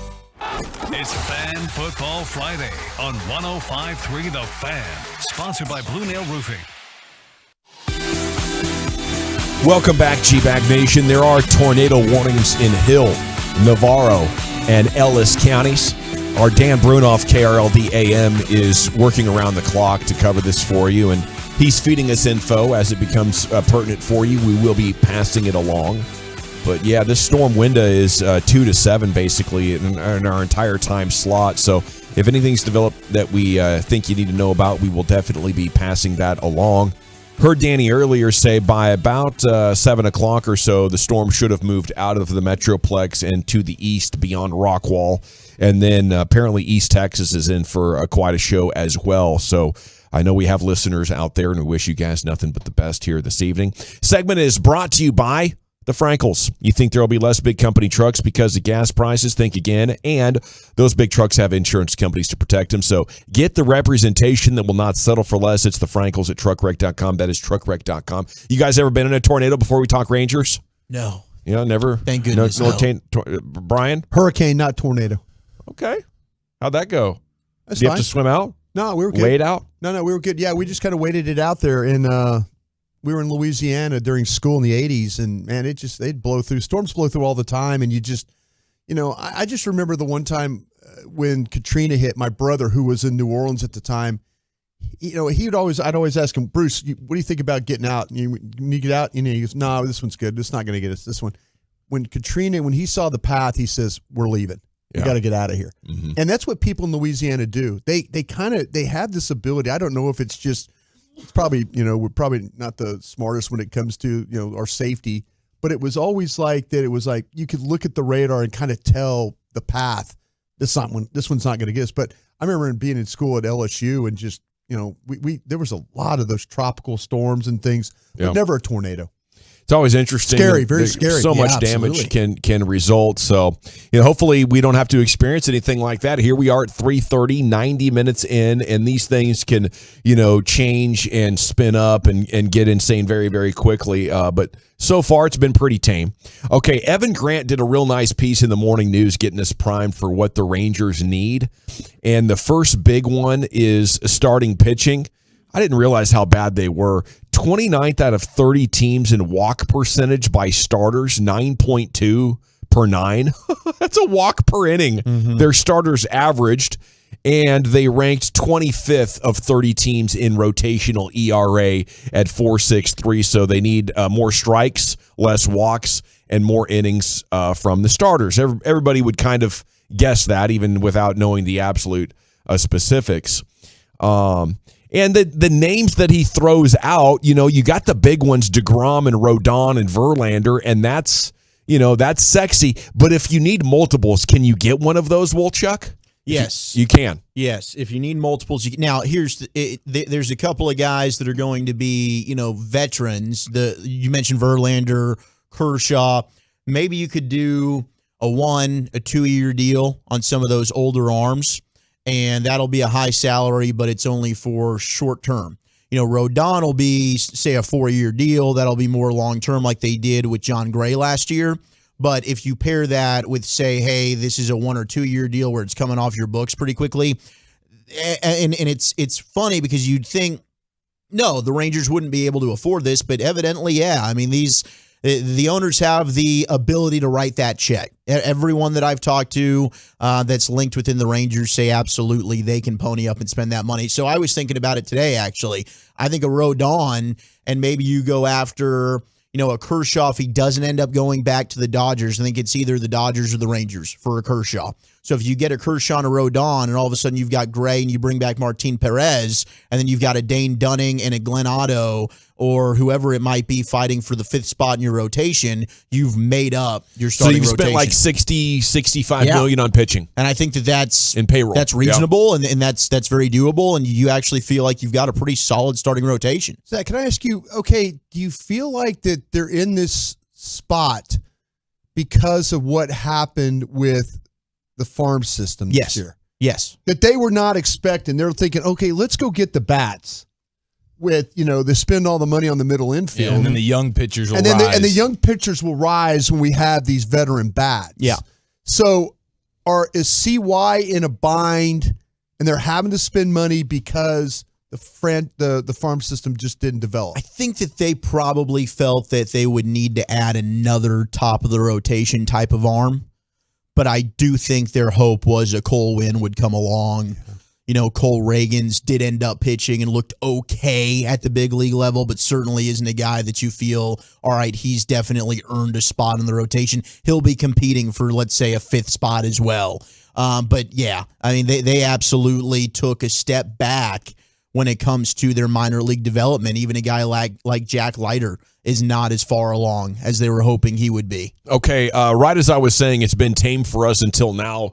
It's really starting to pour here downtown Dallas, and you can see the rain's coming down in sheets. That right? happened immediately From a few minutes we ago. blinked and all of a sudden, holy cow! Serious acceleration here in the storm pattern, and maybe we're about to get more of this for the next couple 2-3 hours. Okay, Evan Grant did say the top names like DeGrom, Rodon, Verlander, he said that's the top of the market. He doesn't expect the Rangers to seriously be in that, at least right now.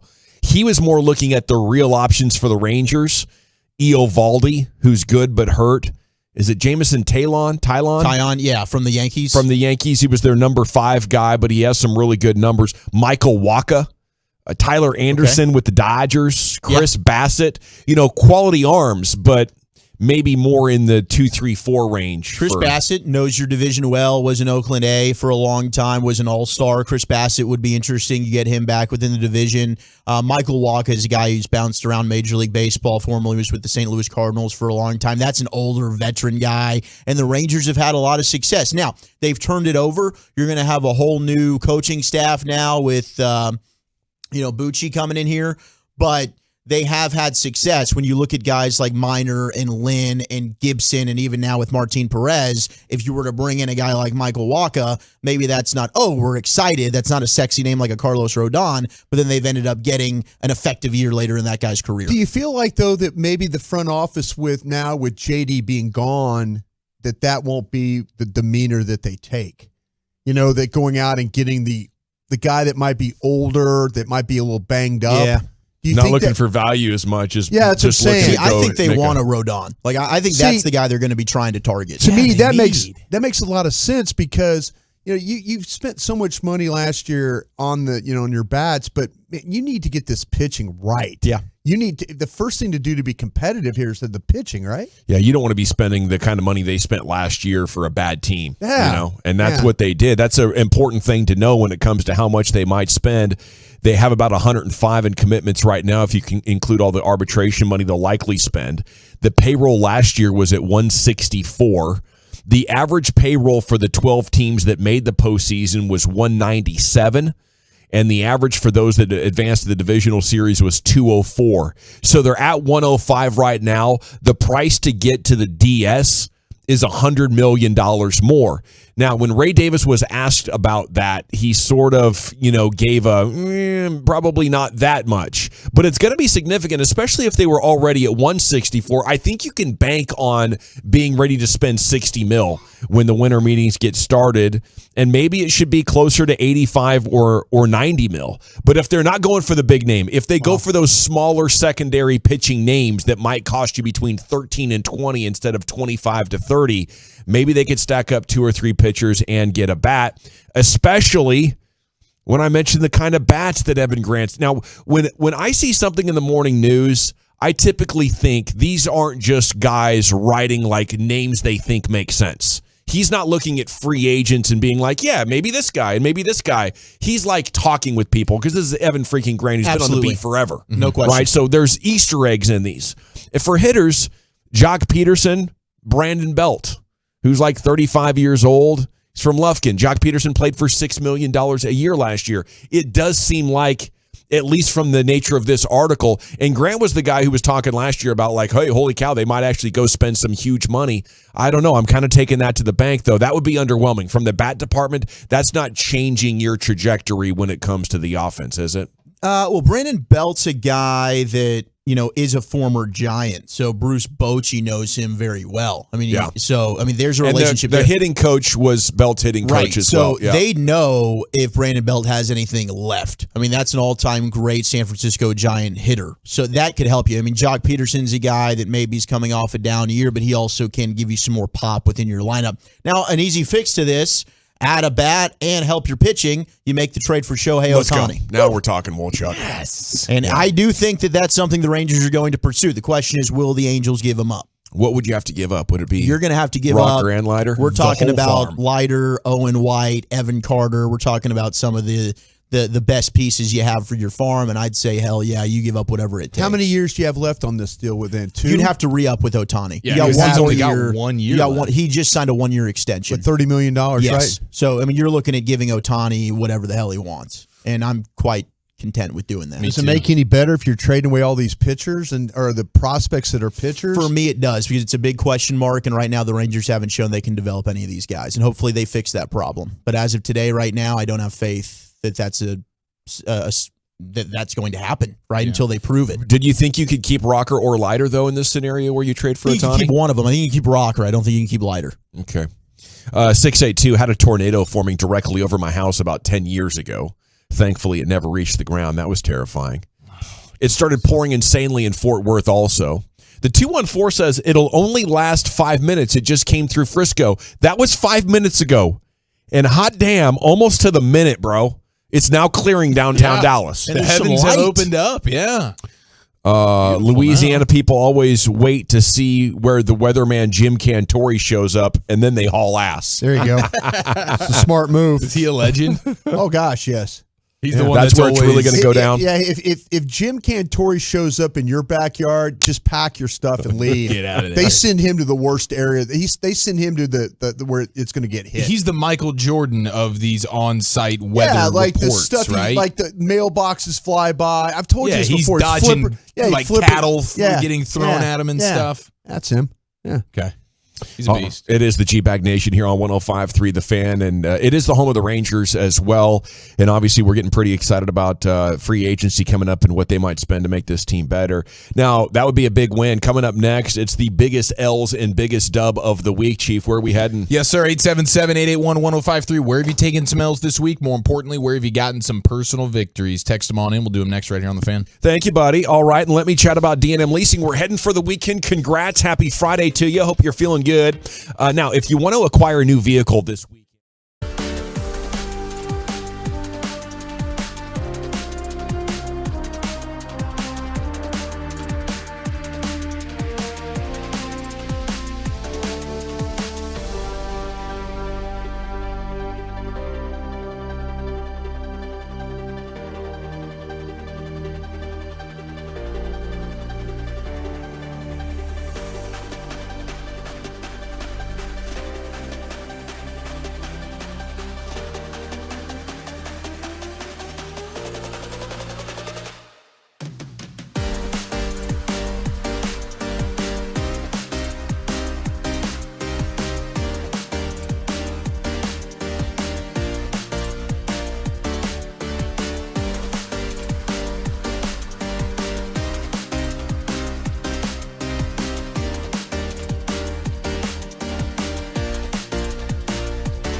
105.3 The Fan. Even though shortages and demand are driving up prices, Classic Chevrolet will never charge over MSRP. Not now, not ever. This is Texas. This is Classic. Find new roads. Well, thank you, Lucius. It is the G-Bag Nation here on the Fan. Let's go to Eric Chiafalo. He's got biggest L, biggest L. What's wrong? 877-881-1053. Where have you taken some L's this week? And more importantly, ladies and gentlemen, where have you gotten some personal victories? Because right now it is time for this. Oh, yeah. Now listen here. It's time to toss things over to that silly twit, Eric Chiafalo, to give us this week's L takers and dub makers. On and off the field, no one is safe from this imbecile's tongue. It's biggest L, biggest dub. Got to start with our guy Medford, who's in the side studio there, chowing down on some Taco Bell, doing the Mexican pizza and the Baja Blast. I was like, bro, you're the first dub then. That's all that is. And he says because the Mexican pizza has come back and it's really stormed back. I'll tell you what, man, that Mexican pizza. You have a lot of the Taco Bell saying sorry, like we're out of the supplies for this thing. How do you get run out of supplies? Poor Medford's been pulling up to these drive-thrus looking to get his mouth on some Mexican pizza for the last few weeks, and there's a little sticky note. Sorry, order something else. So he's going to get the cheesy gordita crunch. That's the only pivot you would really do there. But today, the sticky note was not on the drive-thru menu sign, and now he has indulged in a Taco Bell Mexican pizza. Huge dub for Alec Medford, who, by the way, will be on the Get Right tonight with KG. So we'll be cross-talking with that gentleman here in a little bit. Big dub for our ear holes. Yep, huge dub. Now, Congrats, Alec. Yeah, nice work, Medford. Proud of you, bro. Now, we also need to address the L that took place in the sports world yesterday. It's a great interaction. I do love the interactions with reporters and players, and things get a little bit wonky. Well, this is MLS. This is basically 60 Seconds on Soccer. Let's go. Dawson. And it is a reporter who keeps asking Kellen Acosta how awesome it is to be a Philly athlete because Philly and LA are getting set to play each other. But the Union. But Acosta plays for LA. And so here's the interaction between the reporter who thinks he's talking to a Philly soccer player, but he's talking to an LA soccer player, and things get a little bit weird. Two-part question. First off, how exciting is it to be in Philly right now? The Phillies are in the World Series, the Eagles are undefeated, and you guys are playing for the MLS Cup. Has it sunk in? And secondly, how does a game like this help you to even be looked at for the upcoming World Cup? Thank you and congratulations. Yeah, just playing against a Philadelphia team, you're saying?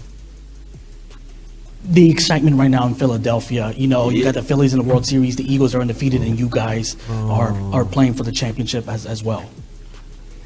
How exciting is that for you? Has it sunk in yet? Okay, has it sunk in? Ooh.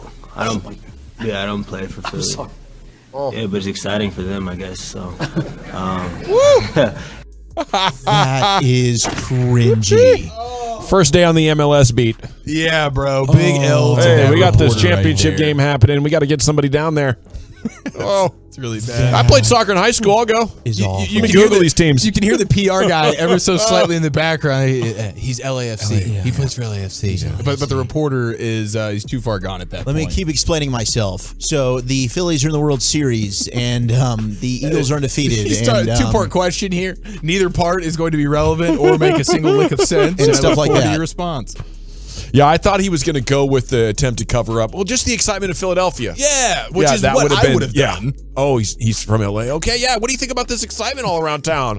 There's championship vibes everywhere, right, Kellen? All those reporters looking at that guy the same way you guys look at me whenever I don't listen during the program, and you just feel complete shame. That's what that reporter was feeling like right there.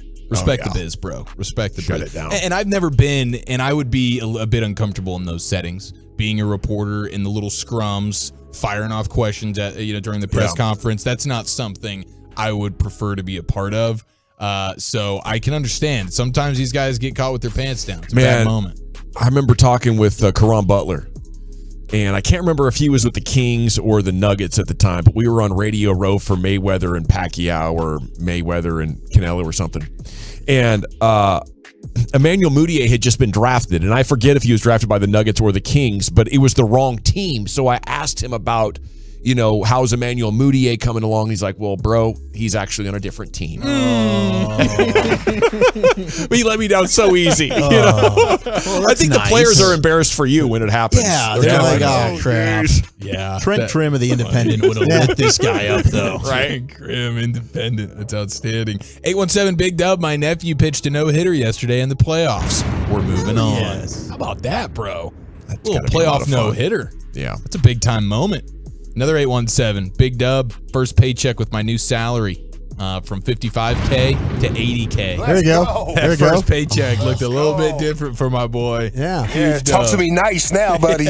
Talk to me nice. He's walking crotch first into the weekend. No that's doubt. for sure. I got a dub. drinks. I got a dub. Hit me. I was up at ungodly hours going to Starbucks this morning before the gym, and I locked eyes with some dude. And I said to myself, damn, that fool look like me. And it was my cousin, bro. I was like, whoa, wait a minute. So I went over there, we were talking for a second, you know what I mean? Like, I did not expect him to be at Starbucks at 5:30 in the morning, you know what I mean? Yeah. And then he looked at my earbuds I had rocking, and he was like, man, you rocking those are mid. Hold on, I'll be right back, cuz. Went to his car, came back, and brought me some brand new joints, like the way. Bose earbuds. Let's go. Right before I was going to the gym, brand new Drake and 21 Savage out. I got brand new buds. I seen my cousin. I'm charged up on the caffeine. I was having a good morning, yo. Wow, dude. That's Dub City. That's good stuff. Big time That Dub is. City right there. Yeah, and huge dub to all the Drake and 21 Savage fans getting a new album. Haven't heard it yet. Huge L though, apparently, Lucius, for all the people that are taking side swipes here. Drake is taking shots at everybody that exists on this album, even us common men. If you took your girl to what is that called? A hibachi? Hibachi. Yeah. He took shots at you for being basic. If you bought your girl, let's see, what is that? The party bus for her birthday? You're basic. Drake just Dang, I don't even do that. Yeah. Well, get your money on I'm Michigan below State. basic. Yeah. Undefeated during Drake album weeks. Oh, that's true. Yeah, he should have given him a whole lot of love on his last album. Now he's shooting at everybody on this album. yeah, I he's could coming see that. back with a vengeance there. Yeah. 817, 817 got a vasectomy yesterday. Yeah, you and me both. So It's a I'm dub on my and way an L. there. I'm crusty as hell. We needed one, right? I want the feedback 817 because I fully intend I know that you're going there. Yeah. on a March Madness 2023 vasectomy. Oh, Brian's face was gold. He asked me if I needed a vasectomy. Is that what you just said? Well, I said we needed one. We needed one, right? We're in this together, Brian. Go Tigers. Yeah, go Tigers. go Tigers. You guys are Tigers, man. And a big dub for all of us getting to look at Benjamin Franklin and Brian Broaddus today. The fake versions. Yeah, they're about to have a lemon party together. Yeah, they are. Yeah, we are. It's going to be off the chain. A lot of hemp paper. It's cosplay. How about Jeff Bezos? Now this is a small L, I would imagine, for old Jeff, but it's an L nonetheless. He's being sued by his former housekeeper, who she is alleging that despite having 25 bathrooms in his giant ass house, she was not allowed to use any of them anytime. She wasn't allowed to get breaks. They were running a very stringent operation there with the housekeeping. That's crew. just mean. You mean he was running it like Amazon? Well done. Like, bro, this is how I've done it all. This is what got me to the top. Yep. That's all I want is to be rich enough to have constant housekeepers. I don't have to clean up anything. If I want to make dinner, I can. But I'm not lifting a finger to take a spatula or a fork anywhere. Yeah. Oh, like just live in. Just come around after me and pick up my stuff. It reminds do my me, laundry. what you're Yes. talking about reminds me of that time that Eric rapid fired questions at Stephen Jones. Yeah. About when's the last time you did yard work? Yeah. When's the last time you went to the grocery store? Yeah. When's the last time you did a honeydew, cleaned the bathroom? I'm sitting there thinking, he's never done any of these days. No. He said the last no. time he touched the lawnmower was at 19 years old. Yeah. Is that what Yeah. I remember? He made mowing that his up. uncle's He might have. yard. Yeah. I mean, if you just randomly drop Stephen Jones in a local Kroger, he won't know how to get out. Like, what the hell? Where the hell's the doors? Panic attack. He walked smack into those sliding doors. I thought we had a big dub this morning on KNC when Jerry's reaction to winning G-Bag of the year. That was pretty epic. that was good. Big dub to Kevin Hagelin for that. The question was good too. You'll hear that cut again in 2 hours, by the way, in LA Live if you ever missed G-Bag of the day. That's right. By the way, Bezos. Trash. Better. Bezos. If I told you he had 11 bedrooms, how many bathrooms do you think he has? 69. 25. 33. 25 bathrooms. 25? Actually, 25 bathrooms. You did say that. You just said it. Did I actually? Oh, I actually said it. Oh, okay, I didn't realize Way to that. listen to Actually your own said it. show. I'm not even listening to myself. Coward. I'm the evolution of me not listening is getting a little bit. Come on, Woolchuck today? Come on, Woolchuck. What are you doing over there? I have too much What are you self-awareness, doing? I guess. I'm just saying. I don't want to discriminate against people not listening, so I will also choose to not listen to myself at times in order to make everybody else feel equal. You're very relatable. But how about the bathroom comment? We needed, because it was Russell Wilson that has 12 bathrooms, right? And a couple of weeks ago, he had still not thrown more touchdown passes than he did bathrooms. Right. Can we look to how many? I will look that up right now. Let's see. Let's check on the Russell Wilson touchdowns for the season. And Is he even halfway there? Shout out to the don't think Twolo, by the way. Let's see. It is, who was it? Right here. No, he's at 6 touchdowns right now. He's at okay. With 4 interceptions. All right. So Russell Wilson still has more bathrooms in his house than he does touchdowns on the season. We're about the midway point on the year, so that's looking a little bit tough there. Very limited. I can't find it anymore, but shout out to the Twolo who said their biggest dub is not having to watch their Broncos play this weekend because they have a bye week. Oh, that's a huge That dub. is a big dub. Yeah, enjoy your weekend. I got a big dub from the Twolos. They sent me a nice care package, and thank you to Tim from Carthage as well. Sent me a nice letter, condolence letter. So thank you very much to the Twolos and to Tim. Biggest dub of the week, though, goes to the Wisconsin man who sets the world record for the most golf played in a year at 17,820 holes. That's more holes than Emmett.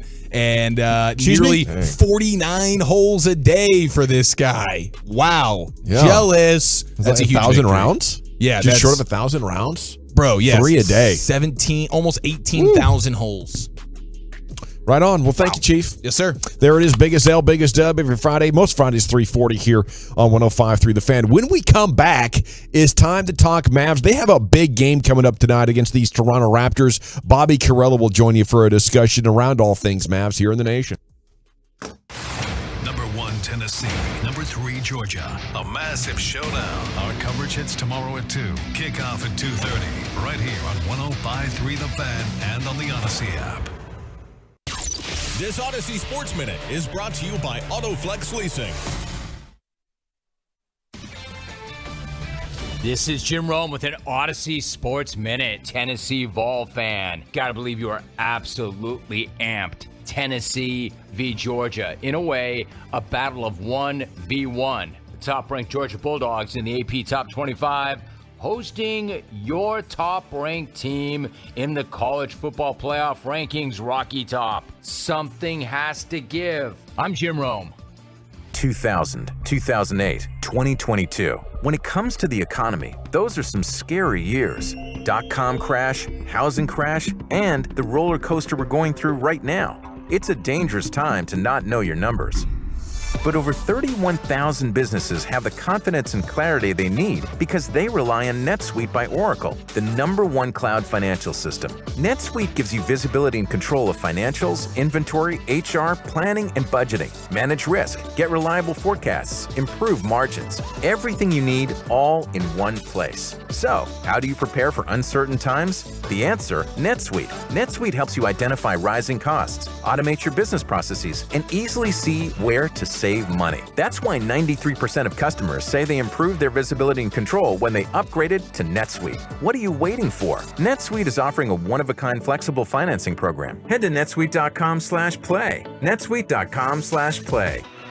Hey, Dawson back here with you. Wanted to chat about the Frankels, if you don't mind, because they can come in real handy, especially when we're having horrible weather. I hope everybody is safe, but if you do get hurt in an accident that's not your fault, a big truck runs into you or somebody's not paying attention, the next thing you know, your entire life is turned upside down, we highly recommend you call the Frankels. Go to truckwreck.com. You know, unfortunately, there's more trucks than ever out there. Even though the gas prices are high, they still have goods to get to one spot to another. And I would say at least 99% of them are great drivers.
Dallas-Fort Worth. Let's go, Cowboys. Always live on the free Odyssey app. From the MyFitnessStore.com studios, you're rolling with the G-Bag Nation on 105.3 The Fan. Welcome to the nation. It's hour 3 of the G-Bag Nation here on 105.3 The Fan. Hope you're having a great day. It is time to talk some Mavs here as a special guest is set to join you, Bobby Carella, Mavs.com, and a good afternoon to you, sir. How you doing out there? I'm doing fine, gentlemen. How are you? We're doing outstanding. You're staying dry in your neck of the woods? Trying my best. Right on. Well, how confident are you the Mavs can get the dub tonight here against this Toronto Raptors team? Well, it's going to be tough. You know, they've had pretty good success against Toronto the last couple of years now, but the Raptors, they score a ton of points in transition. They will punish all of your mistakes.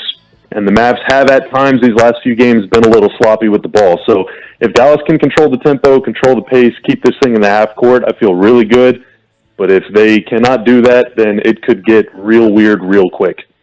This is a different kind of team in Toronto, isn't it? Where it's outside of Van Vliet, it's a lot of height and athleticism, and I imagine it's by design. You got to tip your cap to the front office up there. Yeah, I mean, they got a lot of length. Basically, their entire rotation, they only play like 7 or 8 guys most nights, you know, even when they're healthy.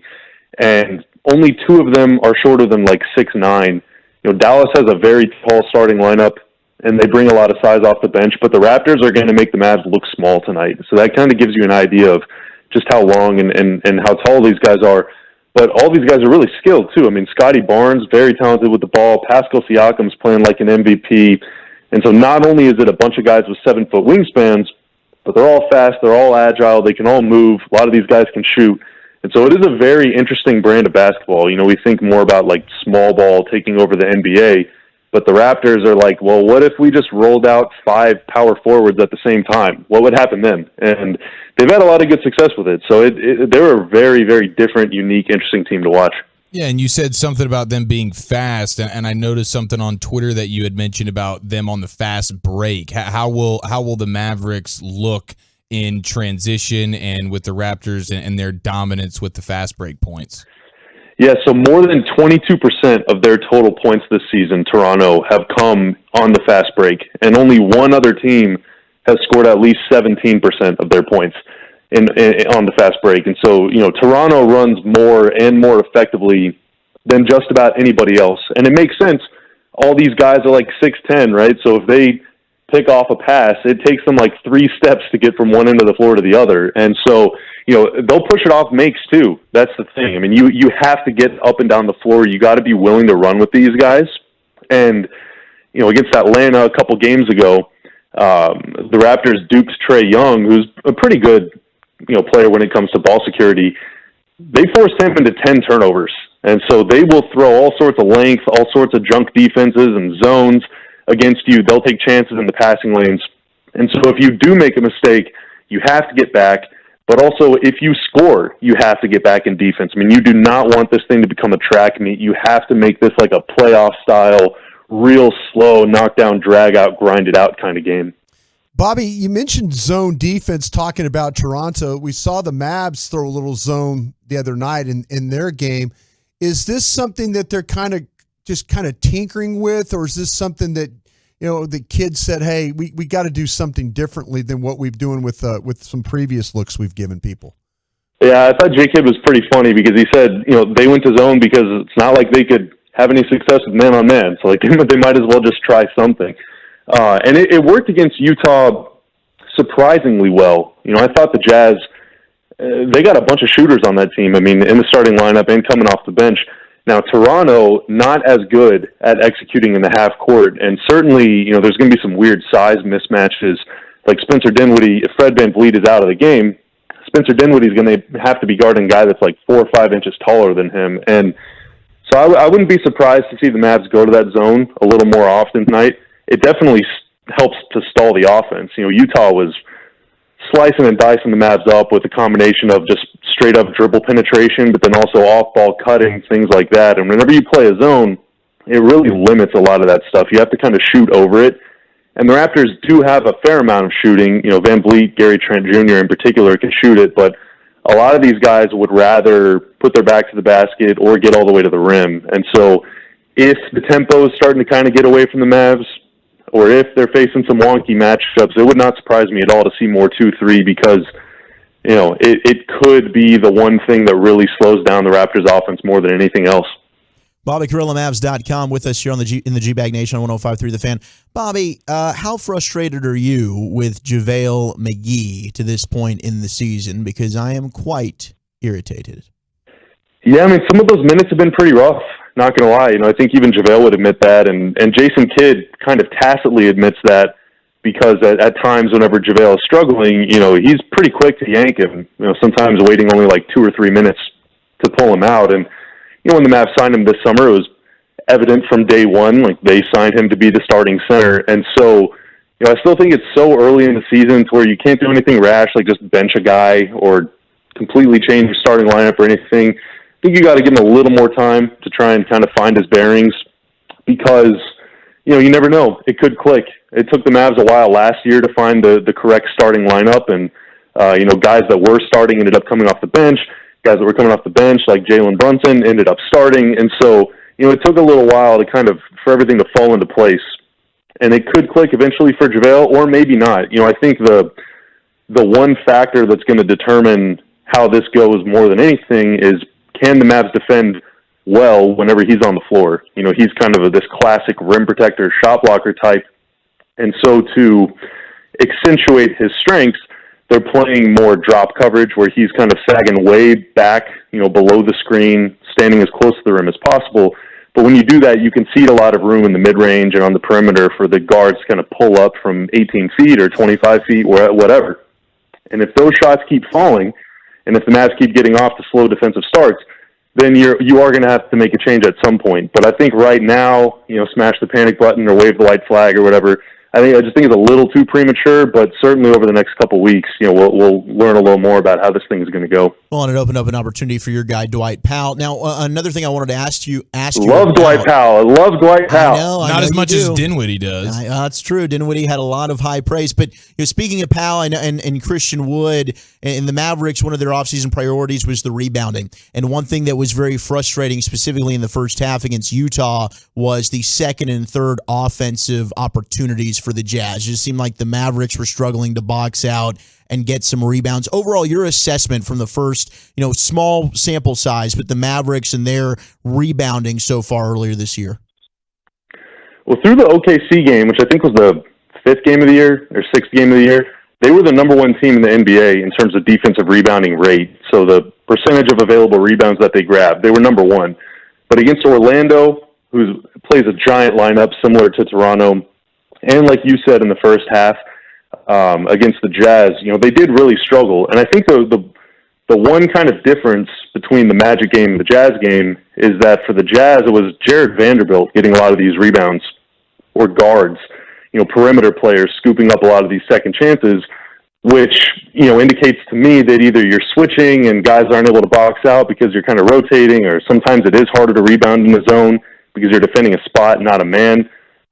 Or it's just the guards for the Mavs, you know, it's Luka, Dinwiddie, Bullock, you know, those guys, they have to do better boxing out. You know, you don't want perimeter players, like think back to the Warriors series. Andrew Wiggins was almost as effective on the offensive glass as Kevon Looney was. And so if the center's doing a really good job boxing out, somebody else has to get the rebound, and that just wasn't the case often enough against Utah. But, you know, they cleaned it up, and in the first 5 or 6 games, they were really good. Now, tonight will be another very big test because the Raptors are so giant. You know, this is a really freaking big team. And so every single player, you know, no matter whether you're 7 feet or 6 feet, you're going to have to box out. You're going to have to work hard for every rebound because second chances lead to easy shots, lead to a lot more points, and turn a would-be win into potentially a loss. It's Bobby Carrillo, Mavs.com, with us here in the G-Bag Nation. Now, are we seeing more Luka post-ups, and what type of advantages does that bring to the Mavs? Yeah, I thought this guy, Grant Afseth, had a really good article today at SI, you know, Fish's SI site, Mavs SI site, talking about Luka's post-ups. And one thing Luka said in that article is that, you know, yes, he is posting up more, but one advantage of that is not only is he really good at posting up, and it is a way to take advantage of mismatches, whenever littles are defending him. But also in those instances, he's not having to bring the ball up the floor. He's not having to drive the lane, get slapped, get hip checked, take a beating, go to the basket. He can just catch it comfortably one-on-one and go to work, And it's a lot easier to, well, I want to pause it. It's not necessarily easy to pass out of the post if you're not super skilled. But for a guy as big as Luka, with his vision, whenever you're posting up, if you do get double-teamed, it's super easy to identify where that double is coming from, and it's very easy to make reads out of the post. And so, it doesn't let Luka take the possession off necessarily, but it does make his job a little easier. And as everybody is concerned with usage, every time Luka has to take a dribble, he's working. And so if someone else can bring the ball up the floor, if somebody else can initiate the offense, if someone else can kind of let everything happen and deliver an entry pass into Luka, and all he needs to do is go dribble, turn, shoot, well, then that is way easier than him getting full court pressed, having to deal with the double team, pass, run, go get it back, set another rescreen, and then go to work that way. So, a dual purpose. Takes advantage of mismatches, but also helps Luka, save a little bit of energy throughout games. And if you do that enough times throughout the game, then when the fourth quarter comes around, you're not going to be exhausted. You're only going to be just as tired as everybody else. Bobby, I'm having a blast watching Luka put up these kind of numbers, and I don't mind the usage. It's just amazing to watch him work so much, But I do wonder, what's the Luka stat line on a championship roster with a better supporting cast? Man, that is interesting because he can score 30 or 40 whenever he wants, and so it's like, do you do that? Or is his stat line like 20 points and like 12 assists, kind of like old school Magic Johnson kind of play? I really have no idea. I think ultimately, a lot of fans would say that the gap between the Mavs as they sit right now and the championship version of the Mavs, whenever that is that true second guy, right? But no one knows what that second guy is. Is he a big? Is he another guard? Is he like a big-time perimeter defender that can also handle the ball? Is it like an all-time great shooter? Like, no one really knows who that guy is. And so until they find that guy, I'm not sure I could answer that question. But, the way he's playing right now, with as dominant as he's been, and for as many mistakes as the Mavs have made throughout games, in all three of their losses, they could have won it at the buzzer. And so it's not like, there's not much separating them from being 4-3 versus like 7-0, for example. Yeah. So they're really close to being extremely good. It just comes down to trying to minimize your mistakes throughout the game, and that goes especially for the free throw line. I mean, I don't even want to talk about that. It's been pretty ugly at times, but, you got to just take care of the details. But, yeah, I mean, I think, I don't know. I don't know what his stat line looks like when they win the title, but hopefully I'll be able to answer that question in like 6 months. Yeah, and he might be versatile and different enough that he could get that done in many different ways. Okay, so in New York, the Knicks are not off to a great start, but what do you think so far, early returns on not having Jalen Brunson on this team and how that helps or hurts things for the Mavericks?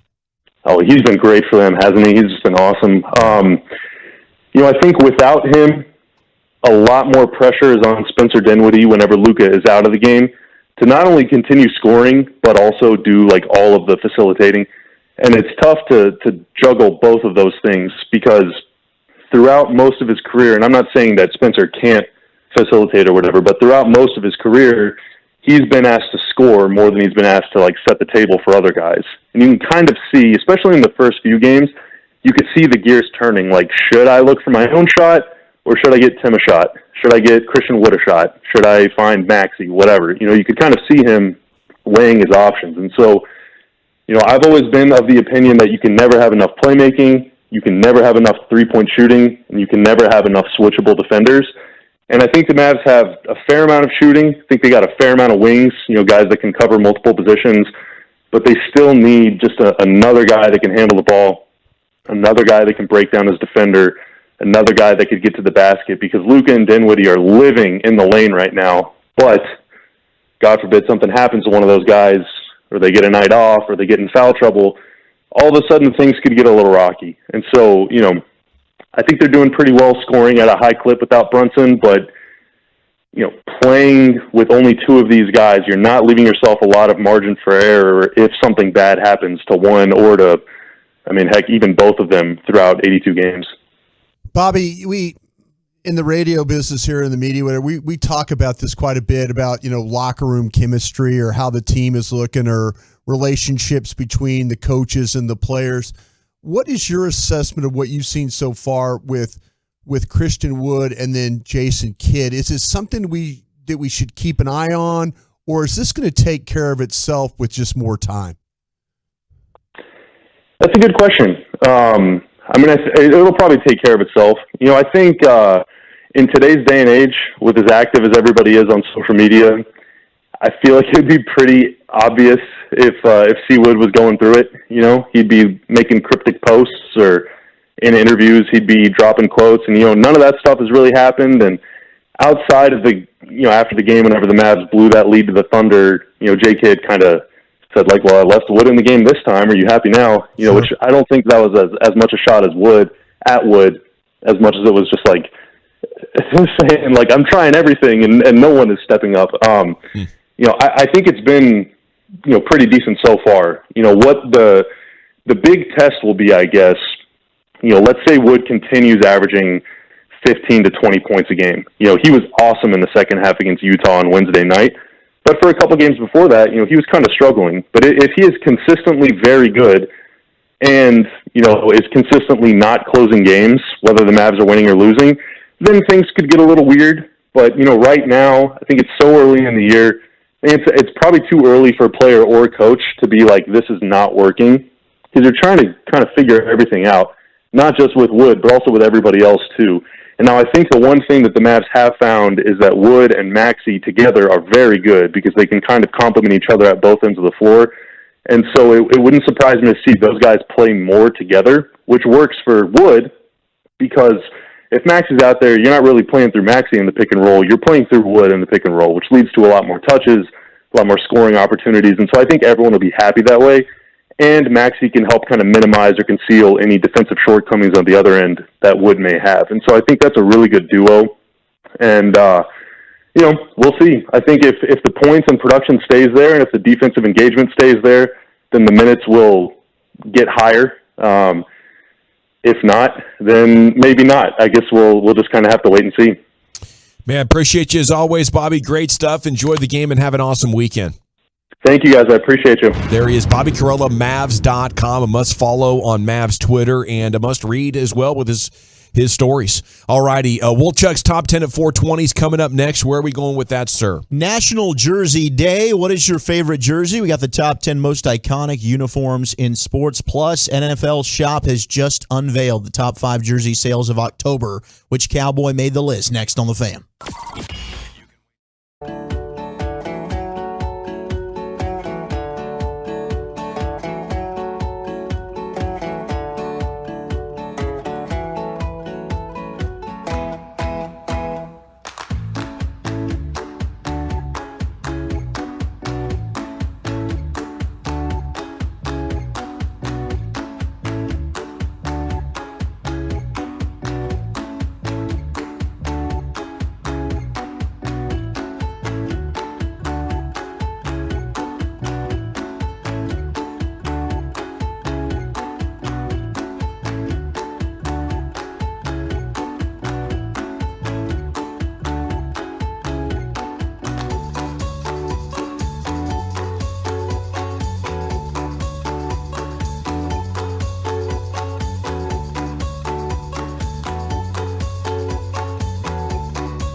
With Texas means don't litter, take one. Woohoo! Y'all better not be messing with Texas. Joe, keep it simple. Take two. I'm Joe Jonas reminding you don't mess with Texas means don't litter. Perfect. Brought to you by the Texas Department of Transportation. It's Fan Football Friday on 105.3 The Fan. Sponsored by Blue Nail Roofing. Welcome back, Nation. Here we go. Time for Zach Wolchuk in the top 10 at 420. We do it every afternoon at this time, and here he is, Wooly Bully, dressed as Broadus. Thank you very much, General. I got a couple of questions from my guys here, and today you can call me King of the Crusties. As it is National Jersey Day. Gentlemen, do you have a favorite all-time jersey, maybe that you got as a child? Or are you one, like our old buddy Jesse Holly, who says you cannot wear another man's name on the back? Oh, my dad used to be like that. I don't get that. I don't get that either. No, can I? Tim Biakabatuga, his Michigan jersey? Yeah, boy, that used to go hard. Was that number 12? Yes. It's a nice jersey. The Marshall Falk Blue Colts. 21. Oh, they should kill him. Good jersey, too. Yes, great jersey. Jim Brown, Mitchell, and S throwback. Okay. You seen that one? With the three-quarter sleeves, too. Yeah, you know what I'm talking about. I like that. LA Kings hockey. All right, that's what I was going to say. 1988, and I'll show you this picture real quick because I ordered one. Oh. The LA Kings, they used to have a crown. Yes, sir. That's the one. Yeah. That's that. Because I was looking up because I was thinking about, man, I got to get me a hockey jersey, and I'm like, I love the couple, of course, because of what Zach's wearing the purple gold and all that. Sure. The LA Kings have always when I was in school, that's the jersey they wore. And I said, if I was going to get a hockey sweater, as they say, that's the one I was going to get. Shots fired to the Stars. You know what? I pull for the Stars, but I love the Kings hockey jerseys. No, that's fair. That's Green's not that great of a wardrobe item. Well, color. I did love the How one. about their Dayglow one with the black with the like Dayglow that? Pretty numbers? Pretty killer. I like the black one. With the neon green. Yeah. I do like that. I did love the ones they won the cup in. That was the shape of the star outline. Right. Yeah. Right. The white ones were really sexy. Right. Those were clean. You know, when I was 16 years old, Wolchuk, it was 1992, the year of the Dream Team. And I happened to be grounded for that entire summer. What'd you do? For some He was unfortunate events. Did you like the entire summer? Yeah. You know, the other day we were talking about egging. You know, it was down that path. Okay. We just got driver's licenses and the Chevy S10, and we got into some trouble. I like what you're doing Were there. you playing baseball home run with the mailboxes? There were no baseball on the mailboxes. Okay, no. okay. But okay, so the one thing you were lighting dog poo on doorsteps. one thing my dad did take me to that summer was something called the Tournament of the Americas, and this was the qualifying tournament for the Olympics. So the Dream Team was in Portland's Memorial Coliseum, where the Trailblazers used to play against Brazil and Argentina and all the countries from this hemisphere. There was a qualifying tournament, and we watched these guys like crush all of them by 50 or 60 points. And I bought a Clyde Drexler Team USA jersey in there, and I still wear it. I do. I'll wear it. That's my 4th of July outfit. Which color is it? The white? It's the blue one. It's the blue one? Yeah. Oh, dude. That's good looking right there. Accidentally was washed once. But it's pretty much, stayed in its same state. Now it has a lot of beer stains on it, but I love that thing. As any good jersey should. Yeah. For me personally, my favorite personal jersey I ever had was actually the black alternate Cowboy jersey that they were selling at Texas Stadium years ago when I went to a Cowboys game, and it was an Emmitt Smith one. Mm-hmm. So it's black jersey with the blue, like a brighter blue numbers, not as navy, but more bright. I know exactly what you're talking about. And that was a personal favorite jersey that I had. But in terms of just aesthetically pleasing jersey, it's the Vancouver Grizzlies. Ooh, yes. Those are nice. Like teal ones. Even the white ones are sick. No, those are nice. Yeah, cool dude. logo. Those were badass. I also like the purple Raptors ones. Yeah, the Vince Carter joint. Carter Yeah, with the Raptor playing ball on it. No, yeah, those that's are nice. the one. Yeah, those are pretty awesome. The old school Pistons that Grant Hill back in those days was those like are the nice. turquoise or whatever color that was. Yeah. Yeah, them joints is alright. Those are awesome uniforms. Obviously, like an Emmitt Smith one growing up is what I repped all the time. But then I went through a phase in high school where I literally wore a Cowboys jersey to school every day. I was repping like Marion Barber, DeMarcus Ware, Romo. I mean, you name it. I think I might have had a Jay Ratliff in the collection. Did you mix it up with the colors? Because I know you're not a fan of the Bad Luck Blues. I had the navy blue. I did because it's still a sexy looking jersey. It and is. the white. And then I also had like a Witten throwback Thanksgiving one that I'd move into the repertoire. Like, yeah, of course. I was not good with the ladies whatsoever. But everybody knew I was a Cowboy fan, and that's all I cared about at that time. My priorities, to me, were in line. Looking back on it, what was I doing? I don't know.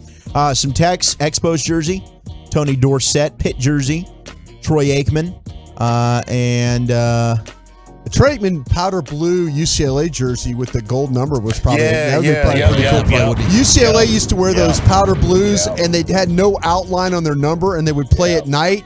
And you couldn't on film. You couldn't tell who was who on the film. That's awful because of the numbers. Yeah. Hey, if you got that old school green Mavs joint, that either Jim Jackson, Jamal Mashburn, or a kid, you on fire. Especially if you're rocking the Zooms with them. Absolutely. Oh my God.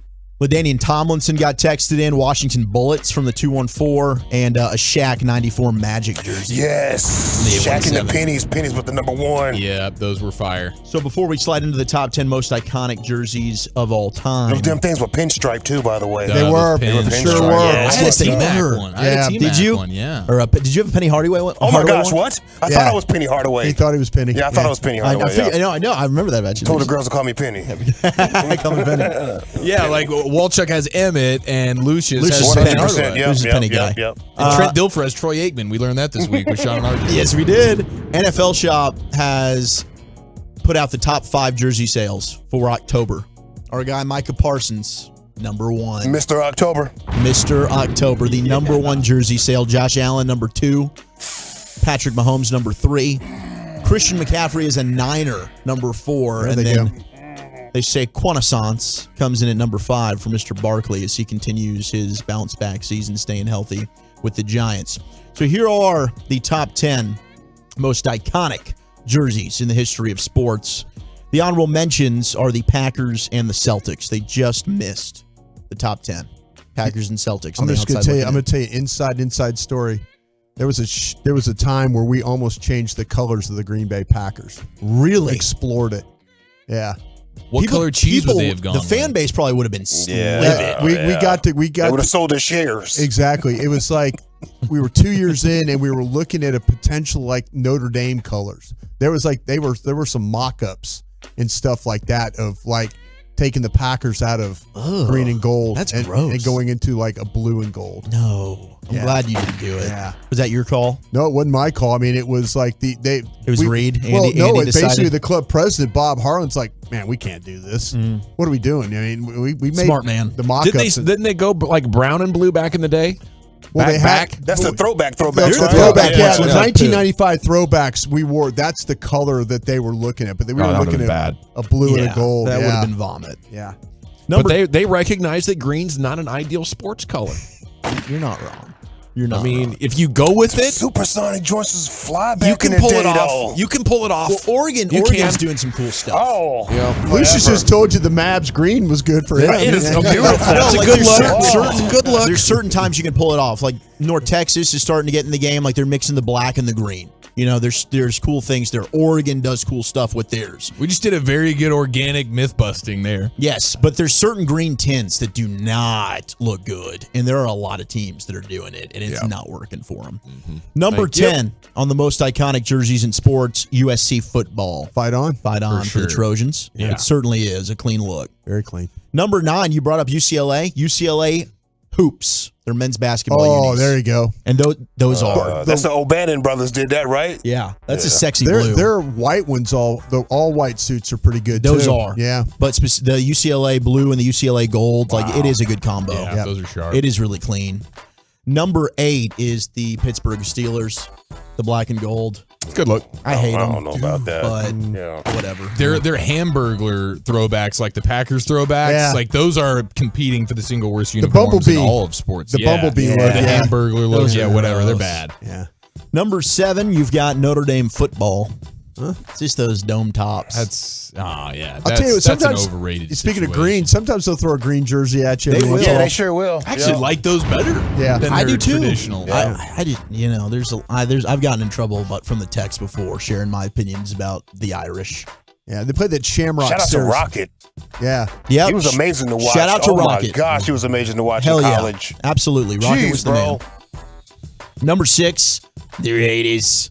Yeah. What would Al Davis say about that? Oh, we've got the best uniforms in football. Maybe professional sports. one of the best, it's a commitment to excellence. The rest of you are a bunch of fools.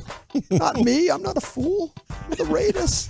Just win, baby. We're the best. Oh, that Jamarcus Who's Russell. the next? They're fool. Who's the next team? Number He 5. kept a tracksuit on with some diamonds on him, bro. I like I'll tell that you guy. what, Lucius, one of the greatest That's interviews. my 5 right there. He interviewed me, and I couldn't get over the velour suit Yeah, he that's had what I'm on. talking about. He had on a mock, like a turtleneck, white turtleneck, and a black That style. tracksuit. Straight diamonds on his fingers and everything. It's like when Jerry sat down with us at training camp, and I'm just like crapping myself. He's in a full shades and a jumpsuit. Yeah. See, that's what I'm hoping I'm transitioning into right now, being sweatpants guy. I actually tried a pair of jeans on earlier because I've Didn't lost work. like 5 pounds, and they kind of fit, but I still said hell no. Yeah. I'm still going sweatpants, I'm with and you. I want to transition to the full tracksuit here eventually. As Yeah, I go. I get it. It is pretty crazy for as swaggy and dripped out as Al Davis was. His son Mark is the exact opposite. Zero. But Yeah, I've no seen him in sweat. Vegas a couple of times. When I went to see the Stars game, he was a few rows in front of us, and he is always surrounded by beautiful women. Well, there was a picture of him that went around the other He's got to day. pay all of them. Oh, I'm sure he Yeah. does. Yeah. With that haircut? Oh, with the haircut. He's got the haircut, the backpack, and he's got the Raiders Letterman jacket on. There's microphones in his face. He's sitting down, and there's a photo that went around that said Mark Davis looks like a kid who was promised McDonald's if he went the whole day without crapping his pants at school. Oh, my gosh. And the photo is like, yep, you nailed that. That's amazing. His dad carried around like a purse. Like there was a guy that was responsible for like the backpack. It's his satchel. Yeah. Indiana Well, Jones it was almost wears like a one. purse. Strap. Get it You guys right. are serious? You guys just bleeping. Well, why did he do that? He just had all his gear in that. Had cash in that joint. That was. I bet you didn't have a He's phone like or Floyd anything like Mayweather. that. Yeah, he's got the money in there, buddy. got I can't put cash everywhere he 10,000 in my goes. I got it. pocket. But it was like a purse. Gavin's giving me the look. All right, we got top 5 you're here. good. We got the top 5. Number 5 is our own Dallas Cowboys. Hello. There you go. And it is Underrated. the star. It is underrated. Should be higher. Number 4, the Chicago Blackhawks. Oh, the red Yeah, ones. yeah, The red yeah, ones. yeah, It is pretty nice. Yep. And they are an original 6. They've been around are. forever. Mm-hmm. Number 3, it is the gold and purple of the LA Lakers. Oh, I thought you said LSU Tigers. I know. I thought he was going to do that. Go too. Tigers. Traumatic. Triggers me. I get it. Very good go Tigers, by the way. Number 2, maybe a surprise, but it is the red sweaters of the Montreal Canadiens. Yes, very good. Absolutely. Yeah. And number 1, Dreamsicles. the most iconic Tampa Bay Buccaneers, jersey 1976. in sports. I wish it was. Dumbass Yankees. It is the bleeping pinstripes of the New York Hey, Yankees. yeah. Hey, Yankee hat is a crown, man. It is. Somebody said, whatever, Dawson. Somebody said Falcons Deion Sanders jersey. The bro, red that one? used to be the jump, bro. Dude, Yes. Top dog. And you wore those with the turf trainers? Yeah, you was on fire. All righty, thank you, Wolchuk. Top 10 at 420 every afternoon. Now, Chiafalo, I understand you have some rarefied Playmaker and primetime audio. That is correct. We have Crackheads, Junebugs, and Playmakers. That's next, boys. Coming up Monday morning on Sean and RJ, Bobby.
Classic Chevrolet in Grapevine knows you like buying to be easy. That's why they created a Classic Chevrolet Easy Pass online buying tool.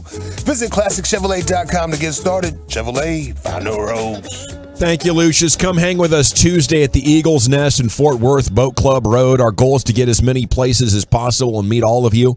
You guys have really made the nation what it is, and we want to thank you. I'll have some Tolo back window decals, but only if you ask for them, okay? I'm going to keep them stashed in my backpack so non-Tolos just don't make a run for the free stuff. I want you to come say hi, be like, hey, I want one of those Tolo decals that I know is in your backpack, and I'll hand it to you. Here's Chiafalo with some sports content. All right, we got the Playmaker and we got Deion Sanders. We will start with the Playmaker. Now, they were both on the Pardon My Take podcast Barstool. Deion was on there a couple of weeks ago, but Michael Irvin was on there this week. And listen to this story and just the interaction they have about Deion Sanders and Michael Irvin and the stories that Michael Irvin shares with him here. Don't drink, don't smoke, don't do anything. Did he go to the White House? No. Really? No. So what was he like, though, as a teammate? I love him. He's the best. He is really the best. I recruited Deion. I brought him over to Dallas. Deion called me when he was in San Francisco, man. And he said, man, listen, man, Dallas is coming at my heart. I said, why must we keep killing each other? Why can't we just play together? Why must we keep killing each other out here? Mm-hmm. He was like, man, yeah, I'm thinking about it. And I told him then, I said, whatever you think San Fran is, multiply it by 10 and you'll scratch the surface of what it's like playing for the Dallas Cowboys. That's a good sell. You think he was sick of having to guard you? So he's like, I'll just join the Cowboys. That way I don't have to guard Michael Irvin anymore. Well, I don't know. Deion was such a phenomenal athlete. Man, I put Deion on the map. I ran an out and up in college. Out and up, I had this joker beat. I had him beat, man. I saw him bite on the out. I said, oh, this joker gone. He was just a freshman. He just started playing. I said, this joker just bit on that out. And I'm waiting on the ball. Come on, ball, come on. Deion turned around after he ran. He bit on the out, turned back around, caught me with the ball, outran the ball, caught up with me, pushed me down, jumped up, caught the football. I'm laying on the ground looking back like, look at this joker running with my football. Had the ball up, high knees all the way down, man. This is in college. I said, look at this joker now. But I never lost to him in college. I never lost to Florida State in college. We always beat him. But Deion, I've had some great battles with him, man. I call him the greatest. Deion's one of the greatest athletes I've ever seen. Bar none, one of the greatest athletes, just a physical specimen of physical talent. All right, so that's pretty good storytelling right there from Michael Irvin. Oh, it's always great. He's the best, man. Yeah, and him recruiting him to Dallas, and I love the idea of him being like, man, we've it goes back to college. Our battles go back to college and then into the pros. Why must we keep doing this? Please get over here to my team. And then sharing the story of them in college and saying, I thought I smoked the freshman, no-name Sanders. Next thing you know, there he is getting the interception. And it's just fun, dude. I could listen to those guys or Mike Irvin talk about that all day. You don't have to guard me. You can just come be my teammate. And he's like, maybe that did have something to do with it a little bit. I mean, you sell Deion in the spotlight of Dallas, though. I think it's amazing that Michael Irvin had so much success. He was on top of the world at Miami in college football, and he thought there's no way a corner can recover from this. Right. I think that just gives you an idea of the recovery and the brilliance of Deion and the risks he was able to take on the field because he could make up for them.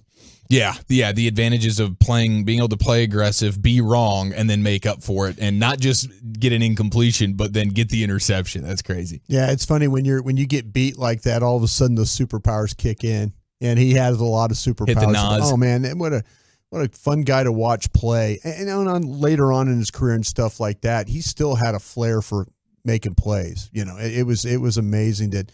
The way he was able to take away that one side of the field. You're not wrong. You just didn't want to deal with that. You just did not want to throw the ball that direction. Hell of a player. And then, so there's Michael Irvin showing love to maybe the greatest athlete he's ever seen or played with or against in Deion Sanders. And then they asked Deion a couple of weeks ago about his, who, from his perspective, who's the best athlete. And is it Bo Jackson or somebody like that? And here was Deion saying, no, I know somebody else who's the best athlete I've ever seen. Now my cousin Junebug, he was a crackhead and a good dude though, but he was very athletic because he was still stuff when I came home from college and could never catch him, and he would sell it, and I would have to go get it back at the hood from the drug dealers. He was probably the most athletic, my cousin Junebug. Seriously though, I believe it. And there's probably it's not Bo Jackson. There's probably a bunch of June bugs that are the most athletic that aren't able to make it out. Yeah, 100%. I got an uncle named June Bug. He's got one of these things. He talks like this. He rides Bronco Bulls. Oh, wow. And he rides what's that? Bronco Bulls.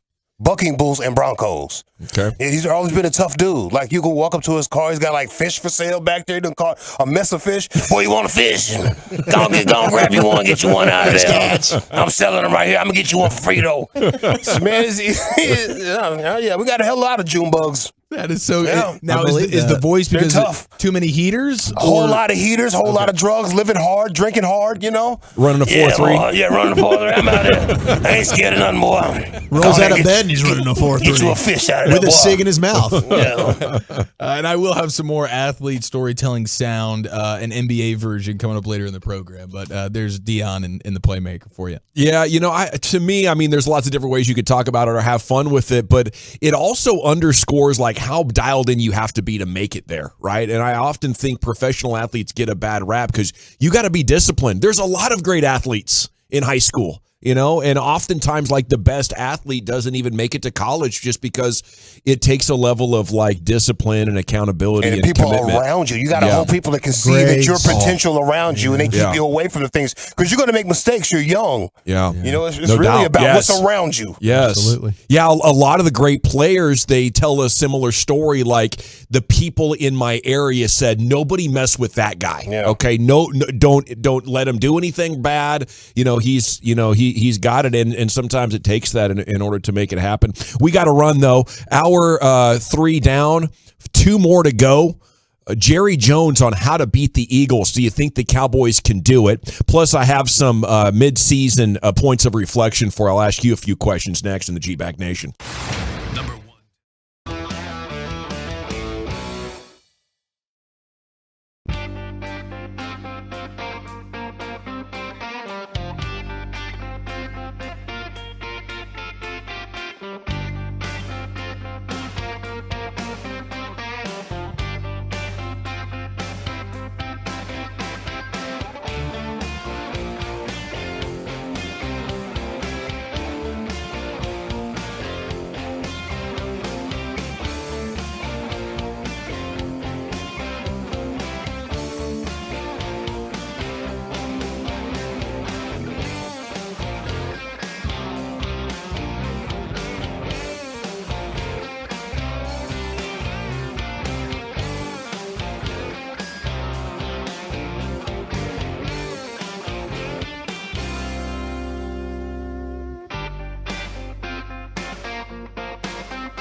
from the MyFitnessStore.com studios. Let's do this. You're rolling with the G-Bag Nation on 105.3 The Fan. All right, it's hour number 4 of the G-Bag Nation, and we've hit a new peak of storm here downtown Dallas. If you want to let us know what it's like in your neck of the Metroplex, we'd love to hear from you. I hope everybody's staying safe and managing to stay dry because this is a severe downpour at this point. Lots of thunder and lightning. Up until this moment, I'd say the storm had been a little bit of a disappointment here downtown Dallas. I know there was some tornadic activity in like Ellis County and whatnot, Navarro County earlier on.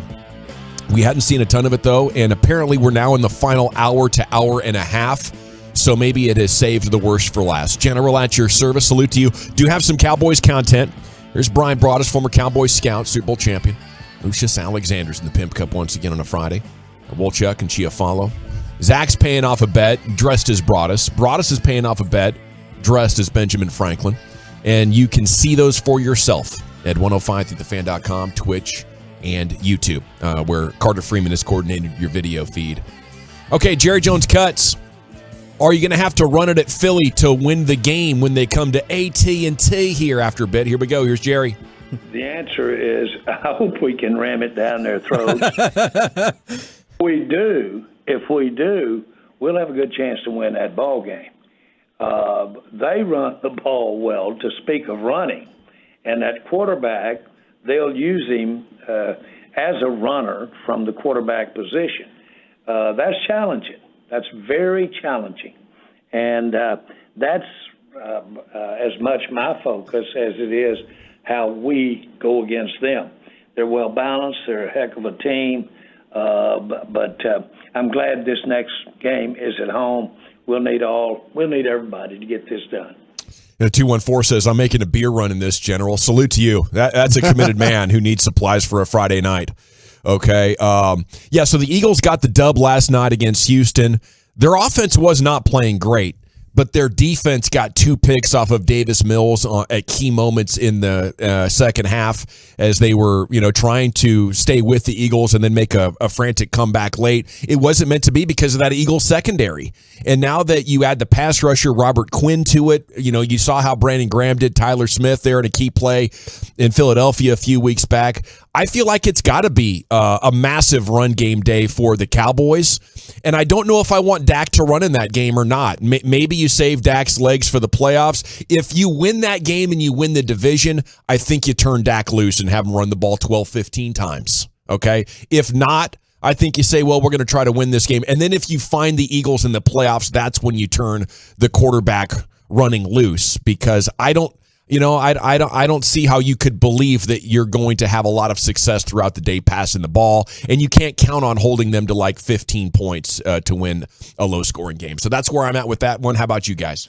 Yeah, I think we saw in that first game, right, Broaddus? Weren't you pretty impressed with that Eagles secondary? And now you would think their pass rush has gotten even better with a guy like Robert Quinn. And one of the things that I saw Shale Kapadia tweeting about last night, Shale Kapadia of The Ringer, is just how turnover dependent that Eagles defense has been. Yeah, that's what I was going to get into, because that's 8 straight games now where they've won the turnover battle. Mm-hmm. And so and they haven't been turning over the ball, and that includes their quarterback, and that was the one issue that they were really dealing with. But man, they've done a great job. They now it has to be a little alarming to them though that they gave up 168 yards on the ground. That has to be alarming to them. 139 yards for Pierce. That's a career high for the rookie. So, to me, that's one of those things where if you start to look at where the chinks in the armor, if you want to say, that maybe this, the running game, and without Jordan Davis being in there, maybe that was an issue for them. Oh, guaranteed. But I love to go back and watch this game and see how the Texans it looked like to me it's just straight attack. It was a straight attack mode. I mean, I didn't see the game last night myself, but I kind of felt like watching the highlights that they really just took the ball at them. Yeah, and I think maybe that's the way you're going to have to to handle the Eagles here. You're not wrong, and I like a lot of the things you were saying there, Brian. I mean, they ran the ball right down their throat. They really did. I mean, the offensive line of the Texans really dominated that game for the most part, and I think the Cowboys, that was Ezekiel Elliott's best game of the year. The Cowboys proved they can run the football. So you think taking Jordan Davis out like sets in motion a domino effect that makes them easier to run against? I think it makes them more susceptible, but they had Jordan Davis in the first meeting, and I think the Cowboys still were able to run the football. So the Cowboys should feel confident going into round 2 that they'll be able to move the football. The question will be the Cowboys need to make sure that they can get off the field defensively. They had 2 back-breaking drives of 13 plays and 15 plays that hurt them in that game where they needed stops defensively and they couldn't get them. Yeah. And that's what cost them winning that football game against the Eagles. You can throw in the Cooper Rush turnovers as well. I mean, that's the main part. Yeah. Sure, but they were in the game and they had a chance to win in the fourth quarter. And then they go on a 15-play drive and your defense can't get a stop. You know, that's with the turnovers. So, I mean, you factor that in, you still have a chance to win. And with Dak Prescott, you're hoping that doesn't happen. But the point is, you know you can run the football. But as Jerry said there, you need to make sure you stop their run. Yeah, no doubt. Well, the thing about Philadelphia coming up, too, and they're about to run a gauntlet and say what you want about the Colts, but they've got the Commanders, the Colts, Packers, Titans, Giants, Bears, Cowboys. They're going to have to run a gauntlet of teams that can run the football. You know, so if that by the time you get to that Christmas Eve game, they're either going to shore that thing up, or that's going to be something you're just going to have to take it and beat them over the head with it, your running game. Yeah, and when you look inside the metrics of like just how turnover dependent they are, their EPA per drive is skewed because of the takeaways. It's like Dallas's defense last year. Because they had so many takeaways, they were one of the best in the sport of EPA. But when you look at the success rate, the Eagles rank 16th. Wow. So if you're not factoring in the turnovers, then they're kind of a middle of the pack defense. But they've been feasting on those turnovers, and the Cowboys game is the perfect example of that, where you just gifted them the ball. And so if you're able to take care of the football, their defense definitely has some spots you can take advantage of. Is that sustainable? The turnover stuff? For the Eagles? I mean, can they go the whole year and be positive every single game like that, like they've been the first half of the season? Well, it hadn't happened since the 72 Steelers. I know that, and that's a long time ago. So that you know, they haven't. If you're winning turnover, I always thought the turnover battle was a big thing, and then all of a sudden I started talking to people in like chunk plays, big plays, explosive plays. People said you could lose the turnover battle and still win games if you just have more explosive plays. I could see that. Yeah, I think, you know, the turnover thing, there is an element of randomness to it, but once you've done it for a half season, you know, but now that you're facing a bunch of running teams, they're going to secure the football a lot better than Cooper Rush and Davis Mills did in the first half of the season. Yeah, it's something I think you can, like you saw the Cowboys do it last year. It was going to be something difficult to duplicate year over year, but on one season, you've seen defenses force a crazy amount of turnovers, and the Cowboys did it. I remember the Saints team from years back that was really, really good, and one of the reasons why is because it was the Super Bowl year. I think it was the Super Bowl year. Like 40 takeaways. Yeah, they're just forcing an insane amount of turnovers. But you would imagine once you get into the playoffs, the idea is, okay, you're facing better quarterbacks and getting the easy interceptions are probably a little bit more difficult. But for one defense over one season, yeah, you can do that. You can force a bunch of turnovers. 682 says, I finished dashing. Please shout out the tippers. F the non-tippers, especially in this weather. Y'all stay safe. For real. Right? Salute to the tippers out there. It's bright and sunny in Fort Worth, says the 817. 512, General, over here in your neck of the woods in Forney. It got bad, but it passed, and now it's beautiful and sunny. Forney, I think round two's coming for you here in the next 10, 15 minutes or so, because it just dumped here downtown Dallas pretty good, but it's just come in waves, and now it's chilled out pretty good, and it seems like the thunder and lightning has stopped as well. Okay, Jerry, how confident are you Zeke is going to bounce back and be part of that damn 1-2 punch versus Green Bay? Well, I think Tony answered visibly what most thought, and that is that he's a outstanding weapon to win football games with, to be trite, and he can do it, and he can do it at this level consistently. But yes, I expect Zeke back against Green Bay. That's what you're hearing, Brian? Like, should it be flowing in that direction? It should be flowing in that direction. if I could circle back real quick, I looked up that Saints team that won the Super Bowl. You were talking about that had first in turnovers. Yeah. Finished 25th in defense that year. Wow. So it was turnover or bust. It was turnover or bust. The Eagles aren't quite that bad, but it should be very encouraging that if you can avoid the turnovers against them, who knows what's going to happen against the rest of it. But if you can have ball security and run the football, play decent defense, at 8-0, you tip your cap to them. They've done a nice job. They've figured out what it's going to take to win in today's NFL. Howie Roseman is GMing circles around the Cowboys. He has built 2 teams now better than the Cowboys' best effort over this last 8 years while they've had a championship window open. So I think they're Jalen Hurts, real nice job, and no doubt a Pro Bowler, maybe even an All-Pro in this NFL. They are paying attention to league trends, and they're not settling. Like when they had Carson Wentz, and then they surprisingly draft Jalen Hurts because they say, well, we want to increase our odds of getting elite level play at quarterback, and the entire world was shocked. And sure enough, that's come out to be right. They built on the line of scrimmage. They found a way to get 2 great wide receiving options. Like they have done a hell of a job. But watching last night, I just don't get the feeling that they're that unbeatable. I think, sure, you tip their cap better than the Cowboys, but very much the any given Sunday thing. Like, I think if they play 10 times, I'd pick the Eagles to win 6 of them. Is that fair to you guys? Yeah, I think that's about fair. It's everybody roughly healthy, right? flip. Yeah, everybody healthy. Everybody healthy. 5 at our place, 5 at theirs. Yeah. It's 6-4 Philly. I think that's absolutely fair. All righty. I have some midseason Cowboys questions here for you, G-Bag Nation. If you want to jump in at 877-881-1053, I'd appreciate your feedback on these. And we'd love to see you at the Eagles Nest Sports Grill on Boat Club Road in Fort Worth on Tuesday. These guys are on pace to make the playoffs for a second straight year for the first time since 2007. What's that say about where we are, and who do you give most of the credit to for that? Back-to-back playoff opportunities. First time in 15 years. There's a lot of credit that has to be divvied up because the front office bringing in rookies that can step in and contribute like this Cowboys team did, you have to tip your cap to them. And then the coaching staff for being able to put these guys in positions to win and succeed. So to me, I think that there's shared love there, the front office and then the coaching staff. Man. You should give a kiss to Arthur Blank for firing Dan Quinn. Yeah, I was going to say Dan Thanks, Quinn. Art.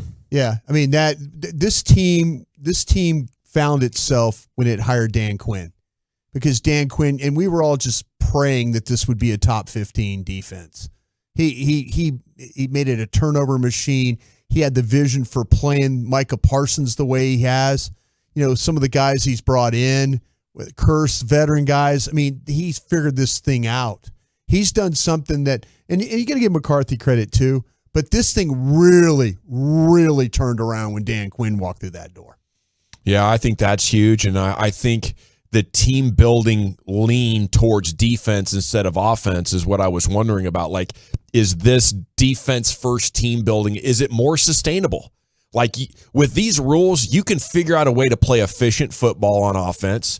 You can absolutely run the ball against a lot of these defenses that are just selling out to stop the big chunk play. If you have defense running and don't turn it over, and like running and don't turn it over should not cost you a lot on the offensive side. So, I don't know. But right now, if I'm in that front office, I'm saying, guys, let's just continue to favor defense and try to lock this thing down over here. We'll figure out a way to get good offense with Dak Prescott one way or another. Their offensive line is below average. Their receiving core is barely average. And they just had 49 points, albeit against the Chicago Bears. But I feel like you can get offense. Yeah, I wonder if this was something that it was a philosophical thing, or if it's just they've really hit on the guys defensively, because I feel like they've still invested a ton in their offense, but they've just really hit on the guys on their defense. Because you got a first-round pick in CeeDee Lamb. Yeah, you've paid Michael Gallup money. On Diggs. You got lucky on Diggs. You got lucky. You really on did, Diggs. because they were talking about Diggs as being the 17th. If they got wiped out, I remember that draft. They were in the first round. They were going to take Diggs in the first round, and all of a sudden he ends up in 60. That's just teams kind of like, maybe this guy. But, the whole thing with Parsons, there's people that didn't see Parsons the way you see him now. There's teams that pretty much everybody. They thought he was got lucky with Micah too. Yeah, I mean, it just when Dan Quinn walking through the door, it's made a difference for this team. I agree. Because he's taken players that you might not have seen their absolute best. Gavin was talking about that, getting the best out of somebody. That's what Dan Quinn's done. He's got the best out of all these guys where we're like, well, wait a minute. I never saw Michael rush the passer. Right. Wait, Yeah. Diggs is like every ball thrown his direction is potentially an interception. Guy like Curse. Jaron Curse, right tackler. Malik Hooker, roaming the field in the back end. Here comes Deron Bland playing some slot. Dorrance Armstrong? I mean, come on. Really? I mean, well, look at the Legion of Boom. Only Richard Sherman went somewhere else and was really good. Yeah. No, I think Dan Quinn deserves a lot of that praise. Of course, Mike McCarthy, but I do think some of that, drafting, they hit on some of those defensive players, but little of it was, I think, hey, they've spent a lot of resources on the offense, so they're trying to correct it, make sure they put some of that resource towards the defense, and it's paying off for them. It just shows, though, when you have a coach that's willing to step up in the draft room, and let's be honest, the Cowboy scouts do a nice job, college and pro, but Will McClay over there manages Jerry Jones, Stephen Jones, the coaches, and the scouts. He's befriended Dan Quinn. Dan Quinn is taking almost like a Bill Parcells approach when it comes to personnel. Let me get involved. Yeah. Let me tell you what I need. Where on the other side, you think Kellen Moore might be Kellen Moore's like, hey, Will, whatever you kind of need to do. But you also need that coach to be good at what he's doing, right? That's Because what I'm Rod saying. Marinelli missed on that quite a bit. That's what I'm saying, because they will, as a coach, they will listen to you over there. Mike McCarthy, they'll listen to you. Like, Mike was in Green Bay all those years, and Ted Thompson's like, Mike, we're going to do this, we're going to do this, we're going to do this. Mike's like, okay, that sounds good to me. All righty, thank guys. It's the one opportunity of the week to call into a sports radio show while intoxicated or in the process of catching a buzz. It is time for What You Drinking and What You Thinking at 877-881-1053. We're back here on The Fan. You already know what I'm drinking and thinking.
Fan.